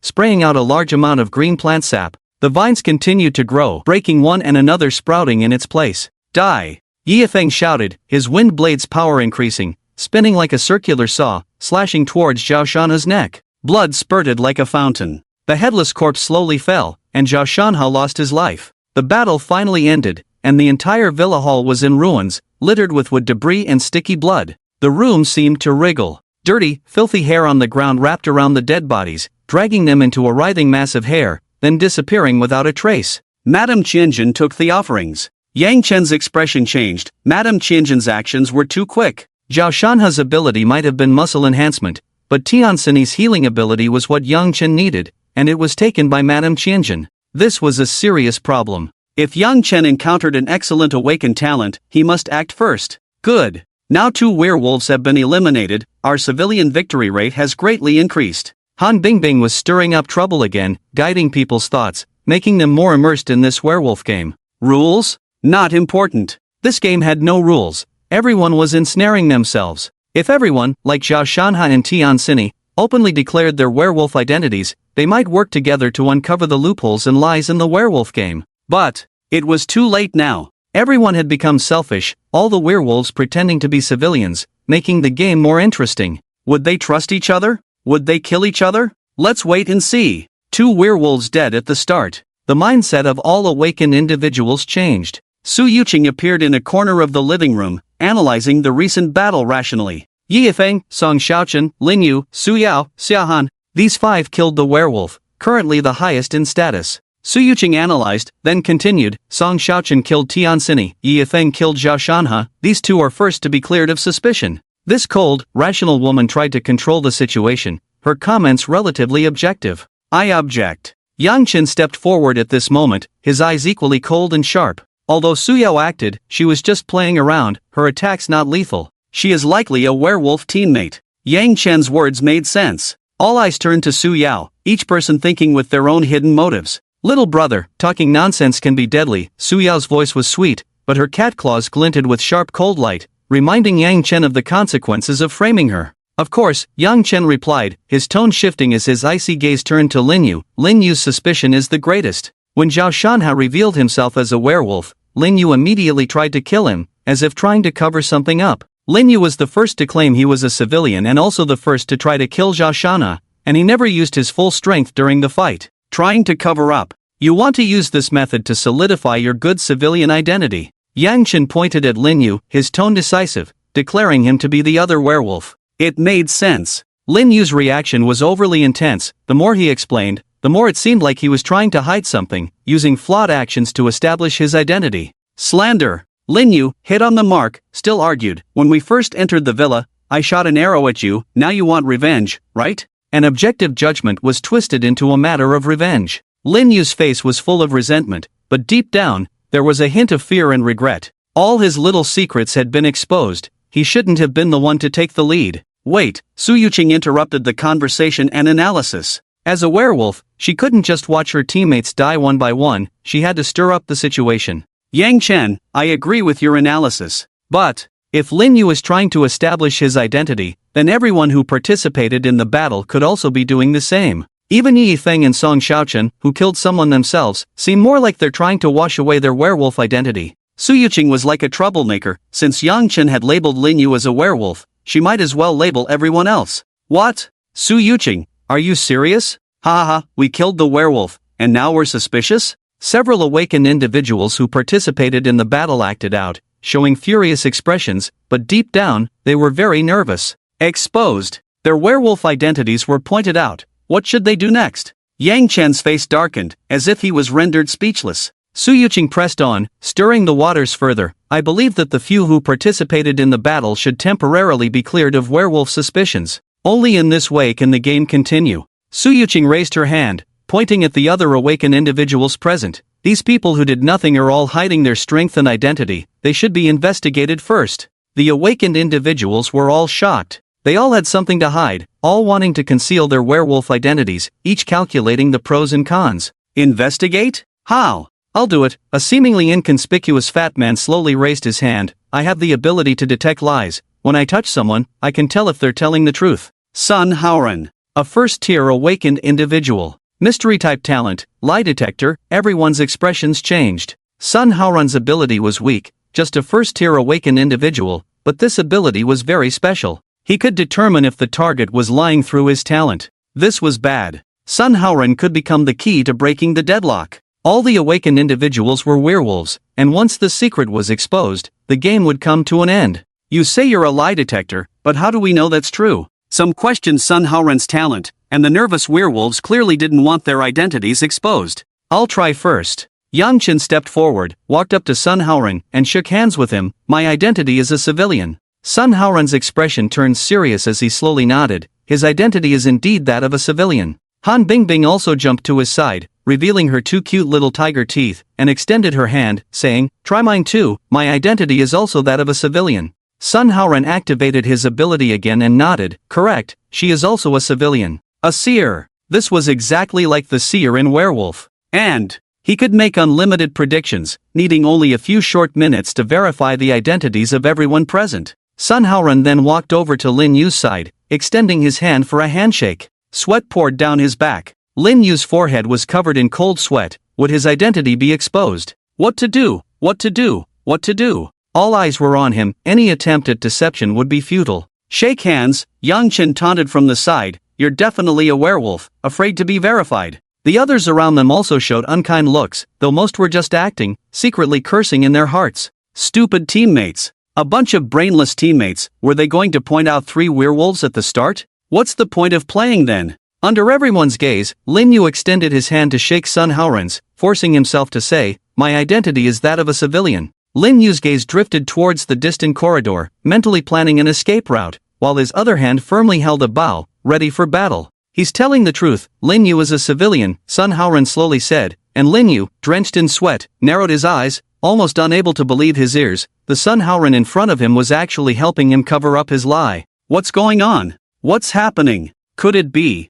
Sun Haoran was his werewolf teammate. Sun Haoran seemed to be verifying identities, but in reality, he was looking for his werewolf teammates and covering up their identities. Sun Haoran and Lin Yu's hands gripped each other tightly, both knowing each other's identities, their hearts immediately filled with confidence. "Ha ha ha. See, my identity is that of a civilian. Yang Chen, all your previous analysis and judgment were bullshit." Lin Yu was a bit too proud. Having obtained the verified identity of a good person from the seer, he began to mock Yang Chen. Lin Yu started to plan in his mind, with Sun Haoran's cover, he could go on a killing spree soon, first taking out Yang Chen, the threat.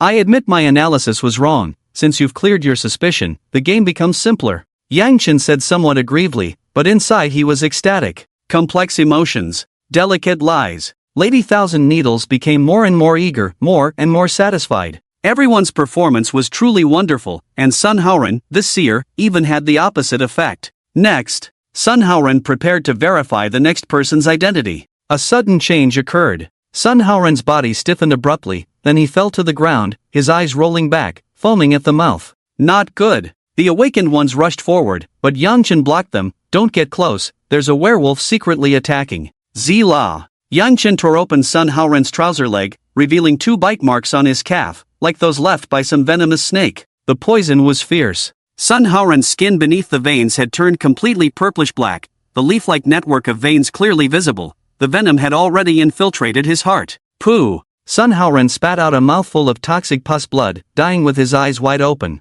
"Ah!" Lin Yu cried out, throwing himself onto Sun Haoran's body, his eyes wide. His werewolf teammate was dead? Someone was afraid of being verified and directly poisoned Sun Haoran to death. What a disastrous teammate! From Lin Yu's perspective, 3 werewolves died at the start, and the identity of the werewolf hidden in the dark remained unknown. The perspective of the other werewolves, the prophet is finally dead, and Yang Chen, Han Bingbing, and Lin Yu are locked in as civilian identities. The game has become even more bewildering. However, as everyone was bewildered, the lights in the room completely dimmed. The time on the wall reached 11 hours, and the system's voice echoed in their minds once more. "Night falls, please close your eyes." The already dim and gloomy room was enveloped in a shroud of darkness. All the awakened ones were isolated, but the shadowy veil seemed like giant hands guiding the werewolves to find their own targets. The surroundings were filled with the sound of hurried footsteps. Some hid in corners waiting for their chance, while others began to search for their targets. The awakened ones with werewolf identities received a prompt from the system in their minds. "Please select your target, I want to kill Yang Chen." The man silently thought, as the darkness guided his path, leading him through corridors and stairs to the second floor of the villa. The sound of rustling came. 2 venomous snakes slithered through the crack in the door into the secondary bedroom, finding the civilian identity of Yang Chen. Python Strangle. The man activated his ability, and the venomous snakes behind the door reacted violently, their slender bodies becoming thick and powerful. Tang Zhou, a second-tier awakened one, with the mysterious talent, Venom Viper. Tang Zhou controlled the snakes, transforming them into a giant python that wrapped around Yang Chen's body, tightening constantly, trying to break his bones. Success! Tang Zhou pushed the door open, ready to enjoy the fruits of victory, but was stunned the moment he entered the room. In the shadows, the slightly slender figure of Yang Chen held a butcher knife, and the summoned python had already been cut into several pieces. Yang Chen's other hand held a small flower snake, tightly gripping its 7 inches, which could only struggle and twist in his palm. Not good. Tang Zhou felt an ominous premonition, but just as he wanted to turn and flee, the door slammed shut with a bang. A mass of filthy hair wriggled, covering the door handle and then wrapping around the entire door, making it impossible to break out. "TSK, TSK, TSK. Yang Chen's eyes were full of mockery as he said self-deprecatingly, "I thought the first person to come and kill me would be Lin Yu, since he hates me so much. I didn't expect it to be you. The recently deceased Sun Haoran was also killed by you, wasn't he?" As Yang Chen spoke, he slightly tightened his grip, crushing the small flower snake to death, revealing a cruel grin. Indeed, Tang Zhou was the one who poisoned Sun Haoren. Sun Haoren had the ability to detect lies, which could easily expose the remaining werewolves, so Tang Zhou, skilled in assassination, took action, using his talent ability to kill him without anyone knowing. Are you really a civilian? Why can you move around in the dark? Tang Zhou's face looked a bit ugly. As a qualified werewolf, it was correct to kill the confirmed civilian identities first. But why does a civilian have combat power and can resist when the lights are out? Yang Chen easily defused Tang Zhou's attack and even planned to counter-kill the werewolf in this room, completely ignoring the rules of the game. He. Yang Chen sneered, his mockery deepening. Who said civilians can't resist? Who said civilians can't kill werewolves? Do you really understand the rules of this game? Rules? Yang Chen was the rule here. This was not a game of werewolves at all, it was just the various guesses of the awakened ones, ultimately trapping themselves. No, how could this be? What's the use of the game rules? Isn't the werewolf identity completely useless now? Tang Zhou's face was filled with horror, and a surge of anger welled up within him. The rules of the game were too unfair. Fair? Let me tell you something, Yang Chen revealed to Tang Zhou. There are 21 werewolves and 3 civilians in this game. The werewolves should do their best to escape, to struggle together for survival, to avoid being slaughtered by the powerful and evil civilians. This revelation almost caused Tang Zhou's mind to crash. This isn't werewolf. This isn't werewolf. This isn't werewolf. This is a battle royale. In this game, the werewolves do not play the role of hunters but rather the hunted. The civilians are the most evil and powerful beings, capable of killing werewolves at will, turning the entire game logic upside down. Shock, astonishment, fear, despair. Tang Zhou's face was filled with disbelief, and a flood of negative emotions overwhelmed him, pushing his emotions to the brink of collapse. Delicious. Lady Thousand Needles savored the fear and despair, along with her favorite lies, causing the hair strands swirling around the room to dance wildly. Wonderful. This game is simply wonderful. The scent of these sacrifices is rich and sweet, like a super deluxe Buddha jumps over the wall. Yang Chen added fuel to the fire, delivering even deeper shock to Tang Zhou. How pitiful. As a weak werewolf, you actually dared to seek out the evil and powerful civilians, truly commendable courage. Let me tell you a few small secrets. Yang Chen's sinister smile grew even more terrifying as he continued in his low, hoarse voice. Is the system voice in your mind really the system? System. Could the system also be fake? Tang Zhou was completely petrified. In his eyes, the system was supreme, sacred and inviolable. The system was like the laws of physics. The system was like fundamental principles. The system was like the unbreakable law of conservation of mass. The rules of the system could never be broken, even by a god. In the eyes of awakened ones, the system was omnipotent, no one could usurp it,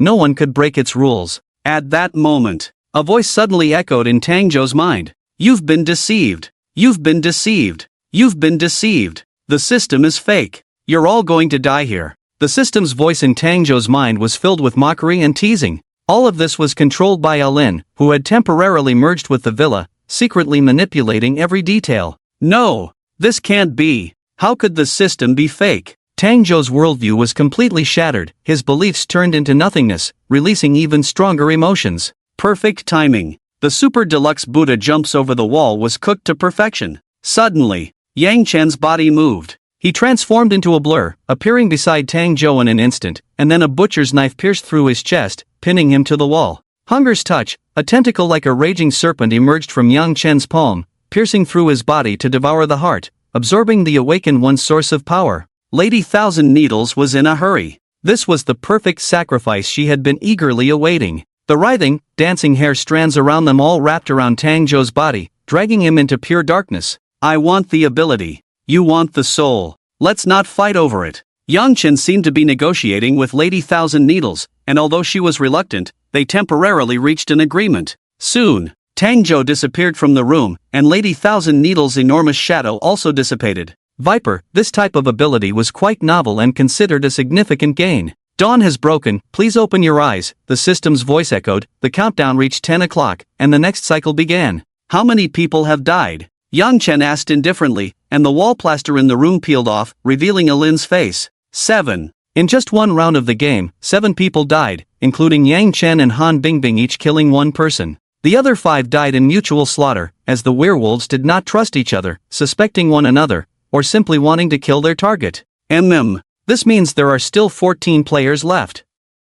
Yang Chen nodded, tidied up his clothes, and left the room. The game was getting more and more interesting. The black curtain disappeared. The 3-story luxury villa was littered with battle traces, a scene of chaos. Patches of blood were scattered on the ground, many awakened ones were killed without knowing why, while others fiercely resisted and fought. Filthy black clumps wriggled, dragging the dead awakened ones into the darkness, disappearing into the gaps between the floor and walls. However, one werewolf seemed to have gone berserk, continuing to fight even after the black curtain disappeared. Poochie! 3 claw marks appeared on Lin Yu's chest, and bright red blood spurted out. Su Yao moved agilely, like a wildcat, her sharp claws glinting with a cold light, leaving wounds on Lin Yu's body. Are you crazy? I'm your werewolf teammate, Lin Yu said through gritted teeth, his clothes soaked in blood, his eyes filled with anger. Teammate? Do you think I'll believe that? Su Yao felt Lin Yu was just making excuses. Sun Haoren, who had the ability to detect lies, revealed Lin Yu's civilian identity before his death.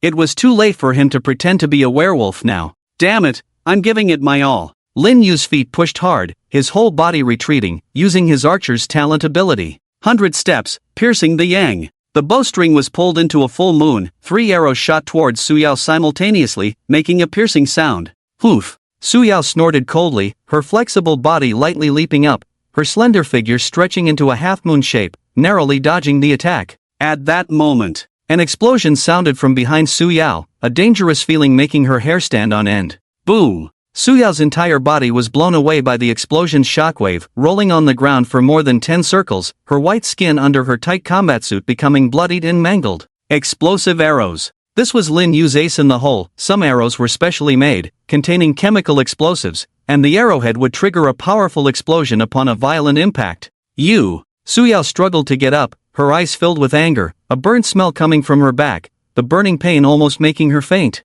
She had been careless. Su Yao had been in control, but a moment of carelessness led to her being counterattacked, and other awakened ones were approaching, the situation becoming increasingly unfavorable for her. Stop! Attracted by the explosion, everyone appeared on the scene. Yi Feng, Song Xiaochen, Han Bingbing, Su Qingyu, Yang Chen. The remaining dozen or so people crowded on the second floor, stopping this meaningless battle. Su Yao, what are you doing? Han Bingbing, holding her shoulder and stumbling, came over, as if seriously injured by someone. Lin Yu passed the lie test, his civilian identity is confirmed. Yang Chen also joined in the criticism. Su Yao, it's already daylight, yet you're still hunting civilians, isn't that a bit too arrogant? Everyone's eyes fell on Su Yao. She was a werewolf. This was almost a certainty. The expressions of the awakened ones changed, with 2 werewolves already dead at the start, and now another one discovered, the chances of victory became even slimmer. What to do? Protecting Su Yao might expose their identity. Killing Su Yao would lose another teammate, making victory even more unlikely. The werewolves were all in turmoil, wary of every person around them, unsure of what to do. I don't accept this. Su Yao struggled to get up, stubbornly arguing, why should we unconditionally believe that self-proclaimed lie detector, Sun Haoren? What if he's lying? What if he's using his ability to cover for his teammates? Su Yao's arguments were weak and unconvincing, but her absurd words were actually close to the truth. Indeed, Sun Haoren, the lie detector, was also a werewolf, covering for his teammates. The reasoning was all wrong, but the result was correct. Unfortunately, no one would believe her. No, to be precise, whether they believed her or not was no longer important. The only question all the werewolves needed to consider was how to deal with Su Yao, their teammate. Kill! Song Xiaochen rushed out, his fingers merging together, skin pierced by some sharp object, transforming into a sharp bone blade. The sound of flesh tearing echoed.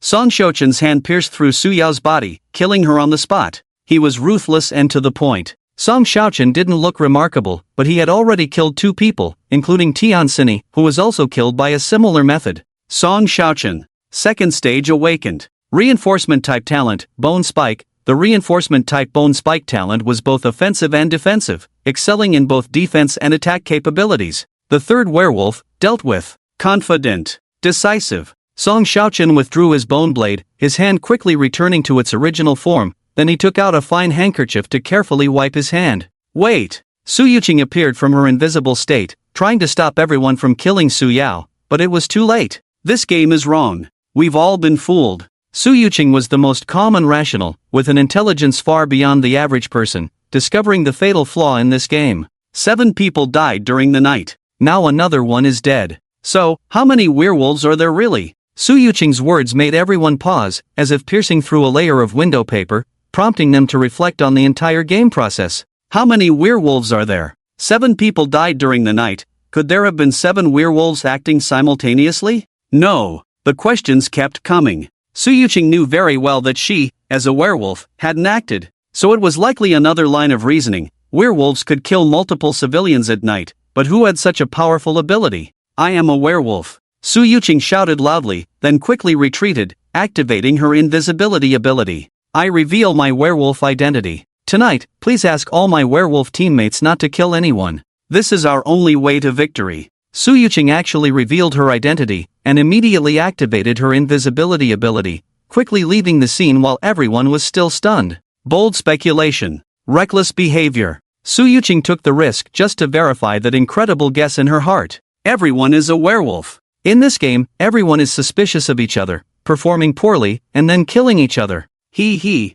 Yang Chen sneered inwardly. It turns out there really are smart people who guessed it. Of course. This was to be expected. The game's rules had too many loopholes, couldn't stand close scrutiny, and smart people could find some clues just by observing carefully. It doesn't matter. The purpose of the game is not for fun, but to cover up this hunting ritual. Night, please close your eyes. The countdown on the wall had somehow moved to the 9 o'clock position. The black curtain rose again, blocking everyone's vision. The werewolves could now seek their prey or refuse to act as Su Yuqing suggested. In any case, the outcome would be the same. Don't hide anymore. I know you're here. Yang Chen ascended to the 3rd floor and opened the bathroom next to the bedroom. Su Yuqing, using her invisibility ability, curled up in the corner of the bathtub, waiting for this round of the game to end. Unfortunately, she encountered Yang Chen. Close your eyes when it's dark. According to the normal rules of werewolf, humans are unable to act at this time. You're not a villager? Su Yuqing's voice echoed in the empty room, surprised by Yang Chen's appearance. I am a villager, Yang Chen said indifferently, raising his head to sniff the sweet scent, his gaze fixed on the corner of the bathroom.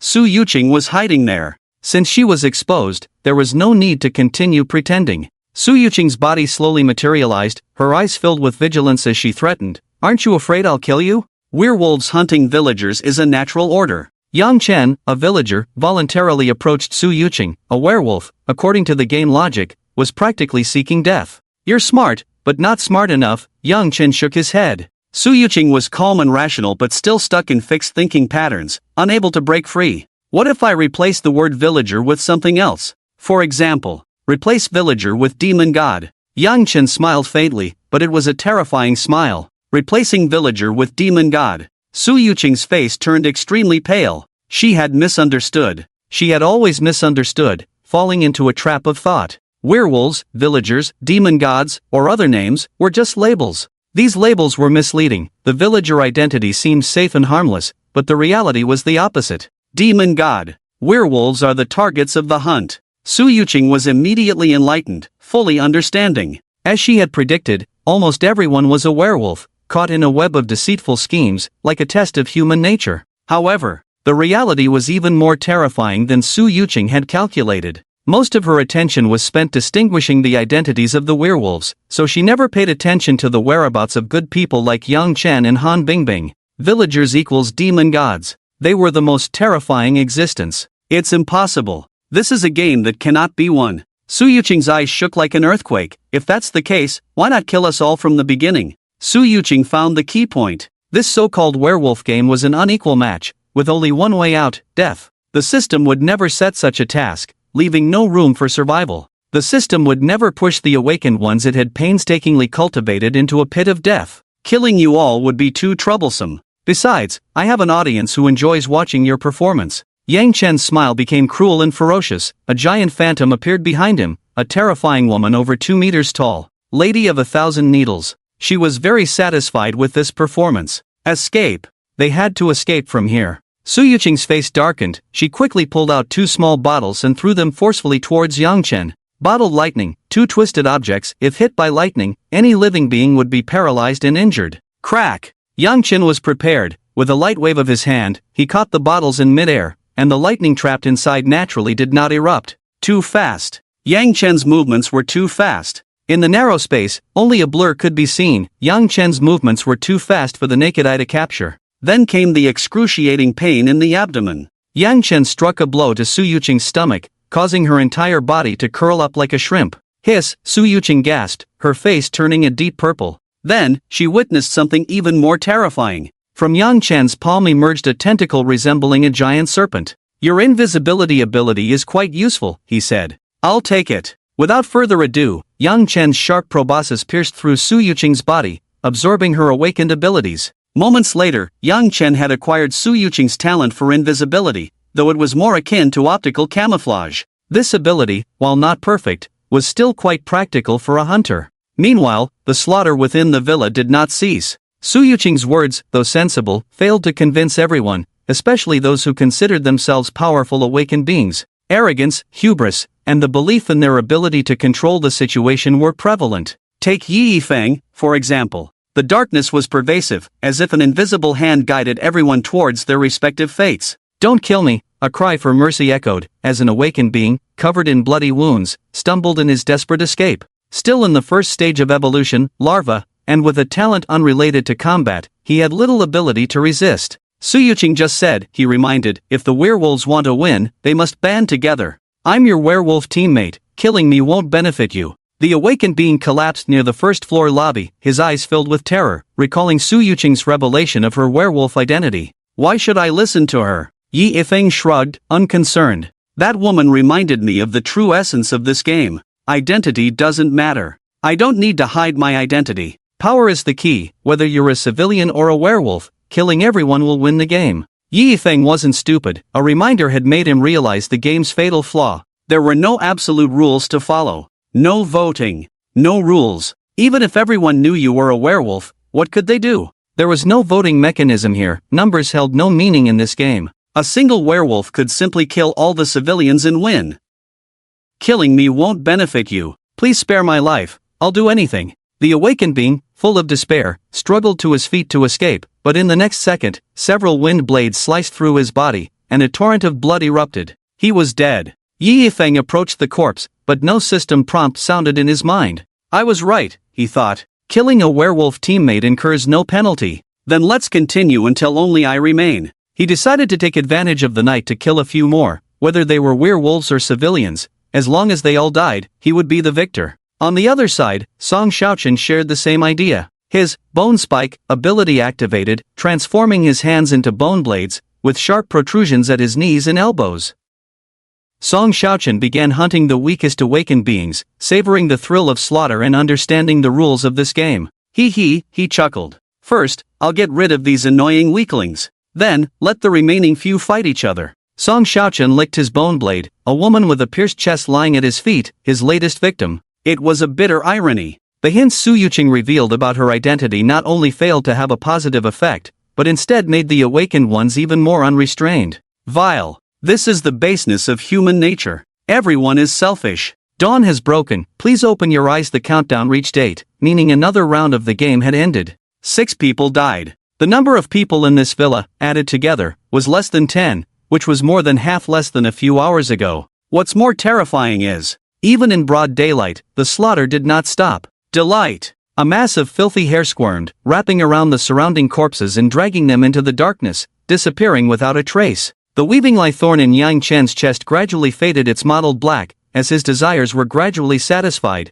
and the sacrificial hunt made him very pleased. "It's dawn. Everyone, stop fighting. If we continue to kill each other, we'll all die here." A man appeared in the hall, his voice thunderous, echoing through every corner of the villa. Swish! An arrow from the shadows pierced the man's throat, warm blood sprang out. Lin Yu struck from the shadows, killing the awakened one who had kindly tried to dissuade them with a single blow. Regardless of friend or foe, all must be killed. Something's not right. This place feels off. Xia Han muttered to herself, watching the completely bloodthirsty crowd, feeling a strange sense of dissonance. Insane. Yi Yifeng, Song Xiaoqian, Lin Yu. Each had bloodshot eyes, their eyeballs filled with red veins, enjoying the thrill of hunting their prey. As a verdant elf, Xia Han possessed a mysterious talent, her mental strength exceptionally powerful, yet she too was influenced by some evil force. She wanted to kill. She wanted to be the final winning player. Xia Han was deeply affected, but she was aware of it, while others were sinking deeper.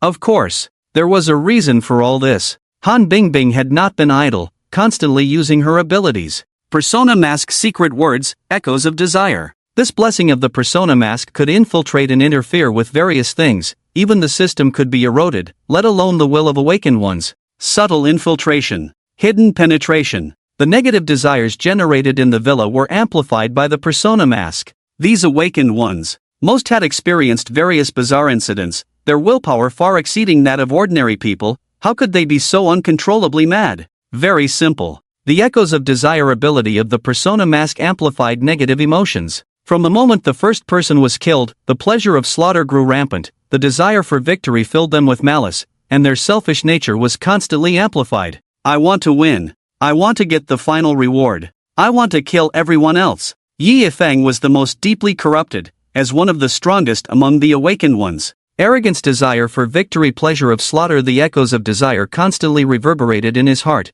intensifying various emotions, eventually turning him into a slave to his emotions. Don't run! I'm going to kill you, kill you. Song Xiaoqian was also completely controlled by murderous intent, chasing Han Bingbing up to the 3rd floor. You're a civilian, right? Kill you, and I'll win. No, whether you're a civilian or not, I'm going to kill you. Song Xiaoqian's face twisted, his eyes completely bloodshot, his hand merging into a bone blade, slashing fiercely at Han Bingbing's fleeing figure. Slash! Han Bingbing's back was torn open with a long gash. She fell to the ground, her face full of terror, but her mouth twitched uncontrollably, forcing herself to endure the excitement and pleasure. Don't kill me. If you kill me, you'll suffer a terrible fate too. Han Bingbing's face was horribly contorted, her eyes filled with terror, yet her mouth twisted into a maniacal, excited grin as she threatened Song Xiaoqian. He. I've already killed 4 people, and you'll be the 5th. Song Xiaoqian swiftly slashed, cutting Han Bingbing's throat, and hot blood gushed out as she slowly collapsed to the ground, lifeless.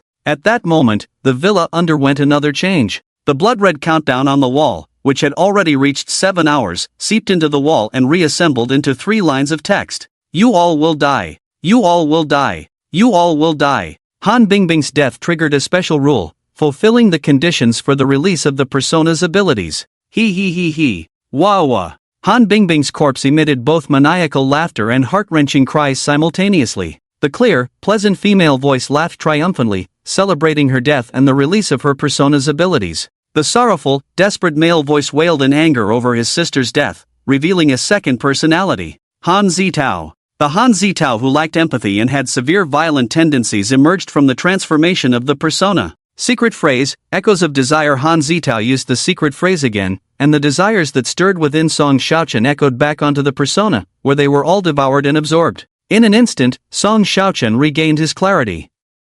What am I doing? His blood-red eyes, now free from uncontrollable killing intent, were filled with shock at his own actions. When did he become so reckless? When did he allow himself to be dominated by the desire for slaughter? When did the thirst for victory completely fill his heart, causing him to become unrecognizable?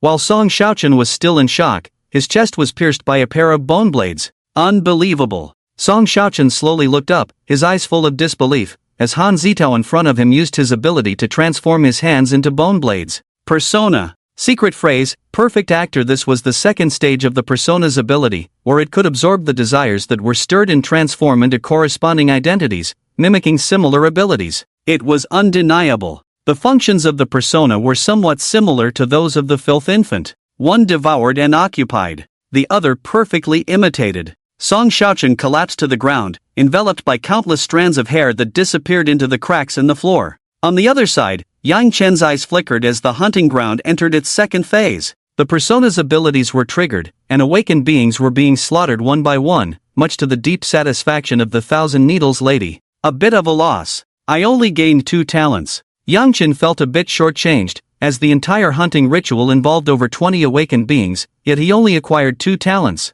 It was time to pick up the pace. Yang Chen quickened his steps and soon encountered an old acquaintance, Lin Yu. At this moment, Lin Yu's emotions were in turmoil. The special ability of the persona had extracted his inflated negative emotions, making him much clearer-headed. Recalling the madness of his recent murders, it felt as though he had been mentally controlled by someone else. Footsteps approached. Lin Yu abruptly turned around to face Yang Chen. Stay back! Lin Yu shouted, pulling an arrow and knocking it on his longbow, warning Yang Chen not to come closer. Is this all you're doing? I remember now. Your identity is that of a civilian, and you've been involved in every incident. Although you hid it well, everything is connected to you. After regaining his clarity, Lin Yu's logical thinking also improved significantly. Recalling the various incidents involving Yang Chen, he would always appear at critical moments during the game, giving hints to mislead everyone. He was practically an NPC in the game. He was practically a tour guide in the game. In other words, the conspiracy of the entire game was definitely connected to Yang Chen.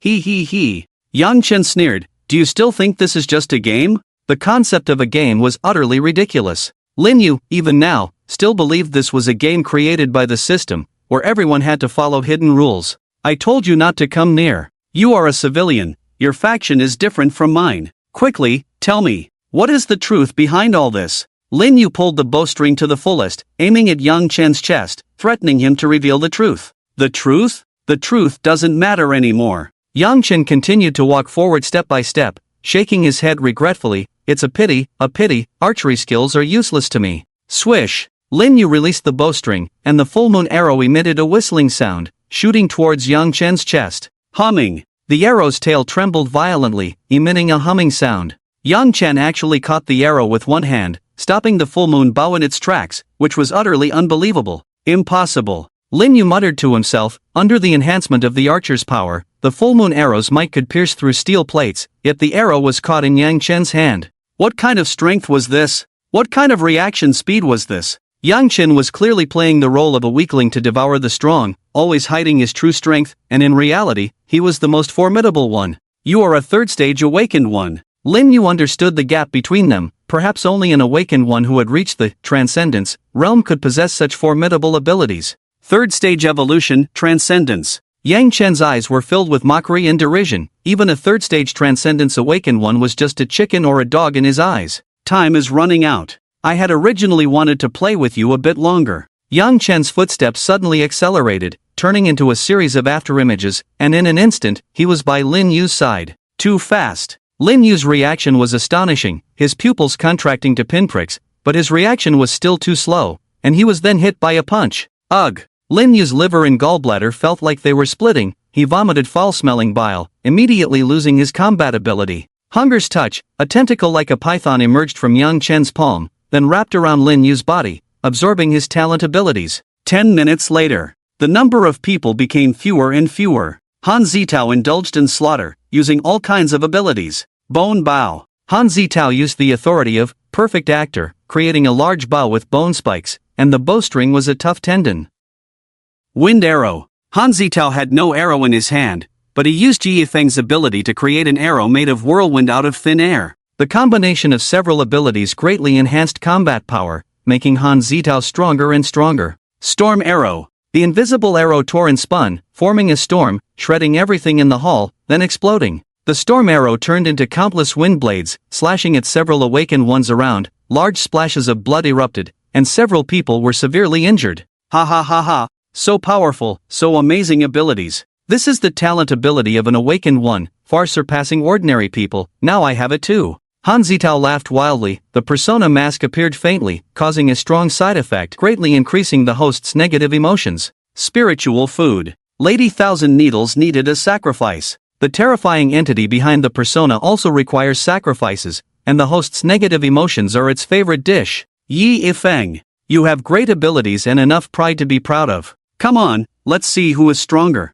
Han Zitao's eyes grew redder, and with a raise of his hand, a whirlwind roared, countless wind blades swirling around him, far more powerful than Yi Yifeng's original ability. Counterfeit. Hoof. Yi Yifeng was not to be outdone, using the wind ability to lift himself off the ground, hovering in midair, and then pushing his hands forward forcefully. The wind howled. Over 100 invisible wind blades, each as sharp as a razor, covered Han Zitao in an instant, producing the sound of sharp objects slicing through the air. Walls, floors, surroundings, all were cut by the swirling wind blades. Puff puff puff. Han Zitao's body also showed large bloodstains, but not many, only about a dozen. Good. You made me bleed, quite impressive. Now it's my turn. Han Zitao mimicked, floating his entire body, with wind swirling around him, and pushing his hands forward forcefully. 10 times. The number of wind blades was 10 times more. The villa was engulfed in a hurricane, with over 1,000 wind blades tearing through, instantly slicing the living room sofa into shreds, and the TV and speakers into countless pieces. Not good. Yi Feng shouted in alarm, then activated all his abilities to create a wind wall. The wind wall blew from bottom to top, scattering countless scraps of paper in the room, and the thousands of wind blades that hit the wind wall dissipated. Sweat. Yi Feng's forehead was covered in cold sweat, his temples soaked, struggling to maintain the wind wall, but it collapsed in an instant. The difference in strength was too great. The 1,000 wind blades released by Han Zitao destroyed the wind wall created by Yi Feng, the 1,000 blades like small knives of execution, scraping the flesh. Ah! Yi Feng screamed, experiencing the endless pain of being executed, his body bloodied and covered in wounds. How is it? Yi Feng, being countered by your own talent ability, feels pretty good, doesn't it? Han Zitao's eyes burned with madness, tormenting the awakened person in front of him like a cat playing with a mouse, satisfying his deepest perverted desires. At that moment, a swift figure flashed by, arriving beside Yi Feng. Yang Chen coveted Yi Feng's abilities, with hunger tentacles emerging from his palm, piercing his body to start devouring, stealing the wind ability. Yang Chen, you don't play fair. Han Zitao was full of shock and anger, never expecting his carefully chosen target to be snatched away by Yang Chen. You dare to steal my prey. Han Zitao was so angry that he lost his head, transforming his hand into a bone blade and slashing towards Yang Chen. Boom! Yang Chen slightly lifted his leg, a sidekick sending Han Zitao flying several meters away. The difference in strength. Han Zitao could toy with lower-level awakened people, but facing someone like Yang Chen, he was far from a match. This is my prey. If you continue to provoke, I don't mind killing you too. Yang Chen said indifferently, his eyes filled with cold killing intent, not just for show. Hunters are in competition. Yang Chen killed the butcher hunter, and wouldn't mind killing one more. Han Zitao, don't fight among yourselves. Blood near the wall squirmed, forming a Lin's face, stopping Yang Chen and Han Zitao from continuing their fight. Yang Chen, as agreed. This hunt requires enough sacrifices to open the underground palace door. Lin reminded, the purpose of the hunt and sacrifice was to open the underground palace door. Further fighting over food might lead to the failure of the ritual. Venom Fong, Stealth, Gale, Divine Archer Yang Chen had acquired 4 talent abilities, which was indeed a bit too much for him to handle, and the foul infant needed time to digest them. Alright. Yang Chen knew when to stop, then walked over to Han Zitao, who was lying on the ground, and said condescendingly, the rest of them are up to you. The hunting ground. This farce of a werewolf game was finally coming to an end. The remaining awakened ones were all remnants, like frightened chicks, waiting for their fate to be slaughtered. The only one still resisting was Xia Han. She possessed the mysterious ability of the Emerald Elf, scattering a large number of mysterious seeds on the 3rd floor of the villa, where countless vines with thorny barbs blocked the passage. Controlling plants. Xia Han's face showed a hint of fatigue. Controlling so many thorny vines at once was a difficult task for her. The system cannot be used. This is not a challenge game for awakened ones, but a hunting ground for some evil existence. Xia Han leaned weakly against the wall. The so-called game was from beginning to end a deception, and the real purpose was probably to kill all participants. The villa was getting quieter and quieter. Half an hour ago, the screams of awakened ones could still be heard from time to time, but now the entire villa was silent, as if only Xia Han was left as a survivor. It's your turn, hiding won't help. Han Zitao's voice came from the corridor, where countless thorny vines blocked his way, but this could only delay him for a short while. At that moment, Xia Han noticed a small detail. Light entered the house. Light? Xia Han suddenly turned around and looked at the window on the other side of the room. The writhing mass of foul hair had a slight gap. Finally, someone had discovered the weakness of the hunting ground. Xia Han rushed to the window, took out a small knife she carried with her, and lightly waved it a few times, actually cutting through the foul hair. More sunlight poured into the room. There's hope. Xia Han's face was full of joy, as if she had seen the light of hope, and then quickly waved the dagger. Behind the hair mass was a hole connecting balcony window. The barrier was getting weaker. The hunting ground of the Lady of 1,000 Needles had a fatal weakness. When her desire was at its strongest, the barrier of the hunting ground was indestructible, and breaking it was almost impossible. But, as the Lady of 1,000 Needles' appetite was gradually satisfied, the barrier of the hunting ground would also become weaker. The dried hair seemed to have lost its nutrients, and it could be cut with a light touch. Escape! I can escape this hellhole. Xia Han quickened her actions, listening to the sound of the thorny vines being torn apart in the corridor, her emotions reaching their peak of tension. Rattling. The floor-to-ceiling window was shattered, and Xia Han rushed towards the balcony, only needing to leap down to leave the villa. Put! Xia Han's body spurted out 2 streams of blood. Spider-like sharp limbs pierced through Xia Han's body, and a woman slowly descended from the roof, who was none other than Alin, lurking nearby. Alin materialized from her stealth state, like a true venomous spider, controlling the layout of the entire hunting ground, and also the last line of defense. You almost escaped. Alin's face was smeared with hot blood, and with that charming smile, she looked even more bewitching and eerie. No. Xia Han had seen the dawn of hope, but what awaited her was an even darker despair. The chance of escape was right in front of her, but she was once again dragged back into the villa by Alin. You're the last one. Alin didn't have the habit of tormenting her prey. The 4 sharp limbs extending from her back pierced through Xia Han's heart and throat. Human victory. This alternative werewolf game ended with Xia Han's death. It's so boring. You should have left her to me. I will play with her slowly, letting her experience what true hellish pain is. Han Zitao looked at Xia Han's corpse with a face full of regret. The last prey should be treated specially, like savoring the last chocolate cookie. It should be enjoyed thoroughly. This is not your playground, Yang Chen said, appearing on the 3rd floor at an unknown time, giving Han Zitao a disgusted look before turning to Alin. Isn't it time to end this? It was over. Lady Qianjun was very satisfied. This was a grand spectacle of awakened beings killing each other, filled with deceit and lies, the fragrance of desire and emotions almost overflowing. The liar's needle in Yang Chen's chest had undergone some changes. Its mottled black stains disappeared, reverting to a silvery sharpness, and its outstanding performance earned it a reward. Blood-soaked evil needle. Around the liar's needle, the phantom of the blood-soaked evil needle appeared again. Moreover, those faded mottled black stains also appeared on the blood-soaked evil needle, giving it an even more sinister aura. It was evolving. If the entire needle transformed into a murky black, its power would likely increase several levels. As for Han Zitao, he had reaped a rich harvest. The functions of his persona were gradually being developed, with 2 personalities complementing and transforming each other, forming a set of bizarre rules. Han Bingbing, masochist. Han Zitao, sadist. Their personalities were gradually becoming extreme, becoming the optimal carriers for the persona, while the other personalities absorbed in the villa were still lacking. Too dangerous. It must be said. The persona is a dangerously taboo item, not only dangerous to enemies but also deeply affecting the host.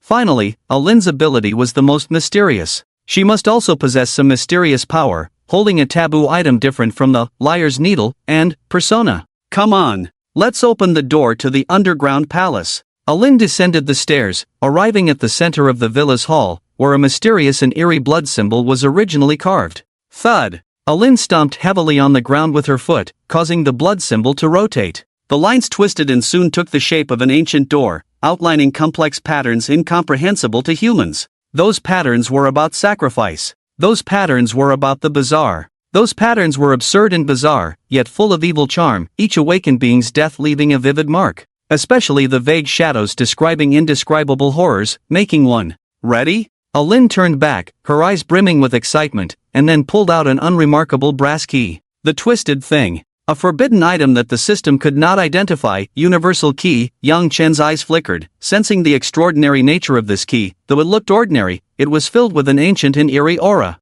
Click. Alin inserted the universal key into the blood door on the ground and gently turned it, producing a crisp sound of a door being opened. The door to the underground palace was opened. It was a door lying on the ground, emitting a faint red glow, full of ominousness and danger. The ritual was successful. How about it? Want to take a stroll with me in the underground palace? Alin raised an eyebrow, inviting her 2 hunter companions into the underground palace. A mysterious place. An eerie place. What kind of scene was this underground palace hidden beneath the real world? The door to the underground palace. Eerie, ominous, dangerous. The blood-red fluorescent ripples spread out. Gently touching them would cause ripples to spread around. Unable to see anything inside the door to the underground palace. Ladies first. Yang Chen remained cautious, making a gesture of invitation. Stay close to me. Arlene didn't explain much, she simply leaped lightly into the ripples of the Crimson Gate and vanished without a trace. Hee, brother, let's hurry up, Han Zitao's persona urged anxiously, while his other extreme persona, Han Bingbing, was impatient to explore the underground palace.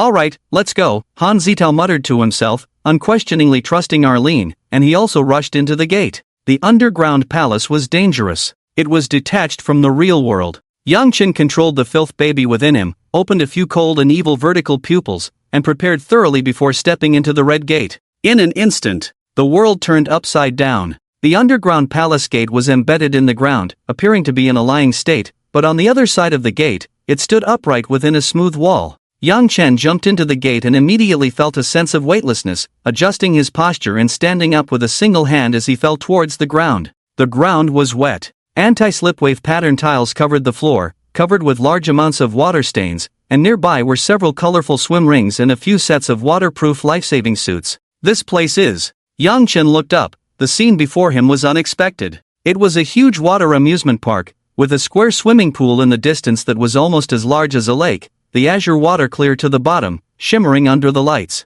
Around the pool were various water facilities, a water slide over 100 meters high, a lazy river surrounding the pool, and a wave pool occasionally producing a rumbling sound, creating simulated waves several meters high. This is the 362nd floor of the underground palace, the water amusement park. Follow the rules here, and no dangerous incidents will occur. Arlene explained beside him, very familiar with the environment here, and then walked towards a nearby vending machine, pressing a few buttons casually. Snap! Several bottles of cola fell, which she picked up and threw to Yang Chen and Han Zitao not far away. Cognitive cola. It tastes great and can enhance self-awareness for a period of time. Arlene continued to explain, the chilled cognitive cola had no brand markings, and its taste was not much different from ordinary cola. Is this a twisted object? Yang Chen held the bottle of cola, sensing its unusualness from the filth baby, containing a special power. Arlene nodded. The cognitive cola was indeed a twisted object, and its level was quite high. D-level twisted object. A bottle exchanged by an awakened person through the system would cost a lot of points. Arlene patted the vending machine beside her again. It's different on the 362nd floor of the underground palace. The vending machine automatically refreshes at midnight. All the missing cognitive colas will be automatically replenished. Automatic refresh? This was a world that defied common sense. The vending machine contained over 100 bottles of cola and more than 20 cans of Ace, and after taking them all out, they would be automatically replenished at midnight. No one knew the principle of the vending machine. It was as absurd as refreshing items in a game. Ah, what are those yellow ducks? Han Zitao drank a whole bottle of cola, turned his head to look at the massive swimming pool, and suddenly noticed something new. Yellow ducks. They were some inflatable boats shaped like yellow ducks. These boats could carry up to 2 people, with a cartoonish appearance, looking quite cute. Yang Chen also saw them. To be precise, the filth baby in his chest opened its cold eyes and sensed those unusual yellow ducks. They seemed harmless, just toys in a water amusement park, but in reality, they were something eerie, possibly a dangerous object. Drink the cognitive cola to enhance your sensory abilities, and you'll be able to see these yellow ducks. Aylin explained to the two in front of her as she also drank a whole bottle of cognitive cola. So that's how it is. This water park is like a large-scale puzzle box. If you rashly enter the pool, the consequences could be disastrous. Only by using the cognitive cola from the vending machine can you detect the real danger. Corrupted blood infusion, venomous viper. A tear of blood flowed from the eye of Yang Chen's corrupted infant. The energy of the mysterious system activated, and a giant venomous viper emerged from the void. After the upgrade of the corrupted infant, its size had become extremely exaggerated. The viper was over 10 meters long, with a head as big as a lantern and eyes the size of a fist glowing red. Its enormous mouth could swallow a whole pig. Go! Yang Chen wanted to test the viper's abilities. The giant snake had the ability to swim in water and slithered into the vast pool. The viper swam, causing ripples in the water, and the surrounding yellow ducks sensed it, swimming towards the snake in unison. Quack quack quack. The cartoonish yellow ducks, approaching the venomous viper, suddenly opened their mouths, revealing countless sharp teeth, and fiercely pecked at the viper. The sharp beak seemed indestructible, instantly shredding the viper's body, chewing and swallowing large pieces of snake meat. Blood spread in the pool. The viper struggled and rolled, causing large waves, but it attracted more yellow duck inflatable boats, which devoured the entire snake. Soon, the venomous viper disappeared. The cartoon-like yellow duck inflatable boats dispersed and swam, their bottoms seemingly equipped with some kind of purification device, quickly absorbing the remaining blood. The clear blue pool was as clean as it was at the beginning, not a trace of blood or flesh left. You have this ability too? Aylin sat on a plastic chair beside her, smiling at Yang Chen, surprised that he could summon a venomous viper. We all have secrets. Yang Chen's answer was ambiguous, not wanting to reveal too much about his abilities, but occasionally showing off could also confuse others. Aylin blinked her beautiful eyes, full of curiosity, and gently licked her crimson lips, becoming even more interested in Yang Chen. All right, we should leave here. Aylin stood up from the plastic chair and reminded, "One more thing, you can't stay too long in the 362nd level of the underground palace, or you'll start to feel the urge to play in the water." Danger. This level of the water park is not only dangerous because of the pool, it also subtly infiltrates thoughts, making all living beings feel the urge to play in the water. Once dominated by this urge, the result is obvious: they would be devoured by countless cartoon yellow ducks. What a pity! I really wanted to play in the water, those cartoon ducks are so cute, Han Zitao exclaimed, his persona constantly changing. Han Bingbing, with a severe self-destructive tendency, couldn't wait to jump into the water and feel the thrill of death approaching. Ha! Aylin chuckled coldly, never underestimate these yellow ducks. With the rules of the underground palace, few can resist them. Many have died here. The yellow duck inflatable boats, seemingly not very threatening. If you swim fast, have great strength, or possess other mysterious abilities, you should be able to easily deal with the trouble, even destroy those yellow ducks. But most of those arrogant people ended up in the pool. The judgment based on real-world experience does not apply to the bizarre underground palace. Follow me. Aylin continued to lead the way, heading towards the high platform of the swimming pool, where there was a super slide over 100 meters high. The construction of the water park was quite peculiar. Its beams were almost infinitely high, and the ceiling was completely out of sight to the naked eye, with only a faint blue light illuminating the space. Aylin walked up the tiled steps, which spiraled up like a giant tower, over 30 stories high, and everyone else followed suit. The 362nd level of the underground palace is just a transit station for us, Aylin continued to explain. It can confuse enemies and block most accidental intruders. How many levels are there in the underground palace? Yangchen noticed this detail. If the water park was the 362nd level, it meant there were 361, 360, 359 levels before it. The seemingly trivial level information contained a shocking truth. The underground palace was not just one level. It was not just 10 levels. It was not just 100 levels. If this perspective was correct, then the foggy world Yangchen had encountered before, and the enforcer base made entirely of steel, were all just levels of the underground palace. No one knows how many levels there are in the underground palace. According to the information currently known by the heretics, there are at least several thousand levels. As one of the core members of the heretics, Aylin knew many terrifying secrets. Various factions had been exploring the levels of the underground palace. Heretics, enforcers, survivor alliances, and various other organizations had also gained incredible powers through the underground palace, like the water park on the 362nd level,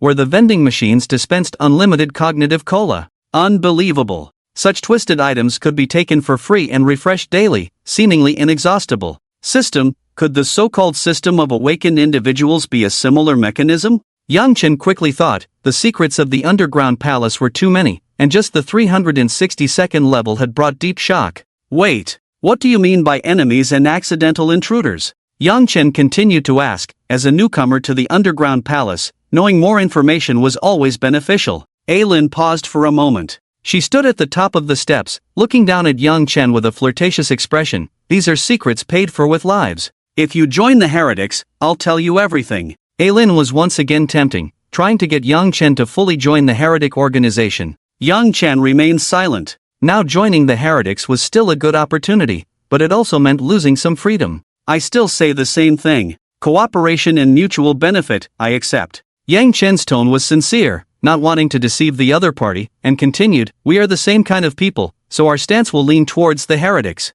Bias. As a hunter, Yang Chen leaned more towards the heretic organization, which meant being against the enforcers and awakened individuals. The enemy of an enemy is a friend. Aylin understood this principle, and even if Yang Chen didn't join the heretic organization, he was still a friend. All right, you've convinced me. Aylin continued to walk upwards, explaining as she went. The heretic organization has many enemies, and the location of the base must not be easily exposed, which is why we need these transit stations. We are very familiar with the rules here, but the enemies are unfamiliar with the 362nd level water park, and a slight mistake could mean death. Even if they spend a lot of time, lives, and resources to understand the survival rules here, our heretic organization can simply switch to another transit station. In short, the 362nd level underground palace, the water park, was used as a defense. The heretic organization knew how to enter and leave, and were well versed in the survival rules, while enemies who entered here would only meet their end.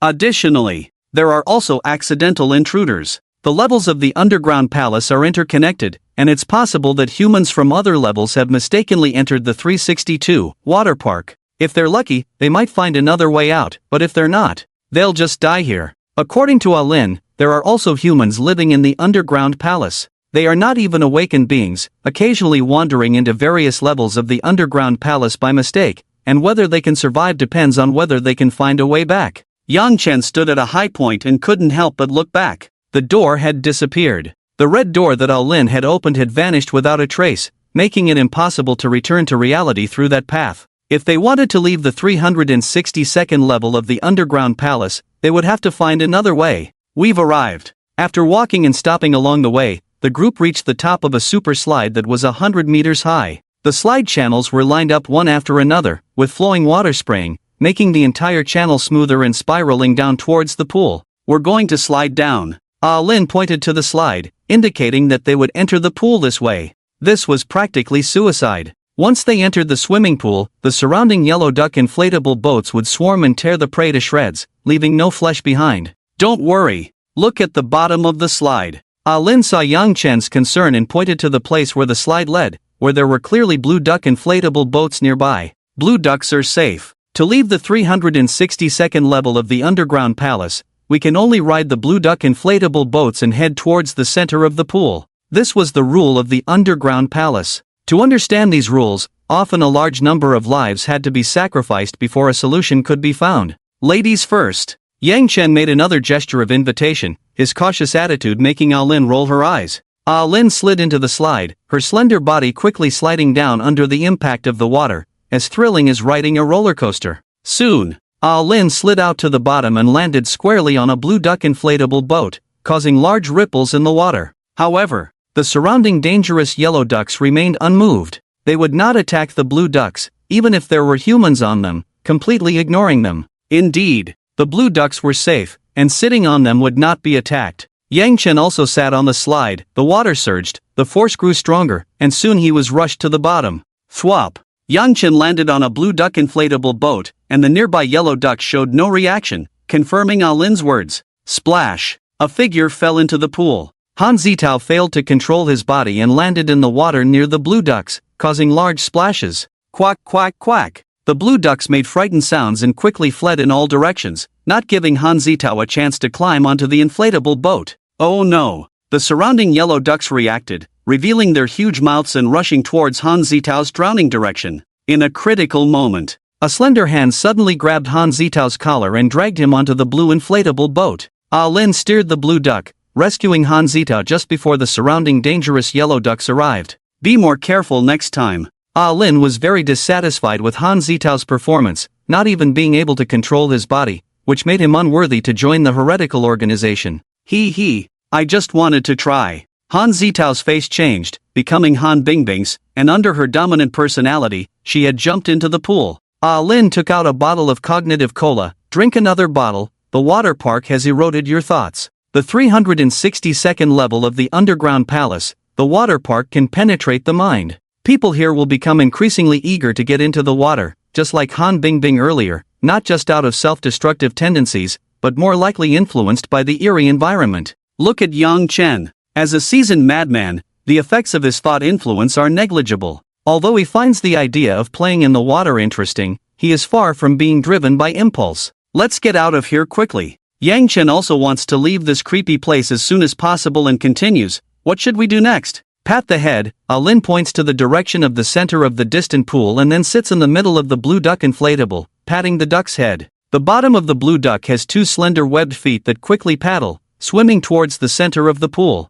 At this moment, the pool begins to churn. Waves surge, and a giant whirlpool forms in the center of the oversized pool, spinning like a toilet flushing. Hold on tight. Lin warns, and everyone grabs the handles on the inflatable boat, being sucked into the massive whirlpool. Splash, splash, splash. The amusement pool surges, and everyone is drawn into the vortex's core, then disappears from the 362nd level of the underground palace, leaving this eerie world. Splash, splash, splash. The toilet in the center of the swimming pool forms a huge whirlpool, sucking everyone in like a storm. Hold your breath, Lin reminds, and as everyone falls into the void, a strong, pungent smell rushes in. Fountain. It is a luxurious fountain irrigated with fresh blood. In the middle of the fountain stands an eerie beauty statue, holding a bottle of red wine in both hands, with thick, dark red liquid flowing endlessly, undergoing filtration and circulation. Yang Chen stands up from the blood around the fountain, his entire body covered in a thick layer of bloodstains. No wonder Lin told everyone to hold their breath. Blood Courtyard. This is the 682nd level of the underground palace. Lin also stands up from the other side of the fountain, and everyone has arrived at another level of the underground palace. Careful observation. The Blood Courtyard is shrouded in eternal night darkness, standing amidst evil and decay, with the surrounding walls stained dark red, as if soaked in countless people's blood. In the distance is a castle. The castle is surrounded by a faint blood mist, with crimson brambles climbing the walls, and the ancient evil door is carved with countless eerie symbols and totems. It's like a scene from a fantasy movie, as if everyone is in a vampire's castle. Come out quickly. Lin climbs out of the fountain, slightly twists her body, and enters a combat stance. This blood fountain will attract some abnormal pollution. The ground around the courtyard is wet, covered with splattered bloodstains, and then a series of bloody hands dig out of the soft soil, crawling out a large number of eerie creatures. Blood corpses. They are the blood corpses seen before at the Hualong supermarket. They are completely rotten, with almost all the flesh on their faces gone, revealing ferocious red muscles, and they emit inhuman beastly roars. Terrifying. This courtyard the size of several football fields, with hundreds of blood corpses surging like a tide, their twisted faces filled with a craving for fresh meat, they claw and rush towards everyone. Is this to fend off enemies too? Yang Chen pulls out his butcher knife, but doesn't take these blood corpses seriously. Low-level pollutants pose no threat to him. Sort of. The blood corpses are the guards of the courtyard. Lin's back sprouts sharp limbs, like four sides of death, leading the way at the front of the group. They can defend against some low-level awakened ones. After Lin finishes speaking, she charges towards the direction of the blood corpses. The sharp sides of death spin, and the blood corpses are easily cut down, like reaping wheat, slicing the monsters into pieces. Limbs scattered. The blood courtyard was tainted, and the blood corpses, roaring and howling, were dying in large numbers, unable to pose any threat to Lin. Too strong. It was like a waltz of blades. Yang Chen also joined the battle, holding a butcher knife in his hand, dancing like a butterfly, dodging the attacks of the blood corpses while decisively striking. Superb reaction speed. Profound strength. Swift movement. Yang Chen could easily swing his butcher knife to decapitate the blood corpses, causing a cascade of severed heads and making the blood courtyard even more terrifying. Won't killing all these blood corpses have any consequences? Yang Chen finished off the last enemy, wiped the blade, and placed it back in the sheath. No, Lin smiled and shook her head. No matter how many times we kill these blood corpses, they will eventually merge into the earth and emerge again. Infinite rebirth. These blood corpse guards, like endlessly respawning monsters in a game, would regenerate in the soil after a certain period. Soon, the group arrived at the ancient castle gate shrouded in blood mist. It was a heavy, rotten wooden door with eerie totems vaguely taking the form of demons. Lin pushed forward with both hands, and the door slowly opened. A pungent stench of decay hit them. The hall was filled with old furniture and decorations, all corroded beyond recognition, with thick layers of dust on the ground, raising clouds of dust with every step. In the center of the hall hung a painting. It was of a charming and beautiful woman in 15th century European court attire, her eyes glowing with an eerie bloody light. That is the Scarlet Lady, the mistress of the blood courtyard. She usually goes into hibernation and only awakens during a full moon. Lin looked up at the portrait in the hall and continued to explain, so we are safe now. Welcome to the outpost of the heretical organization. Outpost. This was the temporary base of the heretical organization, built in such a dangerous place. At that moment, footsteps echoed from the corridor. It was an old man on the verge of death, holding a delicate cane, trembling as he walked into the hall. Welcome, esteemed guests. The old man, with white hair and a hunched, frail body, still politely bowed slightly to welcome them. The old man's aura was strange. Yang Chen's foul infant opened its evil eyes to observe him, feeling that he was neither an awakened one nor a hunter like Lin. A contaminant. The old man was an abnormal contaminant, containing an indescribable powerful force. Allow me to introduce myself. I am the butler of this castle. First, please forgive the rudeness of those outside, they were too impolite. The butler bowed slightly, apologizing for the blood corpse's rudeness, and then continued, I will arrange for the maids to prepare rooms for the guests. If you need food, the cook will prepare it for you. Any needs can be addressed to the footman. There was more than one abnormal contaminant. The maid was a fat woman weighing over 300 pounds, lazy and rough, with an extremely ugly face full of wrinkles and pockmarks. The footman was a man over 2 meters tall, wearing a mask, with heavy chains on his wrists and ankles, making metallic clanging sounds as he walked. As for the cook, he was a scruffy, bearded fat man, wearing an apron, looking more like a butcher. The butler, the maid, the footman, the cook, and finally, the sleeping Scarlet Lady. They were all abnormal contaminants, each hiding secrets about the castle's rules. The old servant has left first. Your rooms are on the second floor. The butler bowed slightly again, holding his cane as he left the hall and disappeared down the corridor. This place seems quite complicated. The heretical organization must have figured out the survival rules, right? Yang Chen gradually became familiar with the rules of the underground palace, where each level had its corresponding taboos, violating which would bring great trouble, or even death. The situation here is very complicated. Listen carefully, I'll only say this once. The butler, male servant, maid, and cook all have their own quirks. If you provoke them, they will immediately reveal their attack form. Abnormal contamination. There are a total of 4 servants in the castle. Each of them is very powerful and possesses bizarre quirks. Violating the taboos will bring about fatal consequences. First, refuse the maid's temptation. Aylin explained the first rule: if you are tempted by the maid, she will kill you in a cruel manner. Second, the cook's food must be eaten. Aylin mentioned the second rule: the cook will make many strange dishes, and if you don't eat them, it will make him very sad. Third, when you see the male servant, you must order him to do something. Aylin held up 3 fingers. The male servant is a slave at the beck and call of others. If you don't give him an order, it will make him deeply uneasy. Fourth, if the butler becomes young and wants to discuss some philosophical topics with you, never refuse. This 4th rule seems even more bizarre. An old man on the verge of death suddenly becomes young and likes to discuss philosophical issues. Finally, and the most crucial one, if the clouds disperse and the full moon appears, all the servants will change. The butler becomes young, the maid becomes beautiful, the male servant is freed from his shackles, the cook becomes a gentleman, and the blood corpses in the courtyard become guards and attendants.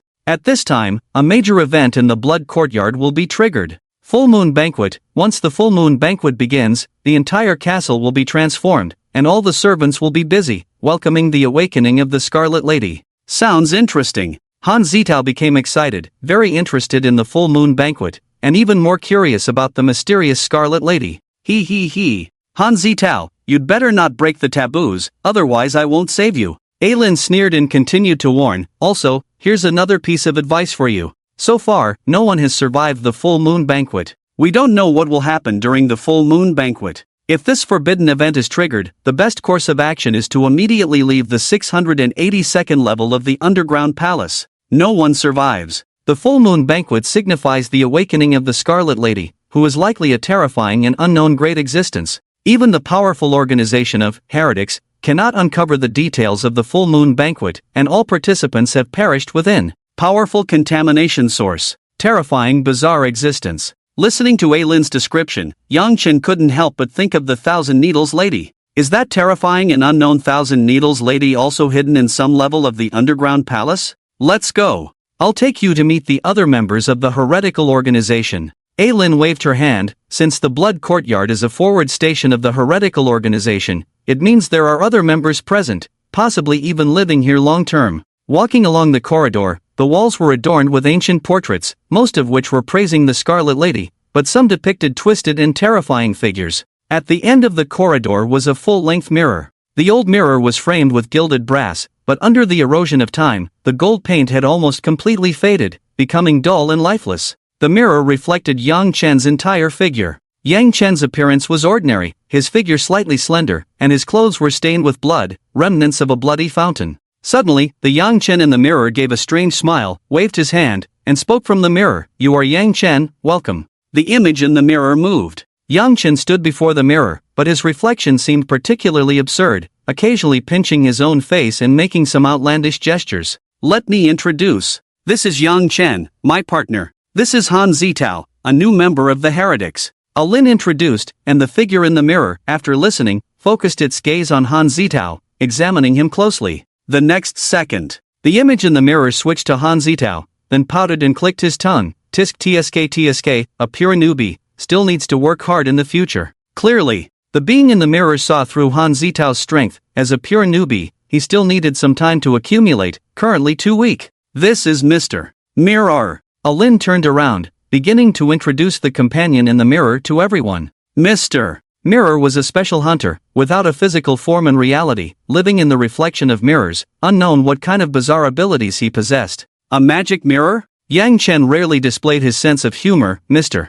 Mirror was just like the magic mirror in the fairy tale Snow White. Magic mirror, tell me, who is the most beautiful woman in the world? I hate that fairy tale. Don't ask me such stupid questions. Mr. Mirror protested, disliking the plot of Snow White, crossed his arms and pouted, "Humph, I'm angry." Lin shrugged, not intending to appease Mr. Mirror, but walked directly towards the stairs to the second floor. Hey, don't leave you guys. Mr. Mirror, seeing everyone leave, pounded his fists on the mirror's surface to protest, and the next second appeared in a small mirror on the second floor corridor. It's been a long time since anyone talked to me. Let's chat a bit longer. Mr. Mirror could move between different mirrors. Just this ability alone could easily gather various information. At this moment, a massive figure slowly approached. It was a man with dark skin, over 2 meters tall, wearing a bloodstained burlap sack on his head, his exact appearance indiscernible. His hands were shackled with heavy manacles, the rusty wrist cuffs about 5 centimeters thick, and the chains likely weighing dozens of pounds. Looking down, the man's ankles were also bound with chains, and behind him was a massive iron ball weighing nearly 100 kilograms, making a grating sound as he moved. The manservant. This was the manservant of the ancient castle manor. Judging by sight alone, one could tell his strength was extremely formidable. Rule 3, upon seeing the manservant, one must command him to do something. Yang Chen remembered this rule, otherwise, it would cause the manservant's disappointment, eventually leading to an aggressive combat form. Manservant, please take us to the infirmary. Lin commanded in a commanding tone, and the manservant, hearing this, was very happy, turned around, picked up the massive iron ball, and headed towards the 3rd floor. He moved swiftly. Despite the shackles and chains, the manservant's speed was fast, quickly leading everyone to the 3rd floor infirmary, anxiously awaiting the next command. You executed this command well. Lin praised, continuing, "You may leave now." The manservant, having no new commands, showed disappointment, slowly put down the iron ball, and moved step by step towards the distance. From the infirmary, came. Lin pushed the door open, and everyone saw a bloody scene, a bizarre doctor performing surgery on a patient. Yang Chen's eyes flickered. The patient on the hospital bed turned out to be an awakened one. A doctor. He was a man who looked quite young, with golden, flowing hair like the Greek gods, amber-colored bright eyes, a perfect physique in the golden ratio, and a handsome face typical of an Eastern man. It all seemed specially tailored. Any woman would be unable to resist his looks. Even the most advanced medical aesthetics couldn't achieve such results. This is the ghost doctor. He is a powerful awakened one. Aileen introduced with a smile, revealing that the seemingly young ghost doctor was not a hunter, but a member of the awakened ones. Upon closer inspection, the ghost doctor was performing surgery on a patient. His surgical method was peculiar. He suddenly stabbed the surgical knife into the abscess within the patient's wound, and then a large number of wriggling maggots crawled out from the hospital bed. These maggots had sharp mouthparts, burrowing into the patient's body to start eating the rotten abscess. Carrion worms. The ghost doctor manipulated the carrion worms, quickly eating away the rotten flesh in the abscess and transferring some curse power at the same time. Pft, pft, pft. The wriggling carrion worms, having eaten their fill, became plump, and the curse power within them activated. One after another they exploded, like bursting beef balls with liquid inside. He. The ghost doctor's handsome face emitted a sinister laugh as he collected the exploded sauce into a transparent can. This liquid containing curse power would become material for making some kind of item. The surgery was successful. Let's discuss the payment now. The ghost doctor's throat emitted a dry, hoarse voice, sounding like that of an old man, his vocal cords almost worn out by the frost of time. My throat. Right. The patient asked tremblingly, his charming voice magnetic like a radio announcer, and the ghost doctor had taken a liking to his voice. Organ replacement. The ghost doctor could not only control carrion worms but also possessed the surgical ability to replace organs, and it was this method that allowed him to stay young forever, constantly replacing his body parts. I like your voice. He. The ghost doctor showed an excited expression. After replacing the vocal cords, he would become an even more perfect handsome man. After finishing the business, the ghost doctor looked up at Aileen and the others, revealing a charming smile, stepping forward to extend his delicate, smooth hand, gently shaking hands with Aileen. Are you new hunters? The ghost doctor's amber eyes moved, looking at Yang Chen and Han Zitao, continuing to introduce in his hoarse voice, I am the ghost doctor, an awakened one. Awakened one? Yang Chen was a bit puzzled. Why would an awakened one appear here and maintain friendly relations with the heretical organization? The two were supposed to be mortal enemies. There's nothing strange about it. The enemy of my enemy is my friend. Aileen blinked her long eyelashes, slyly smiling. The heretical organization needs friends, like the ghost doctor, like you. Yang Chen narrowed his eyes, feeling that it wasn't that simple. He. Little one, let me enlighten you. The ghost doctor chuckled twice, then unbuttoned his shirt, revealing a special tattoo below his shoulder. The body of a goat, the head of a lion, the tail of a snake, one of the mouths spewing flames. Chimera. This was a monster in the Greek mythology system, the child of Typhon and Echidna, later killed by the mythological hero Bellerophon. Monster Lim Home. This is the name of our organization. There are many types of awakened ones, some have undergone flesh mutations, thus being seen as aberrations, even as monsters. The ghost doctor's smile grew colder, taking out a sharp scalpel, gently slicing open his own skin. The dried-up flesh beneath the skin was riddled with tiny holes, through which one could faintly see insects crawling. Flesh distortion. This was also a type of physical enhancement. Some of these awakened individuals would grow a third eye, others might sprout an extra pair of powerful arms, or their skin might change, even transforming their entire body into some kind of monster. Judging from appearances, awakened individuals with flesh distortion were more horrifying than abnormal pollution sources. We, these freaks, have come together to establish the Monster Lim Home. We continuously explore our own abilities, building a unique power system, and finally gaining a foothold in this world. Compared to the hypocritical enforcers and the survivalist alliances focused only on self-preservation, our Monster Lim Home is more united. Monster Lim Home, a peculiar group among the awakened. Most of them belong to the enhancement system, with flesh distortion and mutation, or they are cursed mysterious systems, undergoing some kind of transformation. Such individuals find it difficult to survive in ordinary society. Imagine a freak with 4 arms, or a giant over 5 meters tall appearing on the street. What kind of uproar would that cause? Therefore, most of the awakened individuals in the Monster Lim Home organization live in underground palaces. After all, this is a bizarre world where all kinds of strange pollution and abnormalities are rampant, and having an extra pair of eyes is not considered unusual. The Monster Lim Home has a cooperative relationship with us. It's also worth mentioning, the medical level of the Monster Lim Home is very high, capable of solving various difficult diseases. Aylin added, explaining that due to the continuous exploration of physical potential by the Monster Lim Home, they have created a complete power system, so they have unique insights into treatment. Any damage or curses related to the body can seek help from the Monster Lim Home, provided you can pay the corresponding price. Complex. The total number of awakened individuals exceeds 1 million. These chosen ones with systems are not a monolithic group, various factions are in constant conflict, and the Monster Lim Home is notorious among them.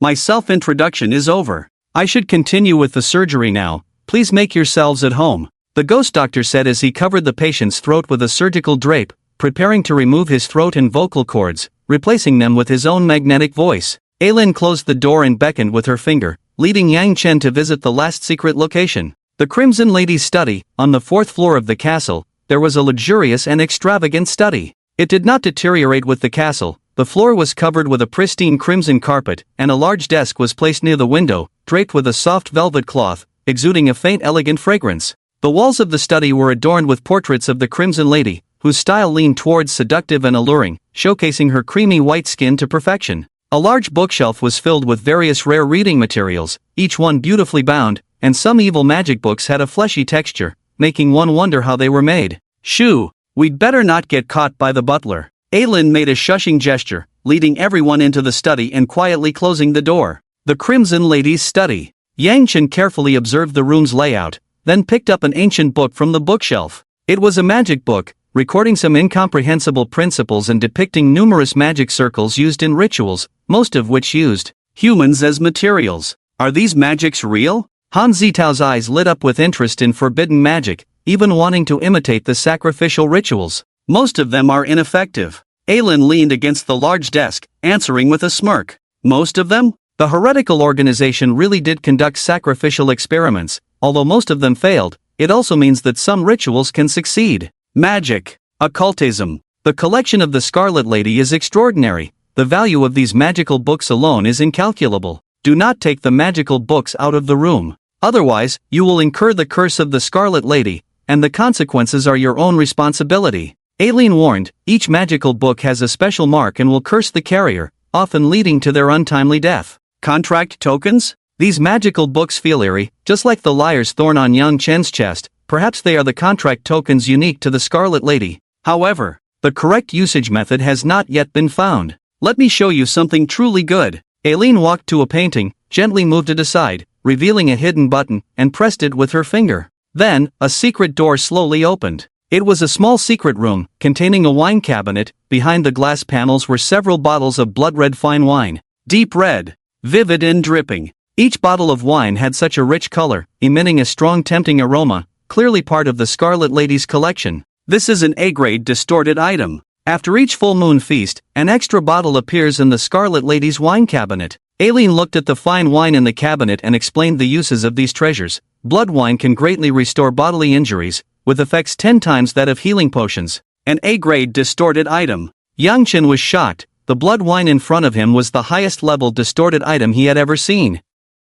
However, just the healing ability, can it really be rated as an A-grade distorted item? Don't forget, the Colt Python revolver in the hands of Captain Deshawn of the 405 Law Enforcement Squad is only a C-grade distorted item. What other effects does it have? Yang Chen believed that these wines were not that simple. Aileen then took out the brass key again, stepped forward to unlock the precise lock of the wine cabinet, and took out a bottle of blood wine. Of course, this is the high-end special product of the Scarlet Lady. It not only quickly recovers the user's injuries but also allows for limb regeneration. Limb regeneration. This function fits the level of an A-grade distorted item, but the effect is far more than that. The most crucial point. The first use of the special blood wine will permanently and significantly enhance strength, speed, agility, reaction speed, and mental power. Aileen revealed the mystery. The A-grade distorted item is indeed powerful. The special blood wine can stimulate the body's potential, unlock the shackles of the genes, and greatly enhance the user's physical quality,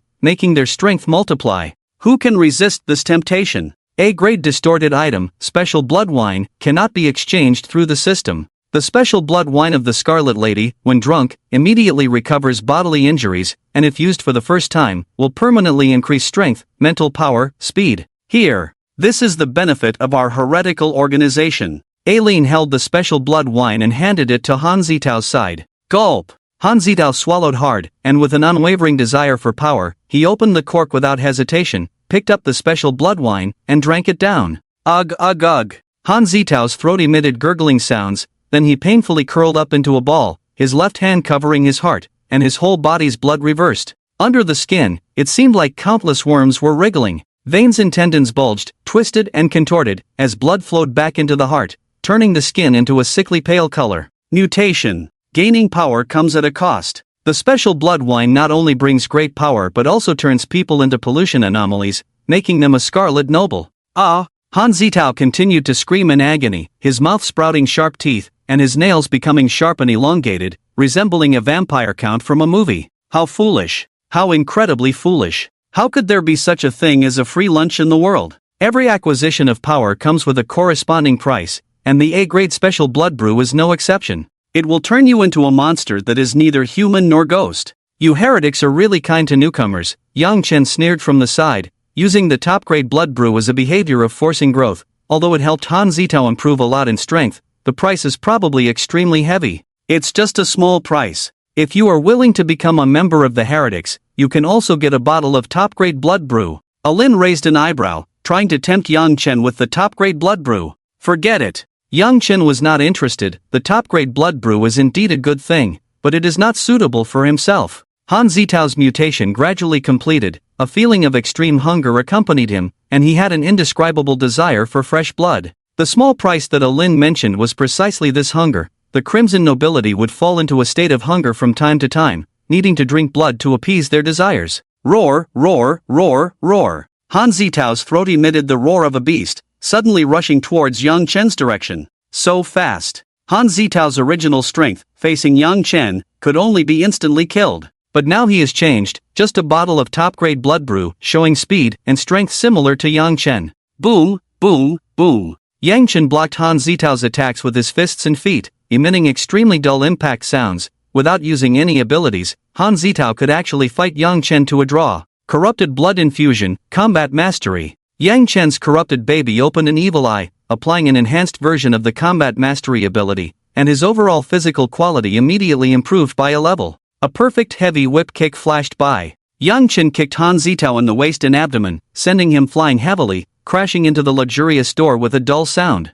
Ribs broken. Several ribs in Han Zitao's waist and abdomen were broken, the footprint deeply sunken, but under the transformation of the top-grade blood brew, the extremely strong recovery ability quickly reshaped the bones. Far from enough. Although the physical quality has caught up, the strength difference is too great, easily defeating him with just one enhanced ability. Not to mention, Yang Chen still holds a trump card, capable of transforming into a terrifying butcher. At this moment, the door suddenly opened. The old butler with graying temples, seeing several people the Crimson Lady's study, was extremely angry. Then, the butler's hunched-in short body slowly straightened, his white hair gradually turned black, shiny, and neatly combed, and his originally withered old face also became young. This elderly butler in the castle, in just a few seconds, turned into a gentle and elegant young man. Only the vicissitudes in his eyes could not be deceived. "You the master's study, I need a reasonable explanation." The butler was not angry but imposing. Although the tone was still polite, it carried a hint of anger, exuding an exceptionally terrifying aura.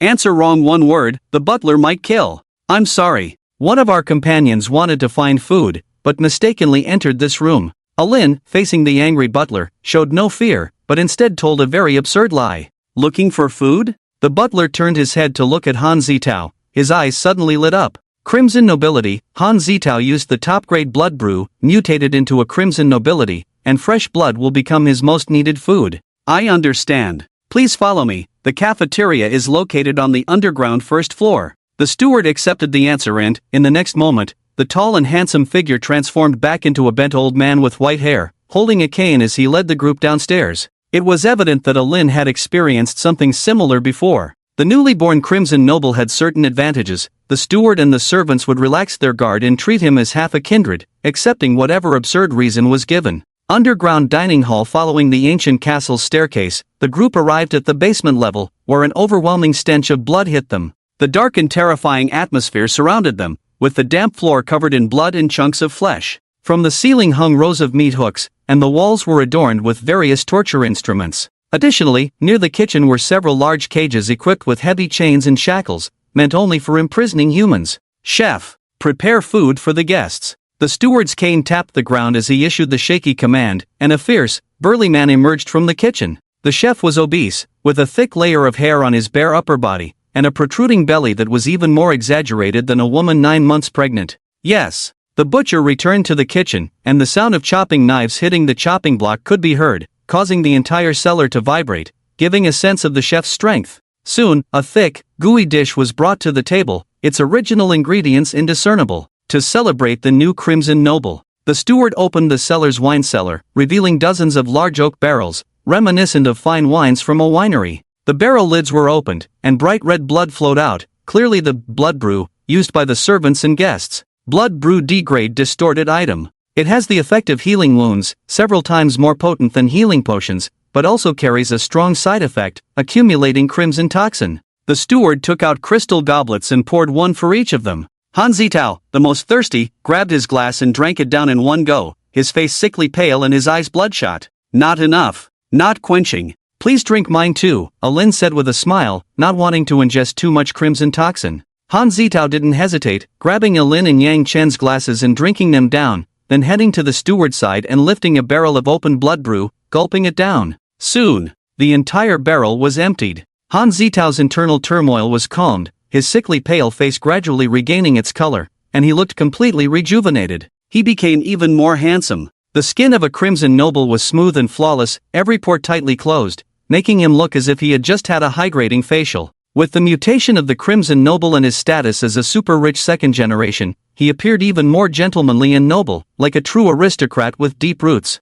In just a few days, a qualified hunter was cultivated. Alin gained a powerful ally, and it was clear the heretical organization had its methods. However, Han Zitao was clearly a disposable item. Yang Chen could see that the hasty cultivation had significant risks, whether from the persona or the side effects of the top-grade blood brew, both of which could lead Han Zitao to ruin. "Please enjoy." The chef gestured for them to eat, eagerly awaiting their reaction to his dish. Alin picked up her knife and fork and began to eat the stinking, disgusting food without any change in expression. Should be fine, Yang Chen thought to himself and started eating the chef's food as well. Apart from the overwhelming stench of decay, a mysterious power began to spread. Permanent strength increased. The chef's rotten food, perhaps made with some eerie method, can slightly enhance strength, making muscle fibers more solid. At the same time, crimson toxins begin to accumulate. It is a bloody and mysterious eerie substance. A small amount of toxins will not cause significant changes to the body, but if accumulated to a certain extent, it may lead to mutations.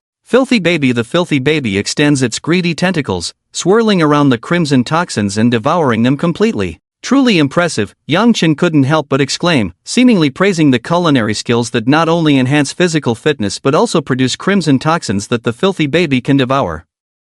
It's a great deal. Thank you. The chef thanked Yang Chen for his praise and then headed back to the kitchen to prepare another delicacy, which looked like a foot of some eerie creature. Soon, the second dish was served on the table. This was the second dish given as a reward after receiving praise. Don't eat too much. It's not good for your body, Alin whispered softly into Yang Chen's ear, trying to remind him about the crimson toxins, but seeing the chef's unfriendly gaze, she turned back to enjoy her own meal. Permanent speed increase. Yang Chen consumed the second dish, and his feet and Achilles tendons were enhanced, making his calves stronger. Although the increase in strength was not significant, it was still a small surprise. Your food is delicious, but I'm full, Yang Chen said politely to the butcher after finishing the dish, and the latter seemed very happy, holding a meat cleaver and quickly returning to the kitchen. What a polite guest. The butler was also satisfied with everyone's performance and reminded them again, your rooms are ready, please go to the second floor. The second floor. This is where the guests stay. Each guest room is quite well equipped, with a luxurious bed over 3 meters wide, soft and comfortable silk quilts, and a room equipped with a desk and a set of chairs, the most striking being the large red wardrobe. Maid. Yang Chen saw the maid on the second floor. She was a fat woman weighing over 300 pounds, with countless wrinkles on her face full of meat, deep enough to crush flies. Not only was she fat, the maid was also very ugly, with yellow teeth spotted with black, eyes and nose very disproportionate, and mountains of fat covered with pimples. Yang Chen remembered the taboos mentioned by Alin. First, refuse the maid's temptation. Such a maid, even if one is starving, would not be interested, right? However, nothing is absolute. According to the taboos, the maid probably has a second form, perhaps turning into an absolute beauty. We won't disturb the guest's rest. If you need anything, just command the male servant. The butler slightly bowed and left with the maid. Alin watched them leave, then opened the door to the guest room, beckoning for Yang Chen and Han Zitao to follow. The luxurious room, however, gave an uncomfortable feeling. Alin knocked on the wall, and the white paint peeled off, revealing large patches of thick mold, and a strong moldy smell emerged, lifting the red carpet. Insects that like to live in dark and damp places crawled out, making one's scalp tingle. Alin's fingers turned sharp as knives, slashing open the silk quilt, which was filled with the fur of various dead animals and large amounts of unknown black filth. The seemingly pristine guest room was filled with filth and evil in the shadows. This castle is indeed full of malice everywhere. There are dangers everywhere here. Although we have mastered most of the rules, we must be careful. Alin sewed the silk quilt back together and then walked towards the blood-red wardrobe, carving some eerie symbols on it. This is the door back for us. Arlene took out the brass key and inserted it into the lock of the crimson wardrobe, gently turning it to open the door. Behind the bright red wardrobe was a blood-colored door. The eerie symbols Arlene had drawn could connect the two doors, allowing them to return to Han Zitao's villa. My room is room 6. Remember, only room 6 can take you back to the real world, all other rooms are traps. The danger was not just in the blood courtyard. All the guests in the castle were also dangerous, especially hunters like Arlene whose depths were unfathomable. Can we go back now? Yang Chen looked at the door behind the wardrobe, feeling that something was missing. The eerie symbols were not yet fully formed. No, Arlene shook her head and explained, the door back to reality still needs some time to link up, until the anchor points at both ends are confirmed to be connected. At least overnight. Anchor points. Linking. The underground palace door in the real world was one of the anchor points Arlene controlled. In this nearly infinite world, finding the corresponding door was extremely difficult, and the so-called anchor points were like markers. Only after the anchor points were marked and connected could a real passage be established, forming a mutual door. In reality, Han Zitao's villa leads to the 362nd floor of the underground palace, the water park. The 362nd floor water park can lead to the 682nd floor underground palace, the blood courtyard. The blood courtyard, through this created door, can return to Han Zitao's villa. Do you all understand? Arlene explained the rules of traveling through the underground palace, each step crucial, not allowing any mistakes. There was a flaw. The layers of the underground palace had hidden passages, so the blood courtyard should also be able to lead to other layers of the underground palace. Where does the blood courtyard lead? Yang Chen's eyes flickered as he cautiously asked. Arlene's expression changed. She lowered her voice and warned, "You'd better not know. If it leads to other layers of the underground palace, you might get lost in the infinite world. At that time, not only returning to reality, but even wanting to come back to the blood courtyard would be difficult. Do not rashly cross the underground palace. Do not rashly cross the underground palace. Do not rashly cross the underground palace." Important things must be said 3 times. Not every layer of the underground palace has a way back to the real world. Not every layer of the underground palace has its rules fully understood by people. Going to an unfamiliar layer of the underground palace, the greatest possibility is death, and with each layer explored, the distance from the real world will grow. Eventually, getting lost in the underground palace. That's all I have to say. Yang Chen, get some rest. Tomorrow, when the door is formed, I'll take you out of the blood courtyard. Arlene didn't want to say more, especially about the path to the next layer of the underground palace, which was a secret of the heretical organization. Even Han Zitao, who had just joined, was not qualified to know. See you tomorrow. Yang Chen casually waved his hand and left Arlene's room 6, while Han Zitao, who was about to leave, was called back by Arlene. Han Zitao, stay, I have other arrangements. Both were members of the heretical organization, with other plans to execute, but these had nothing to do with him. A moment later, Yang Chen returned to his room, sitting on the filthy mattress, carefully pondering and recalling. 1. The number of underground palace layers is unknown. 2. Each layer of the underground palace has its own unique rules. 3. The terrifying and unknown great beings are hidden in each layer of the underground palace, constantly watching the real world. It seems the real world is like the tip of an iceberg, covering the entire eerie underground palace. Eerie, contaminant, twisted beings, terrifying and unknown contract tokens. Are they all from the underground palace, or even the omnipotent system, whose source of power may also be related to the underground palace? Level 362 Water Park, vending machines sell cognitive cola, which can also be exchanged with the system for points. Level 682 Blood Courtyard, blood wine has a powerful healing effect, although with some negative side effects. It looks very similar to the healing potions exchanged in the system. Yes, the healing potion, although without the side effects of crimson toxins, is also greatly reduced in effect, as if purified and filtered. Yang Chen thought of this and came to a terrifying conclusion. Could it be that the materials that the system can exchange for all come from the underground palace? What exactly is the system? How are awakeners born? The more information Yang Chen obtains, the more questions he generates. Even if secrets are answered, they lead to even more hidden mysteries. The truth is terrifying. The truth is beyond common sense. The more Yang Chen knows, the more he feels his own ignorance, as if the entire world is a giant enigma. Night falls. Although the blood courtyard is in eternal night, the clock still distinguishes between day and night. The banquet begins. The castle becomes brightly lit, the decaying walls gradually clean and tidy, the cobwebs in the corners disappear, and the dusty ground becomes as shiny as a mirror. The castle gates are wide open. The butler, hunched over, welcomes the guests to the banquet, leading them into the hall. The first guest is a black spider with a diameter of over 3 meters, its bulky body crawling and quickly occupying half of the dining area. The second guest is a pig-headed monster, exuding filth and stench, its enormous body sitting at the other end of the dining table. The third guest is a porcelain doll-like little girl, her delicate white face flawless, innocently sitting on a chair. Eerie contaminants. These guests are all eerie existences from the underground palace. They attend the blood courtyard's banquet invitation as guests, about to partake in a feast. Fortunately, this is an ordinary banquet, not a full moon feast. The butler does not become young, the maid does not become beautiful, the male servant does not remove his shackles, and the chef does not become gentlemanly and handsome.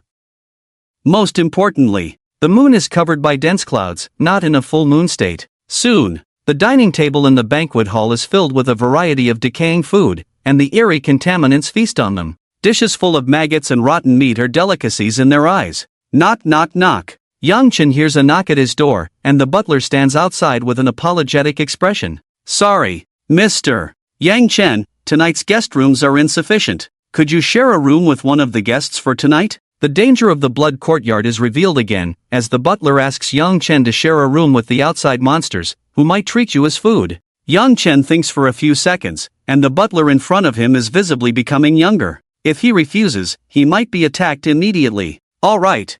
I need to make something clear beforehand. Yang Chen agrees but adds a condition: I have a bad temper, and if the guest I share the room with disrespects me, I will kill it. Please rest assured. The guest room is your private domain. No matter what happens in the guest room, we, as servants, will not interfere. The butler gives a polite smile, making it clear that whoever eats whom has nothing to do with the blood courtyard. Buffet. This is like a free buffet for honored guests, and the guests in the room are like lambs waiting to be slaughtered, ready to become food for the anomalies. Are they selecting rooms? Yang Chen peeked out, and the anomalous creatures were heading this way. The colossal spider stopped at room 6, which was where Alin lived, and its bloated, massive body struggled to squeeze into the room. This was the selection of prey. The honored guests of the banquet were selecting their prey of interest, and the pig-headed monster stopped in front of Yang Chen's door. A foul, rotten smell followed. The pig-headed creature looked down at Yang Chen, showing great interest in choosing this room. Please rest well, esteemed guests, the butler said with a slight bow, his hunched figure moving towards another room,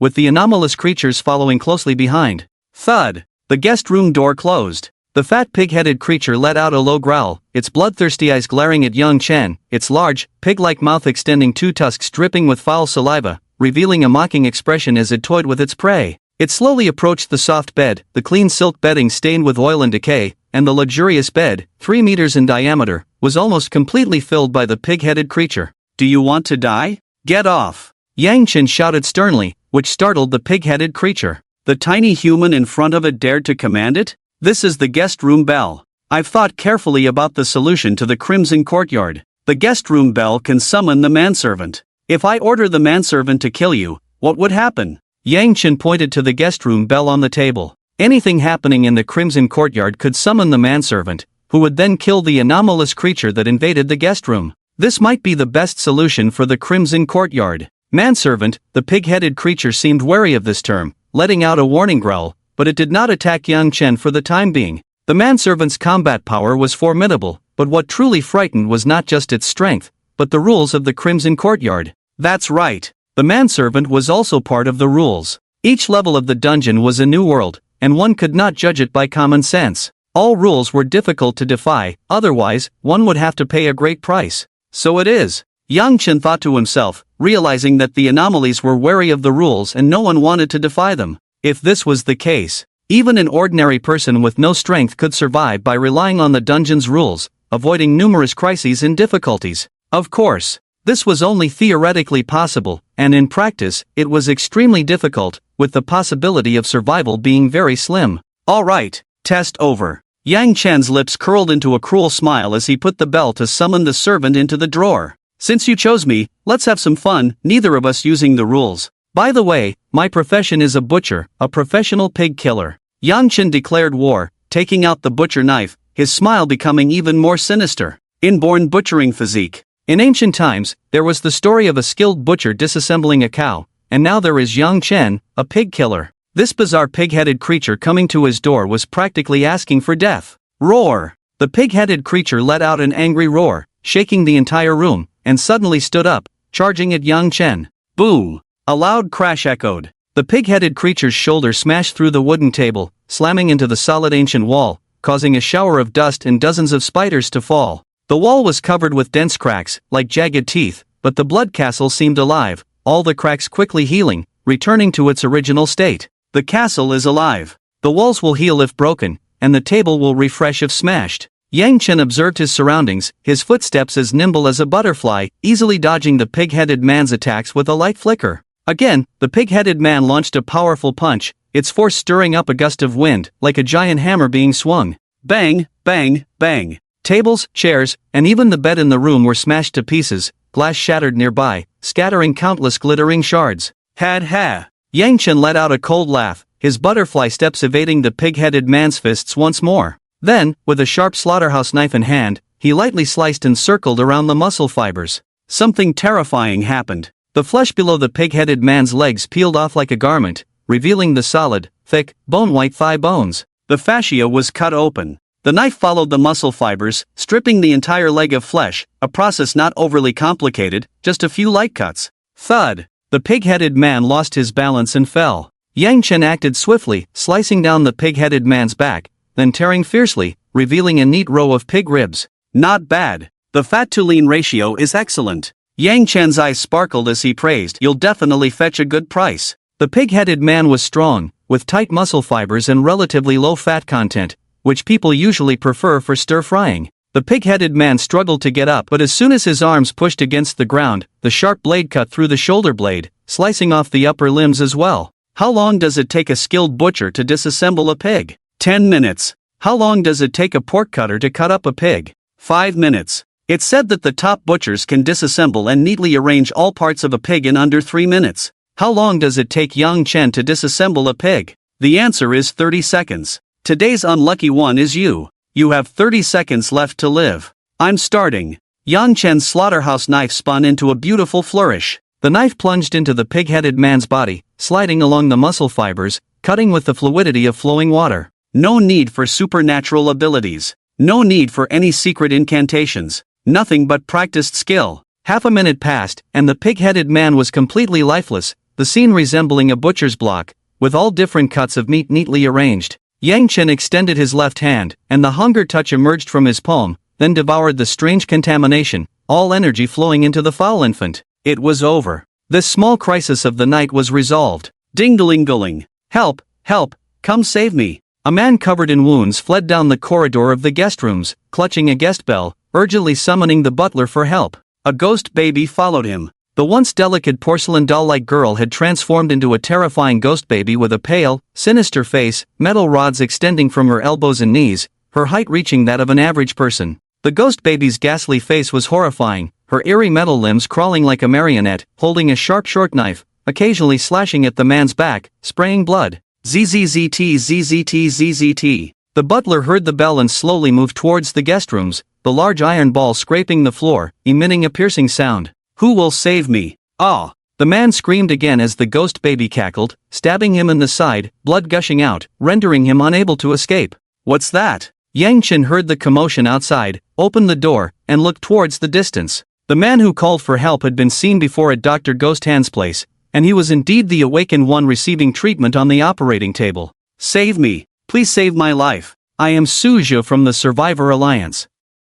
I will repay you. Suja lay in a pool of blood, and the ghost doll stabbed him in the back again. After suffering severe injuries, he could hardly speak clearly, but his plea for help was still discernible. A life-saving favor. A huge debt of gratitude. Yang Chen narrowed his eyes. The critically injured Suja was not simple. An awakened one who could find the blood courtyard must have some tricks up his sleeve. Ding! The sound of metal clashing followed. Yang Chen held a butcher knife in his hand, blocking the sharp short knife in the ghost doll's hand. The collision produced a large spark and made the abnormal pollution even angrier. The ghost doll opened its mouth, emitting a sound similar to gears turning. Its delicate face cracked like a puppet, revealing a dark gun barrel. The ghost doll's mouth actually hit a firearm? Da-da-da-da. The gun barrel extending from the ghost doll's mouth spat out long tongues of fire, and bullets rained down like iron rain. Dodge! Yang Chen's speed couldn't match that of the bullets, but he could dodge the gun's aim in advance, bursting out with his own speed to quickly move.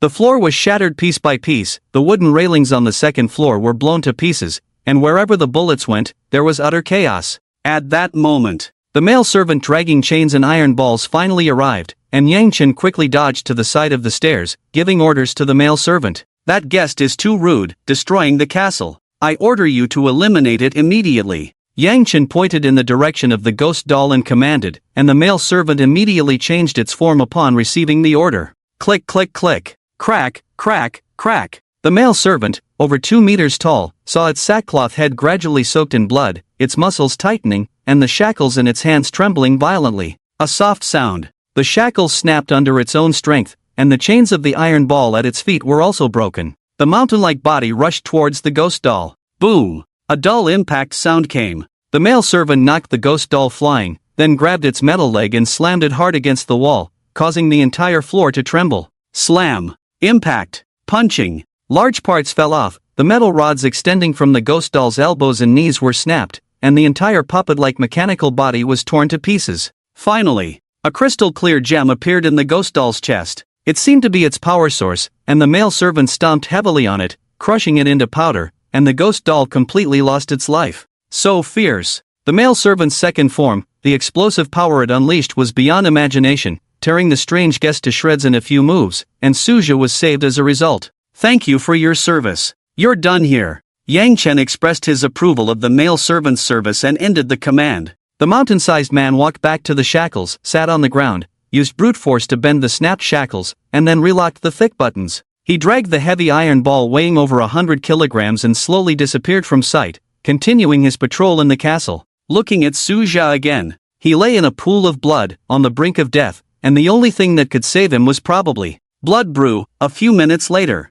Yang Chen dragged Suja to the basement of the castle. The eerie and terrifying environment, the blood-soaked floor and dining table, the nauseating smell, and the plump chef preparing a midnight snack. Yang Chen found a bottle of blood brew in the underground wine cellar, opened the lid, and poured it into Suja's mouth. Blood brew had severe side effects, but its ability to heal wounds was also outstanding. Suja's mortal wounds on his waist, abdomen, and back were healing at a visible speed, and the color in his face was gradually returning to a healthy red. Ugh! Suja groaned from his throat, slowly awakening from his unconscious state. I'm alive. You saved me. Suja's blurred vision cleared, realizing that the young man in front of him had saved his life, and he looked at him with gratitude. Thank you. Thank you. I will never forget your kindness. Suja expressed his gratitude profusely, almost kneeling before Yang Chen, his eyes brimming with tears as he sought to repay the favor. Yang Chen was not moved by this. Gratitude expressed in words held no value. Who are you? How did you get here?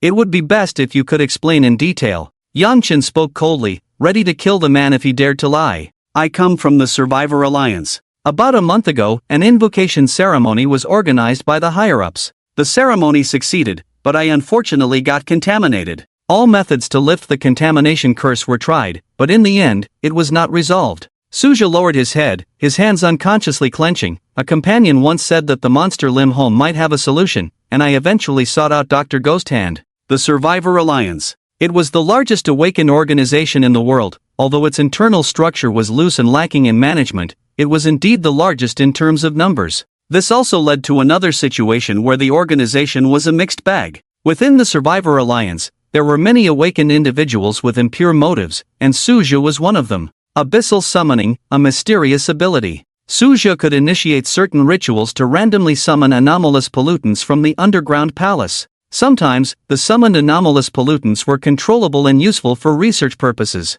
Other times, the summoned pollutants were extremely bizarre, not only highly destructive but also highly contagious. Suja, using his innate ability, began to sell these anomalous pollutants, which is how he came into contact with organizations like Monster Lim Home. Oh, I understand. You often provide anomalous pollutants to Monster Lim Home, so Dr. Ghosthand saved you this time to remove the tumors and curses on your body. Yang Chen understood the whole story. Thinking carefully, Monster Lim Home mostly consisted of lunatics. They would use anomalous contaminated organs to replace normal human flesh, turning themselves into powerful monsters. Summoning ability. Your position is important. Why didn't the people from Monster Lim Home send someone to protect you? Yang Chen was puzzled. Suja was a third-tier awakened individual who had reached the transcendent realm, yet he had no self-defense capabilities at all. Such an important ability should have been protected by Monster Lim Home, but the ghost doctor did not intervene. Suja let out a bitter laugh, unbuttoning his shirt to reveal the sores on his chest, which had been resolved by Dr. Ghosthand but could recur at any time.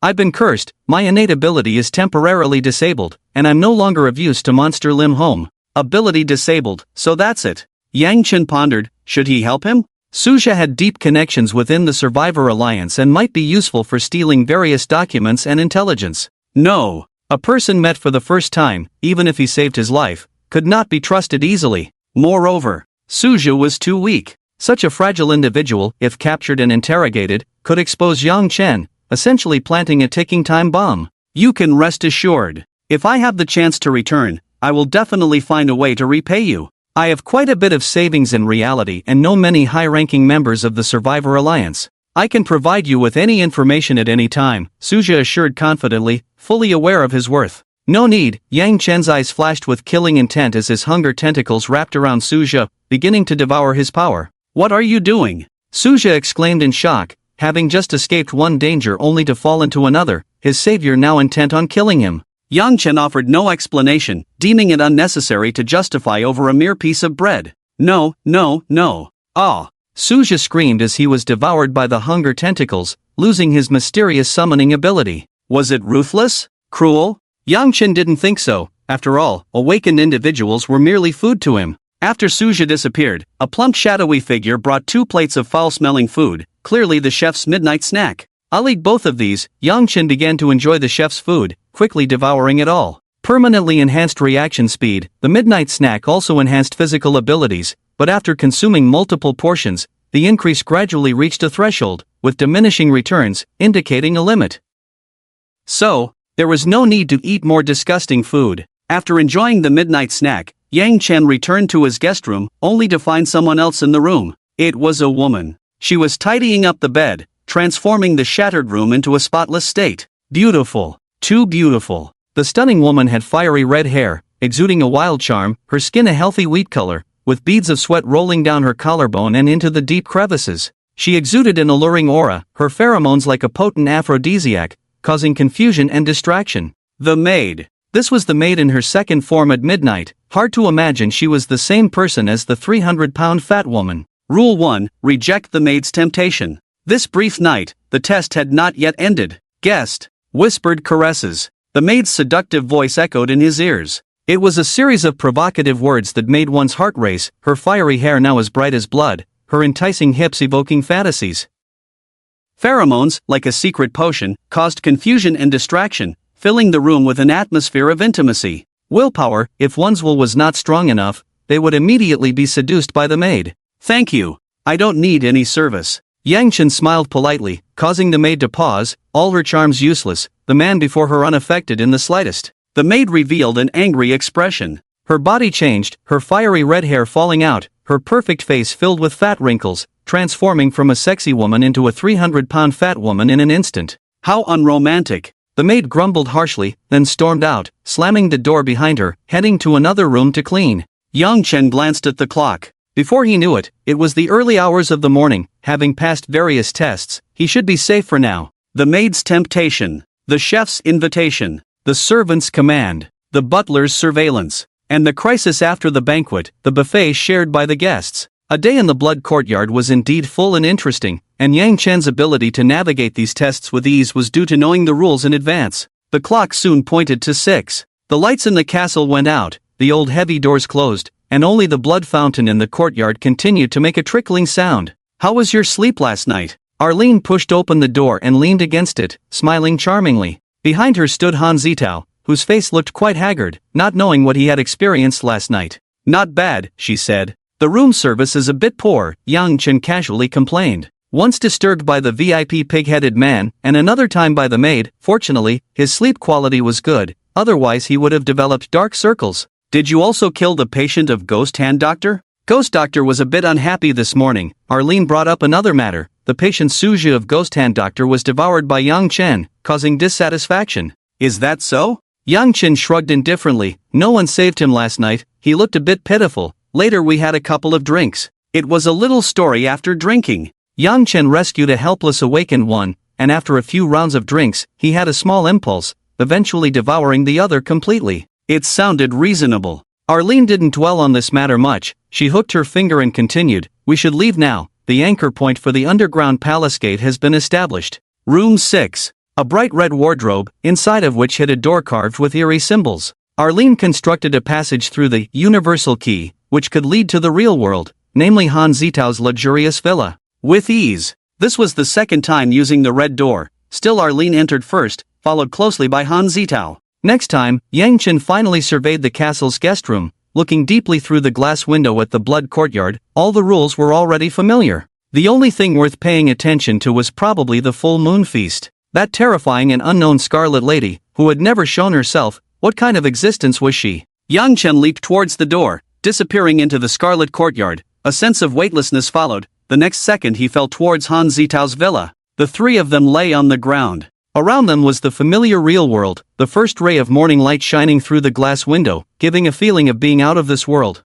The red door slowly closed, and to hide this door, Han Zitao brought over a soft, luxurious carpet to cover it. We're even now. Was the underground palace trip not bad? Arlene completed her agreement with Yang Chen, cooperating with her to complete the hunting ground and create this underground palace gate, and the reward was a one-day adventure in the underground palace. Obviously, this underground palace trip was worthwhile, learning a lot of secrets and also gaining many benefits. Hunting awakened ones. The disturbance at Building 7 of Green Mountain Hospital. Going to the Enforcer base, you must have done something there too. Now establishing this gate to the underground palace, what exactly is the purpose of the heretical organization? Yang Chen turned his head, his eyes fixed on Arlene. Recently there had been one incident after another about the heretical organization, and this was only what he knew. What preparations Arlene had made in secret was hard to say. Arlene remained unmoved. She replaced Inruya's beautiful face, blinked her long eyelashes, revealing a cunning smile. I dare say, do you dare listen? This matter was a top secret of the heretical organization. Yang Chen already knew too many secrets, knowing more would probably make it hard for him to extricate himself. He. Arlene's sister, just tell Yang Chen. That way, he'll be tied to our boat. Han Bingbing's personality surfaced, her eyes hiding a trace of malice. She always harbored some resentment and malice towards Yang Chen. She was excited. She was delighted. Han Bingbing, who had a self-destructive tendency, wanted to be on the same boat as Yang Chen, which would prove that the boat would eventually sink. This also indicated that the heretical organization definitely had a big move. I still won't listen. I didn't sleep well last night, so I'm going home for a nap. Yang Chen had some guesses in his mind and decided to keep a certain distance from the heretical organization. Their actions were becoming increasingly dangerous. Take it slow. Alin leaned against the doorframe, flirtatiously waved her hand, and even blew a kiss to Yang Chen. Alin's sister. Let's continue. Han Bingbing watched Yang Chen's departing figure and revealed a sinister smile, then went back into the house with Alin to continue their evil plan. Half an hour later. Rental apartment. The dim and messy environment, the mold in the corners still had a faint smell after being treated. After returning to his residence, Yang Chen first checked his phone. There were 2 missed calls from Lu Yuan. There was also a transfer record on WeChat, from Shenyun, the deaf-mute girl who had always remembered his kindness and was working hard to repay her debt. Hello? Lu Yuan, why did you call me? What? Class reunion? It's boring, I'm not going. Yang Chen dialed back casually, thinking it must be something important, but it turned out to be a high school class reunion. If he thought about it carefully, Yang Chen's high school life was dull and boring. The few classmates who had bullied him were dealt with and became obedient. Apart from Lu Yuan, he had no impression of the others. After everyone went their separate ways, they rarely contacted each other. So, the class reunion was boring for Yang Chen, except for a few show-offs. It had no meaning. Fengge, I don't want to go either. But, it's just that Mu Yan is also going to be there. On the other end of the phone, Lu Yuan's voice was hesitant, and once he mentioned his white moonlight Mu Yan, he became timid. He's hopeless. All right, tomorrow, right? I got it. I'll go with you. Yang Chen rolled his eyes, hung up the phone, and turned to head towards the hidden basement. After returning from the underground palace, he had some new ideas and decided to try them out while he had the time. Anchor point. The gate of the underground palace. The master key, the red door, the passage back to reality. Yang Chen arrived at the basement like a small execution ground, sitting beside the bathtub covered with tiles and thinking. The first time he went to the underground palace, it was a strange world filled with mist, and as time passed, it infiltrated his memory, constantly altering it until he was completely lost. That time, Yang Chen didn't pass through the gate of the underground palace but still returned to the real world. Filthy baby. Yang Chen relied on the power of the filthy baby. This pool for processing rotten meat was the filthy baby's most familiar place, initially establishing an anchor point, and through it, he found the correct path. Return to reality. I can also create a path back through the filthy baby. Yang Chen pondered. The underground palace was a dangerous place, and if he couldn't master the method of returning, he might be forever trapped in the unknown bizarre world. Without Olin, could Yang Chen have returned to reality from the blood courtyard? The key should be in his own hands for safety. Life and death, one's fate cannot rely on others. Who knows if Olin would stab you in the back? I want to try creating the gate of the underground palace myself. The filthy baby in Yang Chen's chest slowly opened its eyes, cold, evil, and cruel, with countless tentacles dancing, fully concentrating his mental will. Anchor point, underground palace, gate, passage back. Yang Chen's chest split open, and the filthy baby's tentacles emerged, stirring up an incredible force, then outlining mysterious symbols. What are these symbols? Yang Chen had never seen these symbols before but felt very familiar. as if they were engraved in his soul, just forgotten. What am I? Where do I come from? Where am I going? Yang Chen felt a slight confusion. After descending into this world, he became an outcast, as if his soul and body were incompatible. Knowledge, I have some forgotten knowledge. Yang Chen found it hard to understand what he had forgotten, but the filth baby had already sketched out the eerie symbols of the door, quickly establishing the outline of the door. Black door. It was a black door hidden in the pool. It was ancient and mysterious, exuding a hint of evil, yet deeply embedded in reality, barely visible and undetectable to ordinary people. This was the door to Yang Chen's underground palace. Black? Yang Chen was puzzled. So far, he had seen 3 colors of doors: gray, red, black. Yang Chen didn't understand the difference in door colors, but he always felt that the black door he created was more ancient and eerie. If he passed through the black door, where would he end up? Yang Chen opened the black door, and behind it seemed to be a void. Nothing could be seen, nothing existed, just pure darkness. Yang Chen did not continue to venture in.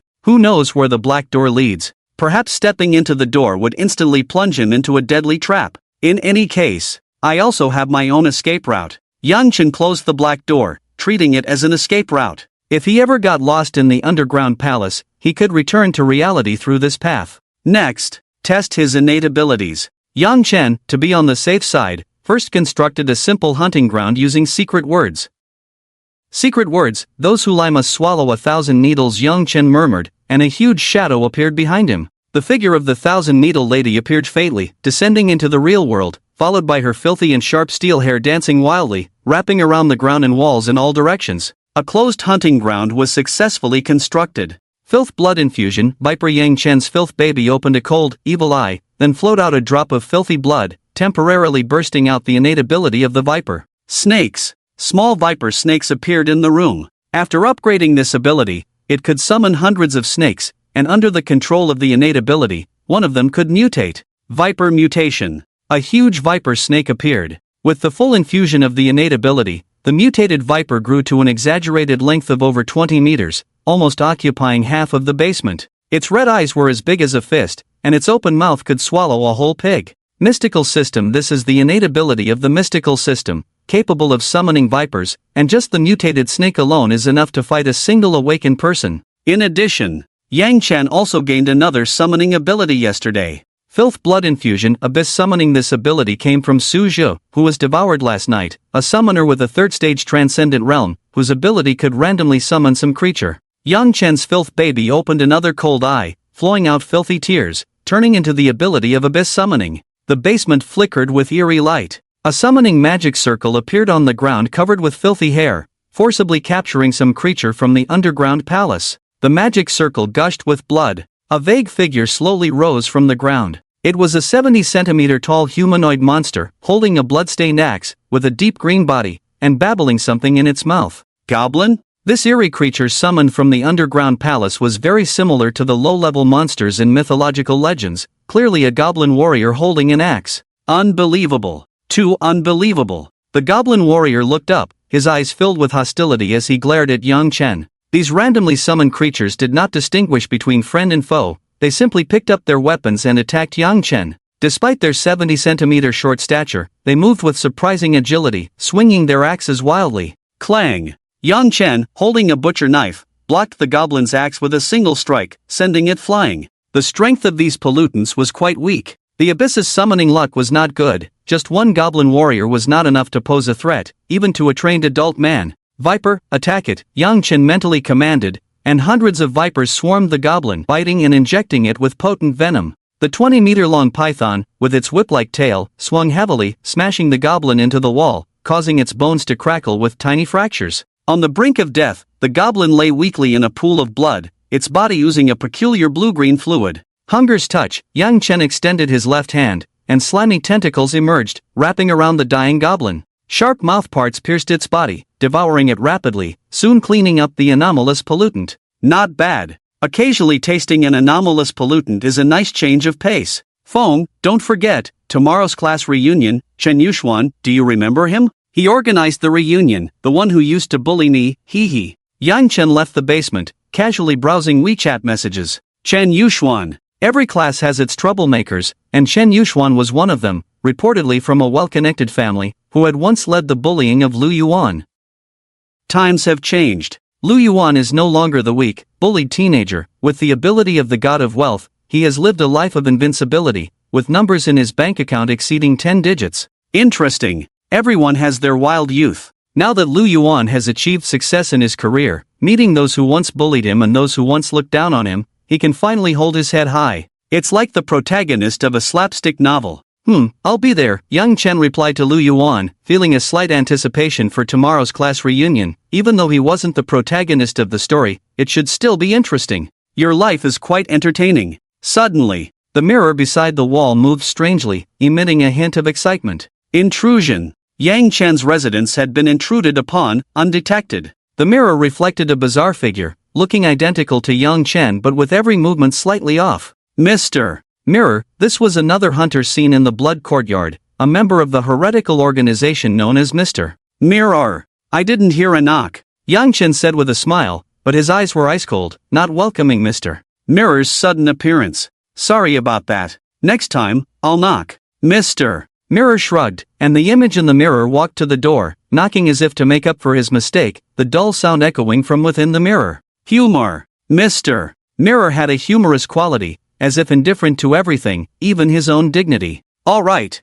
Mr. Mirror, what can I do for you? Yang Chen's tone was cold, but he didn't show much hostility. The other's presence here must have a special reason. The next moment, Mr. Mirror's form changed. He transformed into a Lin's appearance, mimicking her posture, and said in a pleasant female voice, "He, inform our allies of this news. If Yang Chen is easily killed, I'll be heartbroken too." Mr. Mirror perfectly portrayed Lin's demeanor, with a seductive glint in his eyes. Someone wants to kill me? Yang Chen's expression changed as he began to recall his recent experiences, trying to figure out which part had been exposed. No, Mr. Mirror continued to mimic Lin, covering his mouth and giggling lightly. This is just a possibility, to make our dear heart more cautious and vigilant. After all, 2 enforcers have been dispatched by the enforcers. Mr. Mirror's imitation became increasingly exaggerated, his voice turning into a silky, pure yet seductive tone, clearly enjoying the spectacle and not shying away from stirring up trouble.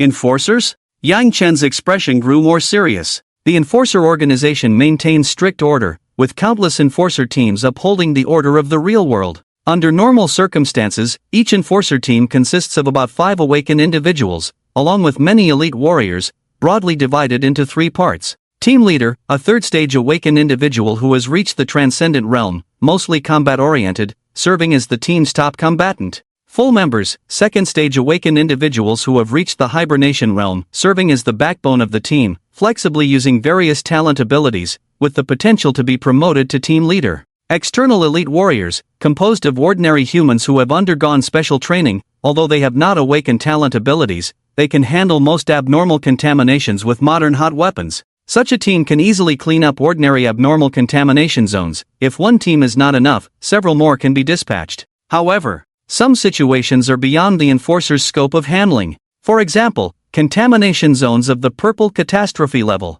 For example, the emergence of powerful hunters. For example, the purging of traitors. At such times, the enforcers dispatch even more powerful individuals, enforcer officials. They are the sharpest blades in the enforcer organization's arsenal. Each enforcer official has reached the 4th-stage evolution realm, breakthrough, experiencing a dramatic change in strength. 4th stage, breakthrough.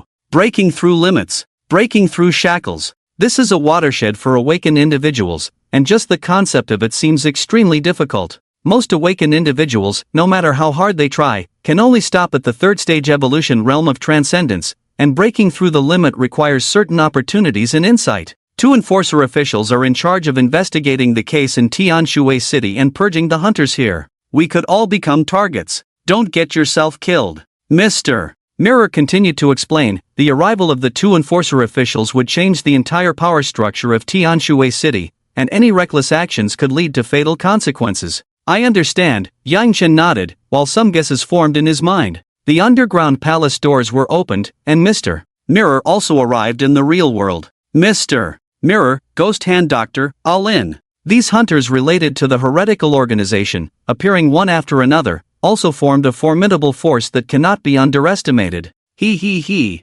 Intentionally reminding me, perhaps trying to use me. The leading bird? The tip of the spear? Yang Chen pondered inwardly, not that his thoughts were too dark, but that everything must be handled with caution, preparing for the worst first. Moreover, The heretical organization is not composed of kind-hearted individuals, all are ruthless characters who kill without batting an eye. thank you, I will be more careful recently. I'll take this information for now, as if I owe you a favor. Yang Chen's eyes showed no change, smiling to express his gratitude in giving a false promise. No need for a favor, consider it a free gift from us, hoping we can continue to cooperate. Mua the Alin in the mirror gave a big flying kiss before disappearing, and the reflection in the mirror was replaced by Yang Chen. Enforcer officials. Yang Chen mumbled a few times, kept the matter in mind, and then, like an ordinary person, scrolled through short videos for a while before falling asleep in bed. The next day, the weather was fine, clear skies, and not a single cloud in sight. In the morning, Yang Chen went to work at the slaughterhouse, and after finishing, he went home to take a shower and change clothes.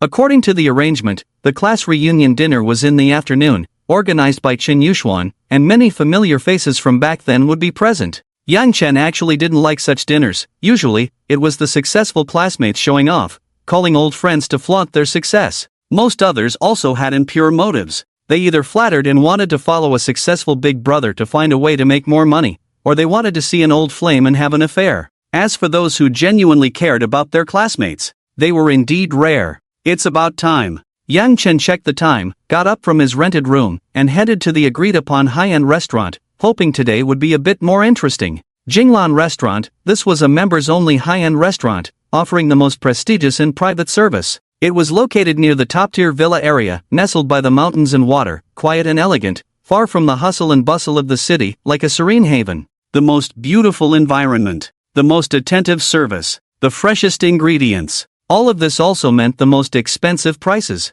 It was said that the average consumption at Jinglan Restaurant was over 3,000 yuan, but if one ordered the sommelier's recommended luxurious wine or opened the hidden menu, the spending would immediately increase several levels. Yang Chen rode a borrowed electric scooter to the most upscale residential area in Tianshui City. This area was quite familiar to him. Han Zitao's ultra-luxury villa, worth several hundred million yuan, was in the nearby Tianhu Haoding Villa area, and top businessmen often discussed deals at this Jinglan restaurant. Outside the grand entrance of the restaurant, a young girl was hesitating. Mu Yan, the slightly chubby, cute girl from the milk tea shop, who was also Lu Yuan's longtime crush. Mu Yan's family situation wasn't great, and she had obviously never been to such a luxurious restaurant before, hesitating whether to go in immediately. The anxiety of ordinary people. Mu Yan, an ordinary person, naturally felt some anxiety when facing such a top luxury venue. Afraid that her money wouldn't be enough. Afraid of not understanding the rules of the rich and making a fool of herself. Afraid of others' strange looks, afraid of being laughed at. Yang Chen could understand the restraint of the poor, which was in stark contrast to the ease of the rich. Perhaps it wasn't obvious on the street, but once inside a high-end venue, it was immediately apparent. Of course, compared to those rich people, Yang Chen could only be considered a poor guy, but he wouldn't be nervous or restrained because of his poverty, as strength was his greatest support. Mu Yan. Yang Chen rode up on his electric scooter and greeted Mu Yan. Are you Yang Chen? Mu Yan hesitated for a moment, then suddenly recognized the man in front of her as Yang Chen and said happily, "It's been years, and you haven't changed much." Mu Yan had a good impression of Yang Chen. This boy, with a somewhat bad reputation, suffered from a feared mental illness and caused a big trouble at school. However, there's a saying that love me, love my dog. Mu Yan had always had Lu Yuan in her heart, so she also had a good impression of Lu Yuan's good friend. Long time no see. You've become prettier, why aren't you going in? Yang Chen rarely complimented, although he had already seen Mu Yan a few days ago, just sitting in the car and not showing up. Mu Yan smiled sweetly, turned to look at the luxurious restaurant, and said with some hesitation, "The classmates haven't arrived yet, and I feel a bit awkward going in alone. And I'm waiting for someone." Yang Chen understood at once. Mayan was clearly waiting for Lu Yuan, as the two had agreed to attend the class reunion together. "That rascal Lu Yuan," Yang Chen muttered, "I'll give him a call. How dare he make a girl wait?" Yang Chen exposed Mayan's little secret, causing her to blush in embarrassment. Do. The phone on the other end went unanswered, and Lu Yuan was nowhere to be found. Lu Yuan might be busy, Mayan said understandingly, trying to smooth things over before Yang Chen could say anything. Something was off. Today's class reunion was important for Lu Yuan. He wanted to use this opportunity to meet Mayan and show off in front of those who had bullied him, so how could he be late and unreachable by phone? This was not good. Lu Yuan might be in danger or had been dispatched on an urgent mission. That rascal, Yang Chen said, maintaining a normal expression while grumbling, he dragged me to this class reunion, and now he's nowhere to be seen. These words reassured Mayan a bit. Since Yang Chen was here, Lu Yuan probably wouldn't stand them up, or maybe he really had an urgent matter. You two have been in touch all this time? Mayan blinked and continued to ask. Yeah, Yang Chen nodded naturally. We often drink together, meeting up every now and then. Why? Mayan's face turned red, and her voice became hesitant. Brother Feng, has Lu Yuan mentioned me recently? Mayan looked down shyly, twisting the hem of her skirt, her heart filled with anticipation. Yang Chen could see that Mayan's feelings for Lu Yuan were genuine. It was a pair to be envied, despite the years that had passed, both still holding each other in their hearts, unable to move on from past regrets. He did. He said you opened a small coffee shop. He also mentioned that you still like reading novels, just like before. He said he used to like harem novels, while you read novels, and you two would tease each other, pointing out the most ridiculous parts. He said you're the same as before, with two cute little tiger teeth, and your dimples are sweet when you smile. Yang Chen's lips curled into a knowing smile as he recounted these little moments, leaving Mayan momentarily stunned. Unconsciously, a layer of mist filled her eyes. Mayan wasn't particularly beautiful, her style was a bit old-fashioned, and her figure was average, but she was Lu Yuan's white moonlight. Lu Yuan was the same, not particularly handsome, a bit short and poor, but he had rooted himself in Mayan's heart.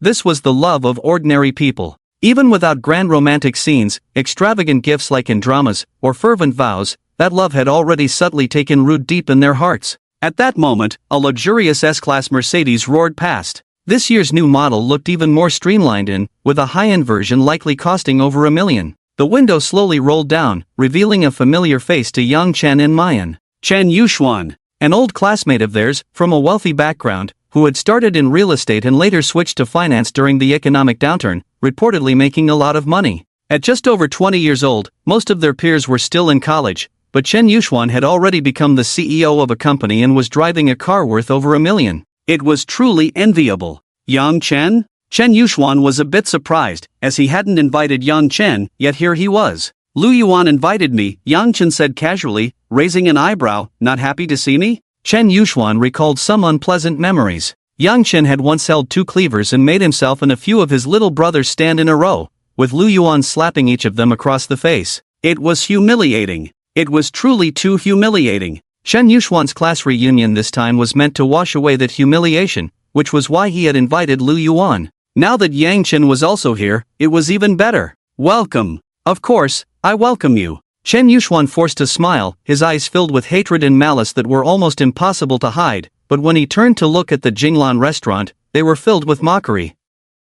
This time, he had to get his revenge. Chen Yuxuan was arrogant. He drove a luxury car, parked it in front of the Jinglan restaurant, and casually tossed the keys to the valet. Park the car. As he said this, he took out a 24K gold Zippo lighter from his pocket and lit a cigarette. Mayan, today you're in for a treat. This restaurant is members only, not just anyone can be served here. Chen Yuxuan said with a smile, but the tone of his words, clearly meant to mock Yang Chen, was obvious to everyone. He quickly added, my mistake, Mayan, I didn't mean you, don't take it to heart. Mayan's face was a bit embarrassed, not knowing how to respond, so she could only say weakly, today I'm benefiting from your generosity. Yang Chen, however, was not one to take offense. He wasn't going to give Chen Yuxuan any face. It's been many years, your aggression has weakened. Yang Chen taunted bluntly, you should say. This place isn't for any stray cats and dogs to enter. That would fit my stereotype of you. Simple, straightforward, and brutal. Yang Chen's verbal counterattack left Chen Yuxuan speechless.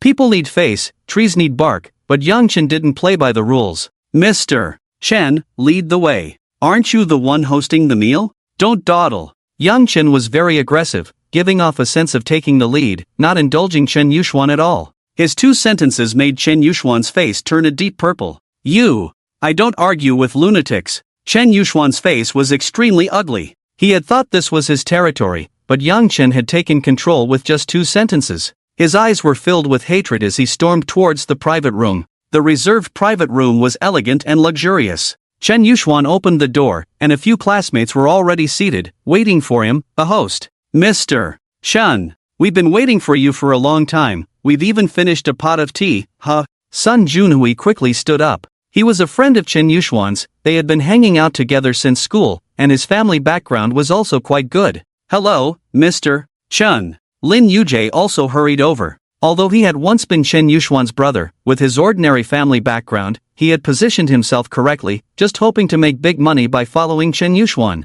On the other side, a fragrant breeze swept in. The excessive perfume was very strong, and Xu Mingqi, heavily made up, had a foundation so white it looked like she had been dead in water for 3 days. Back in school, they had been involved. Now that Chen Yuxuan had made it big, she naturally had to cling to his leg. Maybe she could make it big too. Yang Chen counted. There were about 7 or 8 classmates in the room, plus a few who hadn't arrived yet. The total number was about 20. "Oh, Feng Gu is here too." Sun Junhui gave a meaningful look, casting an ill-intentioned gaze, and his friends also understood the implication, starting to make a ruckus. "Sit down quickly, Feng Gu is the main character." Back in school, he was very impressive, holding 2 cleavers. No one dared to mess with him. Lin Yujie also joined in the mockery. The few of them worked together, seemingly praising Yang Chen, but actually satirizing and belittling him. He. A hero doesn't talk about past glories. Our Feng Gu, back then, was truly spirited, relying on his mental illness.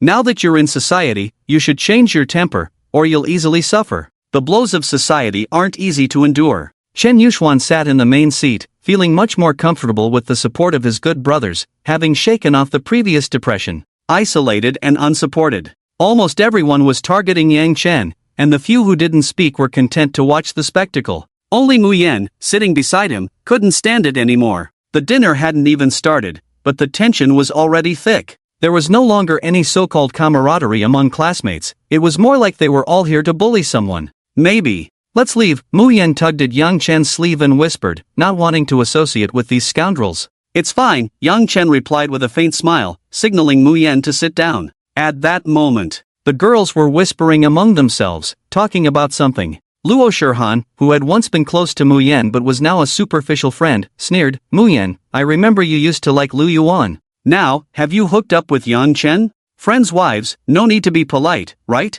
These words were extremely malicious. Everyone knew about Mu Yan's relationship with Lu Yuan, and now they were deliberately dragging Yang Chen into it, purely to disgust people. Mu Yan was trembling with anger. Yang Chen's eyes turned icy, revealing a strong killing intent that almost seemed tangible. "Mr. Chen, he's glaring at us. I'm scared, I'm so scared." "We're in a civilized society now, he wouldn't kill me." Woody Sun Junhui was scared, but his words were sarcastic, trying to mask his fear. He. "Yang Chen, back then when we were teenagers, you really scared us with those 2 meat cleavers. But things are different now, we're all adults and have to take responsibility for our words and actions." Chen Yuxuan didn't dare to meet Yang Chen's gaze, but having seen the ups and downs of society, he believed that most people with a knife were just bluffing. Yang Chen remained silent for a few seconds, as if making a decision. Yang Chen was a mentally ill person. Yang Chen had concerns, but unlike ordinary people, he wouldn't hesitate. Yang Chen would take revenge for grievances, sometimes calculating gains and losses, maybe planning for the future, but provoking him would definitely lead to a bad outcome.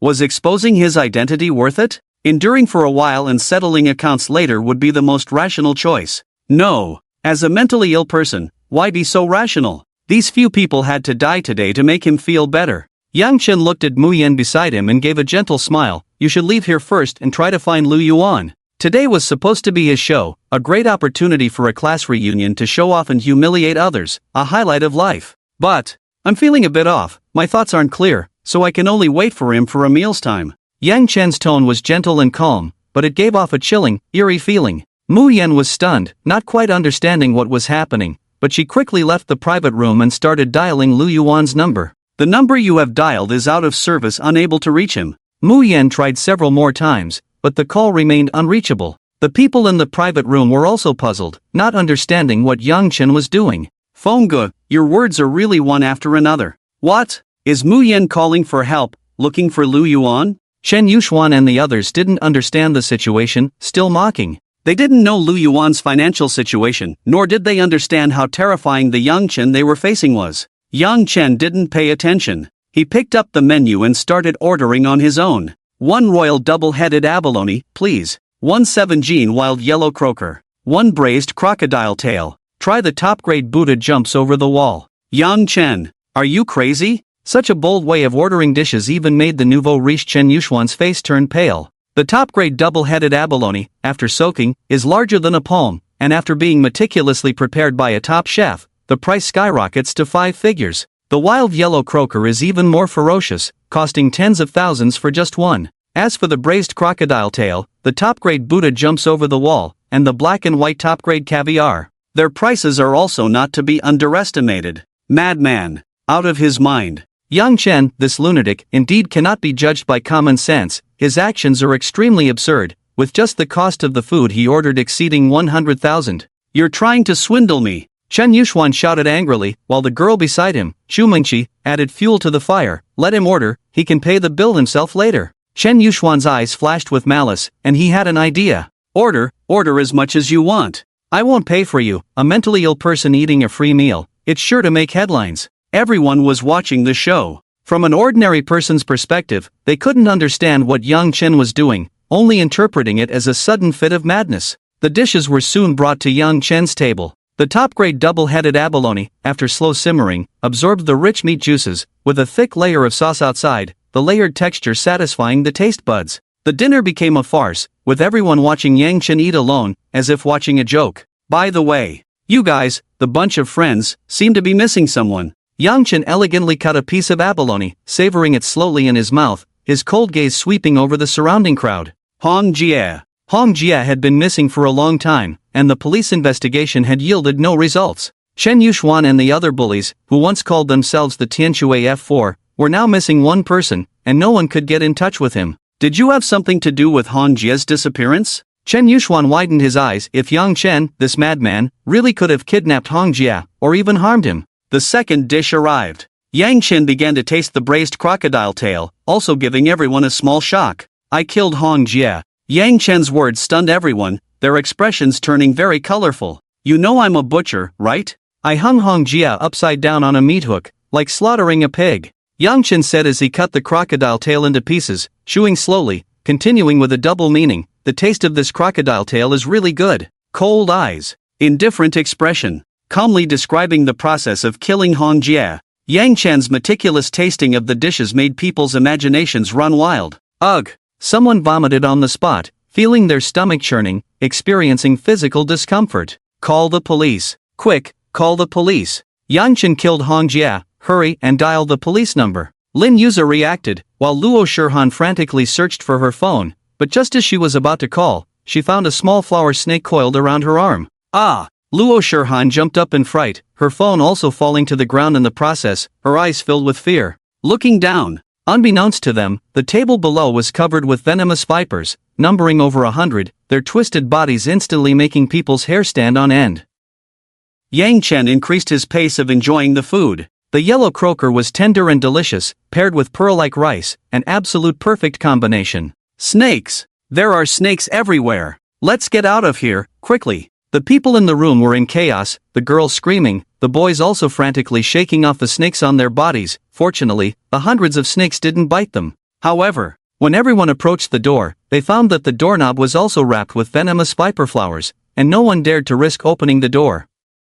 Finally, Yang Chen had eaten and drunk his fill. He picked up a tablecloth napkin, wiped the soup from the corners of his mouth, and then checked the time. Unfortunately, Lu Yuan was still busy and had no time to come over and wrap things up. I have an announcement to make, he said. Today, all of you will die here. Yang Chen revealed a devilish, cruel smile, and immediately after, the filth baby opened its cold eyes, and a drop of bloody tears flowed out. Filth infusion, abyssal summoning. This was a random summoning ability, hoping to summon something more ferocious. The light flickered and lit up. A magic circle appeared on the ground. Some supernatural creature was summoned from the underground palace, and the table in the center of the private room was completely lifted off, revealing a giant bud more than 3 meters in diameter. The bud slowly blossomed, and in the center appeared an incredibly beautiful woman with a perfect, curvaceous figure and delicate skin as white as lotus roots. Save me! Come to me quickly! The woman in the bud had no throat, but she used her whole body's smooth, white skin to tremble violently, mimicking human voices. What is this? That woman is growing in the petals. She's calling for help, seems to be in great pain. The people in the room huddled in the corners, trembling, but hearing the woman's cries for help, they inexplicably felt compassion. Especially a few men. Chen Yuxuan, Lin Yuza, Sun Junhui. These men had an inexplicable desire, fantasizing about the beautiful woman in the center of the petals. Save her. They could save her. Chen Yuxuan stood up with a dazed look, spread his arms, and walked towards the woman in the center of the bud. But at that moment, several tendrils extended from the base, instantly piercing through his body. Hot, crimson liquid sprayed out. Droplets of crystal-clear liquid, shimmering with a mesmerizing luster in the air, fell on the flower demon, making her even more enchanting, adding a strange beauty. Imitation flower demon, this was an abnormal pollutant that could mimic human voices and affect the mind, and humans were her most anticipated prey. Swish swish swish. Countless tendrils extended from the base of the imitation flower demon, dancing wildly and wrapping around the people around, with miserable screams everywhere,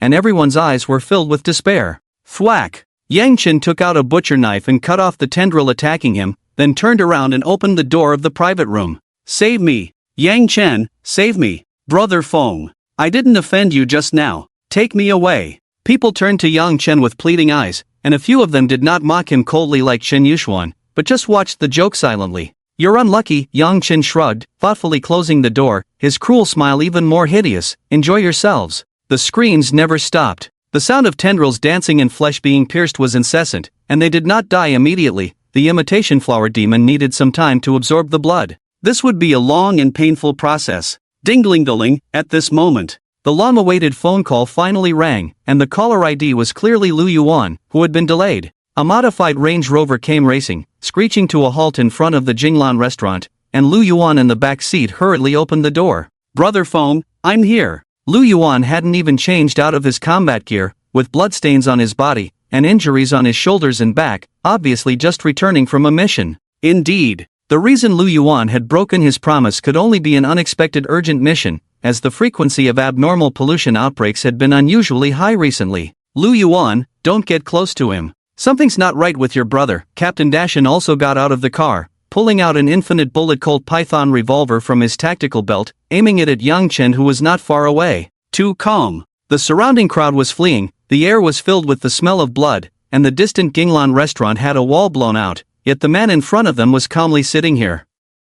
Captain, don't shoot. Let's first figure out what's going on. Lu Yuan stood in front of Yang Chen, spreading his hands to stop Captain Dashin from pulling the trigger, then turned to look at Yang Chen. Brother Feng, what's going on? Muyin called me, she said there's only time for a meal. What does that mean? Lu Yuan had a vague answer in his heart, but the result was unacceptable. Yang Chen took out a pack of cigarettes from his pocket, then a 24K pure gold lighter stained with blood, and lit one for himself. That's right. Exactly as you imagined. All those old classmates, I killed them all. Calm, cold-blooded. Yang Chen's eyes were icy and indifferent, sending chills down one's spine. Brother Feng. Lu Yuan was stunned, his face full of disbelief, the so-called good brother hiding so deep, a sudden sense of unfamiliarity. Lu Yuan, I order you to step aside. Captain Dashin shouted, as Wega set up an anti-material sniper rifle in the distance, aiming at Yang Chen's head, while a Z on the other side also took a combat stance. I advise you not to make a move.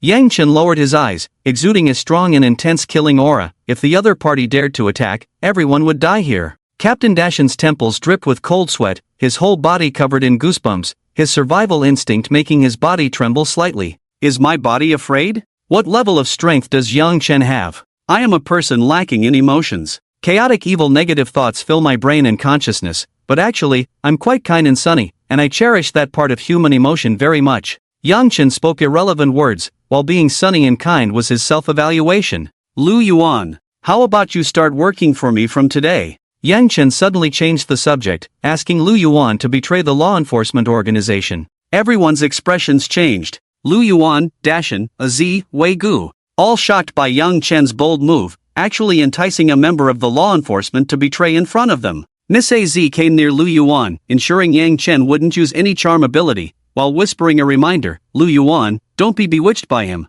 Law enforcers fight for justice, don't forget your original intention. Hesitation. Struggle. Lu Yuan clenched his teeth, his heart filled with mixed feelings. On one side was protecting the world, representing justice and sacrifice as a law enforcer. On the other side was his only good brother, also the benefactor who changed his life. Brother Feng. I'm sorry, I can't betray the law enforcers. Lu Yuan had a belief he held in his heart, refusing to betray the law enforcers, but the next second he turned around, spreading his hands to stop Squad 405 from advancing. Captain Dashin. Brother Feng is my best brother, no matter what the conditions, please let me take responsibility for this incident. Since ancient times, loyalty and righteousness have been hard to balance. Lu Yuan held on to the justice and belief in his heart, while also considering the brotherhood with Yang Chen, could only think of such a naive method. He neither betrayed nor escaped, but chose to take the responsibility for Yang Chen, though this idea was a bit too naive. Of course, this was impossible. We can't violate the rules of the law enforcers.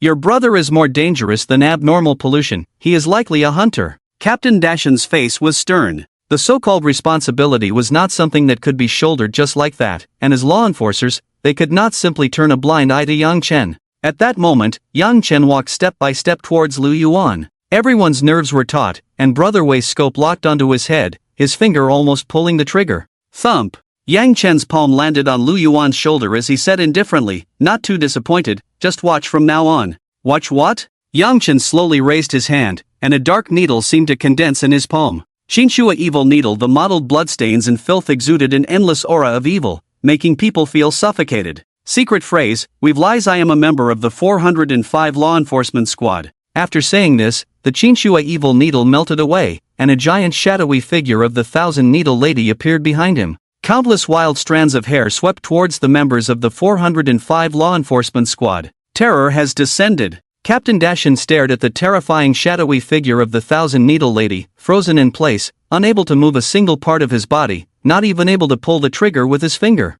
The other members were the same. Filthy hair wrapped around them, deeply embedding lies into the hearts of each person, spawning a large amount of false memories that they firmly believed in. What did you do, Brother Feng? Lu Yuan widened his eyes, as he was the only awakened person on the scene unaffected by the lies. I want to join the law enforcement squad, do you have any objections? Yang Chen replied indifferently, as the lies completely transformed the entire squad. In just a matter of a dozen seconds, the shadowy figure of the Thousand Needle Lady dissipated. Captain Dashan and the other members also opened their eyes, as if nothing had happened. Dashan felt dazed, shaking his head to clear it, his expression immediately turning vigilant and serious as he looked towards the distant Ginglan restaurant. Yang Chen, Lu Yuan, what are you two standing around for? Captain Dashan reprimanded, forgetting what had just happened, as false memories covered his consciousness, ordering Yang Chen and Lu Yuan to enter combat mode. Teammates? The members of the 405 law enforcement squad all regarded Yang Chen as a teammate. The only reason they were here was to clear the abnormal pollution source at Ginglan restaurant, and all explanations were very reasonable.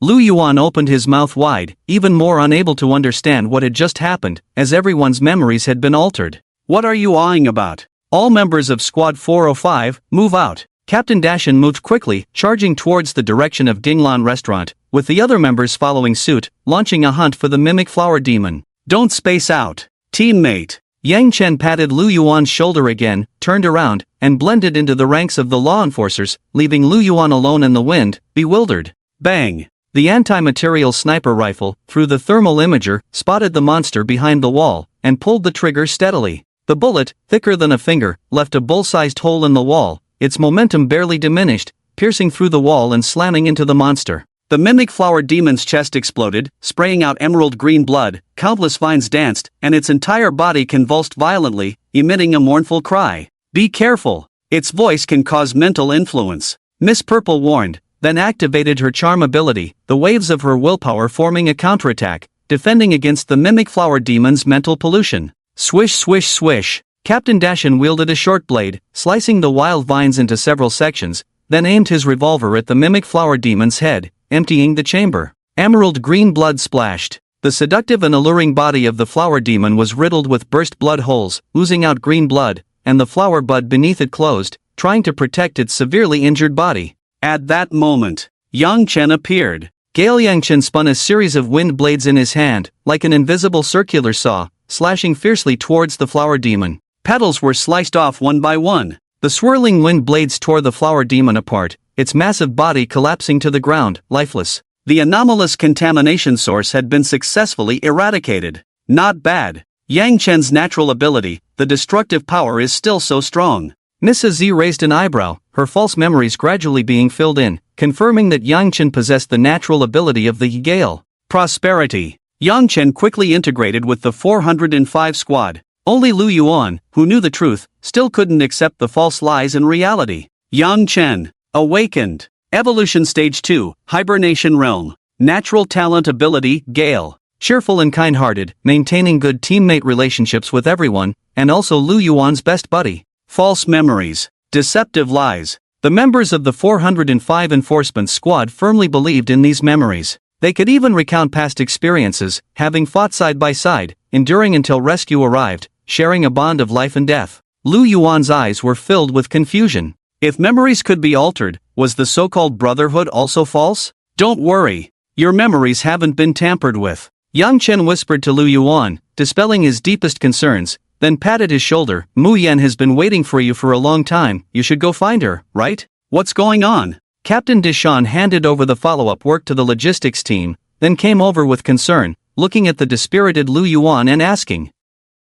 Report to the captain. Yang Chen honestly said, the victims at the Jinglan restaurant were actually our classmates. Captain Deshawn's expression changed, he sighed deeply, please accept our condolences. Accept our condolences. Accept our condolences. Mrs. Z and Brother Wei also walked over, lamenting how small Tianshui City was, where people often encountered many coincidences. It's okay. Those people were the scum who bullied Lu Yuan back then. It's better that they're dead. Yang Chen shrugged, and everyone's expressions immediately became lively, from sadness just now to now a joyous occasion. Good riddance. Mrs. Z clapped her hands, giving a thumbs up. As the saying goes, the wheel of karma turns, every cause has its effect. Daring to bully our 405 Enforcement Squad members, good riddance by the way. Lu Yuan, weren't you in a hurry to come back and save someone? Brother Wei, who was driving, remembered a small detail just now. Lu Yuan was in a rush to come back and save someone. Everyone hadn't even had time to change out of their combat suits. They drove over in a modified off-road vehicle.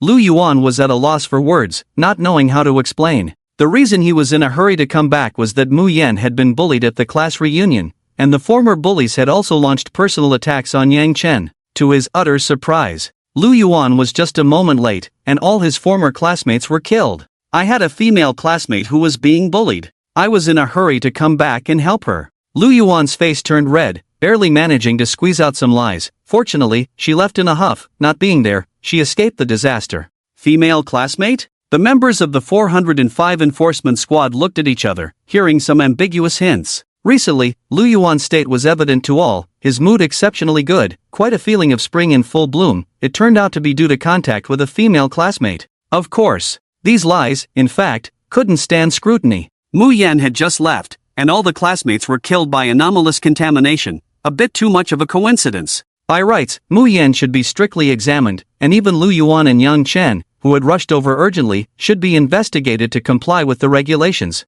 However, the memories and perceptions of the law enforcement team had slightly deviated, selectively forgetting many details, and managed to slip through the cracks. Work is work. Life is life. Leave the trivial matters to us, go and spend some quality time with your female classmate. Captain Dashan was understanding and directly gave Lu Yuan a leave, allowing him to spend time with Mu Yan. Lu Yuan's expression was complex. Yang Chen, who had killed all the despicable classmates, was now inexplicably a teammate. Conceal. Expose. Either approach would torment Lu Yuan's heart, but if he thought carefully, Yang Chen's killing of those classmates was also related to him. This class reunion was supposed to be a triumphant moment for Lu Yuan, a chance to show off his wealth and achievements, but it ended up humiliating Mu Yan and Yang Chen. Conceal. Lu Yuan's eyes flickered as he made up his mind to help his good friend cover up the incident, making it a secret buried deep within his heart. Go on, go. Hurry up and change your clothes, Mu Yan has been waiting for you. Yang Chen also casually waved his hand, urging Lu Yuan to go and accompany the most important person. Just as Captain Dashan had said,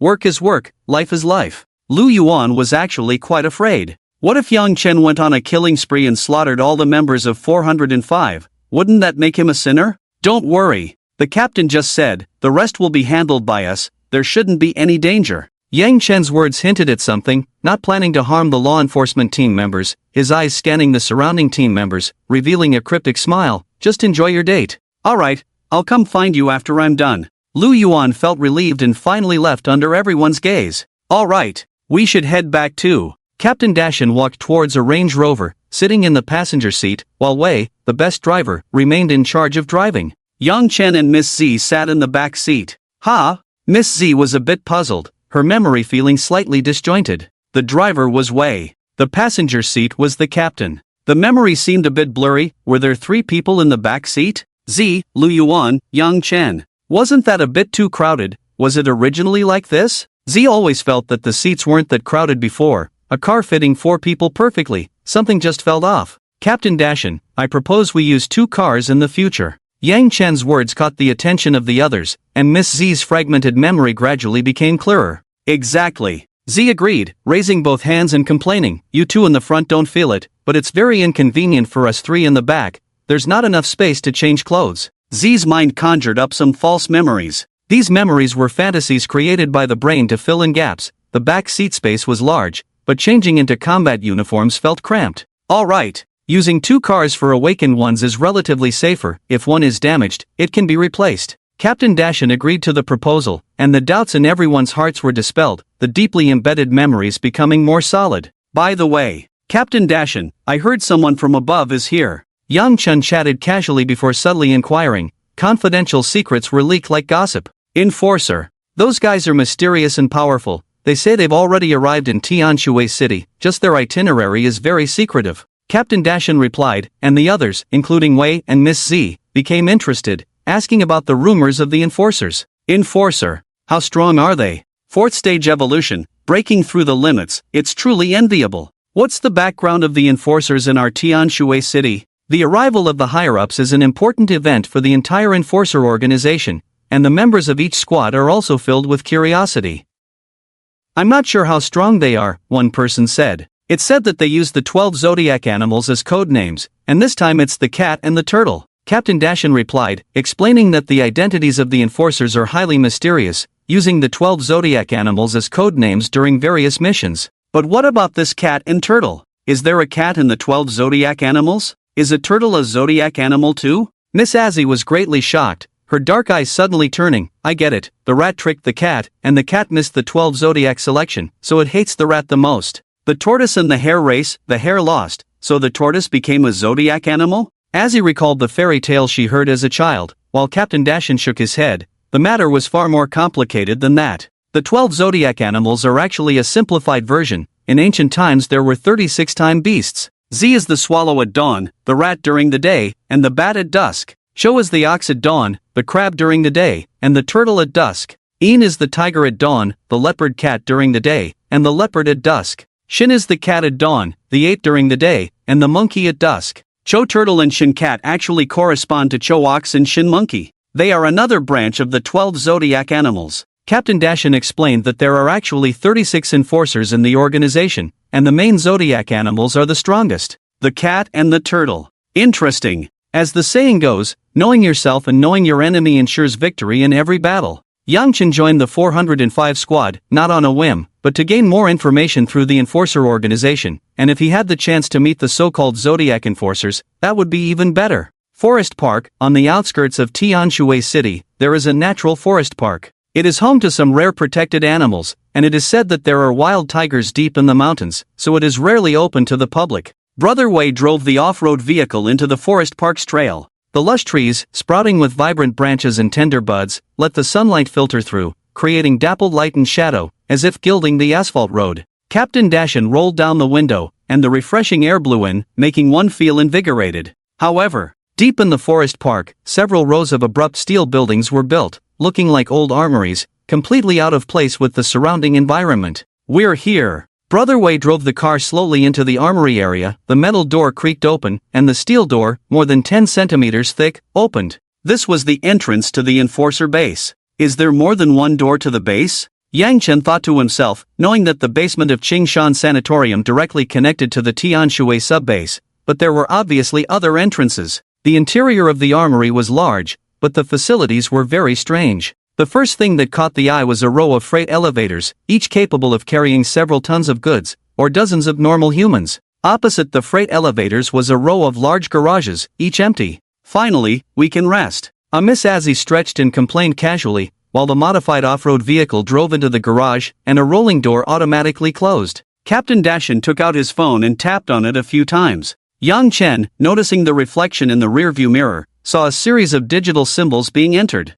1000 in first floor, A27 molecular layer, B405 area, the sweet AI voice echoed. Enforcer 405 squad, welcome back. You will enter the Tianhai outpost base in 30 seconds, the exclusive room for Enforcer 405 squad. The room fell into silence, and the entire steel garage slightly trembled, as if entering a special operational state. What does this string of characters represent? The 1001st level of the underground palace? The Tianhai outpost, the exclusive room of Enforcer Squad 405, which means that the 1001st level of the underground palace also has sublevels extending downward. Ding, the garage door opened accordingly. Beyond the rolling door was no longer but a base entirely made of steel. The structure here was almost identical to the Tianhai outpost base. The environment, made of refined steel, was seamless without any welding marks, with all building structures being naturally integrated. The steel ceiling was embedded with shadowless lights, illuminating the surroundings as bright as day, and the hard alloy floor reflected a shiny luster. This place was as large as 10 football fields. It was indeed the exclusive room of Enforcer Squad 405, equipped with a complete set of facilities, reasonably distributed with armories, medical rooms, training rooms, restrooms, dining halls.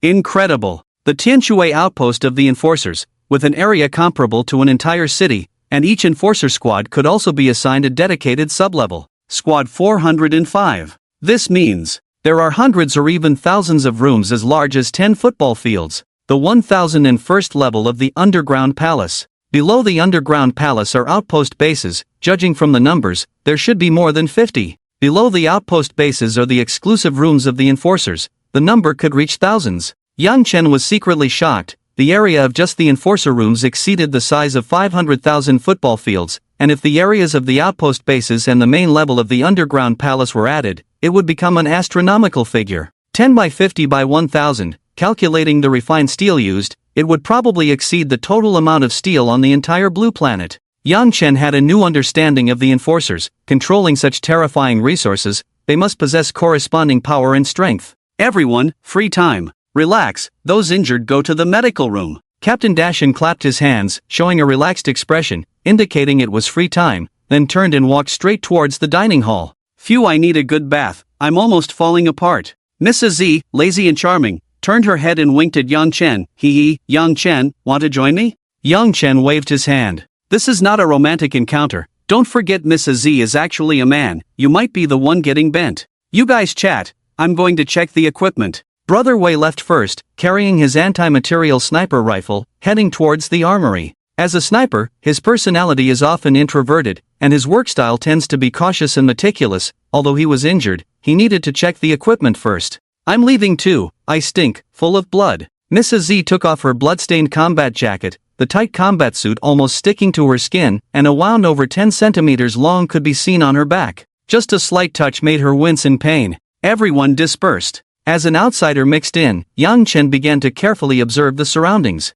Armory, here were a dazzling array of weapons. Pistol area, submachine gun area, assault rifle area, light machine gun area, heavy machine gun area, sniper rifle area, cold weapon area. Each area had hundreds of models, and every soldier could find their preferred and suitable firepower weapon according to their preferences. What? Changed your mind? Want to use guns now? Brother Wei sat in front of the armory's modification workshop, disassembling his anti-material sniper rifle into parts, carefully examining each scratch. He looked at Yang Chen with some surprise. Awakened individuals who were adept at using supernatural abilities usually rarely chose to use firearms. Weapons are tools. To achieve the goal, any means is permissible. Yang Chen replied with a light smile, approaching the area of cold weapons. Various blades glinted with sharp edges, from the ancient-looking Miao knife to the more recently popular claw knives and daggers. Nunchucks, wolf tooth clubs, battering rams, and various blunt weapons were all available. Well said. Tools are inanimate, but people are alive.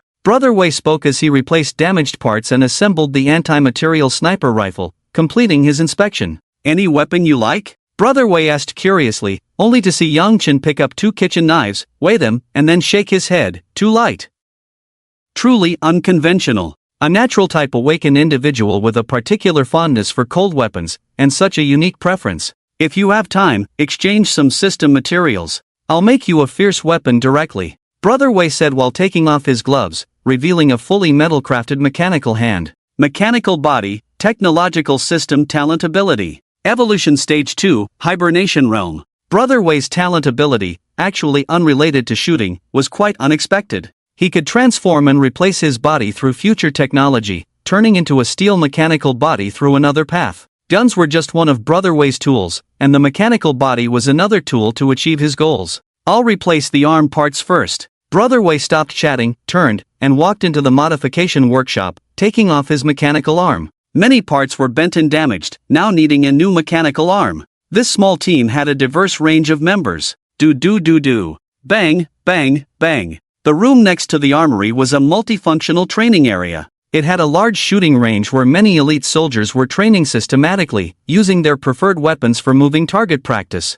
The training area also had some simulated scenes. Buildings, factories, alleys, corridors, and other simulated scenes provided specialized training for elite teams. Assaulters, heavy gunners, flank cover, free agents in the team, and protected medical and explosive experts formed a team that always maintained formation. Some attacked head-on, some provided side cover, and some defended the rear. A complete team usually consisted of 5 to 10 people, with awakened individuals often joining during training, mostly taking on the role of commanders. Very professional. Most of these elite soldiers were top-notch in the military, secretly dispatched to the enforcer organization after selection. They had no system protection, no incredible talent abilities, but their combat capabilities were formidable. Mortal bodies, fighting anomalies. Yang Chen respected these elite soldiers, knowing that clearing anomaly-contaminated areas had a high mortality rate, and joining the enforcer organization meant risking their lives to protect the real world. Recreation area. This area didn't need much explanation. The constant pressure of cleaning up anomaly-contaminated areas kept the mind highly tense, always facing the fear and despair of death, with pressure levels off the charts. The recreation area was where they released that pressure. There was a movie theater. All movies were free to watch, with unlimited popcorn and cold drinks, and limited quantities of twisted items like Happy Crunchy Ice. There were karaoke rooms. Unlimited drinks and fruit platters, allowing for unrestrained singing until the wee hours. There was an internet cafe. The most advanced entertainment-type computers of future technology, with performance comparable to supercomputers, far surpassing electronic products in the real world. Gyms, swimming pools, even large bathhouses. The entertainment area could also be redesigned according to different people's preferences, creating new sections as long as they passed the review, with no issues whatsoever. Medical room. The medical room here is actually similar to the outpost at the Tianhai base. It is fully managed by intelligent systems, equipped with the most advanced medical instruments, and lined with large medical pods. Miss AZ is lying in one of these medical pods. Nutrient solutions are injected into the medical pods, and special substances provide oxygen, allowing oxygen molecules to be transmitted throughout the body even without using the lungs to breathe. Mechanical arms extend, some connected to surgical knives, others holding surgical sutures, cutting away infected and rotten parts of the wounds and then stitching them up using biological material threads. Twisted substances, healing agents. During this process, the mechanical arms also inject healing agents. The dark red liquid, administered both by injection and topical application, immediately increases the concentration of platelets by dozens of times, quickly forming dark red scabs. Very impressive. The enforcers have formed a complete system. Yang Chen marvels at the completeness of the enforcer system, which has formed a complete assembly line, perfectly integrating both awakened individuals and ordinary elite warriors. At the same time, this system also subtly changes them, making them an integral part of the enforcer system. By contrast, the heretical organizations are much more scattered. They do not have 1,001 layered enforcer base like this, and can only establish gathering points in familiar underground levels, while also having to abide by others' rules. Yang Chen finally arrives at the dining hall. The dining hall operates on a buffet system, with a wide variety of delicious dishes, exotic delicacies filling the plates, categorized by different regions. Western cuisine, crispy bread, rich cheese, tender sausages, grilled steaks. Chinese cuisine, exquisite delicacies, 8 major cuisines, barbecue and hot pot, raw pickled and braised flavors. Indian cuisine, Japanese cuisine, Korean cuisine, and some other countries' delicious foods can also be seen in the dining hall, but they do not compare to the richness of the Chinese cuisine area. A bit wasteful. Yang Chen scans the entire buffet dining hall, where all the food combined could fill the stomachs of thousands of people. Available 24 hours a day, food that spoils and rots is thrown away. Isn't that too wasteful? Not really.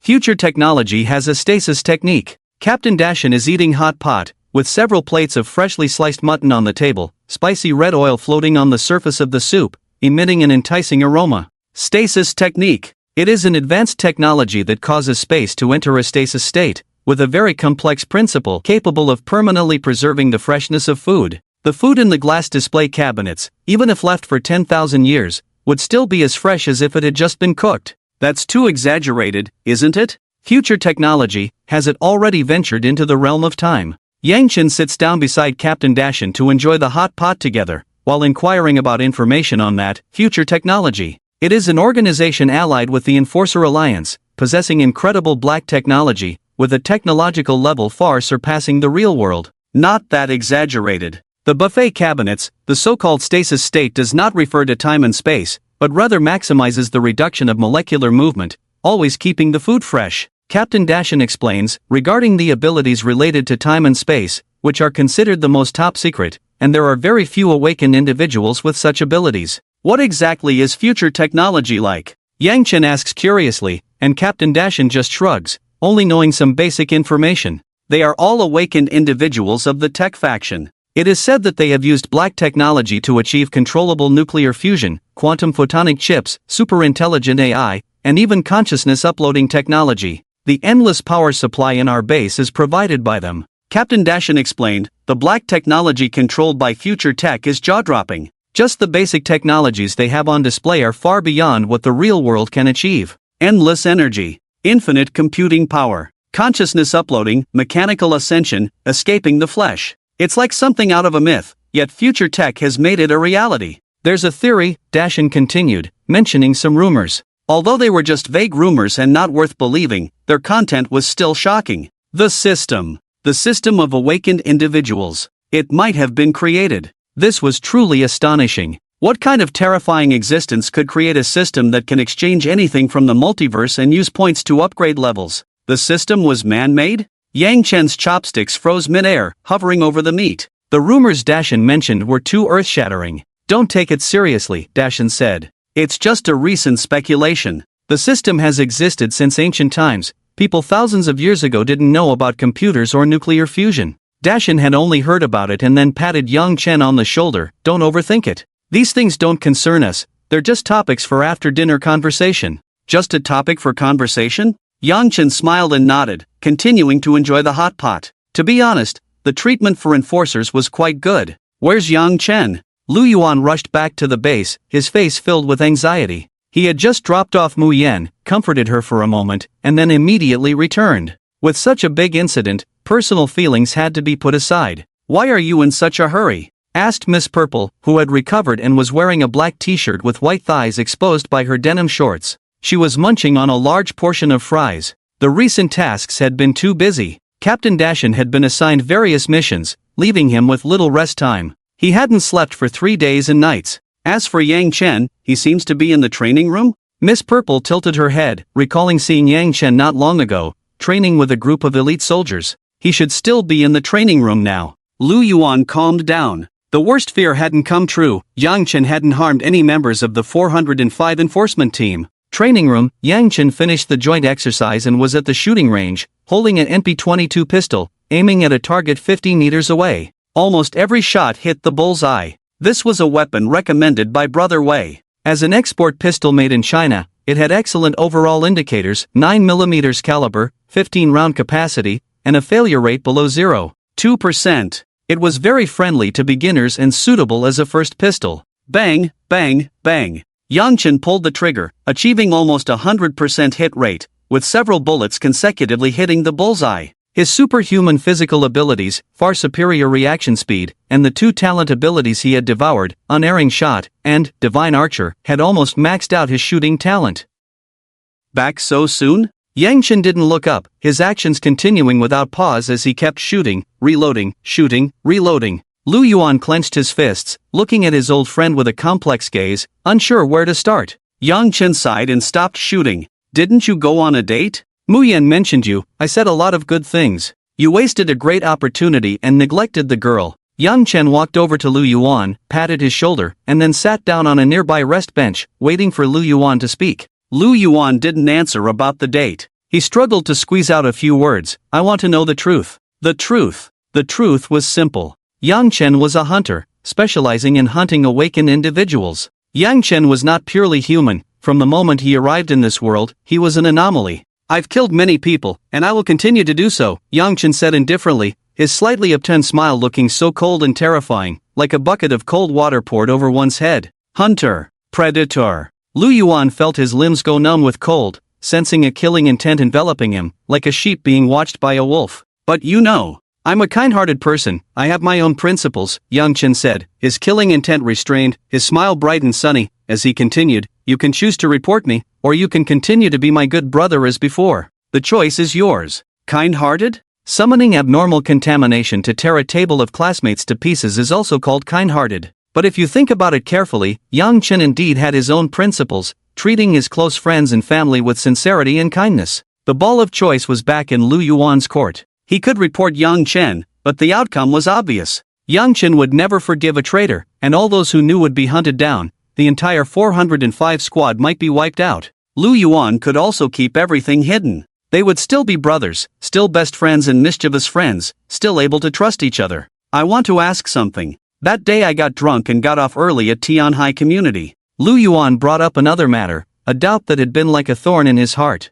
Yang Chen's eyes flickered. Apparently Lu Yuan had long suspected, just hadn't asked yet. You mean the Red Room, right? That day you were severely injured by a blood peacock, your body almost twisted into a pretzel. Yang Chen recalled the events of that day, detailing what happened after Lu Yuan passed out. Abnormal contamination zone cleanup. System task, the blood room incident, a highly dangerous contamination source. Lu Yuan was on the brink of death, but miraculously survived, and from then on joined the law enforcement squad. It was you who saved me. Lu Yuan widened his eyes, confirming this, and also solidified an answer in his heart. Yang Chen was a hunter, so what? Brothers are still brothers. Back then, Yang Chen wielded 2 butcher knives and taught those bullies a lesson, and later saved himself again in the Red Room. Brother Feng. I'm sorry. Lu Yuan felt guilty, thinking about his attitude towards Brother Feng just now, and his unwarranted speculation. How could he live up to this friendship? Stop. Don't be so sentimental. Yang Chen immediately interrupted Lu Yuan's words. If one day,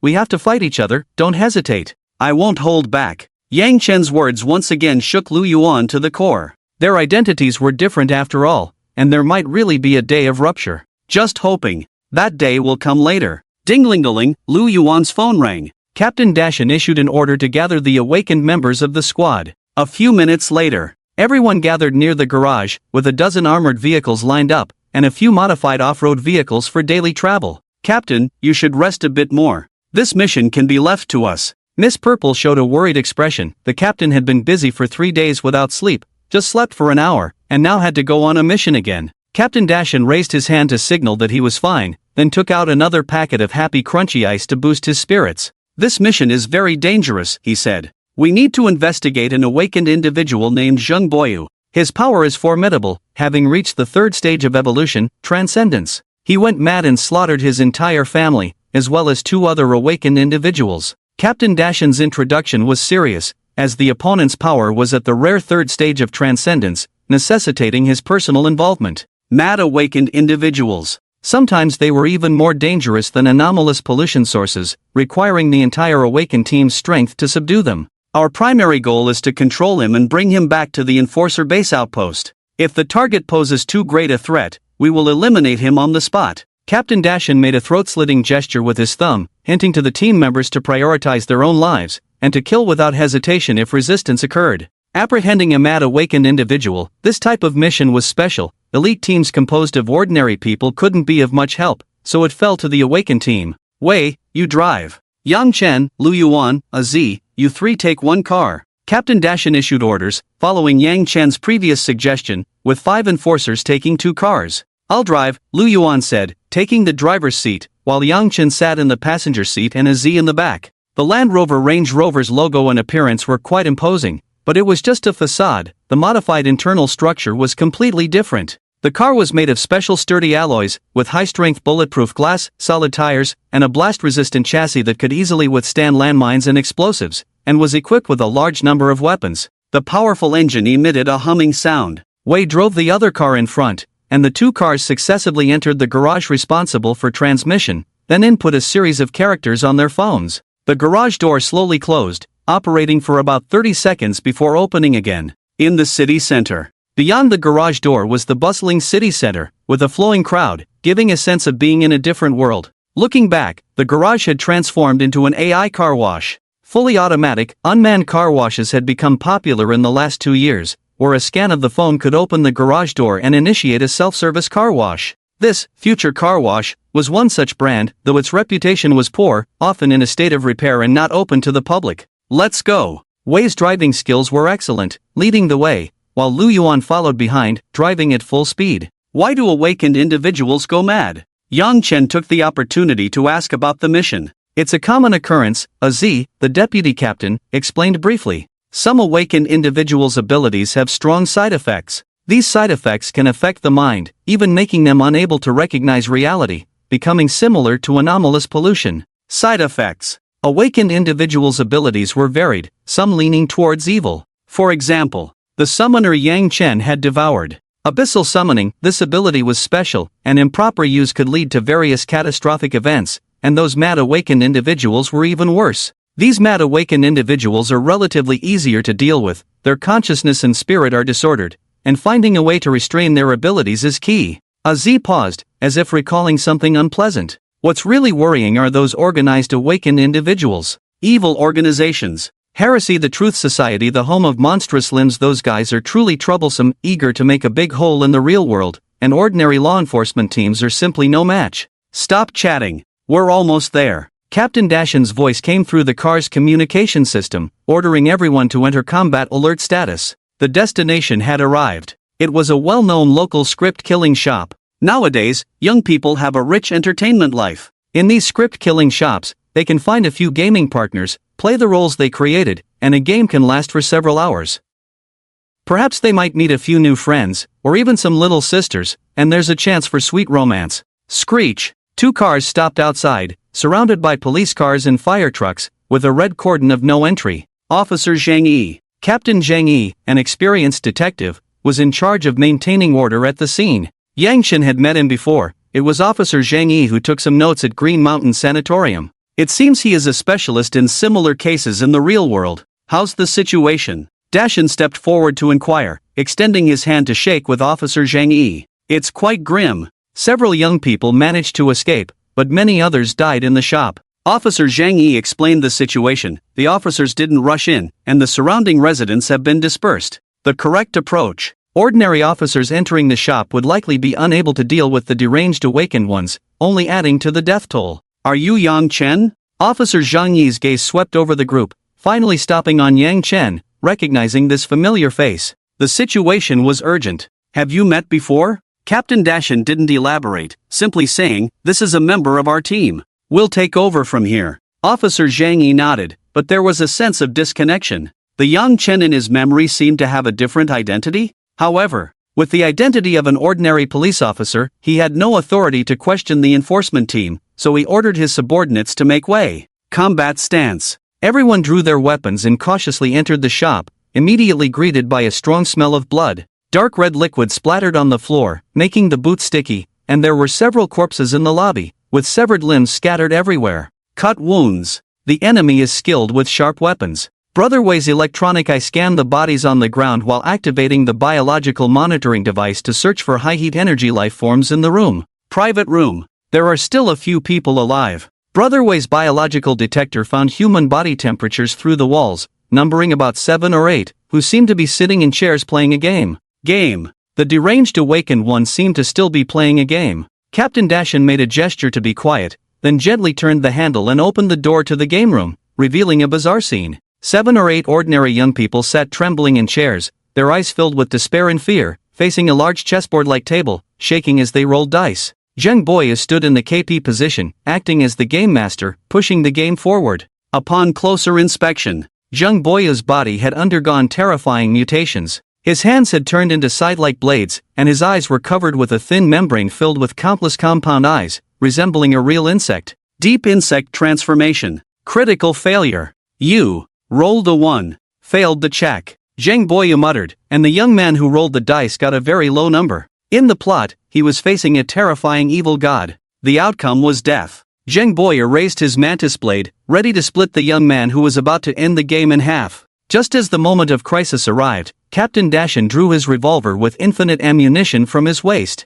Zheng Boyu, don't move. "We are the 405 Enforcement Squad, don't force us to attack," Captain Dashin shouted, causing Zhang Boyu, who was in the middle of the game, to stop his actions and turn around in confusion. "Enforcers? No. There are no enforcers in this game." He was mad. Zhang Boyu believed this was a game. His flesh and limbs mutated, madness destroyed his reason, gradually deviating from human form. Dangerous. Zhang Boyu slightly tilted his head, seemingly making a final decision, his bulging compound eyes flickering with murderous intent, a dangerous aura pressing in. "Attack!" Captain Dashin immediately ordered, simultaneously pulling the trigger on his Colt Python revolver, sending large-caliber bullets with long tongues of fire towards Zhang Boyu's mutated flesh. Ding, ding, ding. The mantis blade swung, the insect-like compound eyes surpassing human capabilities, able to track the trajectory of the bullets. The sharp blade danced wildly, accompanied by the sound of metal clashing. Zhang Boyu could actually block bullets.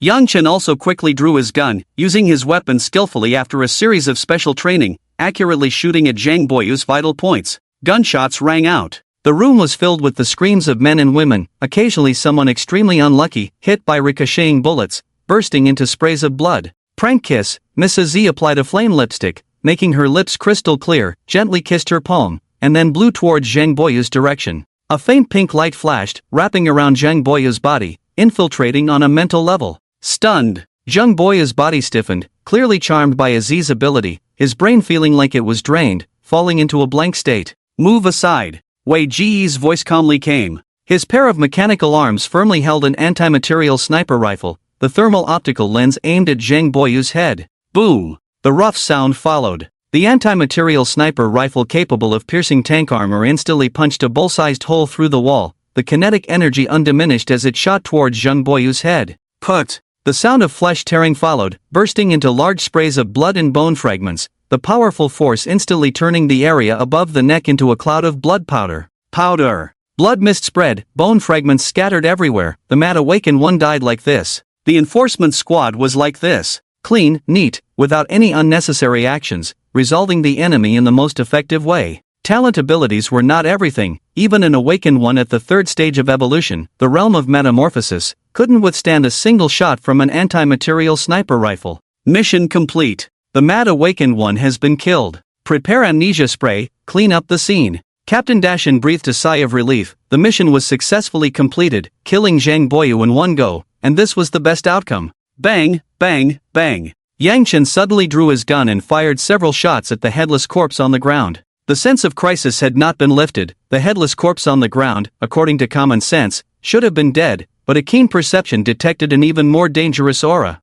Blood spurted. Captain Dashin did not blame Yang Chen, but fully trusted his team member, immediately drawing his short knife and large-caliber revolver again, also pulling the trigger on the headless corpse. The intuition was right. The headless corpse on the ground suddenly sprang up, its speed even faster than when it was alive. The mantis blade in its hand suddenly accelerated, slashing towards Dashin nearby. In an instant, Captain Dashin unleashed the physical prowess and reflexes of his vanguard talent, blocking the attacks with his black short blade, repeatedly withstanding heavy slashes. The strength increased. The headless corpse's neck wound no longer bled, sealed off, its muscles bulging and veins protruding. Dashin reacted quickly, stepping back and dodging, trying to hold off the headless corpse alone to prevent it from breaking through. A side kick to the knee. Dashin's kick was like a steel whip aimed at the corpse's most vulnerable joint, which would have crippled an ordinary person, but the headless corpse remained unmoved. Put! Dashin's chest was slashed deeply, the wound cutting through skin and flesh, almost exposing the bone.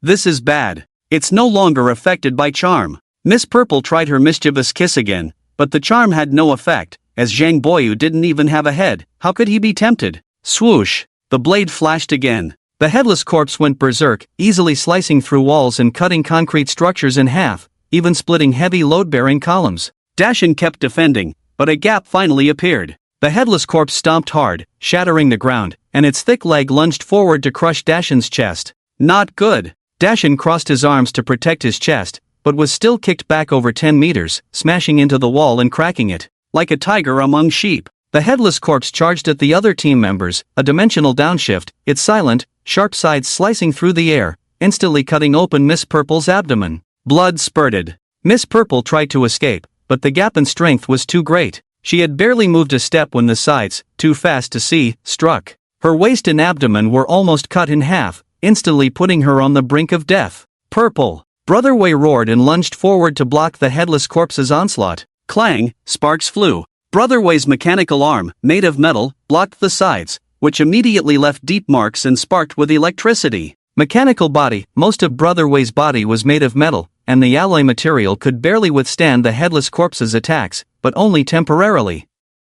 The headless corpse's body creaked, as if gathering strength, then suddenly paused, its arm sides retracting. Flash. The headless corpse's body flashed past, and the next moment Brother Wei's entire metal arm was severed. Too fast. A third tier awakened, a flesh-enhanced type. After death, his body unleashed its final strength, able to single-handedly challenge the entire 405 squad. Gale. Yang Chen had to intervene again, secretly using the ability to infuse filth blood, manifesting the power of the natural gale. A fierce hurricane attacked the headless corpse, filled with countless wind blades, like a whirlpool of tiny flying knives, trying to shred it to pieces. Ding ding ding ding. The headless corpse's two sides danced wildly, seemingly impenetrable, managing to block all the wind blades. Without eyes, nose, or mouth, the headless corpse fought by instinct, and those invisible wind blades were no different from ordinary weapons to it. However, this attack temporarily halted the headless corpse. I'll blow him up. Lu Yuan exchanged for several consumables, preparing to use various elemental bombs to eliminate the headless corpse,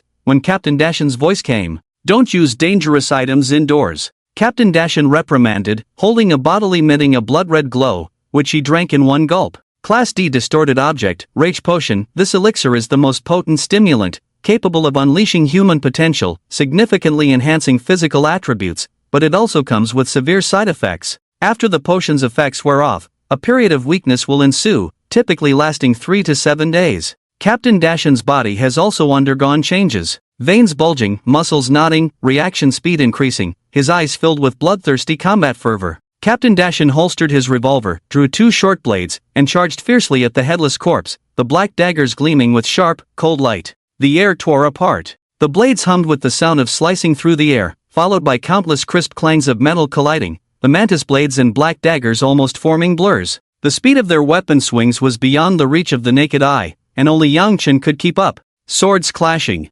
metal ringing, cold air permeating. Blades formed a vortex, 2 shadowy figures swiftly moving, the sound of breaking air incessant. Captain Dashan unleashed the elite soldier's innate qualities, showcasing his mastery of close-quarters combat. The headless corpse fought purely on instinct, yet this most primal instinct and intuition could unleash terrifying wild power. This battle was beyond the involvement of outsiders. The third stage of evolution, the realm of transcendence, had reached another level, and unless Yang Chen chose to reveal his true strength, no one could intervene in this battle. At that moment, a figure flashed past the window. Yang Chen's pupils constricted sharply, the figure exuded an even more dangerous aura, its perfect body curves outlined under the moonlight, as if born for the sole purpose of hunting. Upon closer inspection, the figure wore a mask depicting a cat's face, and from the body shape, it could be determined to be a human female, but 2 long tails extended from the tailbone. 2 tails. This was akin to the legendary 2-tailed cat demon. The 12 zodiac signs, cat demon.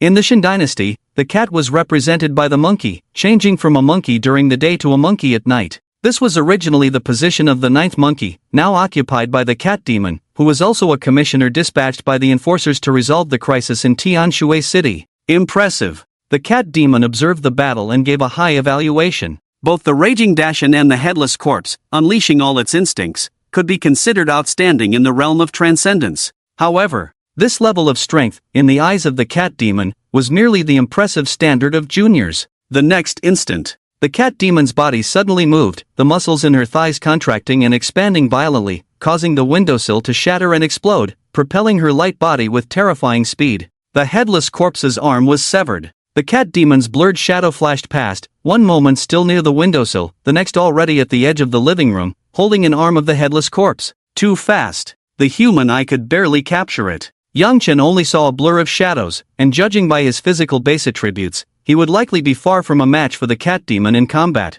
Evolutionary Stage 4, Breakthrough. Breaking shackles. Surpassing limits. Transcending the pinnacle of humanity, reaching another dimension. Just as the name cat demon suggests, once reaching the breakthrough stage, one is no longer a pure human, but a demon. Unbeatable. Under normal conditions, Yang Chen would certainly not be a match for the cat demon, but if he were to open the crimson evil eyes of the filth baby, revealing the terrifying butcher form, the outcome remains uncertain. Meanwhile, the battle continued. The headless corpse, having lost an arm, immediately fell into a disadvantage. Captain Dashan's eyes reddened, he sped up his attacks, the short blades slicing into the headless corpse's body again and again, finally plunging one into its heart. Crack! Captain Dashan demonstrated his combat skills, grabbing the headless corpse's single arm with both hands and flipping his entire body forcefully, forming a crossarm lock. The crossarm lock strangled. Captain Dashan exerted a sudden force, and the sound of bones breaking came from the headless corpse's arm, which was clearly dislocated by the crossarm lock. One arm was severed. Another arm was strangled. The headless corpse became a helpless prey. "Don't kill him yet," a gruff, distorted voice came from beneath the mask of the cat spirit, altered by some means to conceal her true identity. The cat spirit approached silently, her steps light and swaying, and then the two tails extending from her spine moved, sharp as scorpion tails. One of the bone tails wrapped around the headless corpse, lifting its struggling body. The other bone tail easily sliced open the headless corpse's chest, splashing a large amount of blood and revealing a pulsating red flesh mass. Flesh incarnation? The translucent red flesh mass exuded a terrifying and evil aura. Yang Chen had once obtained one in a supermarket and later absorbed it, forming the ability of the Crimson Butcher. As expected, the cat spirit had anticipated the existence of the flesh incarnation. Her bone tail pierced into the chest and cut out the pulsating red flesh mass. With the flesh incarnation removed, the headless corpse lost all life, spewing out a large amount of foul liquid from its body before being casually discarded by the cat spirit's tail. He was evolving. Zheng Boyu was trying to break through to the fourth stage, reaching the realm of breaking the limit. Unfortunately, he failed in his evolution. The cat spirit collected the flesh incarnation and placed it in a glass jar, marking the end of this tragedy. Breaking through to the fourth stage is not a simple matter. To complete the transformation, one not only needs opportunity and insight but also the blessing of the flesh incarnation. The flesh incarnation can also be called divine flesh. They are not flesh from a god but rather refer to the embodiment of the divine. Perhaps formed by accident. Perhaps intentionally created. The spirit and consciousness of these gods occasionally overflow and condense into a form of flesh. This is the key to breaking through to the fourth stage. To surpass the limits of humanity, one must accept the flesh incarnation blessing from a god, gaining power far beyond that of ordinary awakened individuals. Of course, this blessing comes with risks. They are the overflow and condensation of a god's consciousness, possessing strong contamination properties that can erode your consciousness and thoughts.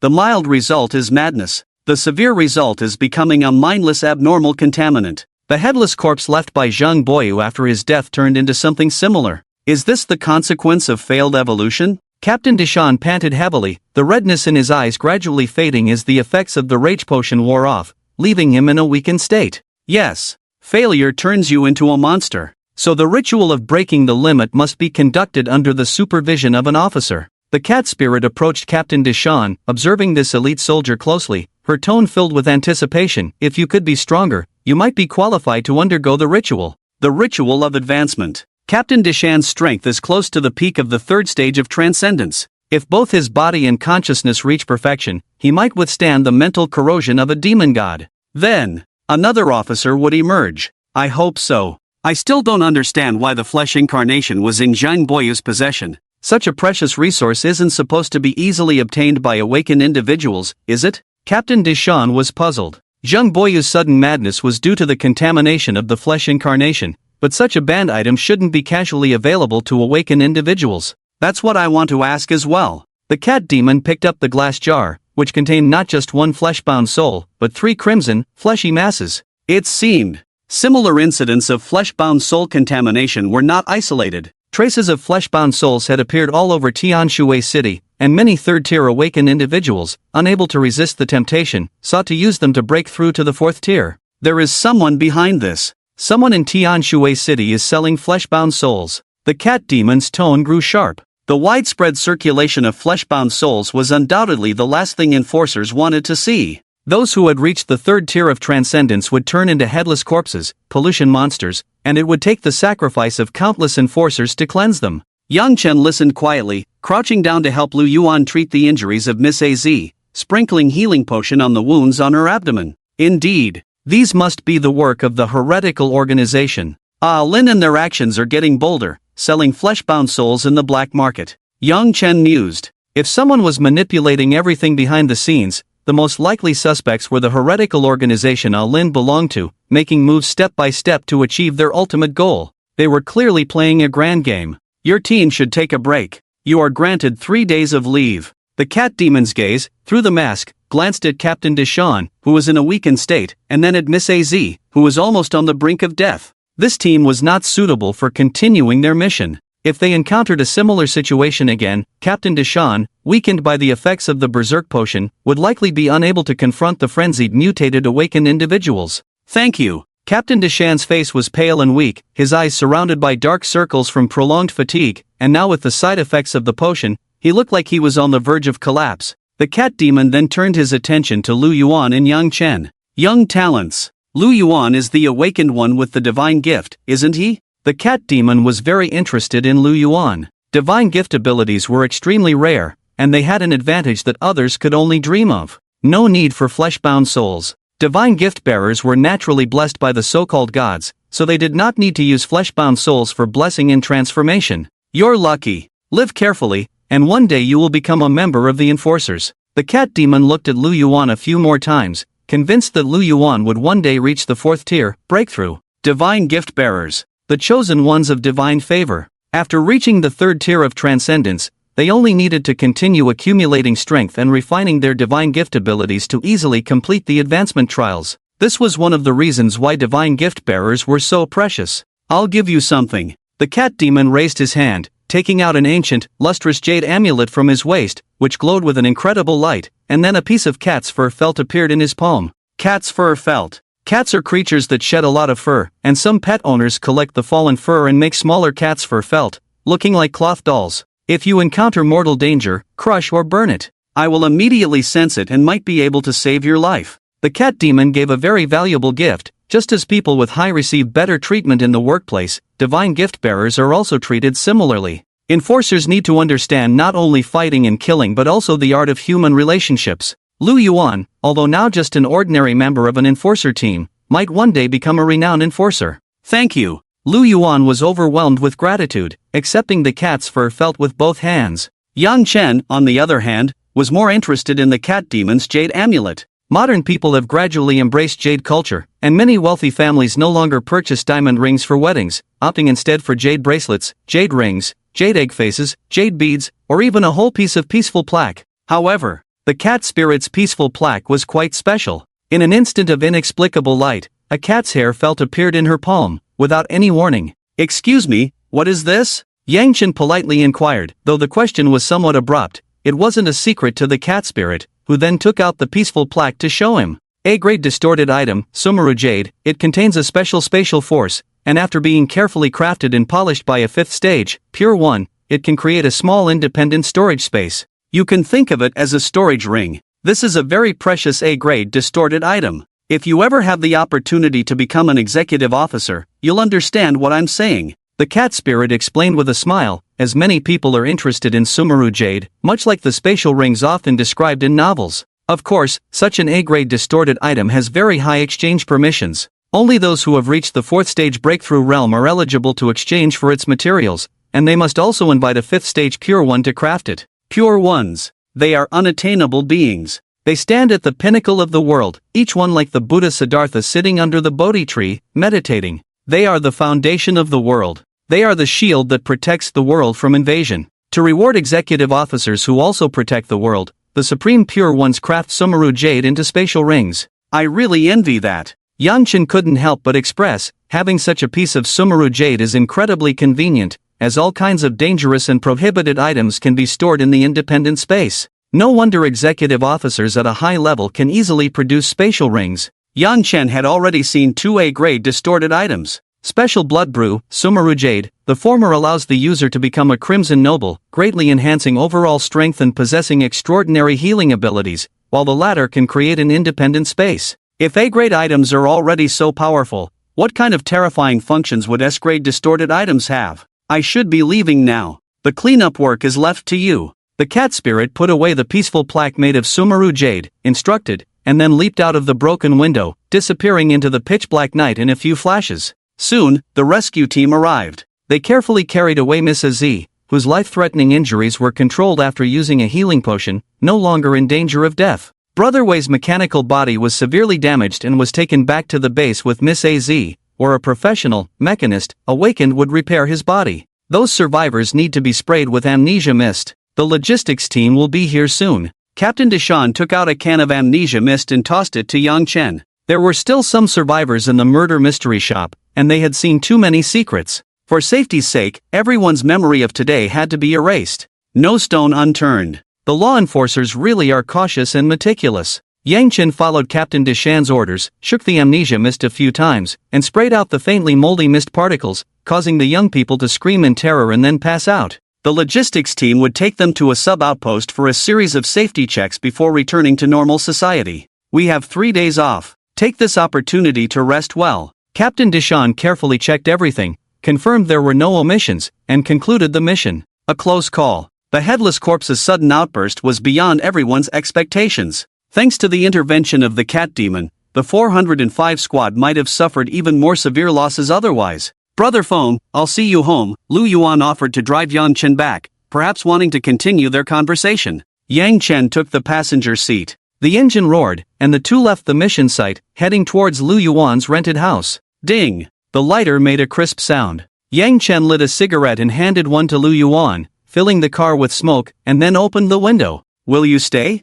Lu Yuan asked with anticipation, enjoying the feeling of fighting alongside his good friend, wishing he could remain in the law enforcement team forever. It depends. I won't leave for now. It's quite interesting staying in the law enforcement squad. Yang Chen's answer was ambiguous. The law enforcement team provided access to more information, abundant resources, and opportunities to train his abilities. Although he would eventually leave, he intended to make full use of these resources before that. Lu Yuan nodded, flicked the ash off his cigarette, and after a moment's silence, said, "Thank you for saving our lives." The headless corpse. Yang Chen had acted first, attacking the headless corpse on the ground, effectively warning everyone of the ongoing danger. Otherwise, Captain Dashin might have been ambushed, changing the fate of the entire squad, with everyone possibly being killed by the headless corpse. The 405 squad's death wouldn't benefit me, and I don't want to expose myself. If I expose myself again, I'll have to kill all of you. Yang Chen's tone was indifferent and cold, his eyes filled with murderous intent, speaking of the harsh reality.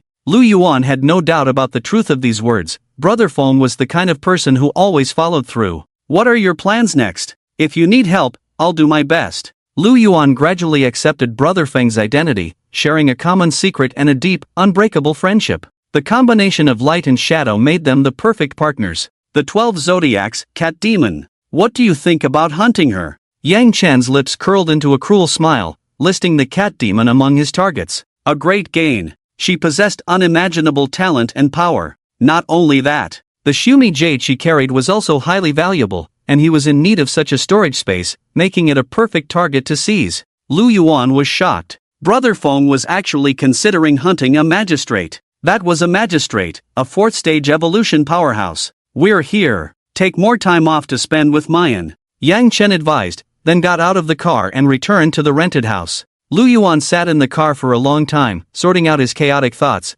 and finally made a decision, starting the SUV and driving away. In the rented house, Yang Chen checked the place, confirming no one had intruded, and headed to the secret basement. Liars swallow 1,000 needles. Yang Chen spoke the secret phrase of the 1,000 needles lady, and immediately, countless black hairs surged, enveloping the entire room, with filthy hairs covering the walls and floor. Abyssal summoning, the foul infant opened its cold vertical pupils, oozing black blood, releasing the ability of abyssal summoning. The magic circle lit up. A massive humanoid creature appeared before them. It was a creature covered in numerous fungi, standing nearly 3 meters tall, with a belly diameter of about 2 meters. Its weight was measured in tons, and even the 3 by 3 meter pool in the basement couldn't contain it. Fungal corpse, this humanoid creature did not exhibit strong aggression. Its skin was covered with a layer of fungal spores, densely packed and pockmarked, enough to trigger a panic attack in anyone with a fear of clusters. Those skins also grew some huge mushrooms, colorful and vibrant, emitting a tempting fragrance. The most terrifying part was its face. The facial features no longer existed, replaced by several blooming mushrooms that sprouted from the orifices, forming a lotus shape. Hoo-hoo! The fungal corpse snored, as if asleep, with each breath being heavy. As it breathed, a large number of spores gushed out, forming a colorful mist that filled the basement, clinging to the filthy black hair that enveloped the walls. Contamination. The fungal corpse's greatest ability was to contaminate the surrounding environment. The mist in the air was filled with a large number of toxic spores, which, once inhaled, would take root and sprout in the body, quickly forming a large number of mushrooms attached to various organs. Cordyceps. There is a fungus that parasitizes insects in winter and rapidly grows in summer, breaking through the insect's body with its parasitic spores. The fungal corpse is the same. Fungi proliferate massively inside the body, spreading outward through spores, and a tiny amount is enough to be fatal, turning humans into fungal corpse monsters akin to winter people, summer grass. If this fungus spreads, it could quickly destroy an entire city, or even the entire world.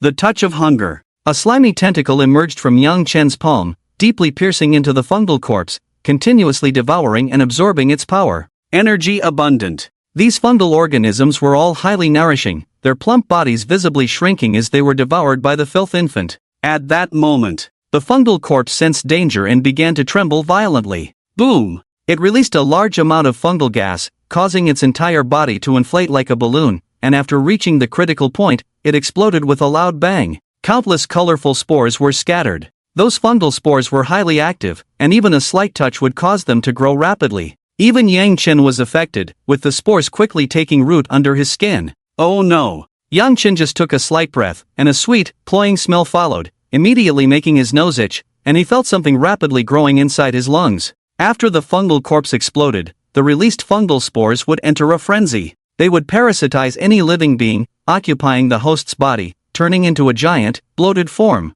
Filth blood. Yang Chen activated the filth infant, releasing more filth blood, which emitted a hot, filthy aura, flowing towards every part of his body. The filth infant's tentacles enveloped his entire body, melting and devouring the fungal spores, purifying the contaminated body. His chest split open. Countless tentacles surged out, sweeping up the erupting spores around him, becoming another delicacy for the filth infant. After a long, long time, this feast of fungi ended, with all the nutrients being devoured, and Yang Chen also recovered as before, burning with filth blood. Truly terrifying. These unknown creatures summoned from the abyss possessed various incredible abilities, far more than just strength and speed. This fungal corpse was a highly contagious and terrifying species. Fortunately, the entire basement had been covered with Lady Thousand Needles hair in advance. Otherwise, the walls, floor, and ceiling of the entire basement would probably be covered with colorful fungal plants, making cleanup endless. The feast from another world ended. The energy contained in the fungal corpse was many times more powerful than that of an ordinary awakened individual.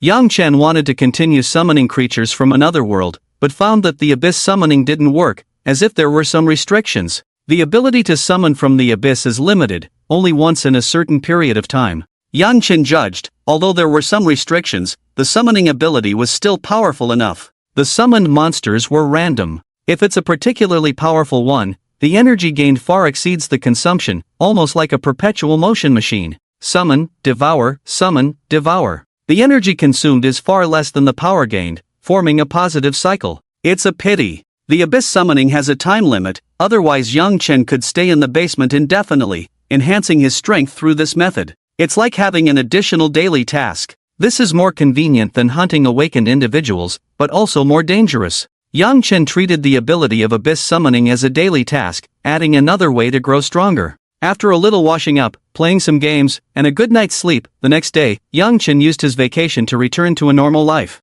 In the morning, he worked at the slaughterhouse, and in the afternoon, he had classes at school, sitting by the peaceful window, quickly passing a fulfilling yet ordinary day. Work and rest in balance. Yang Chen actually enjoyed the ordinary daily life. That plain yet utterly real life gave a warm feeling, making one feel comfortable. Hunting is exciting. Slaughter is interesting. The frenzied battles, teetering between life and death, make the adrenaline surge, bringing an incredibly frenzied sense of exhilaration. But the calm after the excitement is also precious. Yang Chen always liked to sit on the bench at the back of the academy, feeling the breeze from the lake, watching the bustling couples, and always felt a serene and relaxed comfort. Meow, meow, meow. Yang Chen walked along a long, secluded path and saw a small orange cat, its cute and gentle appearance making him want to play with it. The cat raised its head, its ears standing up in confusion, listening to the direction of the sound. Although only a dozen meters apart, the cat couldn't see Yang Chen, only able to locate by sound. It was blind. One of the little orange cat's eyes was a cloudy gray, and the other eye also looked damaged, showing signs of double blindness. So pitiful. Yang Chen felt his heartstrings tugged, How would this cute cat survive without its eyes? Ah, I'm just kind-hearted, can't bear to see such things. Yang Chen deeply sighed, then went to the academy's small shop and bought a few high-meat content sausages. When he returned with the small bag, the blind little orange cat was gone. The little orange cat was wandering. It had lost its eyes and could only rely on its hearing and smell to find its little nest. Yang Chen walked along the river, looking for the little orange cat's figure, feeling a pang in his heart, imagining the shivering, hungry appearance of the cat. It was quite distressing. At that moment, a familiar figure appeared in front of Yang Chen. It was a beautiful girl in a blue floral dress, squatting down to stroke the little orange cat. Next to her was a small bowl with some cat-specific canned meat. Shen Yun. It was actually classmate Shen Yun. She looked much better, free from the pressure of high-interest loans, free from beatings and curses. She had become cheerful and lively again. Long time no see, Yang Chen came to Shen Yun, gesturing with sign language. Shen Yun looked up at Yang Chen, her expression showing a few surprises, as well as some embarrassment and inferiority. After all, the known past was full of filth. This cat is so pitiful. I bought some sausages, didn't expect to see you here. Yang Chen continued to sign, then peeled the sausages and placed them in front of the little orange cat, gently stroking it a few times. The little orange cat couldn't see the food, but sniffed it with its nose, happily nibbling on the sausages for a meal. That cute appearance, it healed the soft heart of the person. It's called Mimi. Mimi's eyes are blind, unable to find food. Kind classmates sometimes see it and come to feed it. Just like you. Shen Yun gestured with sign language, expressing what she couldn't say with her phone, her watery beautiful eyes flickering, deeply feeling Yang Chen's kindness. Unexpectedly, the little cat is really called Mimi. It's so well behaved. Yang Chen gently scratched the little cat's chin, as if feeling that kindness. The little orange cat rubbed its head against his hand and made a purr sound. It is said that cats only purr when they feel comfortable. It used to be very afraid of people. It seems to have been abandoned by its owner. Shen Yun felt heartache. The abandoned little cat was lonely. How scared and panicked it was in a completely unfamiliar environment. It was bullied by its own kind. It learned to rummage through trash cans, barely eating some leftovers. Its eyes were injured, the inflammation worsening day by day, one of them completely losing sight. Recently, there are many stray cats, and some abandoned little cats. Yang Chen also felt touched. Young men and women always like to raise some pets, and as couples break up or work transfers, they can only cruelly abandon them. Fortunately, there are still more good people. Mimi is unfortunate, but also lucky. Shen Yun gently stroked the little orange cat, her eyes full of pampering, thinking of herself when she looked at the cat. Although there are always hardships, although she has experienced countless trials, but occasionally she can meet a good person like Yang Chen, like a ray of light in life, shining into the dark and damp corners. Why don't you take it home? Yang Chen gestured with sign language, and Shen Yun's face darkened. To pay for my mother's medical treatment, the house was sold. I rent with others, but they don't like cats. They don't agree with me raising Mimi. Shen Yun lowered her head. The simple two sentences made people feel the desolation and bitterness. The world of adults has no easy words. Shen Yun saved money by eating frugally, doing her best to barely survive. It was hard to afford the extra cost of raising a cat. And even if she adopted Mimi, it would only make the little cat suffer with her. At this time, the little orange cat finished the ham and canned food, its belly bulging, looking even cuter. The little orange cat was very smart. It circled around Shen Yun, rubbed against Yang Chen's shoe sole, then turned around and jumped into the bushes. It was thanking Yang Chen and Shen Yun in this way. I'll take care of it. Yang Chen watched the little orange cat leave. His heart moved, suddenly proposing to adopt Mimi. Shen Yun was stunned. This sick little cat, occasionally fed by kind people, but no one was willing to really take it home and adopt it. It was unhealthy. It was a burden. Shen Yun knew in her heart that the little orange cat was actually very similar to herself,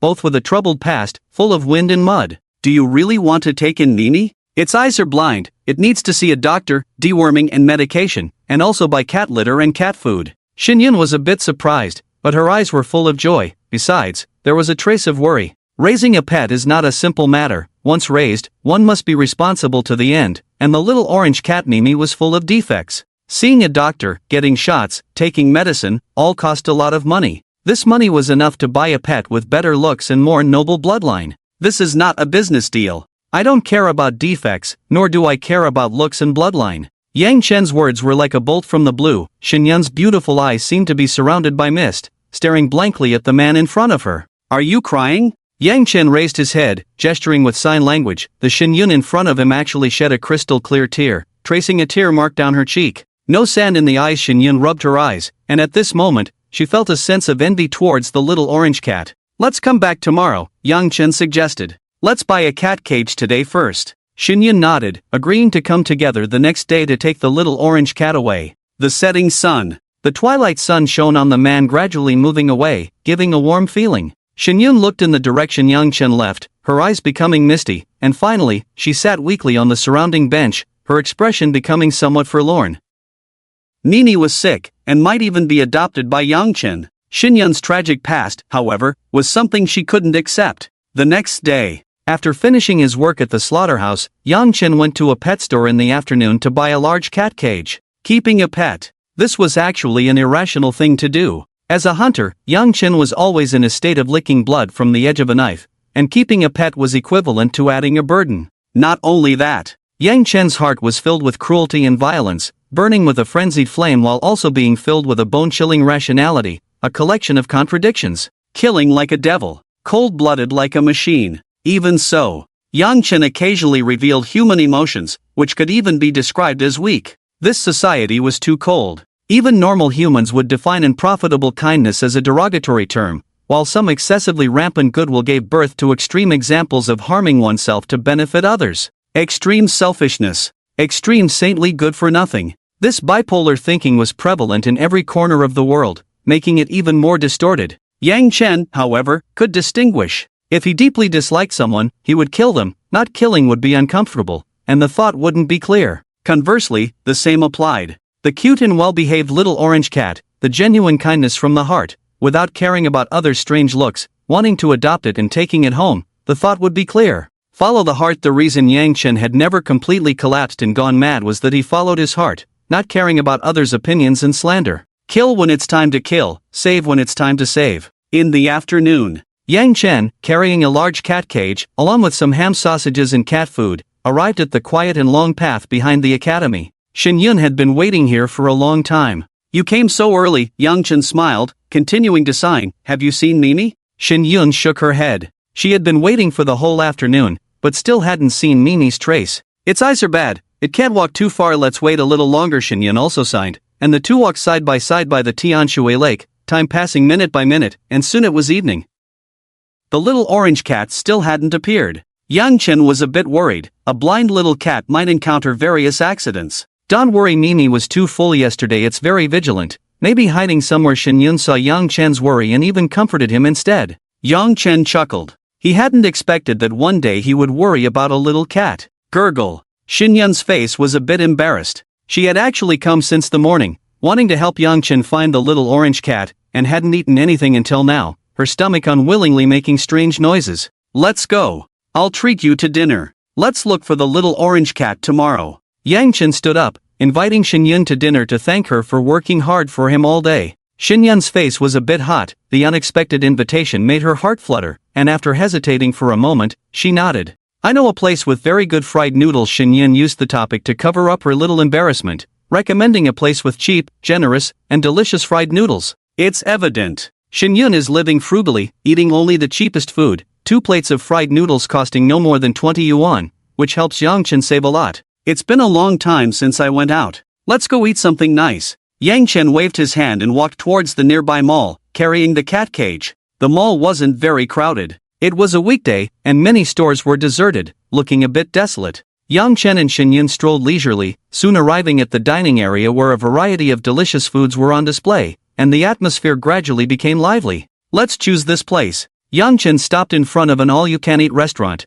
which was a popular shabu-shabu buffet in recent years, offering unlimited beef and tripe. I don't eat much. It's a bit too much for you to bring me along. Xinyun signed, even though she was hungry after a day without food. Being a slender girl, she definitely wouldn't be able to eat her money's worth. Eating back the cost. That's the essence of a buffet. Yang Chen showed a confident smile. Don't worry, I'll eat back your share too. The two entered the restaurant. This buffet had 3 price tiers, 98 yuan, 138 yuan, and 198 yuan. What price range would the two of you like to choose? We recommend the 138 yuan deluxe set, where tripe and M7 grade snowflake beef are unlimited. The waitress smiled and recommended, handing over the menu. Xinyun carefully looked at it for a few seconds. The 98 yuan and 138 yuan seemed close, but there was a 40 yuan difference, which for 2 people added up to 80 yuan. Let's go with the basic option. Shin Yun suggested to Yang Chen with sign language. The frugal girl considered a meal costing 100 yuan already extravagant,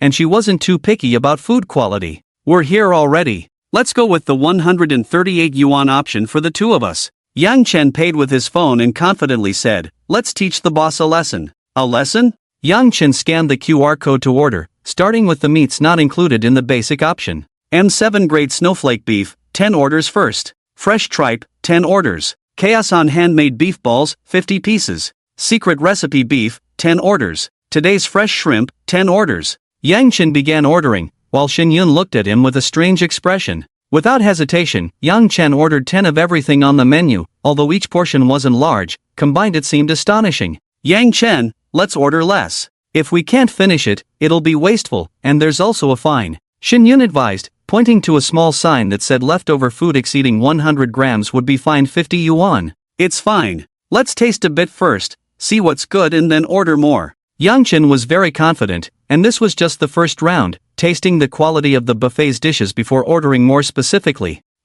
This was just tasting? The self-service hot pot was soon served, half sweet shabu shabu and half spicy with beef oil. Various meats and foods were also brought out, the kitchen bustling like a battlefield, stacks of plates forming a small mountain. Let's start. Yang Chen began putting the meat into the hot pot. With unlimited self-service, there was no psychological burden. Several plates of meat were all poured into the pot, filling it to the brim. Not bad, not bad. The meat quality here is okay. Yang Chen picked up a full chopstick of meat, dipped it in sesame sauce, and swallowed it in one go, the meat fragrance instantly exploding in his mouth, all satisfying enjoyment. Shin Yun giggled, not expecting Yang Chen to have this side to him. It was really unexpected. You eat too. Yang Chen put a few pieces of beef into Shin Yun's bowl, then continued to eat heartily. A feast. Like a whirlwind. Yang Chen would always put a dozen plates of meat into the pot, turn the heat to maximum, and it would be cooked in just a few tens of seconds, lifting up large pieces with a single chopstick.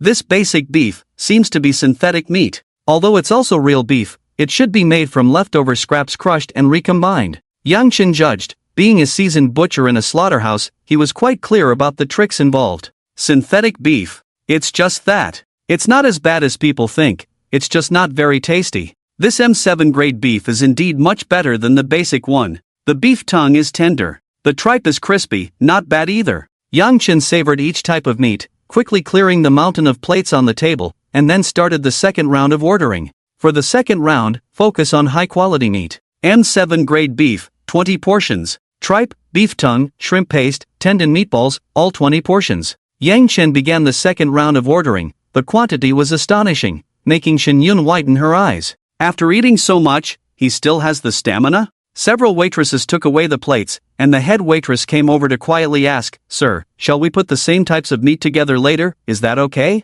The meat served at the buffet, each plate only has 3 to 5 slices, it's troublesome to take away the plates. Sure, just don't mix different types together. Yang Chen didn't make things difficult for the other party. Why should a worker make things difficult for another worker? But the kitchen became even busier. The dishes soon came up again. Although there were fewer plates, they were stacked with meat, directly all thrown into the hot pot, starting the second round of feasting. You're quite a glutton. Amazing. Shin Yun gestured with amazement. No wonder Yang Chen was so confident earlier, he really could eat back the cost of his own portion. This was really teaching the boss a lesson. This is just the beginning. Yang Chen smiled lightly. As a hunter with extraordinary physical quality, his digestive ability was naturally excellent. The energy from the food would be quickly decomposed and absorbed. Simply put, eat as much as you digest. He could sit here and eat all day. Third round, fourth round, fifth round. Yang Chen's appetite was astonishing. The surrounding waitresses were stunned. They had never seen such a big eater. He could almost go on TV for a show.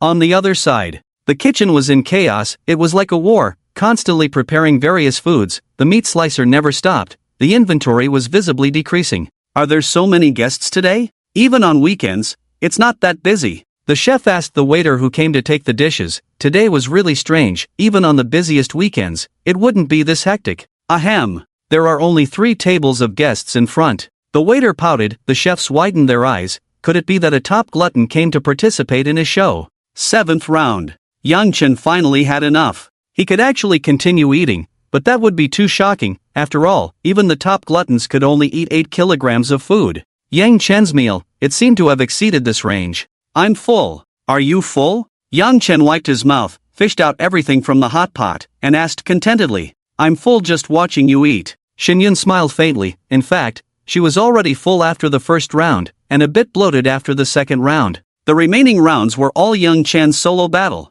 It was definitely worth the money. Yang Chen could even make several times more profit, and if the boss were present, his expression would certainly be quite something. You treat me to dinner, and I'll treat you to a movie. Xinyun felt a bit reluctant, took out her phone to type, and even added a little emoticon. She didn't want to part with Yang Chen so soon and mustered the courage to invite him to watch a movie together. Sure, let's see what's good. Yang Chen accepted generously, and Xinyun shyly smiled, taking out her phone to browse recent movies, her heart inevitably filled with a sweet feeling. To outsiders, the two of them seemed like a real young couple, enjoying the sweet and innocent love. Although for Xinyun, with her tainted past, she felt unworthy to be with Yang Chen, she still cherished this moment of happiness. Xinyun booked tickets for a comedy. This was her careful selection. After all, it was their first time watching a movie together, and a romance film would be too intimate, while an action film didn't quite fit the date. A comedy was the most universally accepted and wouldn't seem too out of place. Girls' hearts are so delicate. If Yang Chen were to choose, he would definitely pick whatever interested him. The movie started. Yang Chen and Xinyun sat in the back row. There were very few people in the theater, just a few scattered in the front rows, giving a sense of having the place to themselves, and sitting together, Xinyun and Yang Chen seemed like a real couple. The comedy was good. Yang Chen occasionally laughed a few times. Xinyun's attention wasn't on the movie, her beautiful eyes kept stealing glances at Yang Chen beside her, her cheeks turning red. The popcorn bucket was placed between them, and their hands occasionally reached into the bucket at the same time, unintentionally making physical contact, causing Xinyun to retract her hand like she was electrocuted. Is this what it feels like to be in love? So beautiful. So sweet. It's just a pity I'm not worthy. Xinyun felt sad again, wishing her mother hadn't been sick. Even though life would have been harder, she could have worked and earned money to be a normal girl. Yang Chen was like a ray of light, shining into the dark little room in Xinyun's heart. How she wished she could be like other girls, worthy to stay by Yang Chen's side, even if it meant pursuing him herself. Ha ha ha. The movie scenes made people burst out laughing, but when she turned around, she found Xinyun's cheeks streaked with tears, quietly sobbing. Are you okay? Yang Chen asked with concern, and Xinyun shook her head, wiping away the tears on her cheeks. If you don't like it, let's leave. Yang Chen suggested leaving, but Xinyun grabbed Yang Chen's arm, her face full of hope as she gestured with sign language. No, let's finish watching. Xinyun couldn't help but hold onto Yang Chen's arm, leaning slightly against him, already satisfied with just that. Happy times are always short. The movie soon ended, and Xinyun had to reluctantly let go, the two of them still just slightly closer classmates. Walking out of the screening room, near the cinema lobby, a row of shelves caught their attention. So many cute cats. Xinyun's eyes sparkled with little stars, excitedly gesturing with sign language, hurrying over to the shelves, which were actually glass cabinets housing various kittens. The glass cabinets were about 50 centimeters in diameter, looking a bit narrow, with small holes for the cute kittens to breathe. Inside the cabinets were little kittens. There were 2 bowls in the cramped space, one for cat food and one for water, with very limited activity space, like they were imprisoned in a cell. So pitiful. They're locked in the cabinets, must be very uncomfortable. Xinyun felt heartbroken for these cute kittens. Most of them were in a naive and ignorant state, staring longingly at the outside world through the glass. Meow meow meow, the cute little cats lay weakly in the glass cabinets, while others were very lively and excitedly meowed in anticipation upon seeing Yang Chen and Xinyun's arrival. Silver-shaded, American Shorthair, Ragdoll, Siamese. There were various breeds of kittens, most with mixed bloodlines, but they could still fetch a good price in the market. Looking for kind-hearted people, free adoption of cats, a note was stuck next to the glass cabinet, with a signature from a pet charity organization named Cat Palace. A charity organization? They're quite nice people, Yang Chen remarked, feeling that there are still many good people in the world. There are numerous pet charity organizations online that collect abandoned pets for free and then give them to kind-hearted individuals. Cats are so adorable. Although they are locked in cages, they will be adopted by kind-hearted people, which is better luck than little orange cat Mimi. Yang Chen thought of the blind little orange cat again, feeling that the kittens in the glass cabinets were still fortunate compared to it. Even though they were confined, they were at least well-fed. Xinyun also felt her heart melting, gesturing with sign language. I really hope the cats can be adopted by kind-hearted people soon. At that moment, a person in charge nearby approached. She was a woman in her late 20s, dressed in a formal suit, with a standard polite smile. "Hello. I am the person in charge of Cat Palace, Gusini. You two look like a loving couple, and seem to be kind-hearted people. Do you have any interest in adopting a cat?" Gusini spoke kindly, regardless of the relationship between Yang Chen and Shenyun. She described them as a couple, showing her skillful way with words. "Adopt a cat? Unfortunately, I've already adopted one." Yang Chen crouched down to observe the pitiful kittens, regretting that he had already planned to adopt little orange cat Mimi, otherwise he would have taken one home. "You already have a cat?" "One cat can be too lonely, having two would be company for each other." Gusini continued with a smile, and there was some truth to her words. One cat is too lonely, having two would allow them to play and keep each other company. "This ragdoll is so pitiful." Shenyun turned and gestured with sign language, finding a sickly ragdoll kitten lying in the narrow glass cabinet, its small body looking lifeless, its eyes losing some of their luster. "Is it sick?" Being confined in such a small space, it's easy to get depressed. Yang Chen came to Shenyun's side, tapping on the glass cabinet, and the ragdoll inside let out a weak, pitiful meow. The person in charge, Gusini, approached. "Please rest assured, all our cats have been vaccinated. We also have healthier ragdolls." Gusini suggested that Yang Chen adopt another cat, one that appeared particularly lively and healthy. "No." Yang Chen shook his head, pointing to the sickly kitten. "We'll adopt this one, it seems to need more help." "Are there any procedures to follow?" Yang Chen was ready to be a kind-hearted person and take this kitten home, so it could have a companion with little orange cat Mimi in the future. "There are procedures." Gusini took out a document, smiling as she introduced. "First, you need to be over 18 years old, have a stable job, and prove that you can take good care of the cat." Yang Chen nodded. This was necessary. The charity organization also needed to confirm the adopter's ability. If one couldn't even take care of themselves, how could they take care of a cat? One thing to mention in advance. If you fail to take proper care and the cat dies accidentally, you will need to pay a sum of money. Gusini put forward a condition: if the cat dies due to improper care, a large sum of compensation is required. Something was off. This felt wrong. Yang Chen felt that the other party was aiming for the compensation money. "Additionally, we need you to sign this document. You need to donate 1,000 yuan to the charity organization Pet Palace every month." Gusini revealed her true intentions and continued to explain, "This money will not be touched, it will be stored in a dedicated pet app, through which you can purchase various necessities for the cats.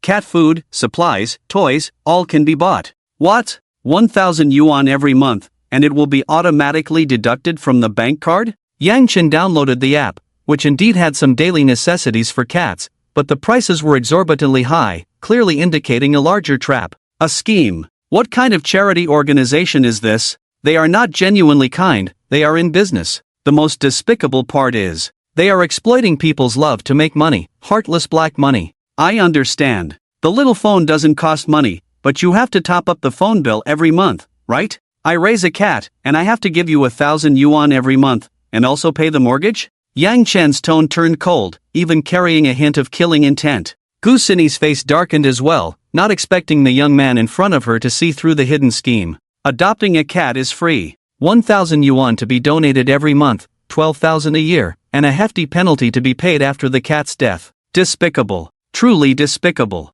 Your thoughts are too dark, aren't they? This is a charity activity, allowing you to adopt a cat for free, and all the donated money can be freely allocated. If you don't even have this much love, how can you take good care of the cat? Gusini's attitude changed. It seemed the person in front of her was not easy to fool, unlike those naive girls who didn't understand economic common sense. Alright, so it's moral blackmail, huh? Let's go. Shenyun was also extremely angry, pulling Yang Chen to leave, while the person in charge, Gusini, snorted coldly and muttered a few more words. Pet Palace. Yang Chen's eyes flickered as he remembered Gusini and the name Pet Palace. It seems. A sacrifice for the Lady of 1,000 Needles needs to be held soon. Those people are too despicable. Shenyun raised her little fist, the so-called charity organization exploiting people's love, moral blackmailing while also making black money, truly infuriating. Yang Chen's eyes were sharp.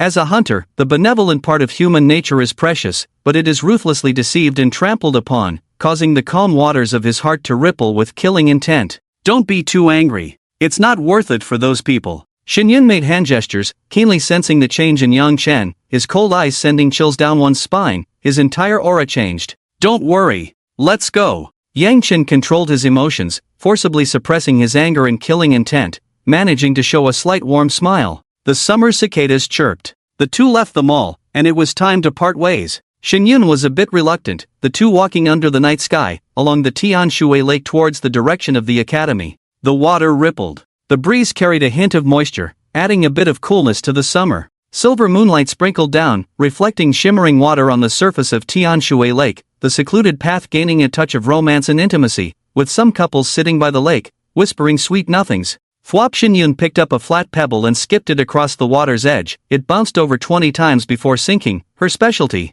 I skip stones when I'm in a bad mood. Xinyun made hand gestures. Every time she was in a bad mood, she would come to Tianshui Lake to walk around. The lake's wide view was refreshing, and with each skip of the stone, all worries dissipated. Look! Xinyun suddenly jumped up in excitement and hurriedly ran to Yang Chen's side, gesturing with sign language and pulling on his sleeve to point towards the direction of the Tianshui Bridge. Mimi! On the bridge spanning the Tianshui Lake, there was a lonely little figure, clearly Mimi, who had lost her way and was blind. She wandered aimlessly on the bridge, with vehicles roaring past, and Mimi was trapped near the lanes, not knowing which way to go. Let's hurry! Yang Chen's eyes lit up, and he grabbed the cat carrier he had bought during the day, running quickly towards the Tianshui Bridge. The pedestrian walkway of the bridge was bustling with people. The little orange cat, Mimi, obviously didn't understand human rules, limped forward, almost getting run over by cars several times. What should we do? Xinyun was full of worry, while Yang Chen beside her lightly leaped over the railing of the pedestrian walkway.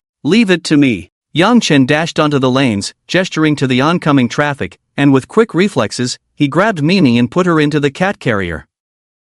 So cool. Pedestrians on the walkway stopped to watch, realizing that the young man was saving the cat in one smooth motion, which looked quite dashing, and someone even filmed it. Got you. Yang Chen smiled slightly, jumping back over the railing to the pedestrian walkway, where many people pointed and even applauded. Mimi struggled and resisted, hissing and puffing up at Yang Chen, who had captured her, and making threatening cat noises, but she calmed down more when she sensed Xinyun's presence.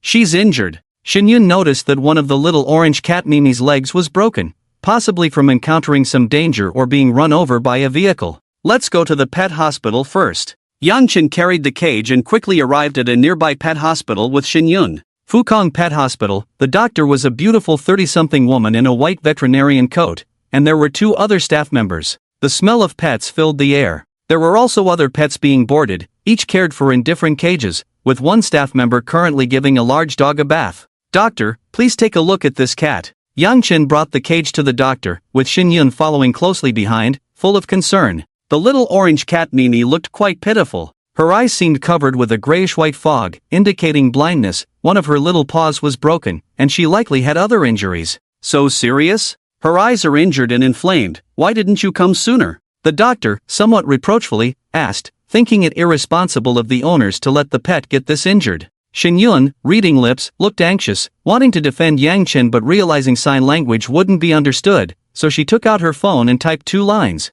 This cat is a stray, we want to save her, I see. The doctor's attitude immediately changed 180 degrees, becoming friendly. I'm sorry, I misunderstood you. I'll check her right away. The doctor used a small flashlight to examine Mimi's eyes and then used professional equipment for tests like ultrasound. One eye is completely blind. The other eye is injured and inflamed, but it can sense light, so she can see things, though probably very blurry, with visibility within 10 meters. The doctor judged, concluding that the little orange cat Mimi could barely see some objects, which was a blessing in disguise. First, let's give her some anti-inflammatory medication and put a small cast on her paw. I'll prescribe some medicine, remember to take it on time, and also apply eye drops daily. Additionally, she needs to be dewormed and given a rabies vaccine. The doctor calculated the costs, finding that just the treatment for the little orange cat would be quite expensive, which most people wouldn't consider worth it. Are you sure you want to treat this stray cat? The doctor asked one last time. The treatment cost was enough to buy several beautiful and well-behaved healthy kittens, and few people would do such a thankless task. Of course, we're sure, Yang Chen said without hesitation. Not everything could be measured by money. The doctor was moved and decided to join in the effort to save the cat. I'll just charge you for the medicine, the treatment fee is waived. The treatment began. The little orange cat, Mimi, was given anesthesia, and then its broken paw was reset and fixed. The necrotic eye needed to be removed to prevent bacterial infection, and the other inflamed eye required a minor surgery. The doctor worked for several hours. The cat's head was wrapped in sterile bandages, and it was also fitted with an Elizabethan collar to prevent it from scratching off the bandages with its claws. Phew, it's all done. All the necessary medications have been administered. The doctor, a young woman, was sweating profusely. The full cost of the surgery would have been very expensive, but counting only the medicine made it much cheaper. Young man, you're a good person. Is your girlfriend deaf and mute? The doctor handed over some daily use medicines while glancing at Yang Chen and Shenyun. This young man had good character, at least he had kindness and a sense of justice. Not only did he take in a blind cat, but he also didn't disdain his girlfriend's disability. Yang Chen smiled faintly and didn't respond. Shenyun quickly took out her phone and typed out an explanation. We are not boyfriend and girlfriend. Shenyun's face turned slightly red, afraid that others might misunderstand and affect Yang Chen's reputation. All right. The doctor packed the medicines and then took out some cat food and snacks, smiling and saying, would you like to sign up for a membership? You'll get discounts on cat food and toys. Yang Chen took the snacks and then took out his phone to open the app for the cat palace. The same daily cat supplies. The app was 2 to 3 times more expensive, and the donation money, ostensibly for free purchase of cat supplies, was full of traps. Why is the snack from the cat palace so expensive? Yang Chen showed the doctor his phone, and her face immediately darkened. As an insider, she knew the famous charity organization well. Don't trust them, the doctor waved her hand. Those people are all scammers. Raising a pet doesn't need thousands of dollars a month, it's basically forced buying. There are more stray cats lately, right? They just abandoned sick cats to save costs. The doctor revealed many insider details. The recent surge in stray cats had a reason. Some sick kittens that weren't favored by customers required costs to keep. Since they couldn't generate profit, they were just discarded, leaving the inexperienced kittens to fend for themselves. Little orange cat Mimi might be one of the victims.